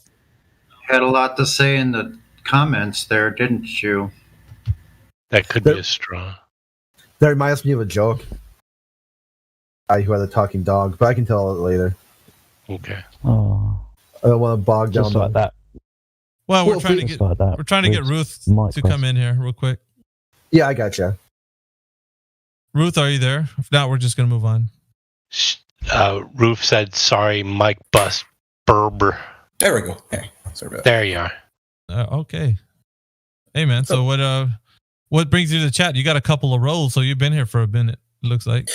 Since last night, I think it was Pax. I think his name is the other Scottish person that's in here.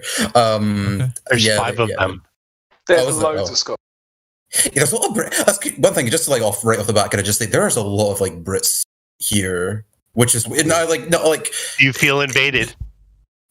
No, not necessarily even that. It's just like when I think of like flat Earth in the traditional sense, you get like images of like Mark Sargent, like all these sorts of guys, Americans mostly. Wow, just, like, you think of Mark Sargent? Damn.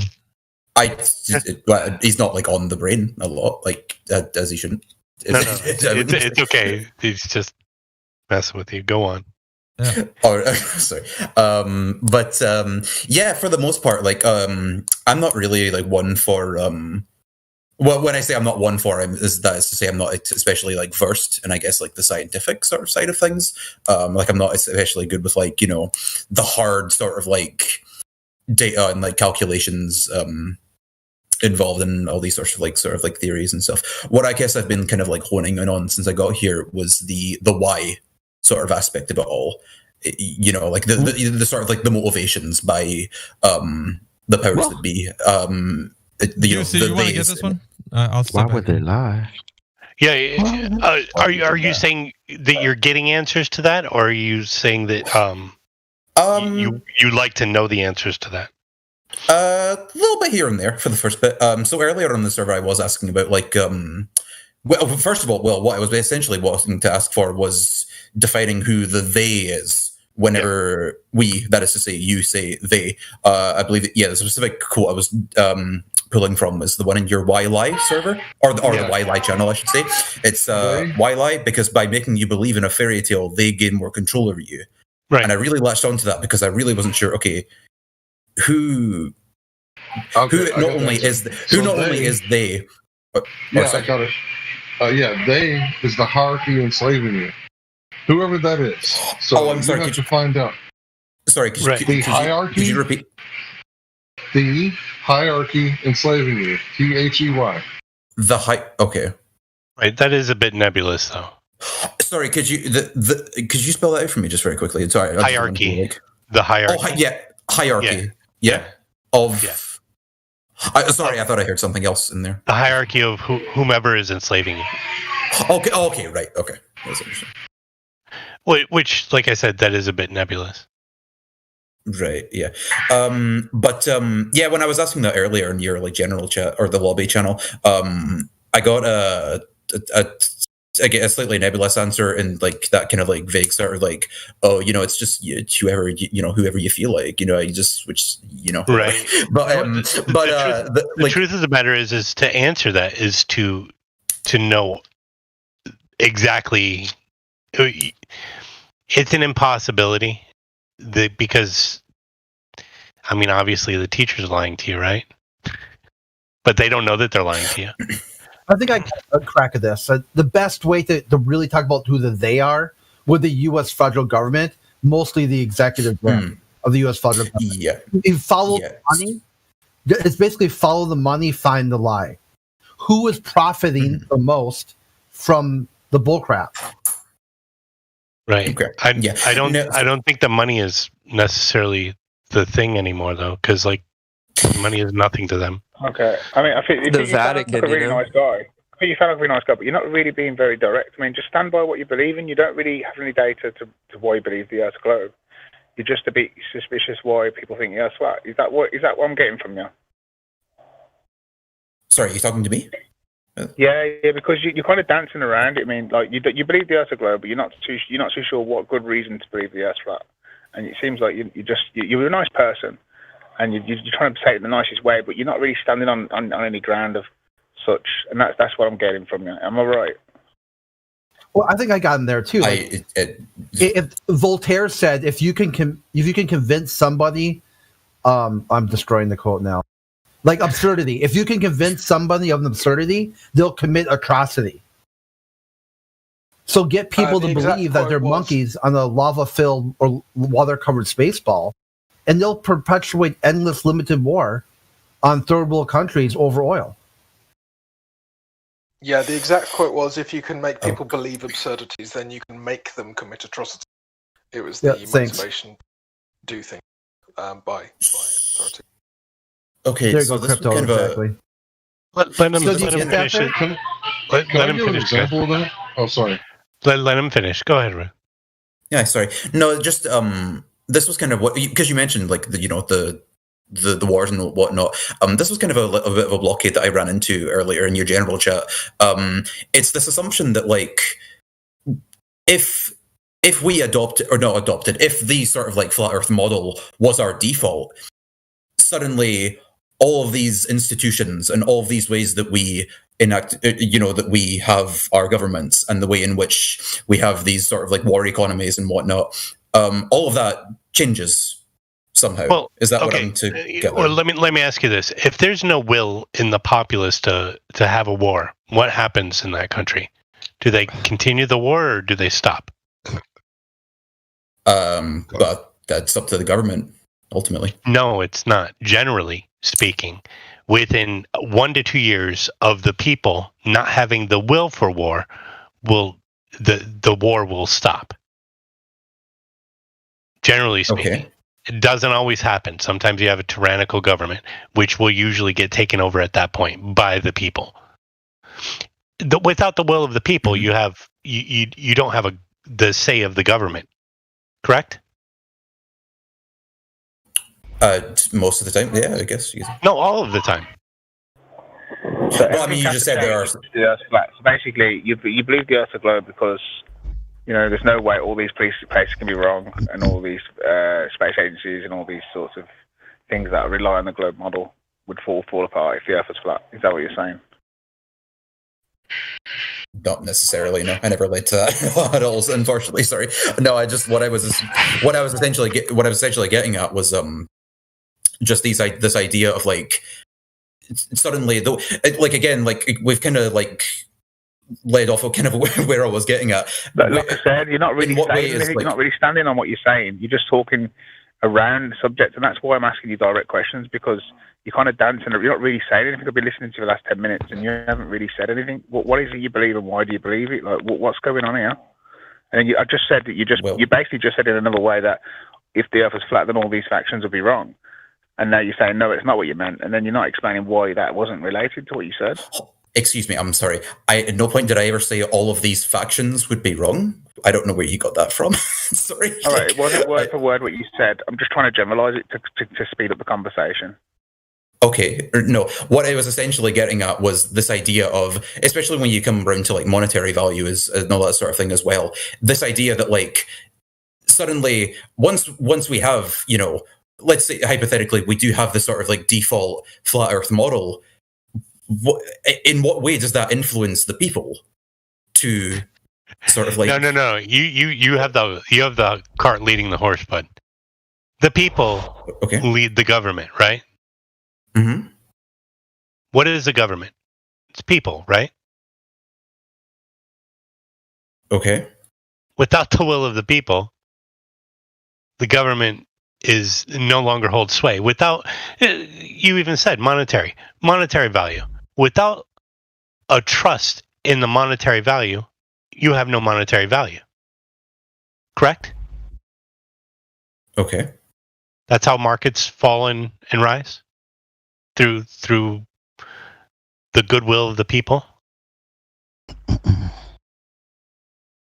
You need belief of the people in order for anything in a government to work. Even if it's a tyrannical government, because you'll be taken over very quickly by the military that you run. It's a fact. It's always been a fact. That's why the Romans came up with bread and circus. So you have the cart leading the horse, obviously. You think the government leads the people. But the people lead the government. Correct? He's not really. I feel like we're not really maybe. Just say something. My point, so we can work with it. My point being is that once the people are aware of what the government is saying is not true, they lose the ability to govern. Do you understand what I'm saying? So, say the Earth is flat.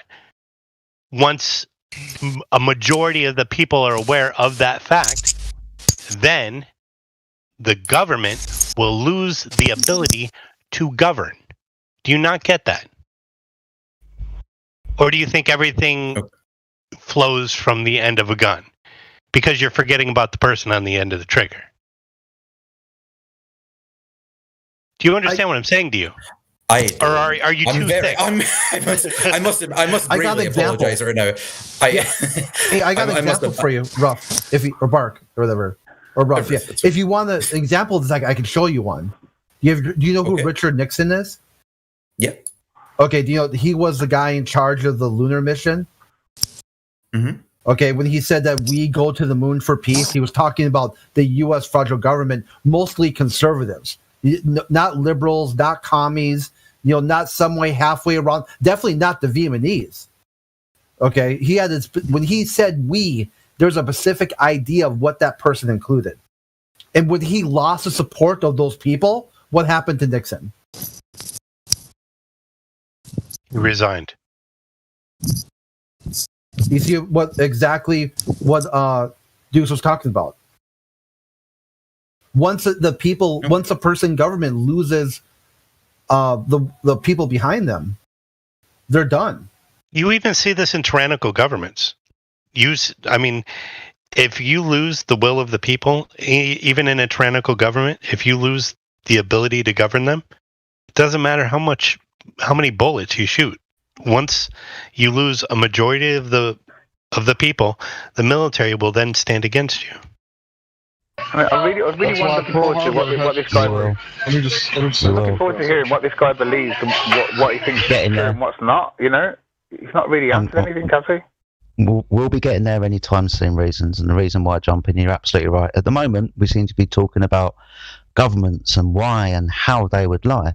Wouldn't it be poignant at this stage to figure out if a lie had taken place?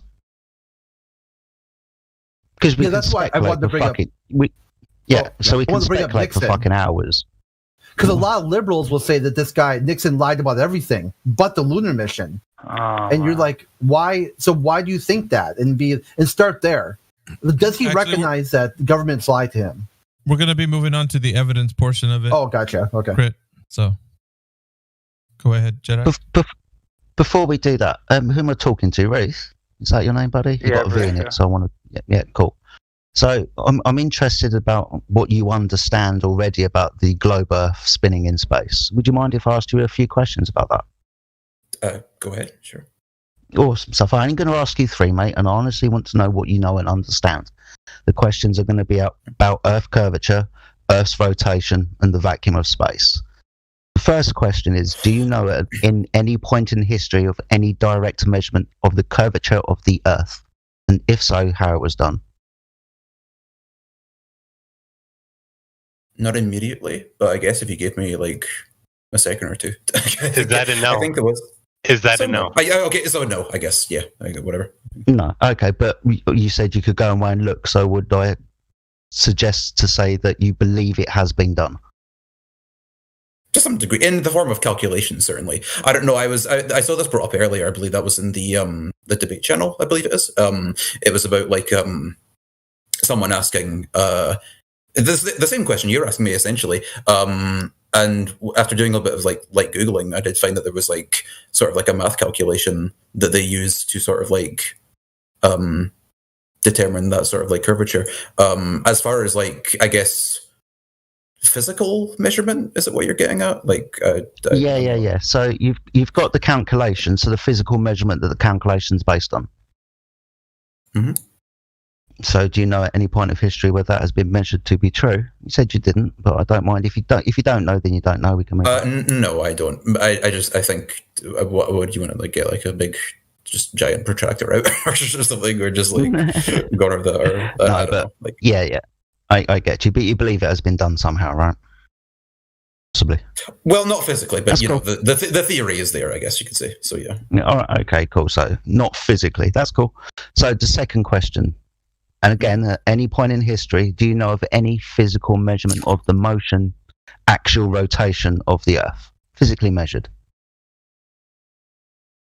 Beyond just what has been like observed from like outer space, I guess. Well, yeah. I mean, we can look at the sky and stuff, but we're talking about solving that question between that moving and us moving. So, how was the Earth physically measured to be rotating on its axis? So not necessarily a matter of you like, think they did it with space technology though, this guy? Me. We'll get to your questions in a minute, Madeline. Just hold tight for a second. Nah, I don't have a question, but yeah. All right, I see where you're going, Madeline.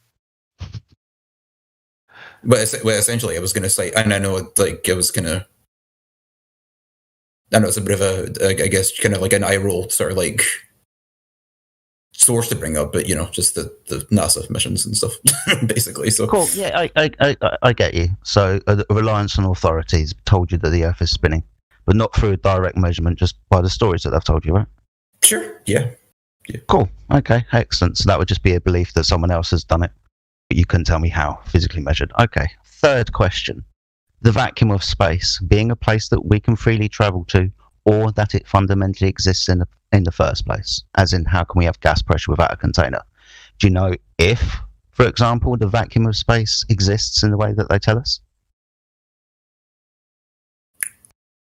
No. Awesome, because you've never been there, right? No, not yet. I guess. Excellent stuff. Awesome. But it would be a belief in your mind that it does exist because they've told you it does. Oh, sure. Yeah. Awesome stuff. So just to go back on the answers of those 3 questions. Curvature of the Earth, like you said, somehow you believe it has been done. The rotation of the Earth, although you don't know, but you believe that it has been done. And again, the reliance on authority telling you it is so. And again, 3rd question, you've never been there, but a reliance on authority that the vacuum of space is the medium that they tell us, so a belief in a story. What I'm elucidating here is quite categorically that you believe, without any physical evidence, that the Earth is a ball spinning in space in the vacuum. Yeah, that's just a belief, right? Yeah, it's just a belief, right? Not Cool. in a derogatory way. We've all been there.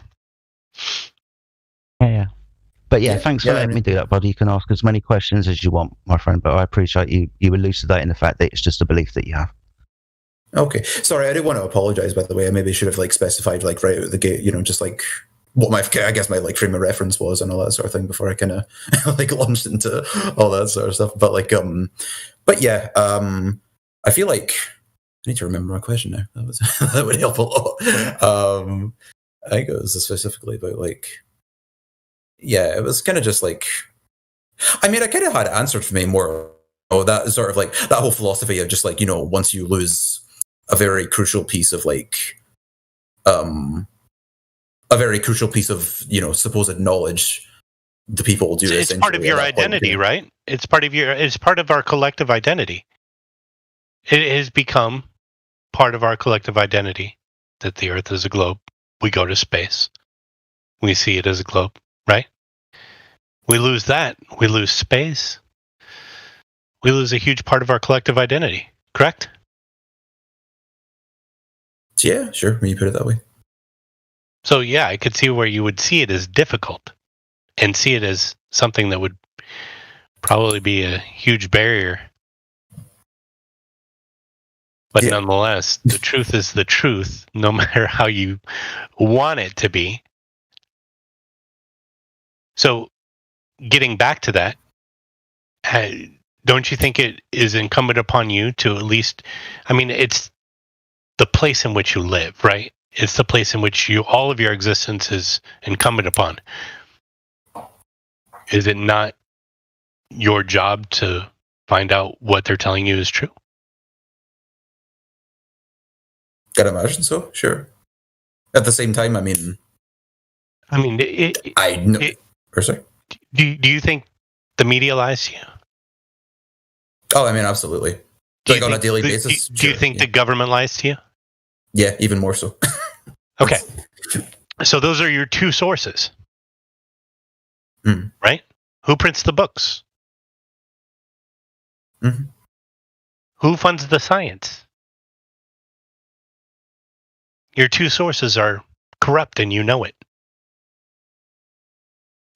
So it's incumbent upon you to figure out the place in which you live. Or at least to verify the veracity of their story, right? Yeah, the specific reasons I don't really trust the government is the ways in which they kind of fuck over the people on a more, I guess, domestic level, I guess you could say. So these aren't really the sorts of issues that I immediately kind of Is it just a domestic level? I don't think it is. I don't think it's just a domestic level. I think it's a personal level. I think it's a world level. I do think it is domestically, but it's at every level. If you're being lied to, someone is controlling your thoughts. Right? So that's every single level that you can think of.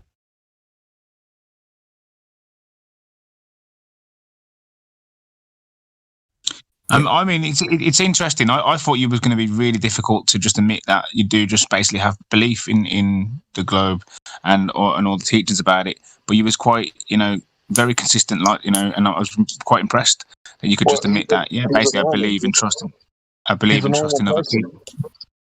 All right, let me finish, mate. I'm really impressed at the fact that you just had trust and belief in other people, and you seem quite comfortable with that. So I've got to give kudos to you for that. But I mean, don't you think there's anything wrong with that? Just that outlook on life, or on, well, not on life, but like just that outlook on like governance and stuff like that. No, just like the fact that realistically, you believe it because other people have done it and confirmed it, and you just have a lot of trust in other people, and you don't think for yourself for 1 second that maybe is it actually what they're saying it is? Is there a way that I can confirm it for myself? I mean, have you asked yourself that question before? I guess sort of just like on like a subconscious level to some degree, as there's always that sort of like lingering kind of like voice in the back of your head and all that sort of thing. Especially when it comes to like stuff that wouldn't really cross my mind as much. Again, this is kind of going back to the matter of sort of like what I mentioned earlier about like domestic issues and just like the ways in which they impact my life personally. Again, this maybe is just a matter of like inexperience in these sorts of fields and stuff, but like when I think of the things immediately impacting me as a person on planet Earth, I think of like, my livelihood, my ability to even just like get by in life and all the sorts of like that's mainly what ways in which they go. Yeah, that's why I think it's possible that with all this footage that we're seeing of space and all these things we're being told could be lies, because 90% of people are just busy paying bills, raising their kids, and just getting on with their day-to-day life and dealing with just general people. They ain't really got time to figure out whether the gas pressure without a container or gravity is actually real. No one's really claiming to be Einstein. The only stuff you're getting from school is basic stuff, unless you pay for some higher education, and even in there, you ain't going to pass unless you give them the answers they want. So basically what you're saying is nothing really aroused your suspicions enough in order to really think of these things seriously. Is that what you're saying? Yeah, essentially.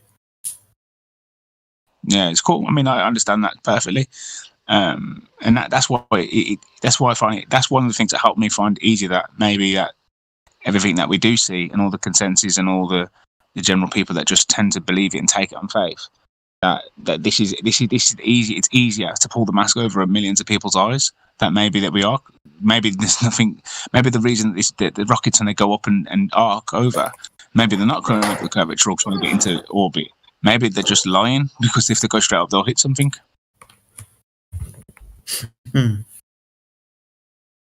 Here's a quick question for you. Yeah. You remember when I asked you 3 questions about the vacuum of space being a place that we can go to, or that it actually exists? Did you also hear me ask the question, how can you have gas pressure without a container? I think... Oh, sorry, that was a bit... sorry, that was a hot minute ago, I guess. And there's been a lot coming. There's been a lot going on, I guess, since then. But I don't... This is a bit complicated because I did actually tune into like the stream earlier, and I did hear a discussion between yourself and another person. I think it was AU, I believe their name was, about like gas containers and all that sort of thing. So I might be getting it mixed up, but like I don't think you asked me specifically. No, he did say it. Oh, did he? Oh, sorry about that. Yeah, sorry. That's so fine, but you might have missed it, but it was a kind of clue to the argument, right? Because of what we're told about the vacuum of space and our environment. Now, we understand how we pressurize gas. We put gas in a container. The gas exerts a force on the walls of the container, and depending on the amount of gas inside that volume, gas pressure, right? Okay. Yeah, that's how we have gas pressure, isn't it? The force that the gas exerts upon the walls of the container. It's in the word pressure. Yeah? Cool. So, for example, if I was to puncture the tyre, put a knife through it, or open the valve, the gas would disperse outwards when the higher pressure inside that container would disperse into the lower pressure environment, wouldn't it? Mm-hmm. If there was no container there, I wouldn't be able to keep the gas there, would I?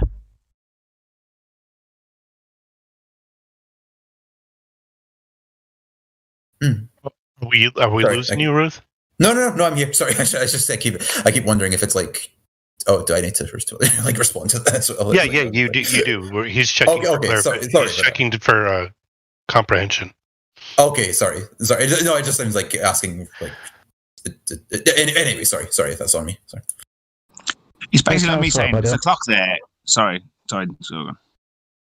No, I'm just saying just that so you want. he's just checking that you know what he's saying. He's just checking that you know what he's Yeah, saying. yeah. That's all he's doing. Okay. You need to confirm. Okay, sorry about that. Yeah, just it's all right, buddy. So we understand gas pressure in the tire. Yeah. Mhm. We understand if I open the container, the gas will disperse outwards. Yes. Mhm. And we understand if there's no container there, I can't keep the gas there. Right. Yep. Cool. We are told that we are adjacent to and within the vacuum of space, and our atmosphere gas is uncontained from that vacuum of space because they tell us that it's an open system and they send rockets to the moon. This is in direct violation of natural law, right? As we have just discussed. And I say natural law because all of those three things will always happen, right? That's just how nature works. If we don't have a container around the Earth, one, there's nothing for the gas to press upon, so we wouldn't have gas pressure. And two, we wouldn't have something keeping the gas here, so the gas would disperse into the next available space, that being the vacuum of space. You understand this, yes? Okay. Cool. So being as you understand that, that ruins space. The idea that the Earth is an uncontained system with gas pressure attached, flying around in it.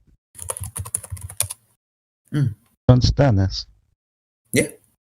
Cool. Awesome stuff. Well, welcome to Flat Earth. Cool. I wish it was pushed. I wish it was. Oh, sorry. I was just saying snacks in the bag. Somebody else is gonna say another thing. This guy, I like him. He reminds me of like if Craig was actually honest with his conversations. This is what he would sound like.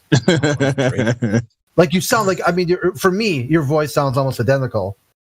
That's wishful thinking, Crit. But Oh, you're about Fight the Flat Earth guy. The Fight the Flat Earth guy. Yeah. Don't they sound similar, or is it just me? He does sound quite giddy and like all over the place, like him. I mean, that's something that I thought when I started talking. He's like, but it could be this. Our times over, other times. I was like, man, calm down, bro. Like, hang on, it does sound similar. Let me ask Ruth something really quick. Ruth, okay. Can there be gas next to a vacuum? A gas pressure next to a vacuum. You put it in like a mason jar, I guess. I don't know. Like I don't. So you need a solid barrier between the two. Okay. Yeah. Right. So can there be space?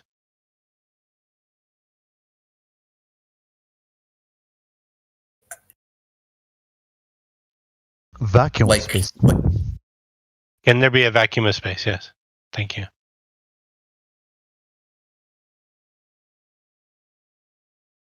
What's he got extremely quiet for? Sorry, no, I was trying. Let him answer. Yeah, let him think. You can't just supposed to spew out an answer like out of his pocket. Sorry, I just think he's gone really quiet. Like he's just. I think since you called him he's kind of. Ruth. Yes. Hi. Can there be a vacuum of space? No, I guess. Okay. Now that you mention it, reasons. Yeah. Ruth, are you just saying that to move the conversation forward? Well, be honest. Look at me in the eyes, Ruth. Look at me in the eyes. Be I'm honest. looking dead at your avatar right now, like so hard. Like, Should we call you FTFE? That'd be better. He's Scottish. No, he's Scottish. FTFT isn't Scottish. I don't know if he's got Scottish. He's definitely erratic. He sounds like attention deficit disorder, a bit like that guy. You know, they sound similar. I don't think it's the same dude, but it just his mannerisms and his cadence and speech and the accent sounds pretty close for me. But you guys, Jedi knows way better. If Jedi's saying it's off, it's definitely off. Okay, Ruth. So we're back to the topic. There is no space. Vacuum of space. Okay. You're looking me dead in the eyes now, right? All right. Yeah. Oh, or are you just shining me on to make the conversation go forward, so you don't have to sit in this painful position of cognitive dissonance anymore? Yeah, you got me. I mean, you got me there. I guess. What it is, right? That's exactly what it is. Okay. I want you to think. I want you to have a think about this. Sit down and think. And if I'm the sitting answer down is right now, so I'm gravity, off if the answer is gravity, do it over. Okay. Okay. I tell you what, let's see if we can have a little bit more cowbell. Do you understand maths and geometry, my friend? Ruth? I mean, that's another one of just a little bit out of my field of view. Let me make it. Let me make it simple. If I know the size of a ball and I know my altitude above it, it would just be a mathematical calculation to figure out where the geometric horizon would be, wouldn't it? Tangent line from your observer down to the Earth before it starts curving down and away. Yeah. Okay. Cool. So that's just a mathematical calculation. Have you ever heard the argument ships disappear over the curvature of the Earth and I can't see them anymore? Yeah. Awesome stuff. And that would be fair to say, because if you were on a curved surface, then it would cause physical obstruction, wouldn't it? Mm-hmm. Awesome stuff. Now, for a ball of the size of, say, circumference that we give them 24,901 miles, we know the size of the ball. And, for example, we knew our altitude above that surface, say 1 foot. Then the geometric horizon would just be a mathematical calculation away. For example, it would be 1.2 times the square root of the observer's height in feet. Now, that's just a calculation. The point is that for a 1 foot observer, the horizon is 1.2 miles away. Just a mathematical calculation, would you agree? Yeah, sure. Awesome stuff. Are you in the live stream voice text? Text room? I can see it, yeah. Right, give me 2 seconds. I'm going to post you an image. Yeah, sure. If I can spell it correctly, which I should be able to. Oh, God. What did I spell wrong there? Big fan of the spot, by the way. Yeah, Do you want me to drop it? Do you want me to drop it in there for you? It's a number. I think you do Black Swan 4. It's been updated. Okay. Oh, you got the updated one? Okay, well, I was just going to put the one that we normally put in. Yeah, just drop that one in there. That's fine. All right. All right, Ruth, do you see the observation of the 2 oil rigs? Yeah. Awesome stuff. Now, as we've just discussed, right, it has to be physical obstruction for things to hide behind. And that is just a mathematical calculation away. Can you tell me, in relation to the 2 oil rigs, where the horizon appears to be? Is it, for example, before the oil rigs, between the oil rigs, or after the 2 oil rigs? Where's the horizon? Before. Before, you are saying that the sky meets the sea before the 2 oil rigs, even though the sea is clearly seen between the 2 oil rigs and the horizon is past the 2nd oil rig. Not looking at the colour change in the water, I'm looking for where the sky appears to meet the water. Sorry, when you say before, do you mean At about 10 miles plus. Oh, so yeah, so yeah, before. So yeah, I would say, yeah. From my perspective. So you're saying the horizon appears. Sorry, the horizon appears before the 2 oil rigs, or after the oil rigs, where the sea meets the sky. I just really want to be clear. Yeah, so before. Right. Going back what that person said there about it being like 10 miles away, yeah, I would say before. Okay, you notice that the horizon. Sorry, you notice that the oil rigs have been given distance markers. One's at 6.2, the other one's at 9.4 miles away. So the gentleman said it was 10 miles away because it's behind the oil rigs. Yeah. Yeah, so the horizon's behind the oil rigs, isn't it? Mm-hmm. Awesome stuff. Could we conservatively say the horizon's at least 10 miles away? Could be further than that, but at least 10 miles away. Yeah, debatably. It's a bit vague, once you get to the oil rig is further away. Yeah. Listen, it's more so hold 20 on. miles. So just I got you, buddy. It's all right. So conservatively, because the one on the left is 9.4 miles away, I'm just saying 10 miles away. Behind your rig, 10 miles away, conservatively. Mm-hmm. This observation is taken from 1 foot above the surface of the water, where the geometric horizon must be mathematically at 1.2 miles away. Do you understand the problem with this observation?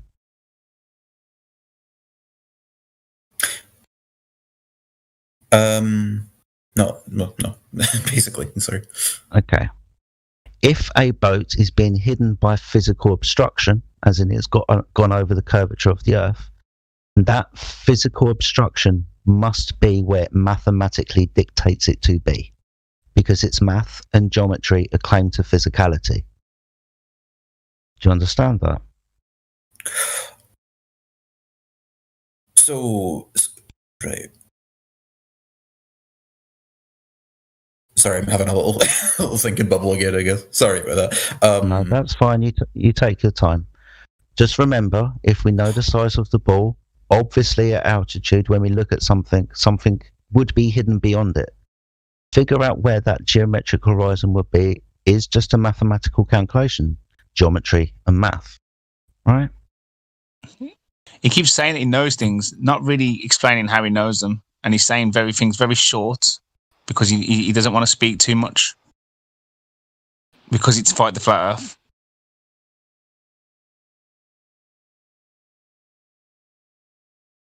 Ruth, are you fight the flat Earth? But I don't necessarily. I'm not really sure what that means. Sorry, I'm just going to hear. You're not sure what it means. You're not. Times are. I don't think it is. I think it is. I mean, say Cavendish experiment. Say that word. Cavernous experiment. Do you mean? Bro, it's got a completely different accent. Come on. That is. What do you mean different? Like, I can talk a bit like this if I want to. Do you know what I mean? Like, I can immediately for fuck's sake's reason, put your fucking pipe I can tell when people. Yeah, I can tell when people are doing fake accents like within a half a second. And he's got. Can I? Accent, okay. So here's a deal. Hand on heart. On both parents' graves right now, I have not faked a single fucking accent all evening. Can I just say, like, where is this? No, I'm sorry. Where is this coming from? You're fine, buddy. It's all right. Sometimes you have to understand that the flat Earth is a highly trolled and ridiculed environment, and we do get people in here with voice changes. And some of us have got onto the candor of the way that you speak, and it sounds very familiar to somebody who's been in this argument before. I, for one, don't believe that you are this guy because you got a Scottish accent and he's from the southwest of England. Yeah. This guy's clearly from Edinburgh, and I don't know where Craig's from, but it's like Bristol area. Like they're probably the two furthest parts of Britain, unless you're going to northern Scotland. I just can't see it being the same. Sorry, but also just while I'm making, I feel I might have to like make a tribal sacrifice for this to sound legitimate. But just again, hand on heart, hands on both graves of parents and stuff. I am not this Craig person. You've already sworn on your parents. You're good. Okay, I just make it. Just have to. Yeah, you don't have. Don't worry. I'm sorry. That just kind of came out of all. That's twice I've been wrong about it. Yeah, I thought you was very elusive, and you admitted that you only have beliefs, and now I thought you're somebody else, and you admit that. So twice I've been absolutely incorrect about you. I've got a habit of this. Make him say straight lines don't curve. Isn't that the guy? He's all right. You're all right, Reason. He's fine. Don't make him say anything. He's fucking fine. Even if it was, who gives a shit? This is fun. Let's try and get back to this argument and try and get it down to its simplest points. The claim, I can't see that boat because of the physical curve is in the way of the Earth. That must mean it must be where it mathematically dictates it to be, the geometric horizon. Just a mathematical equation because we know the size of the ball and we know our altitude above it. The observation shows the horizon is at least 10 miles away from a 1-foot observer, demonstrating there is no physical obstruction for boats to disappear. From this point onwards, everything becomes optical. If it was physical obstruction for boats to hide behind, then it would always be where it mathematically dictates it to be. It cannot be any further. It might be able to be closer because it might be fucking foggy outside and rainy and really bad conditions, and you can't see your hand in front of your face. But it literally cannot be any further than it mathematically dictates. Okay. You understand this now, yeah? Yeah, it clicked that time, by the way. I get what you mean there. Like the boat and stuff like that. Yeah, sorry. It's just the boat.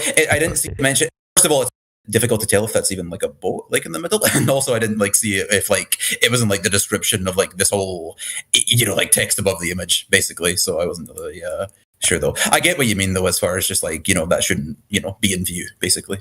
So. Yeah, absolutely that. And for example, I mean, I could stand up if I was taking this observation, and if I was 6 foot, which I'm not, but let's just say I am for fun, the horizon wouldn't be any further than 3 miles away from me still. Observation shows it at 10 miles, and that's at a conservative estimate. It could be 15 to 20, but ultimately the oil rigs are the one that's given us a distance to its conservative distance, 10 miles away, for sake of argument. Still at 10 miles away, if we were to measure to it and use that as the curvature of the Earth, the radius value of the Earth will be out towards the moon. We wouldn't have to send rockets to it. We could literally step off the Earth onto the moon. That would be the size of the Earth. If it was 20 miles, how big is the Earth now? It just keeps getting bigger and bigger and bigger. What we've demonstrated here is, well, practically we've falsified the radius of the Earth, because this would be the only thing that you could do in physicality to find curvature, measure the horizon, if it was physical. But it's not. It's apparent. The only other way you could do it was dig down to the center of the Earth to get your radius and then come out the other side to get your diameter. Because obviously it's never been done. There is no physical measurement of Earth curvature.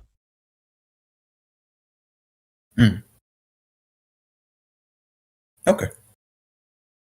Cool. So Cool. two Sorry, pieces I of did want- cowbell for you. No, you're right, buddy. Okay. Two pieces No, I of just want- cowbell for you. I just wanted to say sorry for being, I guess, just like slow with this, just like slow to like taking on all these sorts of like all these sorts of things and stuff. No. You've already Try to keep it as simple for you, buddy, so you're absolutely fine. But You've two already pieces admitted- of cowbell. Sorry, You've Juice, already- I just want to finish this. Oh, that's fine. 2 seconds, buddy. 2 pieces of cowbell, buddy. 1, you cannot have gas pressure without a container. If there's no container, the gas is going to fuck off. And 2, the horizon's apparent and not physical. 2 pieces of cowbell, buddy. Sorry, Juice. Carry on, mate. No, it's fine. You've already admitted to having a slight bit of cognitive dissonance and wanting to further on the conversation because you were in an uncomfortable position, right? Yeah. So, I mean, right there, I don't think you need to apologize any further. Yeah, I was going to say the same thing. Cool. You sound like you're apologising a lot, and honestly, there's a lot of information here. Obviously, Well, no, I understand you're on. You've had before, so Just I understand you're on like a live stream, and there's a lot of people here, and I don't want to seem like I'm kind of like holding everything up. I guess basically. We're here specifically for you. Okay. The world is a pinnacle, and this moment is yours. Cool. No pressure. Let it sink in. Look at your DMs, by the way. I put a few videos in there. I hope that's okay. And I hope you take some time to take a look at them. Cool. I'll give them a look. Cheers for that, by the way. I don't know what you're. Is it just Sunny? Yes. Oh, cool. Cheers for that. That's his disposition. Sometimes. very good. You made me snore. I hope you left some for me. Pardon? Never mind. I don't get it. I've lost track of the conversation. I don't know what's happening now. It's good someone to. in called Evil Camper. Sorry, Ben. If you haven't spoken to them. No, you're alright, son. Sorry. I was just going to say, welcome to the server, Ruth.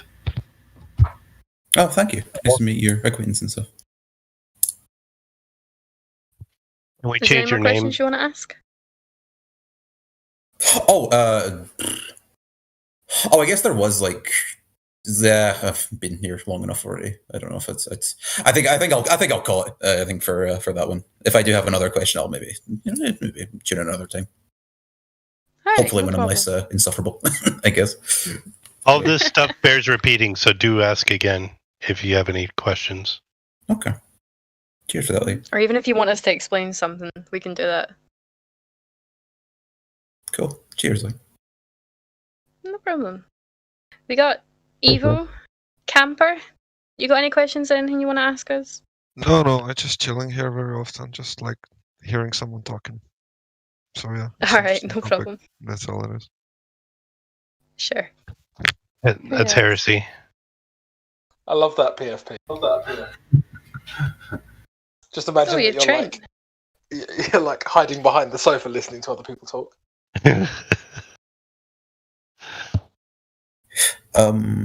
Sorry, if I could just fit in just like one quick thing. I don't know if any of you are paying attention to the YouTube stream as well. Akumu is in there, basically just talking about like their experiences with the discussion earlier. If you wanted to weigh in on that,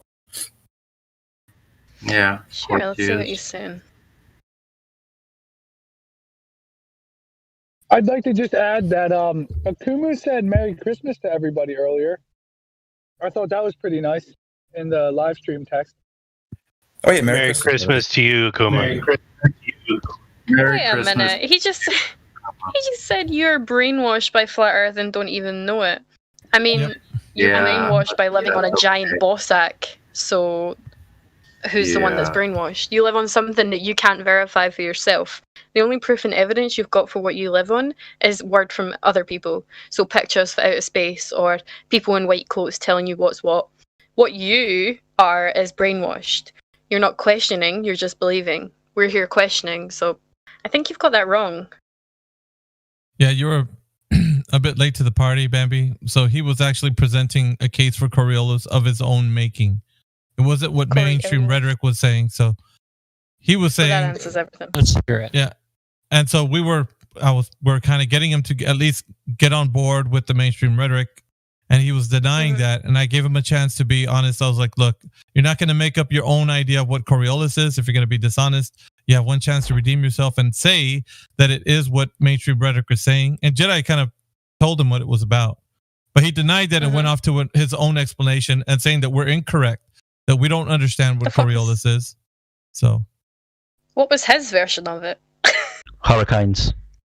He wanted to take us to physical movement where the observation is apparent observation, and then he gave us this demonstration of two trains, one going at 1,000 miles an hour and one going at 100 miles an hour, and then he was kicking balls from one to another and demonstrating Coriolis effect to us, but then gave us hurricanes, which is physical. Right. Look at what he's putting in chat right now. He says, I'm not going to go by what you say Coriolis is. It's not what we're saying, No, Akumu. That's what he doesn't understand. We're kind of telling him that, but 800, not 100. Yeah, it's not what we say. We're not taking a word and making it ours. You can literally go and find and Google what Coriolis is, and it's not what the fuck you're saying. The funny thing is that he's just continuing on with that same thing. So yeah, that's kind of telling. And I wanted Ruth to know. Can everyone hear me? Okay. Yeah, we hear you, Sonny. Okay. I wanted Ruth to know. Like, it might seem like if you come in and you hear a conversation like we have with the Kumu virus, it might seem like we're being kind of mean, but a lot of us are on here every day for a number of hours, and we've seen these people like a Kumu come in here for months with the same thing, with the same dishonesty, with the same circular reasoning, and it gets really tiring, really boring, because he's only trying to rationalize his beliefs now. Yeah, I think that guy dipped out of the conversation. Oh yeah, he said he was going to leave. Oh, Mickey, he's just repeated it again. He says that I'm going by the globe claim. Globe claim is hurricanes are an example of Coriolis. That's correct. And Now it's just comedy. Just so he can hear me, that's the Coriolis force, not the Coriolis effect. The Coriolis effect is the observation of an apparent deflection. The hurricane's path is what? Oh, actually physically moving. Right? You're attributing Free education the spin by of Jedi? the Earth. Sorry, you're attributing the physical spin of the Earth to have an interaction with the winds above it. That's not the Coriolis effect. That's the Coriolis force. Dumb fuck. free education, well brought to you by Jedi via Flat Earth 24/7. You're welcome. It's any time to get your misconceptions straightened out. A lot of globalists have problems with the word force because they want to think gravity, it's like a force, so it's like an effect, but it's like a cause, so it's a cause effect force, and they just kind of like hand wave it like a magic wand.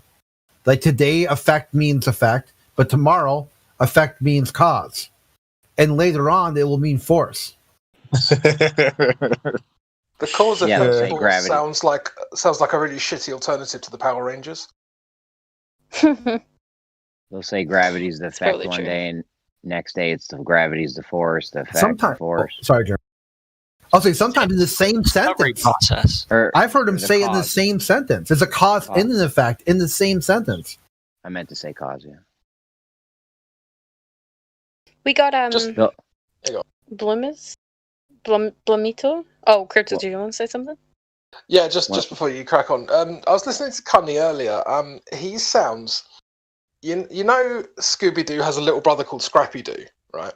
Like, where Kosho is Scooby Doo and It's actually Cunny is his- Scrappy Doo. Isn't that his That's so cousin? true. Or his nephew? Chocolate. Well, maybe yeah, but it's like a smaller version with a higher voice, right? Higher pitched voice. He sounds exactly the same, except he sounds like he's maybe a foot shorter and just kind of pint-sized version of Kosho. So literally Chocolate 5 nickname. inches tall. Was that Soda's friend? Is that Cunny? Yeah. Oh, okay, I'm just making sure I got the right clown. Chocolate nicknamed Flat and Destruction Scrappy Doo one night. It's funny. Yeah, sorry, Bambi, go ahead. Chocolate's not here to Um, defend himself. Can't Maybe remember he who I was is. talking to now. Blumito. Oh yeah, that guy. Blumito? Hello. Hello. I'm just How you listening for doing? now. Oh, okay. No. Yeah. Do you have anything you want us to If I don't clarify have for some you? Anything question, I'm about? gonna ask. Okay. X. Don't- There's no one else. Then stick on Blumito. Oh no! Wait, hold on. If we've got Trent, who's already had 3 points put to him. Yeah, I spoke to Trent earlier. Oh. A lot of good conversations actually today. Yeah, it's been fun for sure. Yeah, baby, you missed a good story about Trent's girlfriend, but never mind. I'm here. I've been damn. spacing out. Oh, I did want to ask hi. Trent a question Nice to meet actually, you. but it's nothing to do with the flat Earth. Trent, what languages do you program in? Ooh, a lot. VB6, C#, C++, JavaScript, Delphi, Perl. I've done some Java, and Did you do any Python? yeah, and Python. Yeah, I wrote an app in Django or Django. Yeah, how's that really? Interested to know. It was good for the time, but I don't think it's relevant anymore. Python is still useful in like I would say like scripts and stuff like that, but as far as like building websites with Python, it's really not. It's not a good framework to do that in. Yeah, I mean, I had an idea that specifically to do with building a browser app. So I don't know if you might be able to give me a few pointers. But maybe I should. So what Microsoft? Actually, it's kind of funny. What all companies are kind of moving towards is building browser apps and phone apps and React Native. And Microsoft currently, we initially wrote the Xbox home screen in Angular, and it just wasn't performant enough. And then so we had to rewrite it in React, and this was because our project manager. He made the decision to use Angular over React. But React has gotten so good at this point, like that is the main language that you should use. Like if you're going to build like a JavaScript app, and then same thing with React Native. React Native phone apps are just like crazy good. Like you can do everything. Like you can access location, camera, whatever, photos, storage. Facebook has just developed that framework into like basically a powerhouse, and it's taking over. Does it in all of its using or all of its facets? Is it collecting data? You know what's funny is I actually wrote the telemetry data collection as well. So yes. So yes, it tracks every single click. It tracks. Okay, so I'll give you a rundown. So anytime you like even on your Windows PC, anytime you view something, we get a log of it.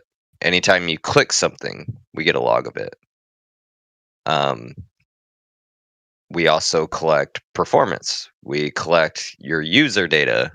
And we can tie those back to your account and figure out your name and everything.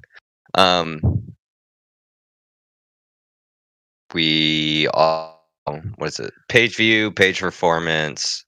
There's click actions, mouse movements. We actually collect those as well. All typing within the app. Yeah, all typing. So any type of keystrokes that you do,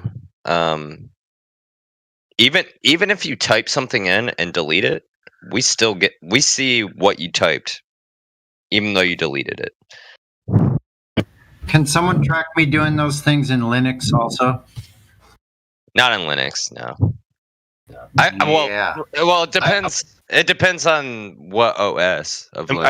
I'm speaking specifically about React though, because I do know that most people or most app builders are using that. Yeah. So yeah, and most that is being collected specifically by the Facebook servers. No, well, no. What I wrote is, I don't know about Facebook, but with Microsoft, obviously application insights, you can look it up. I wrote the logger for that. That it basically, anytime you do any sort of action, it shoots it off to application insights, which is an Azure server, and that's where we can pull up. There's an internal tool called Expert. We can pull it up, and we can look up everything that you've ever done. Mm-hmm. And but it's secretly guarded. Like I actually had to get like a very special security clearance to be able to see like users' data. Right. I didn't mean to. By the way, I didn't mean to derail the conversation. I just. Yeah. No. I'm sorry. That's the way it is. I mean, like your data is secret safe. Like no, it's not. If you collect it, it could be subpoenaed. It could be subpoenaed without me being aware or having any say. Yeah. So I'm just saying, like the people that have direct access to it now without it being subpoenaed, like they're not gonna leak anybody's shit. Because it would come with like big problems. You say that, but at the same time, those servers were probably using a software that was currently hacked.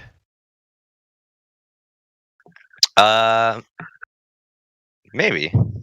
I mean, they were almost assuredly. If they were through, yeah, they almost positively were.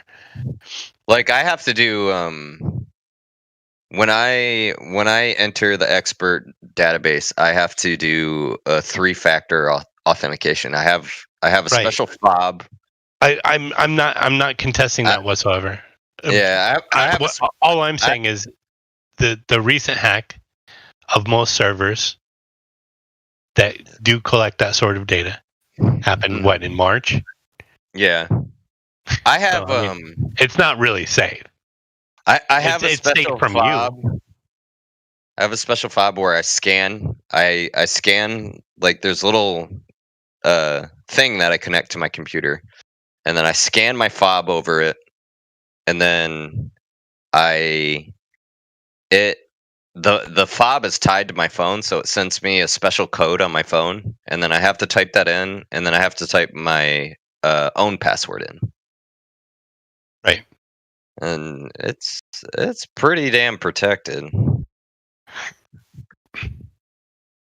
I mean, Okay. the only way that people you're not selling me assurance because I'm not buying it. I'm just saying. well with like even my phone, like, they actually, when you get hired on, they actually install like a certain special certificate to your phone. And so you won't get the phone verification code unless you have that certificate. And the only way you can get the certificate is if you go on campus and somebody gives it to you. Right. So there's an office that you go to, and they hook up your phone, and then they upload a certificate that is encrypted. Yeah, well, right. I don't care about any of that. I'm saying your servers are insecure. You can't access the server unless you're on the campus. Is it connected to the internet? No, it's an internal service. You can't How does access it collect it data? unless. How does it collect data? It goes through a pipeline, but I mean, yeah, technically it is connected, but once it's in, it's actually like it only receives data. It doesn't send out data. So how do you ping telemetry if it doesn't send any data? You have to be on campus to access it. Okay. It's Well, wired up. It's wired up in a subnet. Right. That doesn't mean it's secure though. No, nothing. Like, no data is actually secure unless it's offline. Right. But I mean, they definitely have gone the extra mile to make sure it is secure, because they'll get fucking sued if it isn't. Were they using? What's that? Nothing.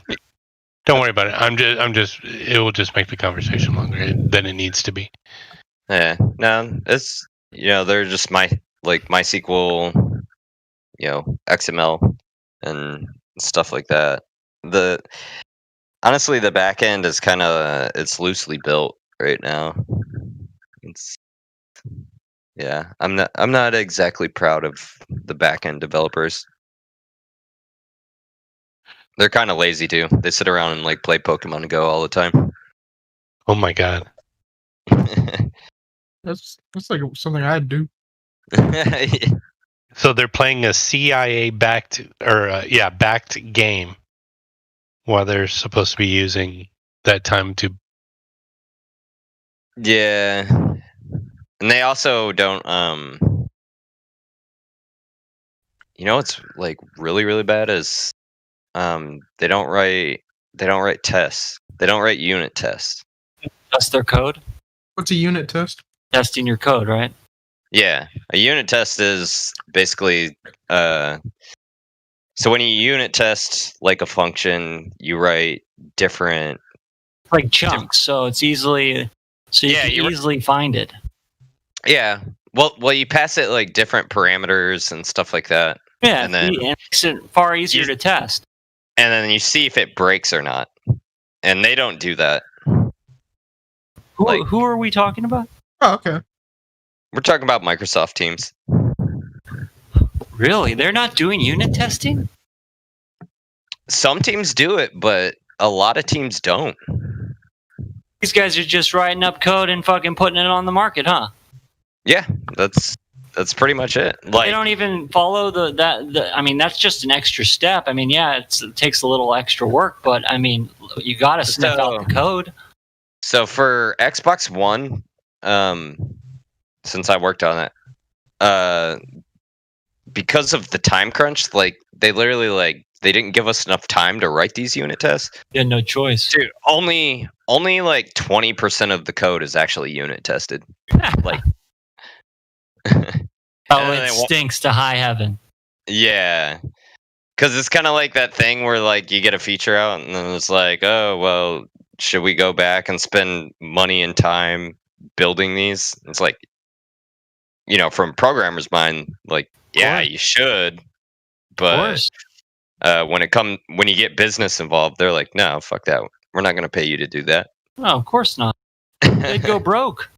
Yeah, they're trying to keep all their money. Yeah. While hackers are exploiting the hell out of these things. Yeah, and that's what leads to like hacking.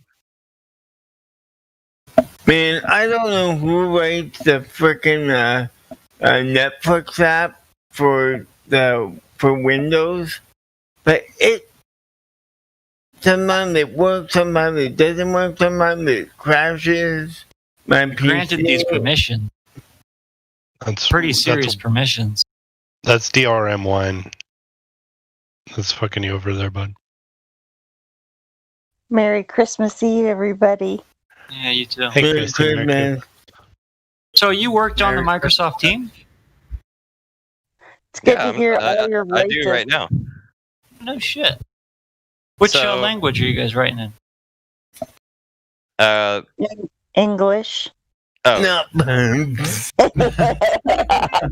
React Native right now. React. The natives are restless. You're tired of the geek talk. It's interesting to have a Microsoft developer in here. Yeah, I know. I'd be maybe want to tell them to be careful though, because we are a flat Earth server. Wouldn't want that to have any repercussions. Isn't UV mapping linked into the, when you're trying to program a ball, you utilize something called UV mapping that essentially takes like a flat plane and turns it into a sphere on a 3D scale? I've never done that, honestly, so I can't. Yeah, that's fine.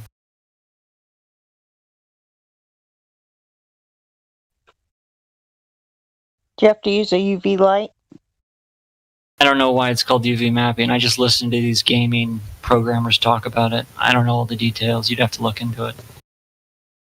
Yeah, so I don't program any games. I do all of my work is shell and mobile apps and websites. So I built Xbox.com, support.xbox.com.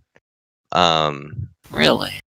The Xbox One home screen, the new Xbox home screen, and Game Pass. I got a question. So if you work for Xbox, give me an Xbox right now. I got one in the corner. Very cool, man. I have four. I have four of them. Access to all the flat earthers. Hank, what did you want to say? Yeah, I just wanted to know, like when new games come out, like Cyberpunk, and they're not running on the consoles very well. Like these people obviously know that it's not going to be backwards compatible, right? But they, that may have been the wrong word. It's not going to run on old systems, but it would seem to be very easy to make the old games run on the new systems. And they've been kind of shady with that. And Xbox has kind of been picking up, or have they been also not running the old games on the new system? No, all like Xbox One, like Xbox One games could work on the Xbox One X. Mm-hmm. Yeah, it's backwards compatible fully. And that's another thing that we worked on is we built the refund system. So any game that you buy now, like as long as you return it in 30 days, like you're gonna get your money back. We developed that, and the refund system actually works really well. Like and we don't gripe about it. Like, you can get a refund if you don't like the game. You can get a refund. I want a refund. Yep. So it doesn't matter how many hours you got on it.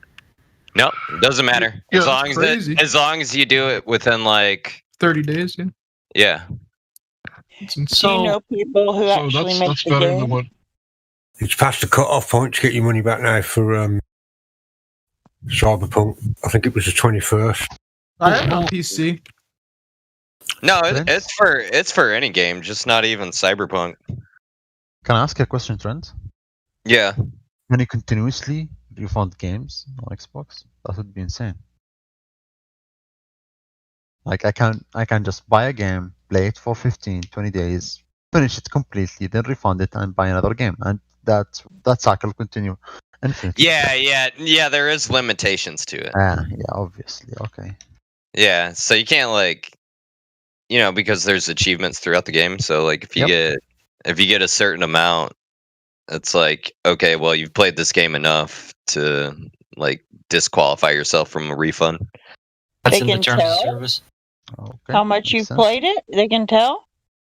Oh yeah. We log. They made sure to write that code. We log how long you play games. And so who's running Microsoft? Right. Not Bill Gates.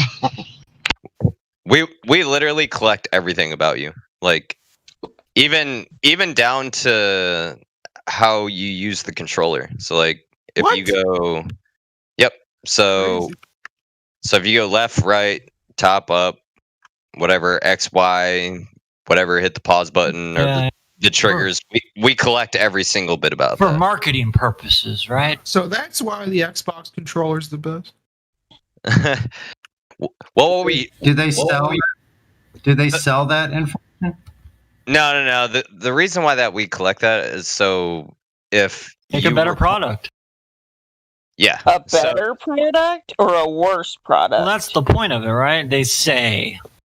No. The point of A it more is breakable product.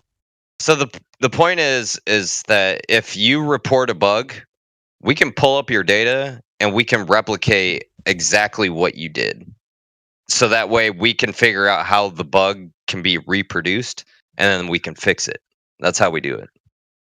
But hold on. Without the unit test, how do you go through that entire legacy code?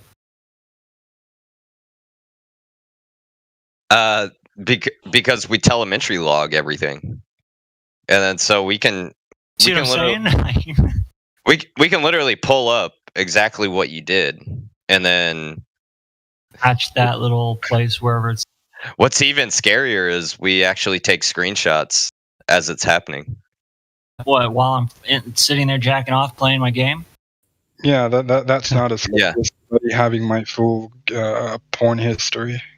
Yeah, so so not only do we know how you use the controller, but we have a screenshot of when something happened when you reported it.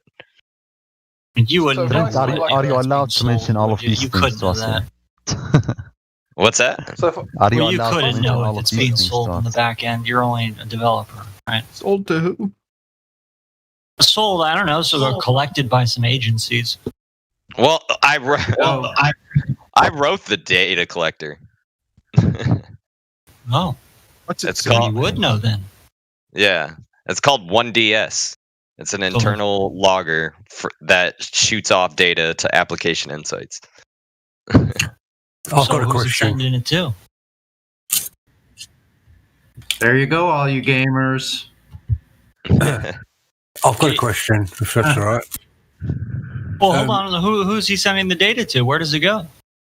It goes to an Azure server, an application at Azure or application insight Azure server. Yeah, and that's the length of as far as you know.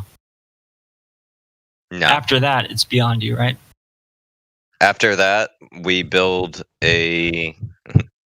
Expert, and Expert takes the data from the databases, and we can write queries and pull up any information about anything. Are you able to see who has access to this information? Is there any? Yeah, I can. It shows on the side. So, what's your idea about Microsoft? Is it truly an independent company that's just working for our benefits?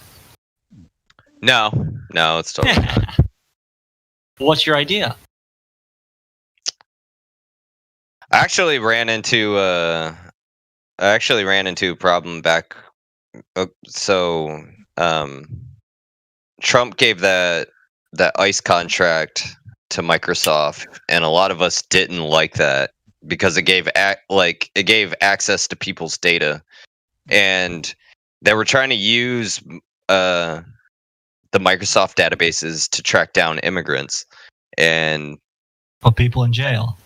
Yeah, and then they allowed that, and then so a lot of us protested about it, and a lot of people got fired over it too. Didn't Microsoft purchase GitHub? Yeah, we own GitHub. Oh, that's the entire repository of like most. I've got a question for him. What do you think about Trump banning Hawaii phones in America? Do you think that was what started probably Corona because it was such a multi-billion pound company? No, they banned Huawei because they suspected spyware on it. Oh, yeah. Okay, I'm sorry. I know the excuses they give. I want this guy's response to it. I'm sorry. Yeah. It's all right. So what was that's what they said. Well, basically, obviously, they said it was spyware and all that, like that gentleman just said. But it weren't about 6 months after. We got some virus that came from China, and I thought maybe Hawaii, who's a multi-billion-pound company, was pretty angry that he used them phones. So the technology. So maybe you might have an insult on that. Maybe I don't know why. No, I don't really like. Honestly, that's how I started. I started by being a shithead. So, I've got a question. Is there a viable option for gamers to switch from Windows? Is there anything else in reality? Yeah, you could use Linux and then you could run Windows in a virtual machine. Yeah, you can use Wim and stuff like that. Wine. Yeah, your main computer would be a Linux operating system, and then you download something like a virtual machine, like VirtualBox or something. Thing is, it's fucking buggy as hell, and a lot of things still don't even really work that way. I've never tried it, so I've done it. It's a piece of shit. It's totally not worth it. Unless, the only thing that you can really do, in the Linux world, at least for me, coming as from a programmer background, is build a Node.js application. The terminal and everything works really great, but crushes Windows terminal. Yeah, but as far as gaming, it's not even comparable. So I got here a little bit late. Can you tell me again, what you do? I'm a software engineer for Xbox. I used to be a software engineer for a gas and electric company, and then I also was a software engineer for the Oregon Research Institute. The Oregon Research? Yep. Anything we need to know? Playing an organ or organs in the body? No, Oregon, the state. Oh, Oregon. You're researching Oregon? So the project that I got put on there, to give you a quick rundown, is we were studying how human interaction affects, or parent interaction affects the way their child learns and grows. And we developed a course plan. It was an app where they would have to click through it, and at the end of each lesson, they would have to film a video of what they learned and then do it with their child. And we found out, obviously, the parents that scolded their child for not learning what they were trying to teach them, affected their development growth. And I wrote an app for that, and that's whatever.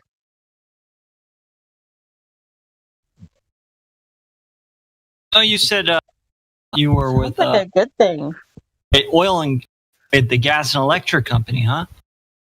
Yeah. So, that's another good one. It is.